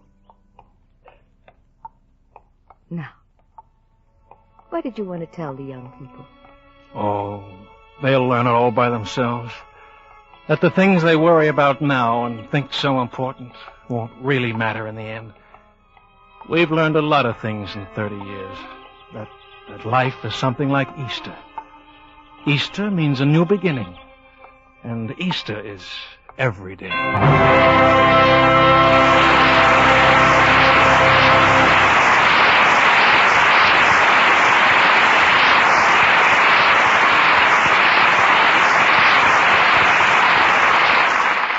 Van Johnson and James Hilton will return in a moment. If you haven't already selected Easter cards for all the folks you want to remember, you still have time to do so between now and Sunday. At the finest stores across the country, you'll find Hallmark Easter cards that say what you want to say, the way you want to say it.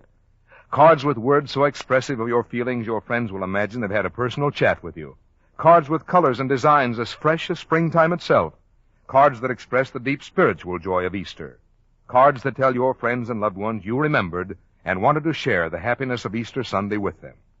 Tomorrow, when you're looking for cards, remember to look for that distinctive hallmark on the back of the card you select, because on Easter, as always, you'll want your friends to know you cared enough to send the very best. Here again is James Hilton. It was grand to have you with us this evening, Van Johnson. Thanks for a first-rate performance. Oh, I enjoyed it. Thanks for inviting me, Mr. Hilton. I feel that I learned something, too, because I'd never heard the history of hallmarks explained as well as Frank Goss did it tonight. And I was glad, too, of the reminder about Easter, because I remembered some folks that I want to send some Hallmark cards to myself. I hope you have a happy Easter, Mr. Hilton. Thank you, Van, and on behalf of everyone in the Hallmark family, I should like to send Easter greetings in the hope that you and all your friends will have a fine holiday. Thank you, Mr. Hilton. What story have you got selected for next week's show? Next week, we shall present Margaret Irwin's Elizabeth, Captive Princess, the true story of a future queen who was once imprisoned in the Tower of London. And to play the role of the young princess, we shall have that brilliant young actress and this year's contender for the Academy Award, Anne Baxter. Our Hallmark Playhouse is every Thursday. Our director-producer is Bill Gay. Our music is composed and conducted by Lynn Murray, and our script tonight was written by Leonard Sinclair. Until next Thursday, then, this is James Hilton saying good night. Look for Hallmark cards that are sold only in stores that have been carefully selected to give you expert and friendly service. Remember, a Hallmark card when you care enough to send the very best. The role of Margaret tonight was played by Lorene Tuttle. Gerald Moore was Lewis Harrow, and others in our cast included Margaret Brayton, Ted Osborne, and Peter Leeds. This is Frank Goss saying good night to you all until next week at the same time, when Hallmark Playhouse returns to present Anne Baxter in Margaret Irwin's Elizabeth, Captive Princess. And the week following, Blanche Chenery Perrin's Rest and Be Thankful. And the week after that, Laurie Hillier's Time Remembered on the Hallmark Playhouse.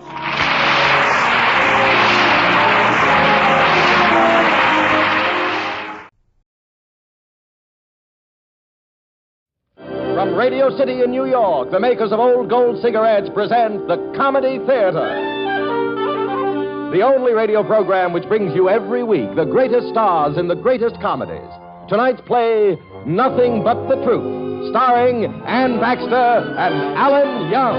And here's the director of the Old Gold Comedy Theater, Mr. Harold Lloyd.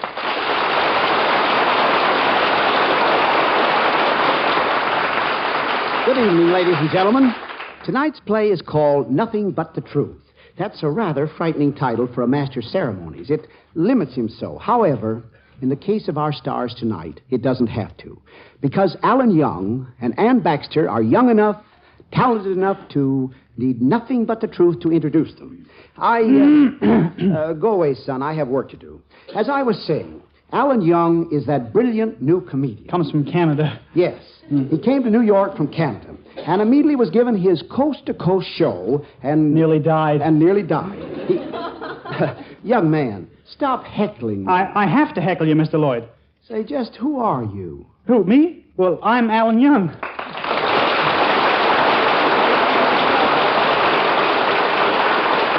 So you're Alan Young? Yeah, I don't look it, do I? You see, the trouble is none of my mother's children resemble each other very much. How many children your mother have? One. Well, be that as it may. In our play tonight, you're Bob Bennett.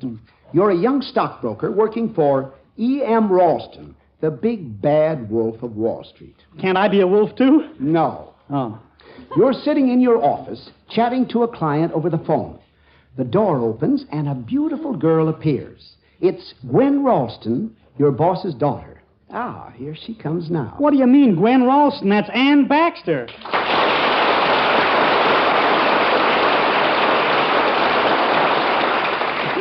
I'd recognize those twinkle in her eye anytime. Thank you, Alan.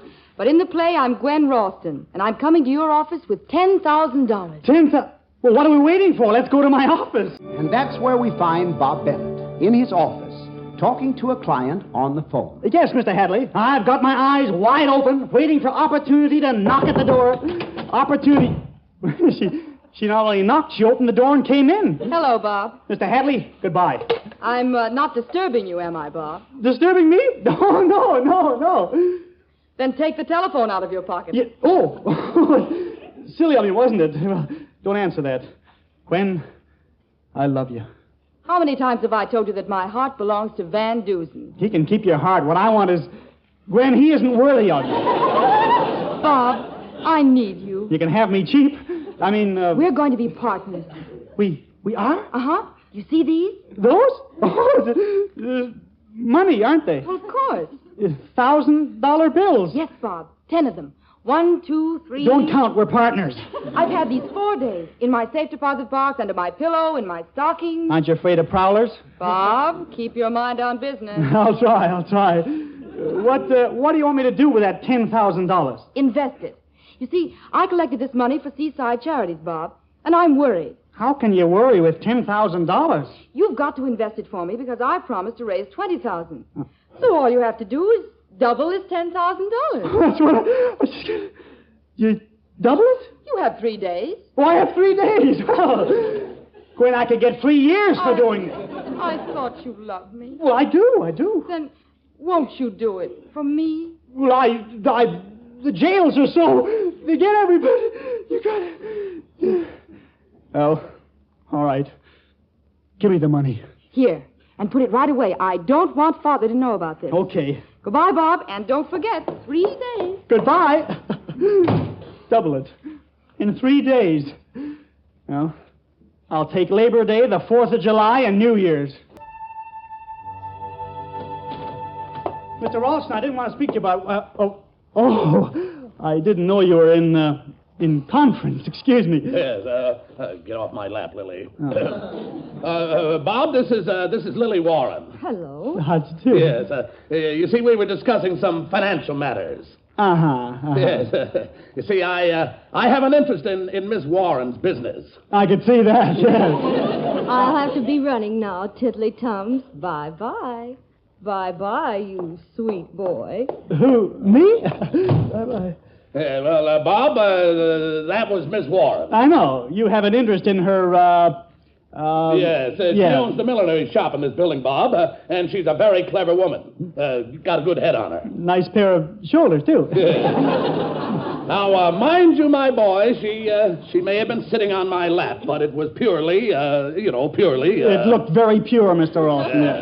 Well, see to it that you don't mention it to Mrs. Ralston. Oh, I won't, Tiddly-Tums. I mean, Mr. Ralston, no. Well, now, what do you want? Well, it's about that La Paloma Quicksilver mine you told me to sell out. Well, what about it? Well, Mr. Ralston, there's no Quicksilver in that Quicksilver mine. Well, stop snooping. What do you care? Well, it wouldn't be honest to sell the shares. I'd have to tell a lie. Haven't you ever lied before? Well, yes, but this is different. Oh, nonsense, nonsense. Business couldn't exist without a little embroidery on the truth now and then. You know, well, Bob, lies are necessary. I still think you can tell the truth. Who, me? I didn't say you could. I said I could. Oh. You believe that? You betcha. Oh, now, wait a minute. Would you like to make a little bet on that? A little bet that you can tell nothing but the truth for even 24 hours. You'll bet me money? Real money? Would you bet me $10,000? Now, where would you get $10,000? I got it. You want to bet? You want to bet $10,000 that you'll tell the truth to everyone, no matter what they ask you, for the next 24 hours. Is that it? I will. All right, Bob, my boy. I'll do it, but on these conditions. Mm-hmm. You answer all questions. If you refuse to answer, you lose. I lose. You don't run away or you don't hide. If you do, you lose. I lose. You don't tell anyone about the bet. If you do, you lose. You're making it awfully easy for me to lose, aren't you? Yeah. Well, now, let's see. It's exactly 4 o'clock now. 4 o'clock tomorrow afternoon, the bet's over. But until then, Bob, one little lie, mind you, costs you $10,000. Expensive, isn't it? Yeah. Well, now, let's see. What'll I ask you first? I got it. Where did you get that $10,000? But I promised you wouldn't understand. Where did you get the money, Bob? From the nice weather we're having, isn't it? No, I mean the telephone. Wonderful invention, the telephone. I must write to Alexander Graham Bell about it. Yeah. I'll answer it. Hello? Oh, Mr. Hadley. What? You want my opinion of the Quicksilver mine shares we're selling? Come on, lay it on thick, Bob. How many? Oh, 20,000 shares. Fine, tell him it's the best buy on the market, Bob. Tell him. You want to know my honest opinion about La Paloma Quicksilver, Mr. Hadley? Well, come on, give it to him, Bob. In my opinion, Mr. Hadley, La Paloma Quicksilver stinks. Well, the bet's only 5 minutes old, and Bob's already in trouble. How much deeper in trouble will he be before the 24 hours are up? Now back to the Old Gold Comedy Theater presentation of Nothing But the Truth, starring Ann Baxter and Alan Young. All right, Mr. Lloyd. Have you ever bet $10,000 that you could tell the truth for 24 hours? Come to think of it, have you ever told the truth for 24 hours? Well, that's what Bob Bennett bet he could do. It's later in the day now, the day of the bet, and Bob is being driven out to Ralston's country home by an eager Ralston who is chuckling in anticipation. Well, here we are. Hop out, my boy. If you don't mind, I'll crawl out. I got nothing to hop about. Oh, come on. Stop stalling. You like the house? Oh, it's beautiful. Huh? Enough to be a gas station. After you, sir. Well, hello, everybody. I guess you all know Bob here. My, Madge, you're looking positively beautiful today. Oh, Ed. Doesn't she look beautiful, Bob? Who? My wife. Oh, pay no attention to him, Bob. He's just an old flatterer. Bob, I said, doesn't my wife look beautiful? Yes, I remember now. You did say that. Well, you better answer, Bob. Well, you know the old Chinese proverb. Oh, now don't you start flattering me, Bob. What does the old Chinese proverb say? Yes. I don't know any old Chinese proverbs. Bob, what is the matter with you? Perhaps he isn't feeling well, Gwen. Frankly, Mrs. Ralston, I'm not. Oh, I'm sorry to hear that. I'll have some herbs brewed for you at dinner, and you'll be all right in a jiffy. Now, Bob, tell me, what do you think of my wife's dress? It's a new one, you know. Yeah, I can see that. Come on, Bob. We want the truth. It looks like a built-in flour sack. Bob, how dare you? How would you like a punch in the nose, Bennett? I wouldn't, and you keep out of this, Van. What is this that is going on in the midst of my singing? Oh, you sing? Si, senor, I sing, I fight duels, I make love. I have higher thoughts. Well, why don't you sing? Go right ahead. Don't let us stop you, please. The senor is so gracious. I will sing.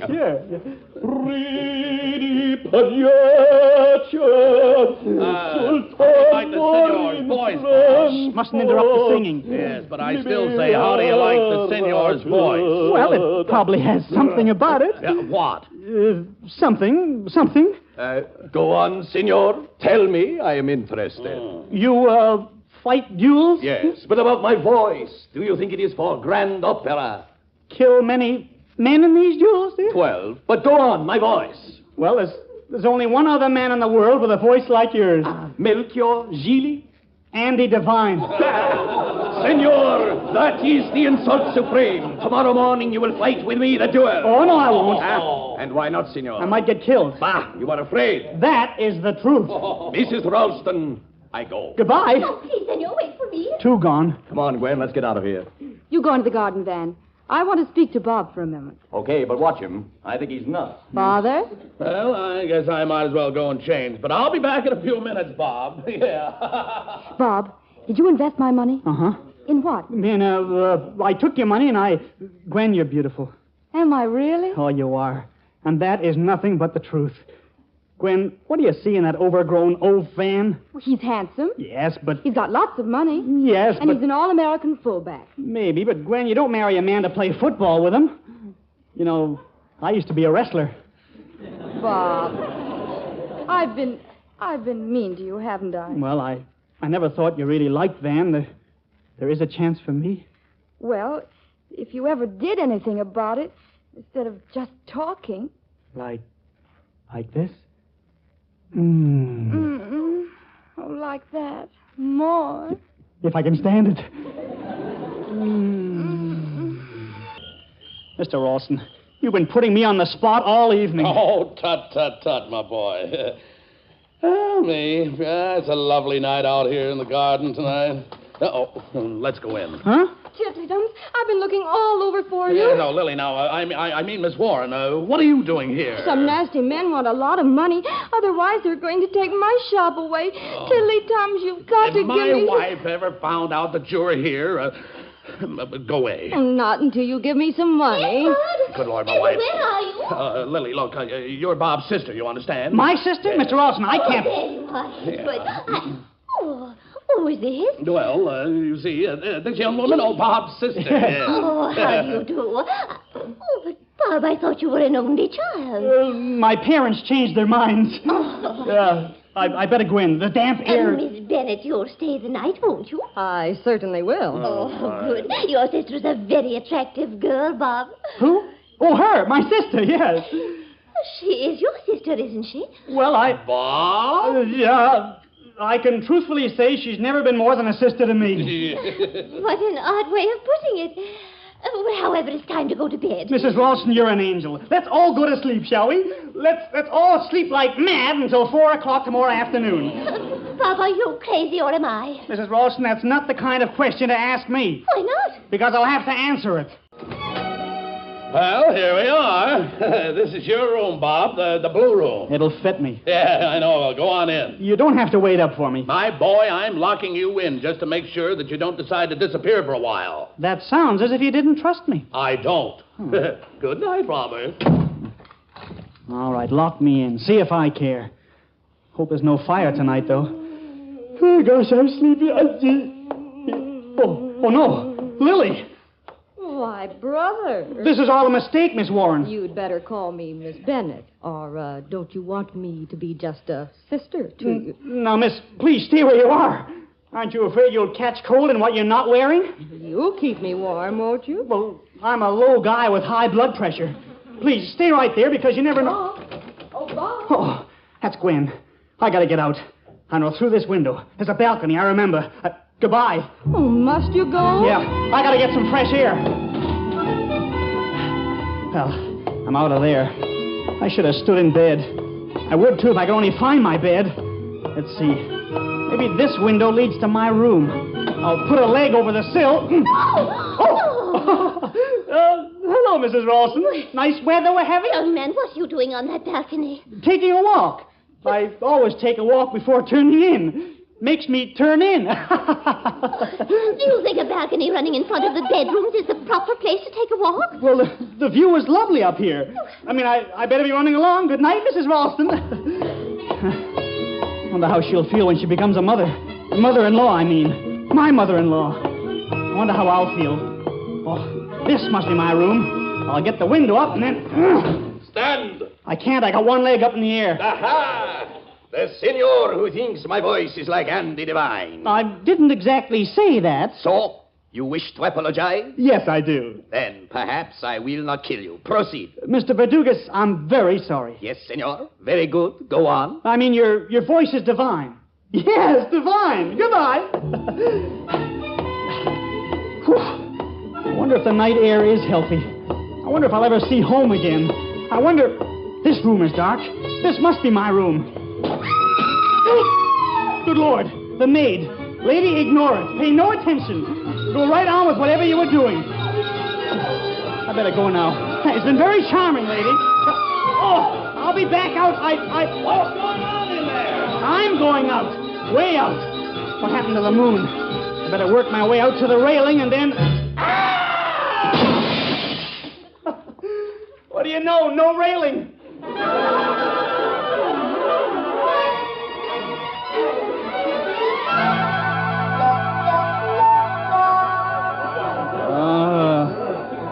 That's all right. He isn't hurt. Who, me? Yeah, you fell off the balcony. Bob, what were you doing on the balcony anyway? I was taking a walk. Ah? That's the truth. I was taking a... Yes, Robert, but why on the balcony? Well, it was the only place I could get to through Lily's room. Bob! Don't make a fuss about it, Gwen. She's his sister. He never had a sister. I got one now! Stop lying to me. Bob, I didn't mean I got a sister now. I mean I got a headache now. Then she isn't your sister, Mr. Bennett? Purely by coincidence, no. Bob, what were you doing in her room? Just passing through. I don't believe you. It's true, Gwen. I only saw her once before my whole life. Where? Sitting on your father's lap. It was purely a matter of business. Oh, Edward. This man's lying. He's lying. Either that or he's, lost his mind. How dare you say such a thing, Bob? And after I'd begun to like you and maybe even love. Oh, don't you mind, honey. You got me. Listen, Van, even as a consolation prize, you're no prize. Shut up before I forget myself and break your jaw. When you say that, smile. Why? You got the cutest dimples. Come on, Edward, come upstairs. I want to talk to you. Yes, my love. Senor, I have reconsidered. I will not killing you. A man like you, she is not worth staining my sword. Good night. Alone at last. In the garden. Nobody even wants to kill me. What was... Oh, Buster. All right, down, boy, down. That reminds me. I still don't even know which bedroom is mine. Never mind. Buster, it looks like I'm in the doghouse anyway, so...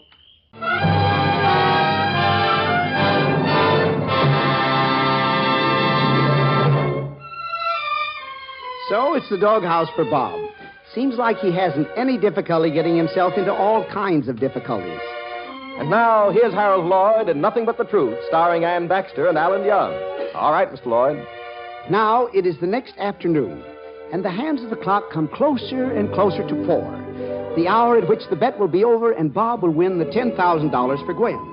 But there are still a dangerous few minutes to get through, and Ralston, who has been busy getting rid of Lily Warren and appeasing his wife, finally remembers the bet and tracks Bob down in the library. Oh, there you are, huh? Well, it's getting close to 4, and I'll admit you've gotten away with it so far. You haven't lied yet, but you will. Uh-huh. Oh, now stop making those idiotic sounds. I can't afford to listen to them. It's going to cost me $10,000, baby. Oh. Gwen, what are you doing here? But I was reading a book and I heard everything you said, and now I understand. Bob, I didn't mean what I said last night. Oh, darling. I realize now you were doing it all for me. Hold on just a minute. Ho-ho! So that's where you got the $10,000 you bet, eh? From Gwen. Yeah, but... Oh, I've got it. I'll get Van in here. I'll get him to ask you what you did with Gwen's money. If you tell him that you made the bet with me, then you lose, because you're not supposed to tell anyone. If you lie, you lose anyway. Stay right there, sucker. Bob, can he? Will he? He can and he will. I'm sorry, Gwen. Run away. If I do that, I lose, too. What time is it? 5 to 4. 5 minutes more, but there they come now. Here we are. Now, Van, there he is. What'd you do with Gwen's money? Gwen? Which Gwen? Gwen Ralston, the girl I hope to marry. Some hope. Come on, now stop fooling around, Van. Ask him. Well, Bennett? Yes, thanks. Very well. And you? You well, too? Listen, if you don't answer me, I'll tear you apart. Everybody's here. Edward. Hello, Mrs. Ralston. You. Mrs. Ralston, please, ask me to leave. Throw me out. Bad, shut up, please. Van, now go on, ask him. Oh, yes. Bennett, what'd you do with Gwen's money? The $10,000? Yes. That's a lot of money. We shouldn't be talking out loud like this. There might be spies. Look here, Bob, if you don't stop stalling. I'm not. I'm answering. Well, answer the question. It is a fine day. I'm thinking higher thoughts. How could you when you have such a low brow? Ah, you again. Me? Why don't you knock me unconscious? Here, right in the jaw. I wouldn't have dirty my hands. I shaved this morning. Man, keep asking him, I'm telling you. And listen here, Bob. This is a serious matter. Either you answer or you forfeit. I demand to know what you... Listen, everyone. I think I'm going to have a baby. When? I mean when I get married. 1 minute to 4, Bob. Yeah. Bob, you've just got to answer. What did you do with Gwen's money? What did I do with Gwen's money? Yes. Well, first I counted it. Yeah, I know. Go on. Yeah, go on, yeah. Then I put it in an envelope. Don't stop. Yeah. Then I sealed the envelope. I put a stamp on it. I smell smoke. Fire! Fire! Fire! Fire! Oh, somebody dropped a match in the waste paper basket.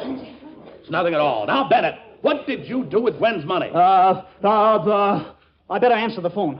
It's not ringing. Well, you don't want to leave those things go to the last minute, you know. Oh. 10 seconds, Bob. Yeah, 10 seconds. Well, I took the envelope. You really want to know, Mr. Ralston? Yes, of course I do. 1, 2, 3, 4. Then I made a bet of $10,000 with you that I'd tell the truth for 24 hours. And I have, so I win. Oh, no, you don't. Why not? It's 4 o'clock. No, it is not 4 o'clock. That clock is fast by 10 minutes. How do you know? Because I pushed it ahead this morning. So it isn't 4 o'clock yet. And you told about the bet already. Therefore, you lose. Oh, Father, that isn't fair. There's nothing in the bet against it. So I lose after all. Oh, Edward, did you want the clock to be fast? Why, what do you mean? Oh, because when I noticed the clock was fast at lunch, I set it back. Did I do wrong? Oh. Then it really is 4 and I've won the bet? Mrs. Ralston, you did absolutely right. And I love you with a great love. And I think your dresses are absolutely exquisite. Even more, I think you're beautiful. Will you be mine? Oh, Mr. Bennett. Excuse me, I mean your daughter, Gwen. Oh, Bob, did you really mean it when you told me you love me and like to kiss me and intend to... Gwen, don't say any more. That is, not until we get a license to say it.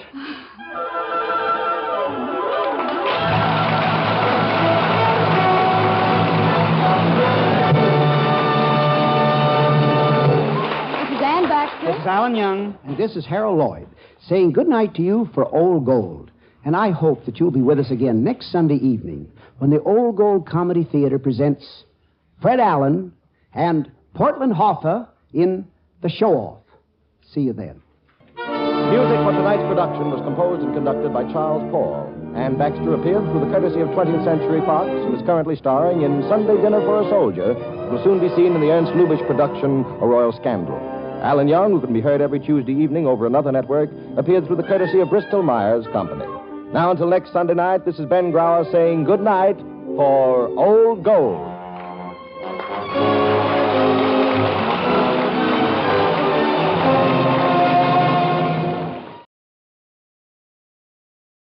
You're twice as sure with two great names, Frigidaire and General Motors. Frigidaire presents Hollywood Star Time direct from Hollywood. Radio versions of the finest motion pictures with Hollywood's greatest stars. Today we bring you the radio production of the famous RKO hit Morning Glory, starring Olivia de Havilland with Reed Hadley.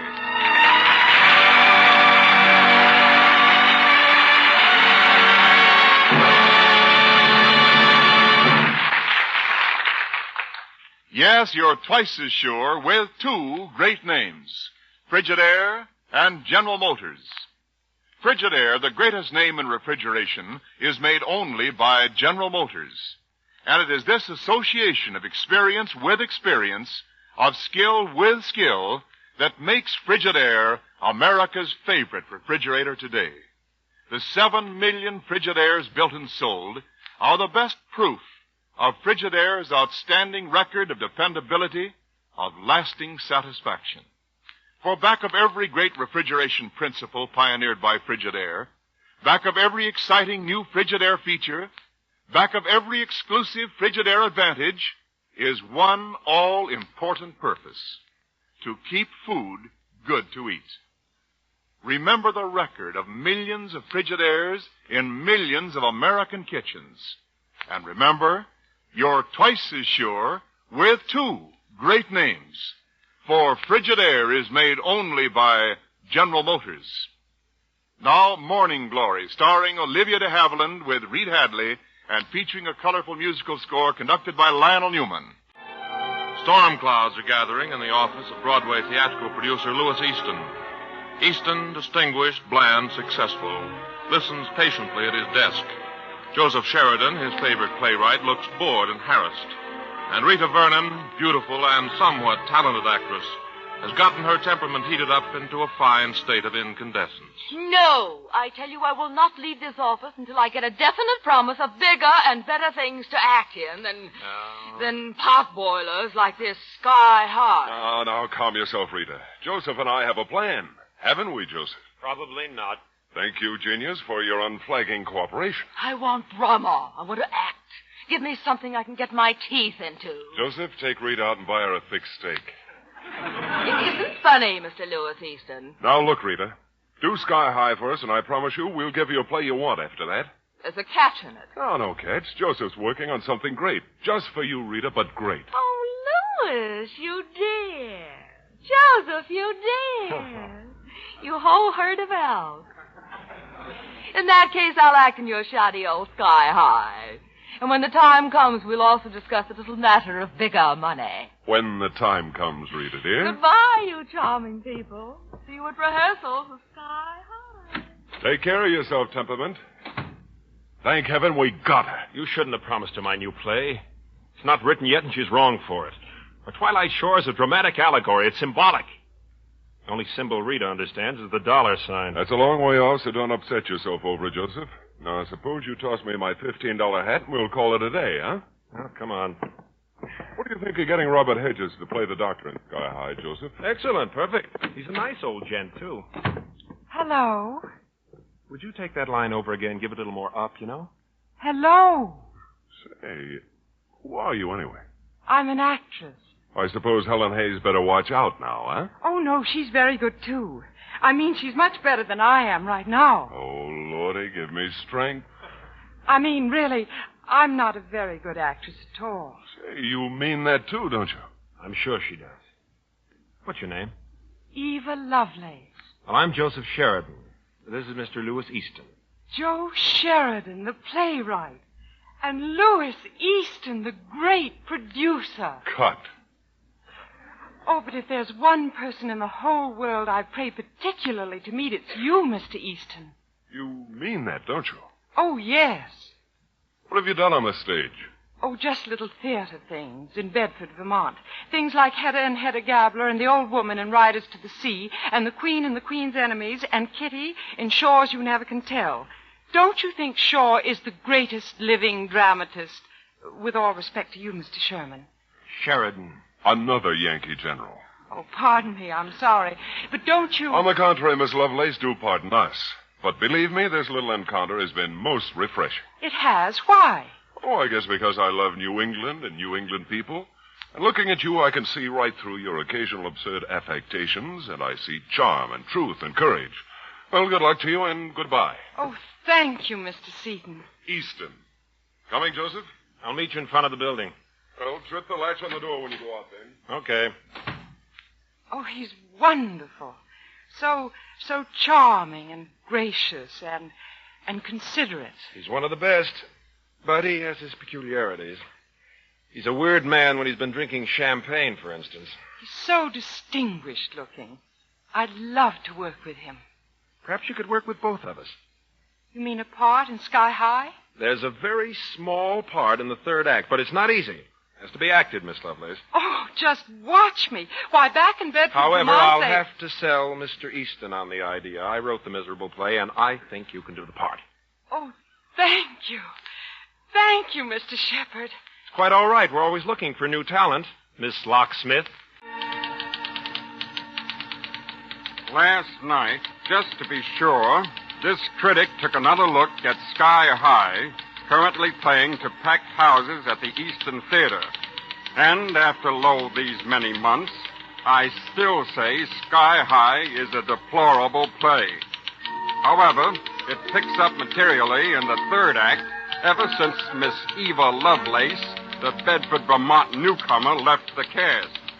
It is to be presumed that Miss Lovelace decided that she should have stood in Bedford. Waiter, may I have another cup of coffee, please? Costs you not a nickel, lady. But it says on the menu that the second cup of coffee is free. Not when all you had for dinner was the first cup of coffee. Oh. Well, all right. I'll pay for the second cup. Mind if I wait in here, Mac? I'm expecting a taxi. Suit yourself, Mac. For the taxi, you'll have to sit at the counter like anybody else. I think a cup of hot coffee would do me. Eva, Miss Lovelace. Mr. Sheridan. Hello. Well, where have you been keeping yourself all these months? Oh, it has been a long time, hasn't it? Uh-huh. But I've been so frightfully busy. You know how it is. But I've hardly seen any of my old friends. You've been a lucky little lady to be so busy. It was an extremely hard winter on Broadway. Oh, I did see a small item about you in one of the trade papers. Was it? Well, I was rehearsing for the frolics. Of course, I just took that chorus work for the experience. One needs all sorts of experience.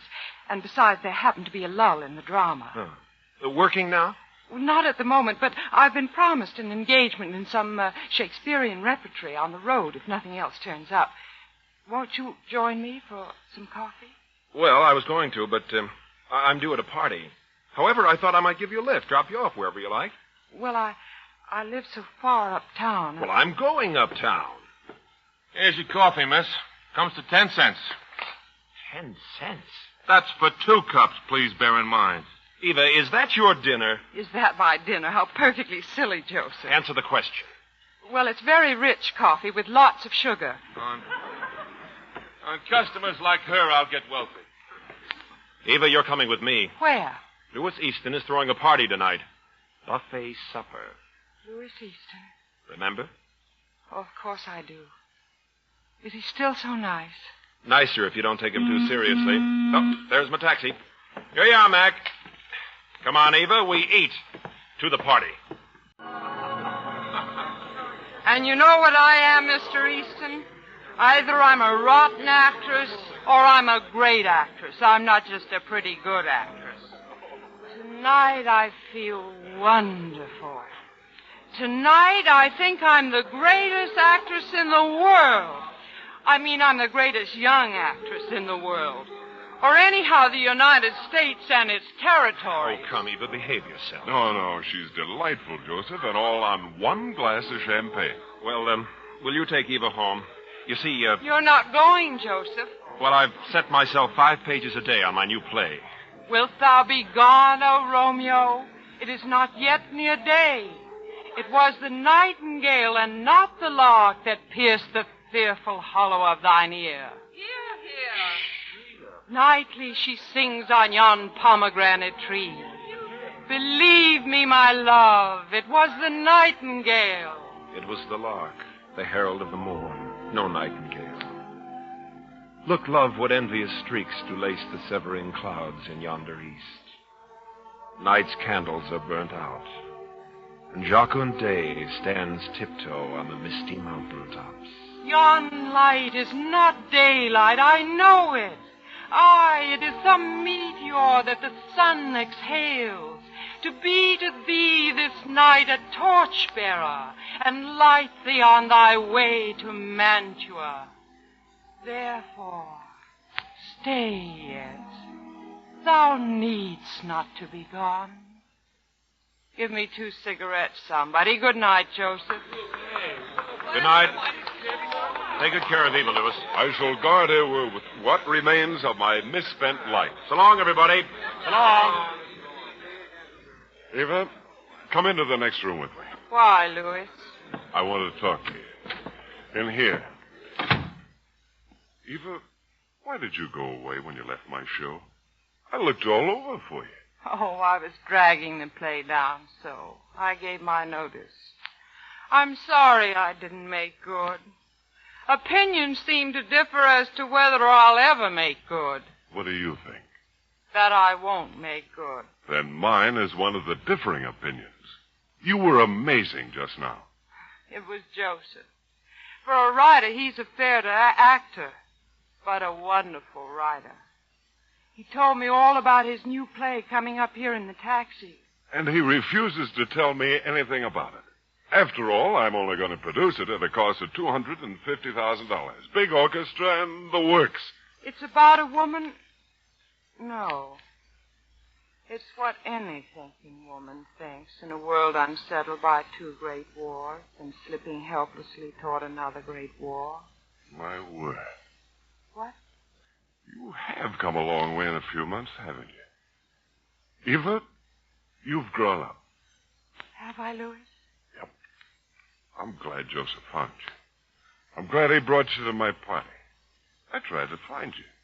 I was afraid you'd been hurt over your failure in that miserable pot boiler of mine. Oh, I didn't mind. Eva, you are wonderful. I'd like to bind you to a long-term contract. Oh, me? It's a very difficult part, and you might not like the leading man. Oh, no. Who is he? Me. Louis. I want you to marry me. Marry you? But why? Because I'm intoxicated. Half champagne, half Lovelace as Juliet. Oh, Louis. Louis. I'd be happy to be your wife.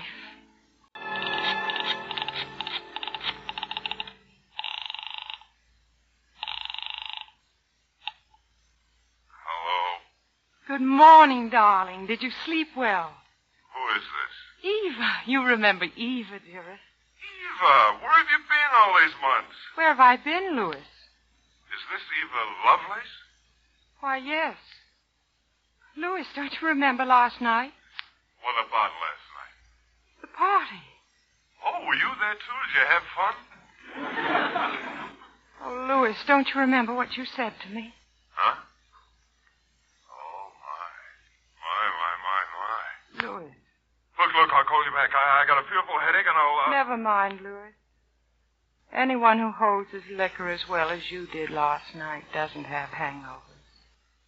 Goodbye. Eva, don't tell me I proposed to you. Let me explain. Joseph, I'm sick. I'm sick, Joseph. You didn't call me down to your office this early to have me look at your tongue, did you? I proposed to a girl again last night. You will guzzle champagne. But this is different, Joe. You don't love this girl? No, but I'm terribly fond of her. Does she love you? I'm afraid so. I suppose that's what made me propose. The champagne and my insufferable vanity. All right, give me the cash and I'll pay her off. Who is she? Don't be a callous fool, Joseph. She isn't the kind who'd take money from me. Not Eva Lovelace. Eva Lovelace? Yes, she's horribly romantic, you know, and... Eva Lovelace? Oh, if I've...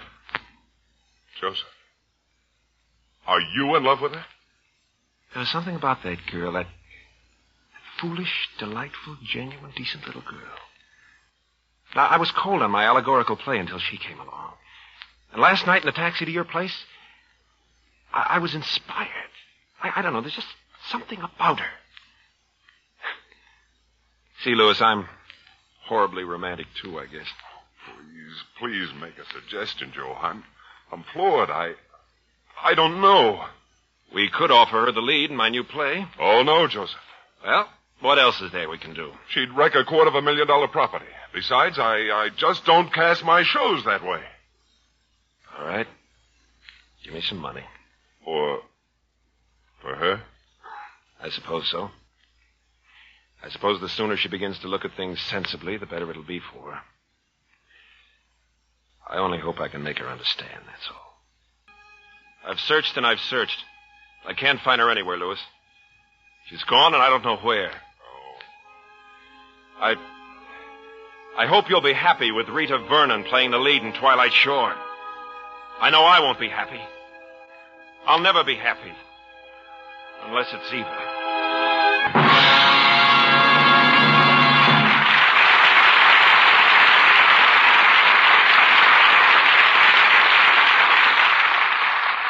In just a few moments, Frigidaire will bring you the second act of Morning Glory, starring Olivia de Havilland with Reed Hadley. Frigidaire, the name that is known best for keeping food good to eat, is also well known for making food good to eat. The Frigidaire refrigerator has a great companion in the Frigidaire electric range. For proof of its greatness, you have only to examine the radium tube heating unit. Women judge an electric range on its ability to cook economically to give sure results. And that's what makes the radium tube unit so outstanding. It concentrates heat on the utensil, doesn't waste it in heating the kitchen. And it's fast. You have the choice of a variety of cooking heats that exactly meet your cooking needs, from fast frying to slow simmer. And then to assure you long, carefree service, radium tube units are built to stand jars and jolts. Even spillovers can't hurt them. When women learned about these advantages, when they learned how easy it was to cook with all the automatic features in the Frigidaire electric range, how accurately it baked and roasted, they knew it was the worthy product of skilled makers of home appliances. Remember this when you choose a new electric range. Remember, the care and skill that is behind a product is as important as what you see. And remember one thing more. You're twice as sure with two great names. For Frigidaire is made only by General Motors. Hollywood Star Time continues now with the radio production of Morning Glory, which stars Olivia de Havilland with Reed Hadley. Miss de Havilland currently may be seen in the Paramount picture To Each His Own. Now, Act Two, Morning Glory. Months have passed since Eva Lovelace disappeared, deeply hurt by producer Louis Easton's meaningless and champagne-inspired proposal of marriage. It is an early autumn night, and the marquee of the Easton Theater carries the brilliant legend, The Twilight Shore, starring Rita Vernon. 15 minutes before curtain time of this ambitious Broadway production, Rita Vernon has called Easton into her dressing room to deliver a stunning ultimatum. Look, Louis, you remember 4 years ago when I started working in your shows? Well. I told you I didn't want a contract, that we worked things out as we went along, right? Right, so what? You've been paying me $750 a week, which I've made a lot of your dud plays into successes. That's right, but is $750 Mickey Mouse money? It isn't enough for an actress of serious drama. Well, listen to Catherine Cornell. Now, see here, Rita, fun is fun, I want $1,500 a week. $1,500 a week? Plus a percentage of the profit. Rita, I can't do that. The show's costing a fortune as it is. We'd close in 2 weeks. Curtain in 10 minutes, Rita. Joseph, come in here.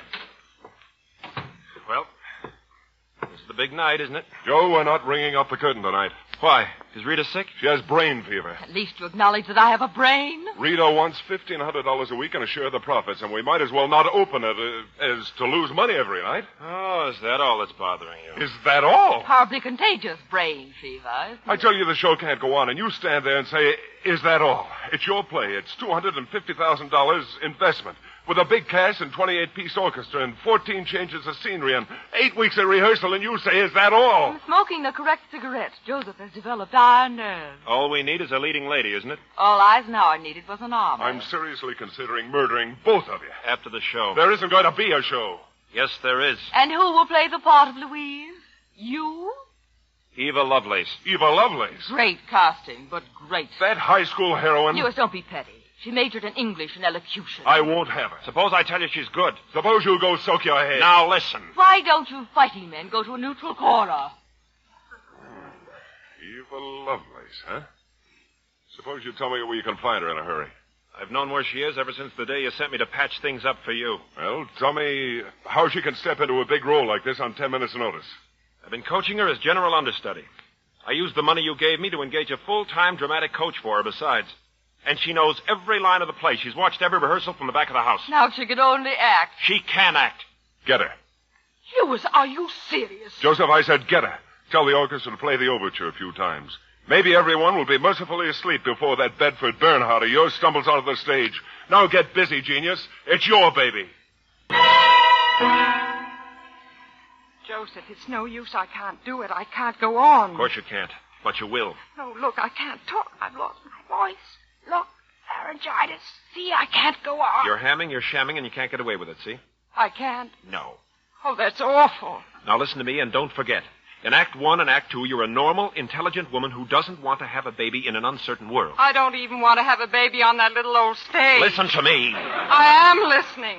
Now, it's in Act 3, the dream sequence where you become not a woman, but the symbol of all womankind. I've forgotten all my lines. They'll come back to you when you're out there on the stage. Write them on the back of something for me. I'll forget. The firing squad. 1 minute, Miss Lovelace. The condemned woman ate hearty breakfast. Good luck, Eva. Go on in and win. Thank you to Joseph. All right, now, Stop come on. pushing me out Go, there. I hurry. can walk.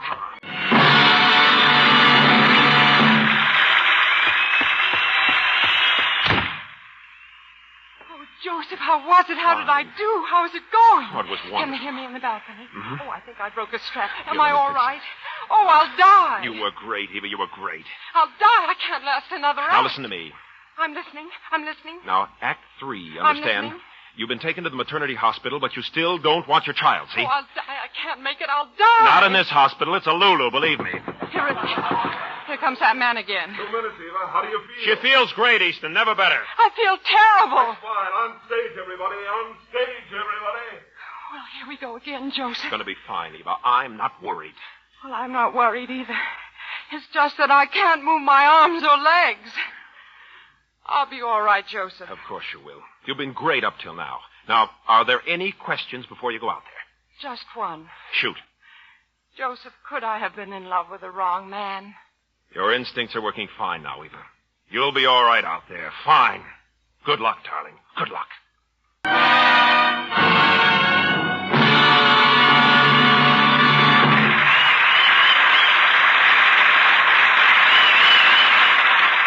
Lewis! They won't let her leave the stage. Well, listen to him out there. She's broken away at last. Here she comes. Eva! Hello, Louis. Hello, Joseph. Was it all right? What do I do now?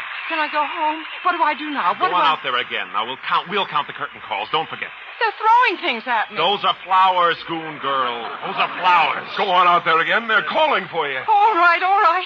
Here we go. Oh, I think I broke a strap. Here we go. What a performer. What an actress. What a little girl from Bedford, Vermont she is after all.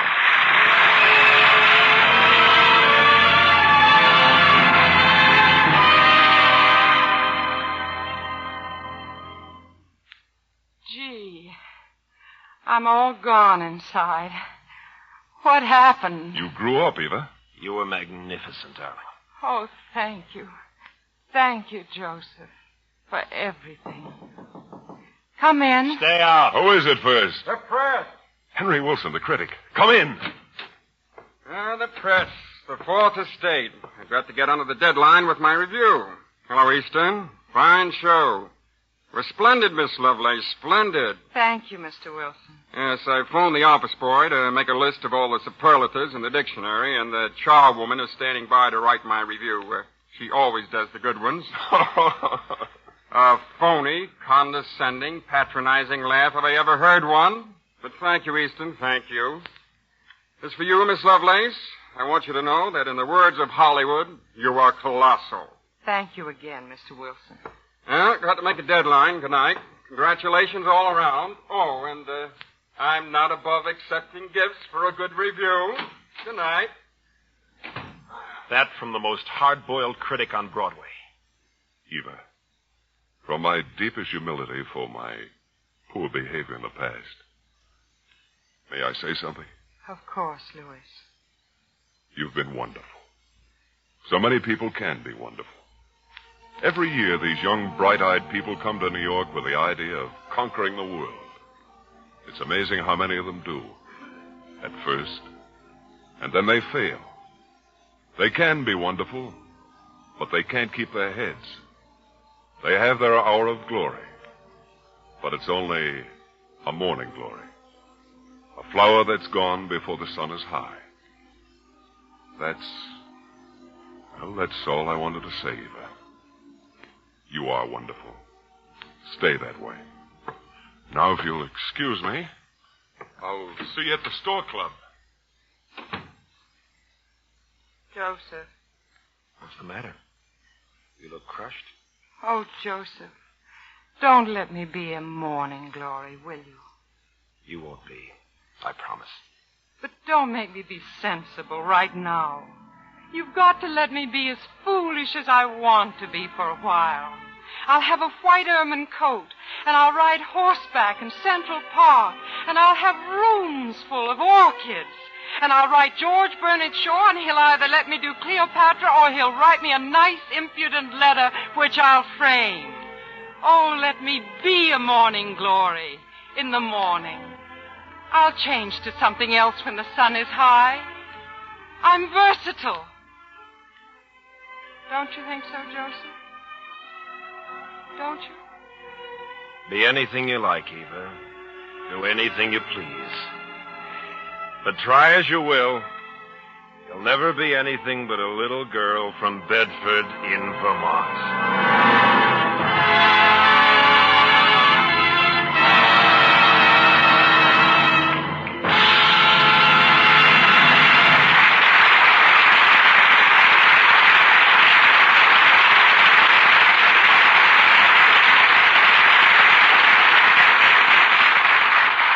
It was a real pleasure to have you visit Hollywood Star Time today, Mr. Havlin. Thank you for your delightful performance.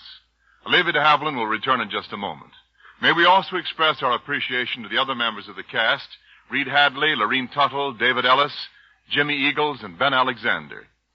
Lasky Leroy, RKO, are producers of the current picture Without Reservations, which stars Claudette Colbert. Reed Hadley may be seen in the 20th Century Fox release, Do You Love Me? This radio production of Morning Glory came to you direct from Hollywood and was written by Milton Geiger with music by Lionel Newman. The production was under the direction of Robert L. Redd.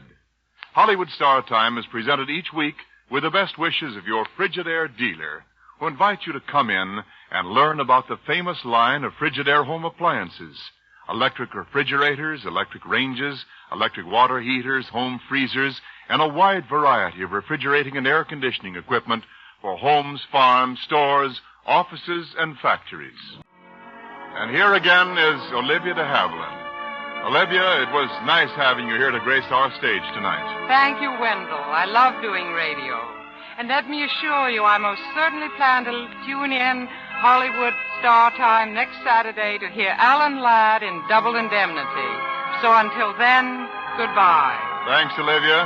This is Wendell Niles speaking for Frigidaire, made only by General Motors, CBS, the Columbia Broadcasting System.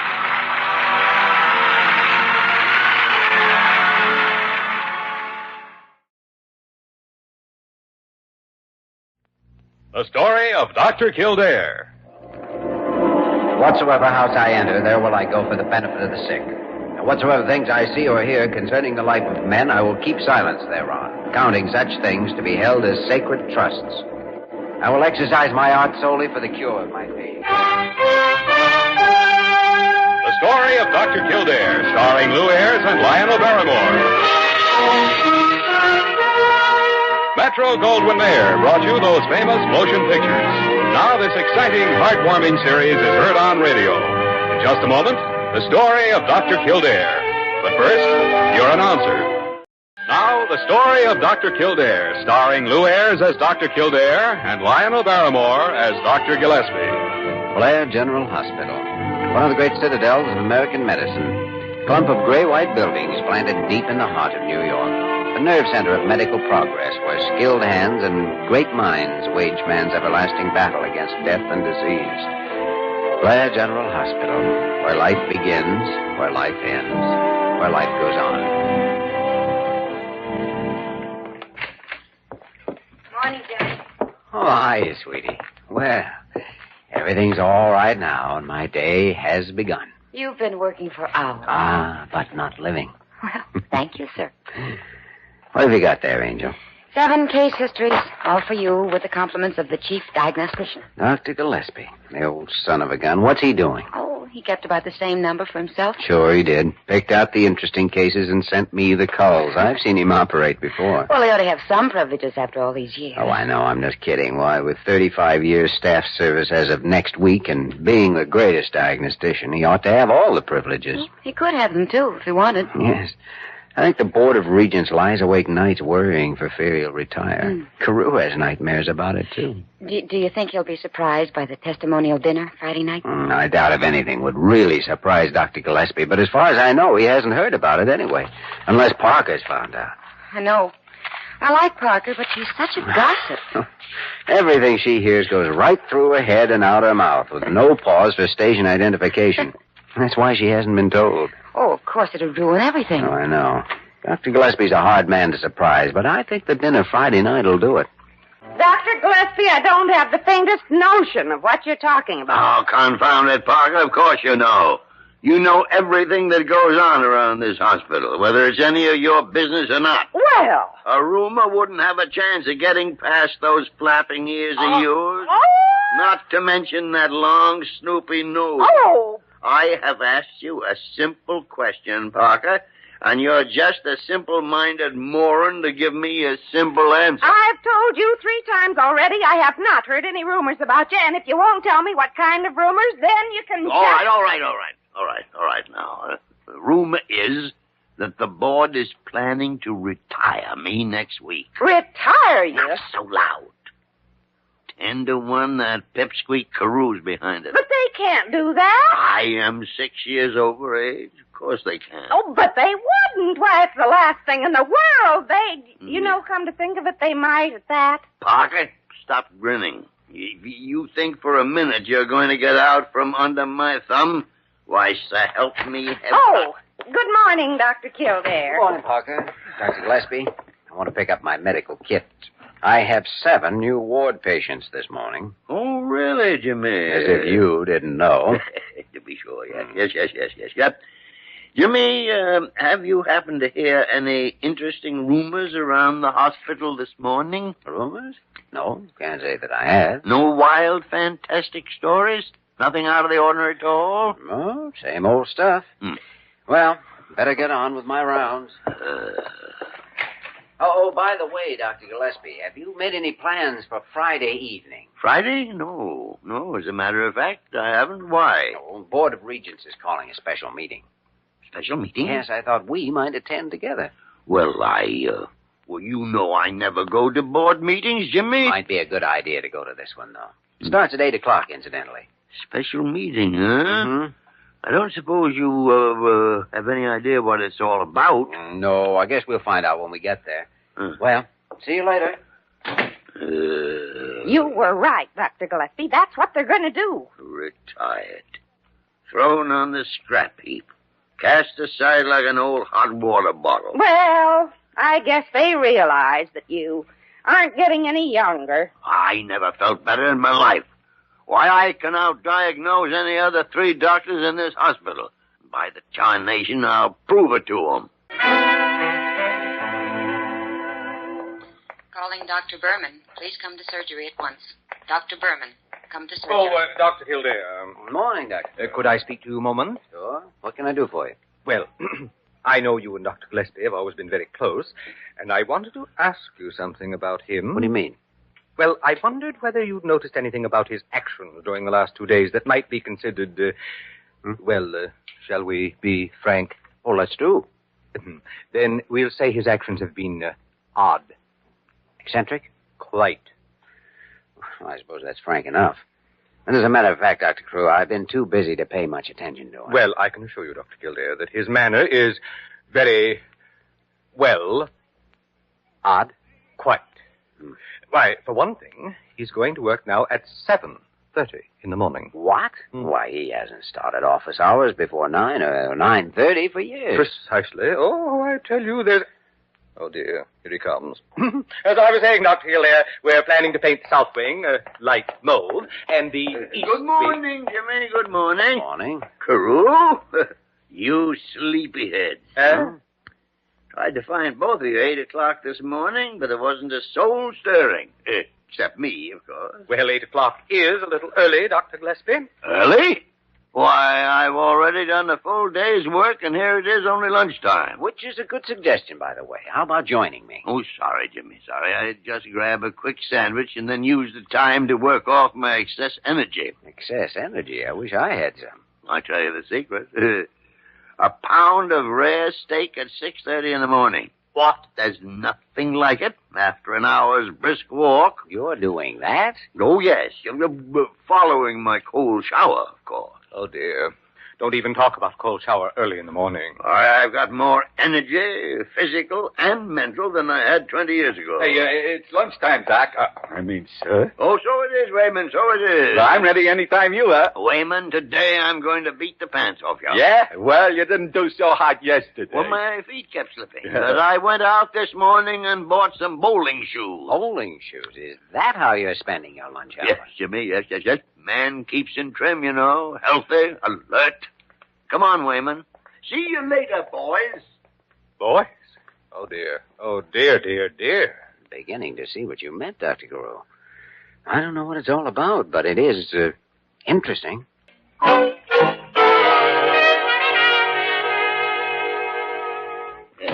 Just picked up the morning haul, Jimmy. Here are 5 new cases for you. Only 5? Lightest check-in in a long time. Well, there were 17 altogether, but I'm handling the other 12 myself. Oh, I see. Oh, good morning, Miss Banner. Good morning. I didn't mean to ignore you. That's all right, Dr. Gillespie. I've noticed how busy you've been this week. Merely evidence of a well-known medical fact, young lady. A man my age frequently gets a second wind, and he's good for 20 years more work. Well, watching you, I can believe it. Gotta run, Jimmy. All right, sweetie. See you. Oh, wow. Wonderful girl, Jimmy. Why, if I were 10 years younger... 10? Well, that's the way I feel. Well, it's something I've been meaning to take up with you. Huh? You know, if I were your doctor, I'd advise you to slow down a little. Take it easy. Ridiculous. I never felt better. Oh, come now. Sooner or later, everyone reaches an age when he has to retire. I won't from retire. Oh, no. I mean retire from participating in some of the more strenuous activities that a younger person might. Nonsense. Maybe. I've heard you give the same advice to many elderly patients. Elderly? Anyway, let's leave it for the present. We can talk about it this evening at the special board meeting. Board meeting? Mm-hmm. We're still planning to have it then. Well, sure. Why not? Oh, no reason at all, Jimmy. No reason at all. Why shouldn't they have it if that's the way they feel? I know exactly how you feel, Dr. Gillespie, and I'm very sorry for you, but after all, what can I do about it? You're just as ungrateful as that board of regents. Here I've nearly killed myself all week long trying to show 'em I'm fit for something beside retirement. But do they care? No. Shut up! No, they don't care. They're still going to hold their confounded meeting tonight, sit there and gloat while I'm drummed off the staff. Oh, yes, it's all so dramatic, just like the movie. Parker, confound it. If I were flat on my back and dying, you'd stand there and say it was just like the... What's the matter? Now, if they thought I was ill, dying maybe, why, they might call the whole thing off. Huh? Of course they would. Why, they wouldn't have the heart to retire a man who was only one step from death. Oh, hello, Dr. Kildare. Say, Dr. Gillespie, I was wondering... What's the matter with you? Huh? Oh, terrific pains, Jimmy. Oh, really? Where? Oh, the heart, lungs, liver. Well, we better get you to bed and check you over. It came on suddenly, Jimmy. It's serious, I'm afraid. Oh, I'm sorry about the Board of Regents tonight. Oh, yes. Well, I'd better let Carew know. Yes? Then we'll get to work on you. See what you can do for him, Doctor. I know what I could do for him. You phony. Shut up, Parker. This is Kildare, Dr. Carew.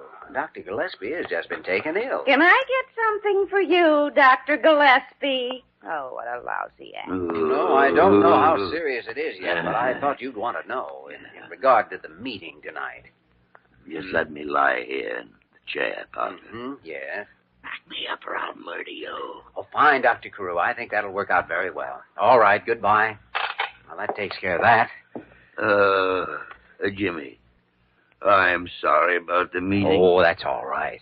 They're calling it off. Oh, they shouldn't have done that, Jimmy. Oh, it'll work out all right. You see, Carew's postponing it until next Tuesday.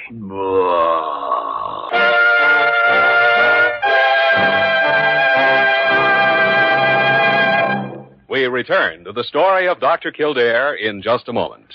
Now we continue with the story of Dr. Kildare, starring Lou Ayres as Dr. Kildare and Lionel Barrymore as Dr. Gillespie. There's one more, Jimmy. The Jenkins case. Jenkins. Oh, yes. Let's see. Exploratory information of external biliary fistula, scheduled for surgery tomorrow morning. General preoperative condition good. Prognosis favorable. All right. And that's the last one. Oh, good. I hate reports. Jimmy, what's the prognosis for us? No, very favorable. Is that all? Excellent, then. That's better, Doctor. Has anyone ever told you that you're very lovely? Oh, yes. Nearly all the interns. So that's what's been going on behind my back. Daily. Every hour in the hour. Well, it's got to cease. Yes, Jimmy. Drastic measures seem to be in order. Yes, Jimmy? And I only know of one sure way to put a stop to it. Yes, Jimmy. Good morning, Dr. Kildare, Miss Werner. Come in, Dr. Carew. Thank you very much. Though, of course, I had been. So you are. I guess I'd better take these reports to the office, Dr. Kildare. Mm-hmm. What was your opinion again on that last case? Oh, prognosis terrific. Mm-hmm. See you later. I can't say I've ever heard that expression before. Prognosis terrific. You're not likely to again, Dr. Carew. Anything I can do for you? Well, frankly, I'm very concerned about Dr. Gillespie. Oh, he's feeling much better today. I couldn't find anything wrong with him. In fact, I think he probably just strained some muscles with all this athletic activity he's gone in for. And that's precisely what I'm concerned about, Dr. Kildare. In what way? I wonder if it might not be a good idea for Dr. Gillespie to retire. Retire? Well, now that's odd.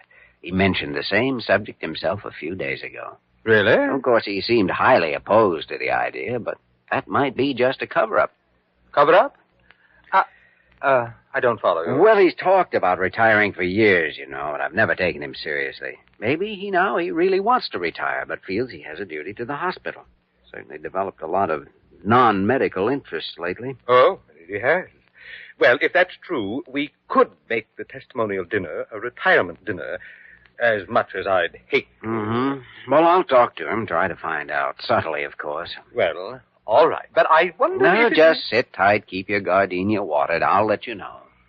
Oh, of course I feel all right, Jimmy. There was nothing really wrong with me in the first place. Except, well... Touch of overwork, maybe. Well, certainly not. No. I am perfectly capable of turning out as much work as I ever could. Then maybe it was a combination, like too much bowling, brisk walks, cold showers, rare steak. Ridiculous. I was merely conducting an experiment, Jimmy. I see. Dr. Gillespie, have you thought much lately about retiring? By the great horn spoon. I know you have a strong loyalty to Blair, but after all, your reputation as a diagnostician has made this hospital. You don't owe your whole life to it. You too, Jimmy. I guess you feel the same way as the others, that I've slipped into my dotage and ready for the scrappy. Now, hold it a second. I don't see that retirement automatically means senility. But perhaps it is time you started thinking of yourself for a change. Well, look what happened last week. You overdid it for a few days and wound up here in bed. You're just not as young as you were once. By the tarnation. So that's their reasoning. The morons. Confounded backfired, the vultures. Don't know what you're talking about. I should have stayed with the first plan. Parker! Good heavens, Dr. Gillespie, stop shouting like that. You're a convalescent. You're an idiot. Well, Parker, phone the garage and have Wayman come right up here. Wayman? Well, what do you want him It's for? none of your business. Get out of here. Oh. Snoopy. What? There's still a little fight in the old man, Jimmy. So help me, I'll show him yet. Oh, who what? Plans, experiments, backfires, a little more of this, and I'll be as eccentric as you are. Who says I'm eccentric? I do. I'm sorry, Dr. Gillespie, but I simply don't get it. Parker, you never get it. Well, I guess I'm not so stupid. Parker, You idiot. I shouldn't have changed plans. I think I'd almost convinced him that I still possess the full vigor and alertness of youth. Well, you didn't convince me. Oh, what do you know about youth? I think one last desperate measure may do the job. Well, it must be desperate if you plan to use Wayman for it. If there's one human being who's a direct descendant of a chimpanzee, Wayman's it. Somebody mention my name? Oh, come in, Wayman. Come in. Shut the door. I was just telling Parker that you're the only man with the right qualifications for a little project of mine. Well, thanks, Doc. I mean, sir, I've always tried to keep myself mental fit. Mental fit, huh? Well, that does explain your personality. Yeah, I'm a great guy for pinball games and tic-tac-toe. Yeah, mental type stuff. Well, the qualifications I had in mind are slightly different. Huh? One is the fact that you like to make a fast buck. You said it. Yeah. The other is your lack of inhibitions about prevarication. Oh, what you said. Yeah, I don't know if I want to get mixed up in nothing like that. Well, what I mean is you don't mind telling a lie if there's money in it. Oh, well, yeah, well, why didn't you say so? Wayman, I think we understand each other. Yeah, sure we do. What's your proposition, Doc? Doc? What? Help me. If I didn't need you, I'd... Well, misery, politics, and retirements make strange bedfellows. Yeah. Wayman, have a cigar. I simply can't understand what's keeping him, Dr. Kildare. We really ought to leave in a few minutes now. Oh, you'll be along, Dr. Carew. He knows he's supposed to meet me here in your office. But since he thinks it's just a board meeting and nothing else, he may not even bother to come. I think he will, Diana. I tried to keep stressing the importance of the meeting without tipping him off that it's actually a dinner in his honor. I'm sure he'll be here, though. Well, in view of his erratic behavior the past week, I wouldn't be surprised at anything he might do. He has acted strangely. I can't quite understand what it... Good evening, gentlemen. Good evening. Well, Miss Verner, you're looking charming. That's much too lovely a gown for a board meeting. Thank you, Dr. Gillespie. Sorry to be a couple of minutes late, boys.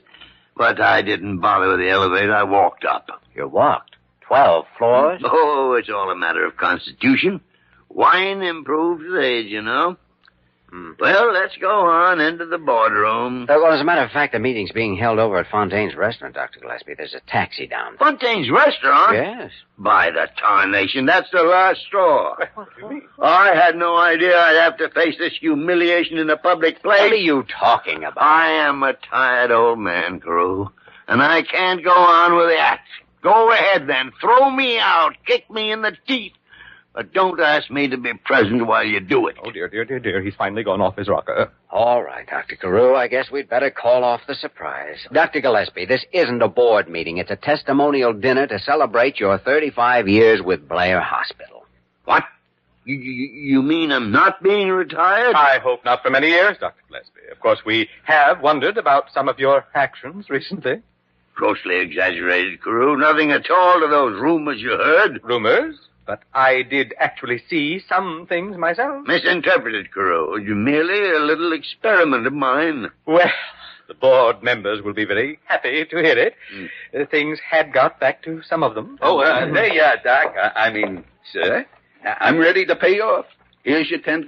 Get away, Wayman. You bother me. Boy, I sure never would have thought you could do it. Do what, Wayman? No, Jimmy, he doesn't know. You see, the doc and me has been bowling every day, and he's been taking me regular. Wayman! Rolls 240s, 250s. I didn't have no chance, so I cooked up this here race. Wayman! 30 laps around the garage on roller skates. What? Dr. Gillespie. There's nothing to it, Carew. He's a pathological liar. He beat me by 6 laps. Wayman, get out of here. Yeah, but you said to tell... Get out of here! Well, sure, Doc. I mean, yes, sir. No, yes, sir. Another backfire, huh? I don't know what you're talking about. I don't know what either of you is talking about. I don't know what any of you are talking about. You know, when you come right down to it, neither do we. Come on, let's go to the party.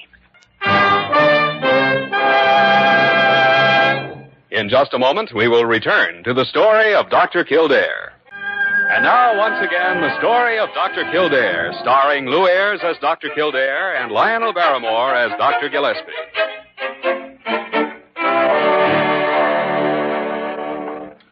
And so, in closing, ladies and gentlemen, I wish to assure you again of my appreciation for the things you said, the sentiments you expressed, and to the distinguished members of the board for their fine gift of this handsome gold watch.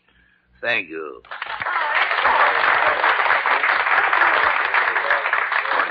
Nincompoop. Distinguished nincompoops, Dr. Gillespie. Thank you, Dr. Gillespie. And now, immediately following the demitasse, we are to be favored by another number from the string quartet. Gold watch. Look at the thing, Jimmy. 35 years of my life spent here, and all they can come through with is a cheap gold-plated watch with an engine on it. No. It's the sentiment that counts, you know. Sentiment? You love it. All right, Jimmy. Maybe I do with that. Maybe I do. Well, you certainly deserve it, Dr. Gillespie. This hospital could never repay what you've done for us. Miss Verna, your generosity is only exceeded by your beauty and charm. Well, maybe you have grown 20 years younger. No, Jimmy. No. This last week has been sheer murder. You know something, sweetie? What, Jimmy? We could stand up, walk about 5 steps, open that door, and we'd be out on the terrace. Uh-huh. And we could close the door and... Jimmy? Yeah. Then what? Darn if I know. Let's go find out. You have just heard the story of Dr. Kildare, starring Lou Ayres and Lionel Barrymore. This program was written by Les Crutchfield and directed by William P. Russo. Original music was composed and conducted by Walter Schumann.